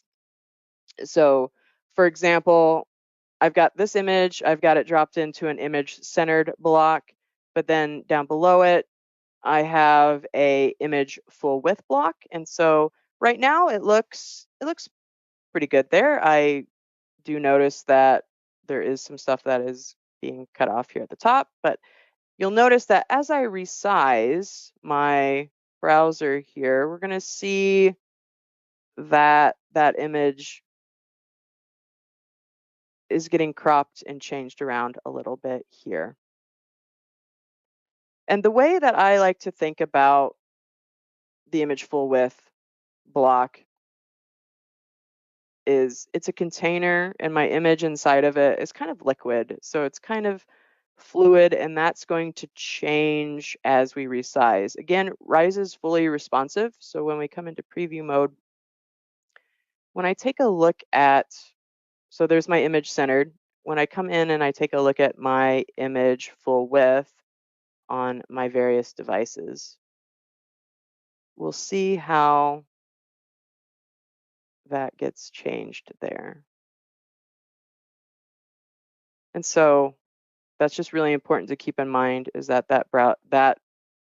all the blocks in Rise are fully responsive, but sometimes folks run into issues with this. Now there's different things that you can do. One quick tip, because I see we're kind of getting on time. One quick tip that I recommend is if you've got an image that you absolutely want to make sure that the whole image is being shown and it's not going to get cut off due to responsiveness, one thing that you can do is you can use this image centered instead, because with the image centered instead, what's getting resized more is kind of that frame around the image, but not necessarily the image itself. We're keeping that aspect ratio there. But another thing that you can do is you can use a labeled graphic here. So I've got a labeled graphic here. When we come into preview, we can see my labeled graphic. I've got it set up for full width, but as I resize, we're going to see that parts are not getting cropped there. You see that? So that is just a quick tip there for that. And there's a lot more that I could go into, and I probably should have a webinar that covers working with images in Rise 360, because there is a lot more that we could talk about with that. All right, if you're just hearing us, sorry, we had a technical glitch where the broadcast didn't start. I'll just do a quick recap of what Ginger shared, and that is that this is being recorded. There's a link to today's resource page. You can download everything after the webinar from that. You'll get a copy of the recording in your email as well, and we can answer questions in your chat if you have questions after that. Let's go ahead and get started on the presentation. So what I'm going to do today, I'll start off. I'm going to do something where in the community, and I'll show you this link here, and this is all on the resource page as well. But our community team, we do a lot of demos and stuff, so we have like this practice demo file. So they shared this in the community, and then there were a lot of questions about, well, can I get a template that matches this? So we'll go through it. You've got the link here. I'll post the link in the chat as well while we're doing that. So if you wanted to look at that. So anyway, we'll go through it. So the question in the community was, well, can we get a template? So I looked at it and thought, well, this is probably easy enough to create some template elements out of. But then when I looked at what they actually built, there's a lot of stuff to get it to be a template. It's not as easy as like copying and pasting. So you have to break things, and then you wouldn't really have the template anymore. So I thought, well, maybe there are places where we can make little templated areas. So I'll start doing that, and then we'll share those, and then people can assemble the course their own way. But I'll go through because there's one thing in there that I thought was pretty nice. So I built a little template around that, and there's a little animation effect. So today I'll show you the animation effect, and then you get the little template. You can play around with it. So if we click through this, you can see she built like a branching. Sarah, who was on the community team, built this. She built a little branching interaction, and you kind of go through. And then there's some decision-making things here. Let me just click through this real quick. And then, so as you go through these activities, this is the part I templatized. So I made like a ready or start screen. So we'll click on it, and then you've got to make a decision. You make a decision, and this basically, these are buttons, and then they go to a layer. And based on the decision you make, you're going to get this kind of like a results slide with feedback and this little animated circle. So I was going through there. Let's see if we can go back in there. See, it's not set to go back, but I'm going to show you how to build this. There was actually kind of a gotcha in here for me. I was looking at it thinking, well, this isn't working the way she's got it working. Why not? And then I realized, oh, there's a way that this animation works with shapes. And so I'll show you how this works, because the construction is actually pretty simple. So it's a nice little effect, but there is kind of a neat, like a little learning thing in that process. So let's go to Storyline. So this is the template. I'll just preview the template. So you'll get this, and this is available to you. You can download that. It's in the top right corner, right under the video on the resource page. So I'll show you the template part. I won't go through all of the template stuff. You can look at it. It's pretty straightforward. But what we have here is we've kind of got this decision screen, and you could, add whatever you want to and then change your links. And then in there, I created these kind of feedback screens. So you got these different things. So let's look at how it works, and then we'll start to build it piece by piece. All right, so let's go ahead and preview the scene. So you can see, it kind of comes in. You could just add your own text and everything in here, unless you have a course called Here's the Title. We'll click on the button, and it kind of comes in here to the next slide. And then these are just going to go to those layers. So I'll click on, I think, 3 will show us that. You can see a little animation, right? If I go backwards here, we'll click on, and you could see the animation. I don't know how well the animations show with the webinar, but they kind of spin in. So let's look at how that's built. It's pretty simple. I'm going to start with a blank screen. Well, I'll show you how it's built, and then we'll actually build it. So this is basically, if we come to the main slide here, right? We come to the main base slide. It's basically just 4 buttons. They animate onto the screen. There's 4 buttons, and then the buttons, if I look at it, they just go to their specific layers. So the way I did it is for the template, I just did a 0 screen, and then I actually added 4 additional ones. I did like a 100, a 75, a 50, and a 25. And so I'm only linking actually to the 0, to 25, 50, and 75. But you can go in there and modify to any percentage that you want to do is for your display. So what happens is I'm inside of here, I click a button, it's going to take me to one of these layers. I come over here, let's say 75, and then when this layer launches, this is gonna animate in. So it's a number of components that are stacked together to create this effect. So let's go ahead and build it. So the first thing I want to do, and I just insert a circle. So we have a base, just because we get this gray, right? So we'll do a base here. I'm gonna fill it, so format, and then I can come up here and fill it. Now another thing in terms of filling, in working with the formatting, if you do Control Enter, for those who are new, Control Enter also opens up the formatting. So it's the same as if you come over here and click the format or do the Control Enter. So I'm going to fill it. One of the things with this template, and you'll see that, is I use the design theming. So for the colors on the spinning things, on the feedback little guides, those circles, I actually use the standard colors so they don't change. So there's always going to be red, red and green and whatever. The rest of the colors are all tied to the design theme. So this way, if you get that template, you want to use it, and you change the color design theme, it's going to work for you.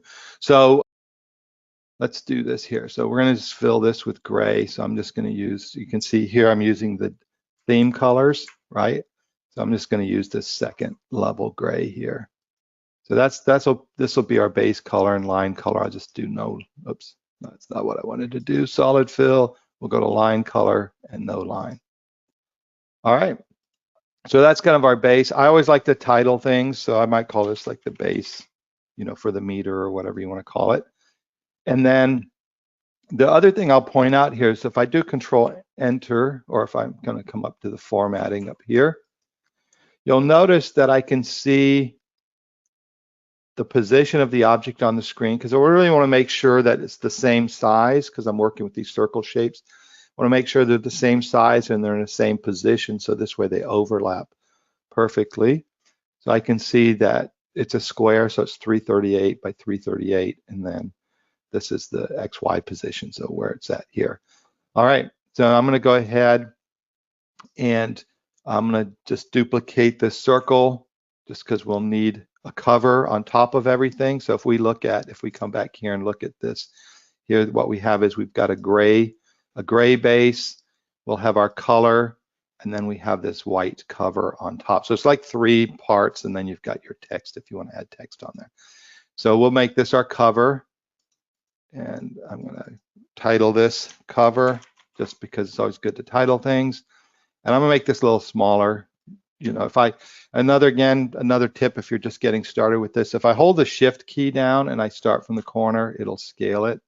So it's not going to get all discombobulated. Let me change the color just so we can see it better. I'm going to make it orange for now, an orange color, just until we're done, just so we can see how it lays out. And you can see you've got your guides here, and then I'll make this probably a little bit bigger, and you can see I can position this.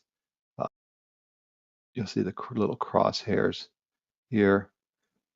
If it doesn't position, like you can see, sometimes it might struggle, right? Depending on what objects you have on the screen. You can always select your objects, and then you have the Arrange tab up here, and then you can align it, and we can see we're going to do align by center, and then we'll arrange and we'll align by middle, and it should now be perfectly centered. So these are centered. I'm going to go ahead while I'm working. So this is my cover. It's on top of the base, and then we want this thing in between. And so what I'm going to do is I'm going to work on my cover, or on my base. So I'm going to hide this cover in there so I don't have to worry about moving it. And then I'm going to go ahead and insert one of these shapes, and that shape is actually that pie shape, so we can change the percentage. So we're going to insert a shape. We take the pie shape here, and I'm going to insert it. And if I hold the shift key down and drag it, it's going to drag it as a perfect circle. Now, if I don't hold the shift key down and drag it, you can see it gets skewed. Let's say it's skewed. How do I fix that to get it to be a perfect circle?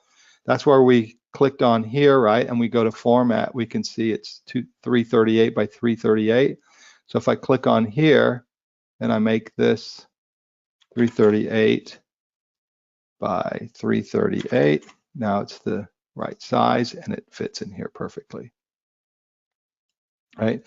So that basically is going to sit on top. And then you can see within the pie shape, you've got this ability to change the pie shape, right? So you can, that's how you would get, like if I want 75%, I want, 45%, whatever, I'd kind of guesstimate that here. And of course, you got like 0, 25, 50, 75. So you can kind of figure that out. It doesn't have to be perfect for this type of display. So now if we take the pie shape, and I call this the color meter. And I'm going to put it underneath here.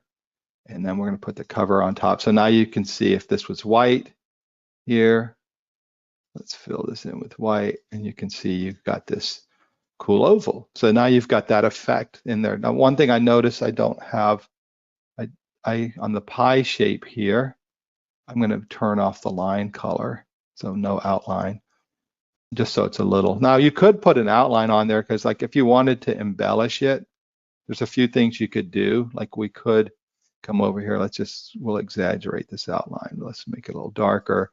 And then you could make the outline weight really heavy, right? And so that may have a cool effect if you want it. A lot of people add shadows on there. So like, for example, if you took the cover and you added a shadow effect on there, it may look like it's kind of floating, so it gets a little bit more dimension. So it's kind of like something floating on top of that meter, or you can maybe have the meter have its shadow as well. So there's different things you can do with that to embellish the look of it. So now let's hide the cover again, and let's look at the pie chart. And this is the nuance thing that kind of threw me off. So I have the pie, I want it to animate in. How do I get it to animate in? I just use an entrance animation. So if I select the color shape, right, I'm going to come up to animations up here. What I'm going to do is add an entrance animation, and I'm just going to use the wheel. And then right now it's set to 0.75 seconds. If I click on options, you can see there's different ways I can have the wheel look. I just want it to use this just single spoke. So it's just going to animate in one way. And then I'm going to click on that. Now this is square, so it's going to do this wheel animation. So the expectation is, where's that center point of the wheel animation? Since it's a square, the center point's going to be right here. Kind of, you could see that center point, right, the pivot where I'm moving. When I move the shape right here, you can see that's just the center point, right? So let's go ahead and test this. So I'm just going to play this slide, and this should animate in. And you can see there's the wheel animation, right? There's this kind of junky weirdness to the animation. I don't know if you noticed that. Let's replay this slide here. And so I don't know if you saw that animation had this weirdness right there. And that's kind of what I ran into. So I was trying to figure out, like, why is that happening that way? So let's cover it and look first. So if this was on my layer and I have this button, like right here, I have this button. Where's my button at? And I click, I'm just going to jump to the layer, and as soon as it gets to the layer, the entrance animation is going to trigger. And so if I selected something and it's giving me this visual feedback with the percentage, it's really, I think it's a nice, elegant look. It's visually really attractive. So it's a pretty simple thing to construct, but it's working with this. So like right now, if I have this shape and I want it to be 75, I can do that 75%. If I want it to be 50%, I can move it. So I can customize that. So if you want to just do like an average, medium, high or whatever, you can just do this little manipulation of this. If you want to get very specific and say, okay, this was like 22%, you can kind of ballpark the 22%, right? Because if I know this is 15, I got to figure like this is probably about 20, this is like 22. So if I wanted to represent 22, I can kind of ballpark it. So whatever your percentage is, you can modify that pretty easily. The trick here that I ran into was, why is this animating weird, right? So like I'm not going to move the cover because that's what I didn't want to do. Let me hide the cover. Let's look at the shape here and figure out how this wheel animation works. So if I put this here, and you said this is most of the shape is filled. If I preview this, and again, I don't know how much the webinar shows because sometimes it'll jog. See, that actually animated right from the center. Now, if let me close this. Let's come over here and move this. Let's make it less than half, so it's a little bit more obvious here. My expectation was that this animates still from the center. So when I preview this, but you can see it doesn't animate from this center. It actually animates from the center of the visible shape, which was a nuance which I didn't expect, right? I don't think most people would expect that. So I was looking at the things Sarah built, and her animations worked perfectly. And I was thinking, well, how did she get her animations to work perfectly? Because every time I animate it, if I again replay the slide, you're going to see the pivot point for the animation is going to be somewhere here, which is like the center of the visible shape rather than the center of the entire bounding box. So if we replay this slide here, let me replay this. You can see the pivot point is way off. And the reason it's off is because that wheel animation only works for what's visible. So if I create a shape like this, this isn't the center. The center ends up being somewhere over here. So how do I fix that? This is the clever hack that Sarah came up with. She basically filled the shape with a gradient fill. So let's look at that. So I'm going to duplicate this shape here. And you can see right now I've got the one color in here. And if I go to format, I just would go to shape fill, and I can just choose another color, and I can make it any color. I'm going to make the screen a little bit bigger so we can see it better. Let me move this over here and make my slide bigger. All right. So I can fill this right with a color, but if I use a gradient color, I can actually fill the entire shape. So let's go ahead and do that. So we're going to do a gradient color, and we go to here, gradient. We'll just select one. I'll just select the center one here. And so you can see I've got my gradient color, and then I'm going to change this fill here. Where did I put my fill colors at? Here. And let's go ahead. We're going to do 2 stops. So let's get rid of this third stop. And we got one at 50% right here. And then we're going to go to the first stop, and we're going to change that here. Let's just make it gray. Right? And then I think I need to change my type of fill. I'm going to do a linear fill here. And then this first stop should be gray. See how it's turning gray here? So we're going to set that at 50%, and we're going to do second stop. I'm going to set that at 0. And now what should happen is I start to move this out. You can see it's gray. See? So like half of the shape is going to be filled with the second stop, and the other half of the shape is going to be filled with the first stop. So now I've got this gray. And so what I can do now is I can get this to spin then on the center. So if we won't play around with the alignment here, we'll look at the one that I built here. So if I come over to, I think the 50% is a good one to look at. So if we could deconstruct it, right, we've got our cover here, and then you can see we've got this, and then I've got a matching, the gray, there's my base, and then I've got this other one's the matching gray. Let me just do Control Z so it's lined up again. And then you can see I can move these around. I'll just move them so you can see how I can move them. And then basically what I want to do is I've got my 50% look, but because I use that gradient fill, I've actually filled the entire shape. And so that changes that pivot point.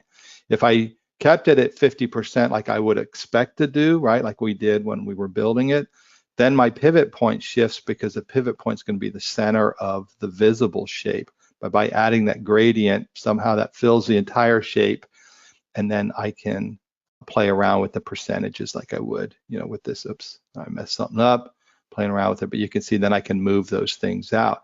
And so now if I look at this here, what's that, the 50%? So let's preview this slide and we can see how that looks. I think this is 50%. There you can see. So it spun from that center point. So a little bit nuanced. It's kind of odd, right? In a way, it's not something I was expecting, but I thought, the effect is really cool. So if you wanted to build the effect, you're going to run into that thing with the wheel animation, which probably is an animation a lot of people don't use. And so I didn't know that the wheel animation actually only spun from the center of what was visible. So using that gradient and being able to fill the entire shape fixes that. So pretty cool. You've got the download file. Building the animation sequence is pretty easy. You've got the download file. You can play around with this template, so you'll get this whole template. We'll preview it again. Do the scene. So you'll get this kind of starter screen. You can add your content to it. It clicks to a decision-making screen, and you can add your own content in there and then link it to whichever layer you want to link it to. And then you could have a feedback screen for each button. And then it goes on to the next slide. One thing on the template, when you look at on the layouts, I created different layouts so you could change the backgrounds, right? So you can just go into the master slide here and change the backgrounds. So I did like a color. I did some pictures. You can just swap out the pictures. And then the other thing is I tied it to the design theme. So if you go, you can see here, the colors will change based on, well, let's just do it here because this one actually uses the colors. If you change your design theme, you can see the colors will change as well. So hopefully you get some value out of that. We'll do more about breaking those templates down. But that animation effect I thought was a really nice effect and something people can use.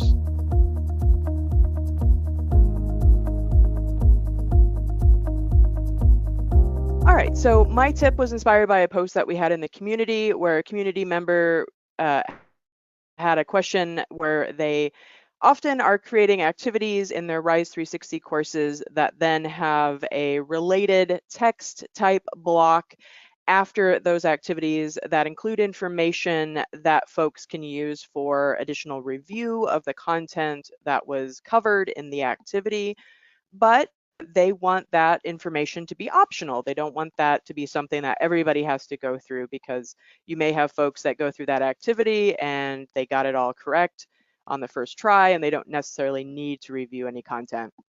So they want to make that available as optional content, but they weren't quite sure how to do that in Rise. And so they included in their post an example of the type of thing that they're creating. So they've got this knowledge check block here that they're using, and then below that they had a table with some additional information in it that would be useful for completing this type of activity. So let's take a look. In the post, there was a couple of replies that had some really helpful suggestions. So I do recommend checking out that post, and I will make sure it's referenced on the resources page for today's webinar. But we'll talk about those comments as well as some additional ones that I have here. So our first example here, this is one that I tend to gravitate to. It's one of my favorite ways of showing optional content in Rise 360, and that is using an accordion block. The nice thing about an accordion block for this type of thing is that you can have your information here to let your learners know, okay, here's some optional content, that sort of thing. You can give them some sort of instruction here. But then it's collapsed. So they have to open that up to see that additional information. So we're going to come in. So we might have something like this where we've got a sorting activity where learners have to put content into the various, maybe they've got OSHA type thing where they have to decide, is this a thing that's available inside my workspace or outside my workspace. And so then my optional stuff could be like maybe a table that lists out all those various resources and where they might be available. So if I come into all blocks and I come into interactive, I can add my accordion block. And then here with my accordion block, I'm going to want to remove some of my additional items here to get it down to one thing. Now, depending on how you want to set this up, you could certainly leave those additional accordion items there for your learners. But here I can come in and I can give some sort of information for my learners here as my title for my accordion. So up here we can see I let them know that this was some optional review, and I included some emojis here. And so we could do something similar here. I could just say review time. And then if you're on a Windows computer, you can just hit the Windows key and the period button down at the same time, and that's going to open up your emoji keyboard. If you're on a Mac like I am, it's going to be Control, Command, Spacebar, or depending on your Mac setup, it might be the function key as well. So that's the way mine is. So here, if I can just get that to stay open for a minute. I don't know what's sometimes the webinar gets a little grumpy, but here you can come in, you can search for your emoji. Let's just do the clock like we had before, but then you could set up. So maybe if you're doing this for multiple activities throughout your Rise 360 course, you could use the same type of emojis there as kind of icons to let your learners know that this is optional for them type of thing. But you can come in, you can have some text. The nice thing about the accordion block is that you can have all sorts of different types of content here. So we could come in, we could insert a table like we saw in the example post. You could come in, you could of course have images, but you could have video. So maybe you have a video of going through the things that were covered in that activity and explaining how things are for that. You could have maybe some additional website information that's embedded in here. So maybe you've got a video on YouTube, but maybe you have a PDF or you have a website with some information that your learners could review here. You could embed that. So there's all sorts of different things that you can do here within the accordion block to have that additional content there for your learners. But that tends to be my favorite way of showing optional content. But another way that you could go about doing that is here. So we could have our knowledge check question, and in that post, one commenter suggested having a locked continue button underneath it. So you're requiring your learners to go through that knowledge check activity. Right or wrong, they're going to be able to move forward. And then once they've completed that knowledge check, then they could access some additional review in case they were having issues with that knowledge check. And one way that I think could be useful for that type of knowledge check would be maybe the flashcard stack. Depending on what type of content it is that you want your learners to be able to review, a flashcard stack could be useful for that. So you could come in, you could use your first flashcard as that little knowledge of, hey, this is an optional activity for you to do. And then on the flip side, you could have some instructions for them going through those flashcards, but then your flashcards could be set up with whatever additional information it is that you want your learners to review there. And to set that up, you're just going to come in, you can select flashcards here from the block shortcut bar, or you can come into all blocks, you can come into interactive, and your flashcards grid and stack are down here near the bottom. I would probably do a stack for this, but depending on how you're setting it up, you could certainly do a grid as well. But I find that the stack is kind of a little bit more concealed there. So if you don't want your learners to feel like they have to go through it, this may be a nice way to go about doing that. But then you would just come in and make your modifications to your cards here. And again, with our flashcards, the nice thing is we can have text or images on both the front and the back of those cards. So you can set that up there, but that's kind of a fun way to do a review type activity there. And another option would be, and I have a example here from one of our real content courses, because I found that this course had this nice setup where you go through and it's showing some common ways to respond to conflict in the workplace. And so it has these various lessons with different ways that you can go about responding to conflict, but then we've got this bit of a knowledge check here about figuring out which approach is best. So here we see that same type of example that we saw from our post in the community, where we've got a matching type activity here for a knowledge check, but we could use a button stack here. So I can come into interactive, I can come down to buttons.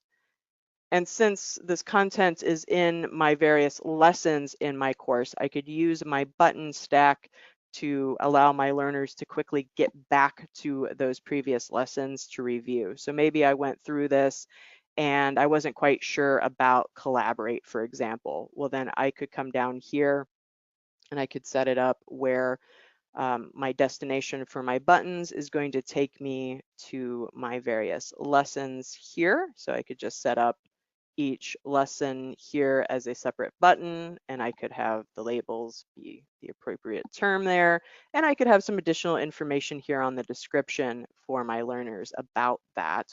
So maybe I just want to have a little bit of information here for them. So if they see that about this topic, it triggers that memory about it, or they could come into that button and access that full lesson there. But that's just one way. And then you could set this up.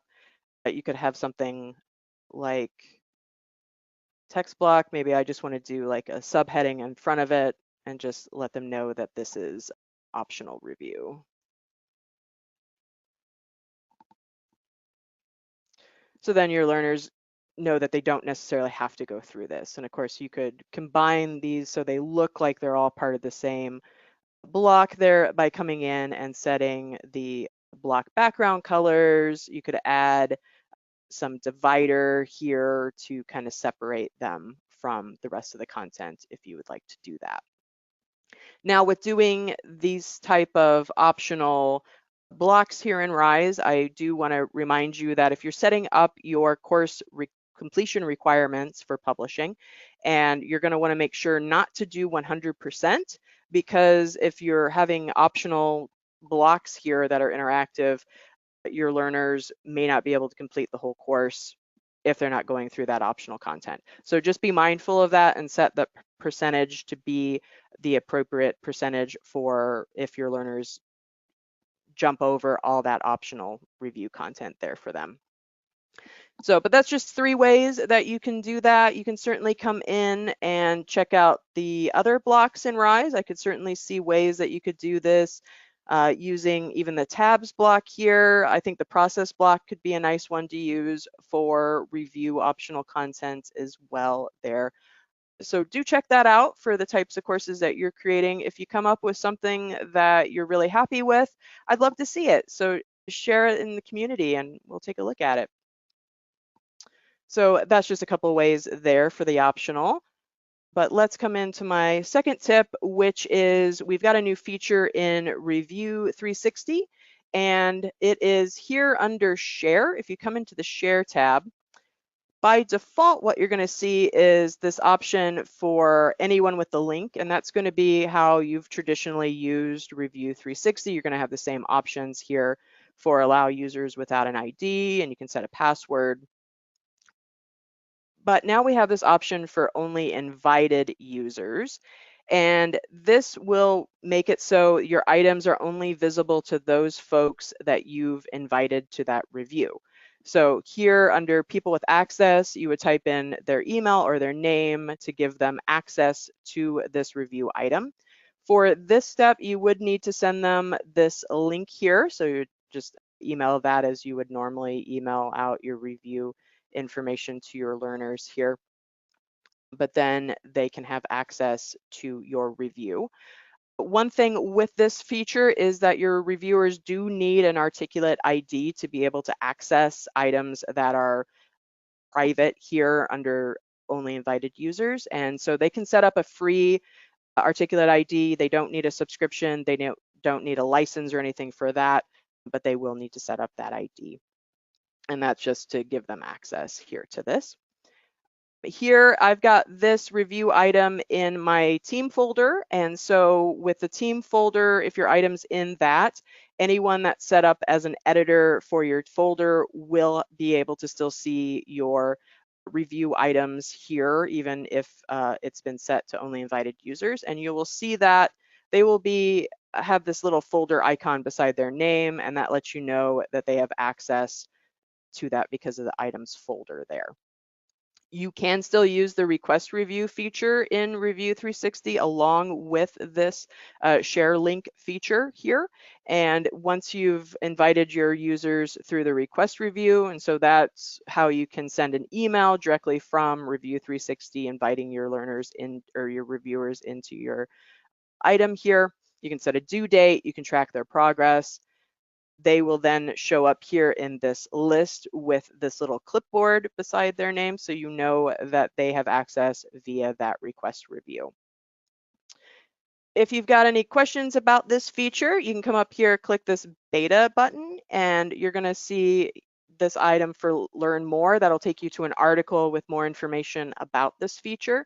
We are still in beta with this, and we would love to get your feedback on how you're using it and what you think of it. If you click the share your feedback button here, you can send feedback to our engineering team about that feature. So hope you will check it out and give it a try and let us know what you think about it. And now I'm going to hand it over to David.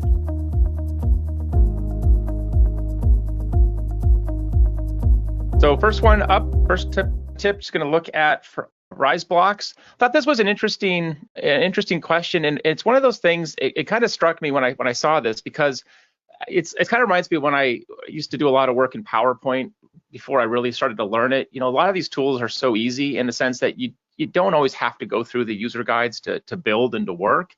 But when I saw this, I felt so badly for this user, because what they were doing, what they wanted to do, was to simply put single slides from a Storyline project into multiple or different lessons across their Rise course. Hopefully, you know, if you use Rise, you can insert Storyline into Rise, and you can insert one slide or multiple slides. But what they were doing each time is duplicating their entire project so they could publish to Rise, so they could strip out individual slides or scenes. So what I thought would be interesting would be to show just something that I think we take for granted, right? So we're with the tools all day, but I can tell you right now, I've been with the company for 15 years, and I still learn something almost every week that someone's done, or like the tip that Tom showed, or just things that, you know, it's just impossible to know it all. But sometimes you just take it for granted that the basics are already known. And so rather than publishing or saving, you know, doing a save as each time on a file, you know, save this as Storyline blocks and Rise version 1 or scene 1 or lesson 1 and so on, in Storyline you could publish a slide or a scene directly to Review, and you can publish multiple versions of that same project. You don't need to duplicate it. So I've got this slide. You kind of can consider it like a master slide. Under the publish menu, right, you would choose Review 360, and down below we have the option not just to publish our entire project, but we can publish a single slide or single scene. We can choose pieces of this, and then what we don't want to do then is publish an existing version. We want to publish a new version of each of these, right? So because Review needs to have an individual project to insert across Rise, right? So anytime you pull one of those Storyline projects into Rise, you need a different one, right? Unless you want to have the whole project embedded. So what I would do is choose a scene or a slide.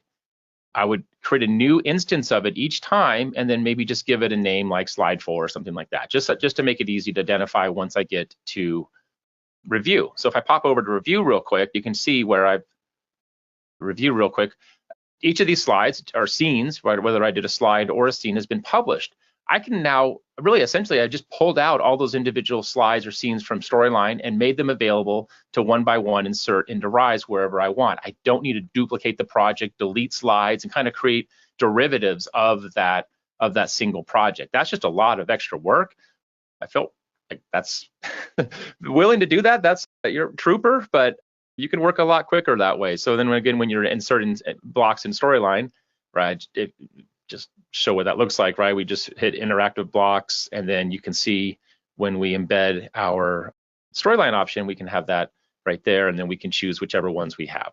So Rise doesn't care, right? You could put the whole project into Rise in a single lesson, but you probably are looking to do single slide lessons or single interactions, or maybe a quiz and a results or something like that. So just an idea, just that's built into Storyline, been there for quite some time to be able to publish specific slides or scenes without having to do the entire project. Thought that was pretty good question, just because it kind of just goes to a lot of how we learn on the job and we learn on the fly, and we just keep moving, and sometimes we don't always know all the technical ins and outs, but hopefully that helps someone else, or maybe not, but still was a good one.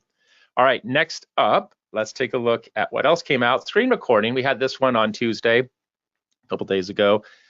I'm always amazed because we don't see a lot of screen recording examples. We do weekly challenges on them. We don't see as many, but we get a lot of questions about screen recording. So there's obviously a lot of folks out there who are doing this type of e-learning, recording screens or making the simulations. So we got 3 good questions on there. These are really short, but it comes up a lot.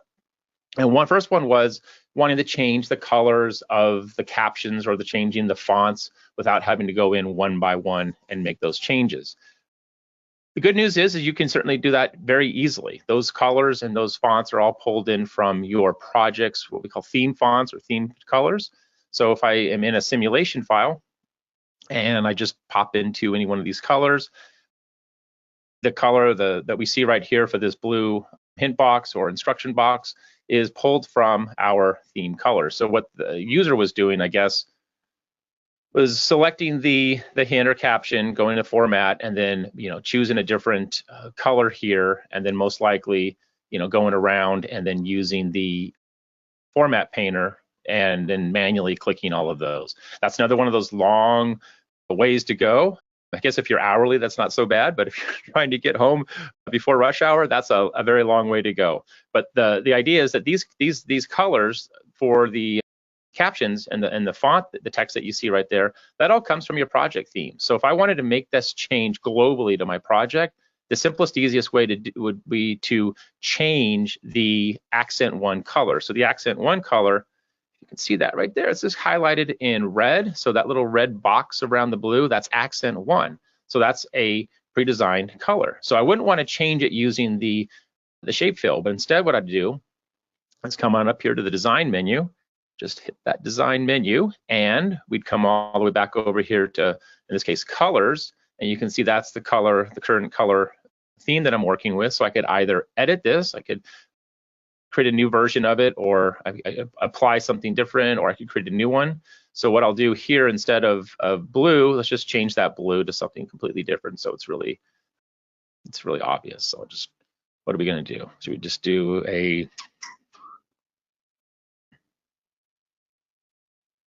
I think I've lost my focus. Just a moment here.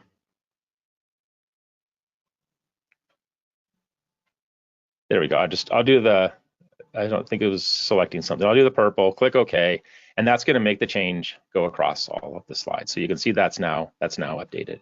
And then the same thing for the fonts. If I wanted this font changed, this is coming from my theme fonts. So I would just select fonts, and then I could choose a different font pair. What was that? Skippy Sharp, something little handwritten or something. But you would want to change it from your themes. And we've got webinars and user guides and articles on these, but this is a faster way to do it than going in again manually and making each of those updates. Okay, a couple of questions here real quick again. What do we get? So this is the first time I've ever seen this one. I've never seen this be an issue, but I certainly get that it could be. And that is, if you've worked with the screencasts and the simulations before, you know that as you move through each of the slides, you'll see these captions come in and out. So these are the instructions. This must be the view scene. We're just viewing it. If we had a try, we get the hint captions that appear when you mouse over an object. So the idea is, if you select one of these, this is how you can identify what's happening, and as well as make those changes. You'd find that under the animations tab up on the ribbon.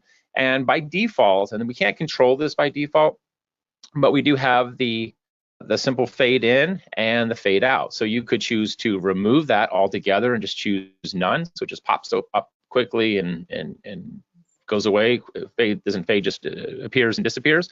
Or we could adjust the duration. So if you still liked the fade because you thought that was sort of a nice effect, you could just bump that up to a half a second, 3/4 of a second, a full second, or whatever you needed to do.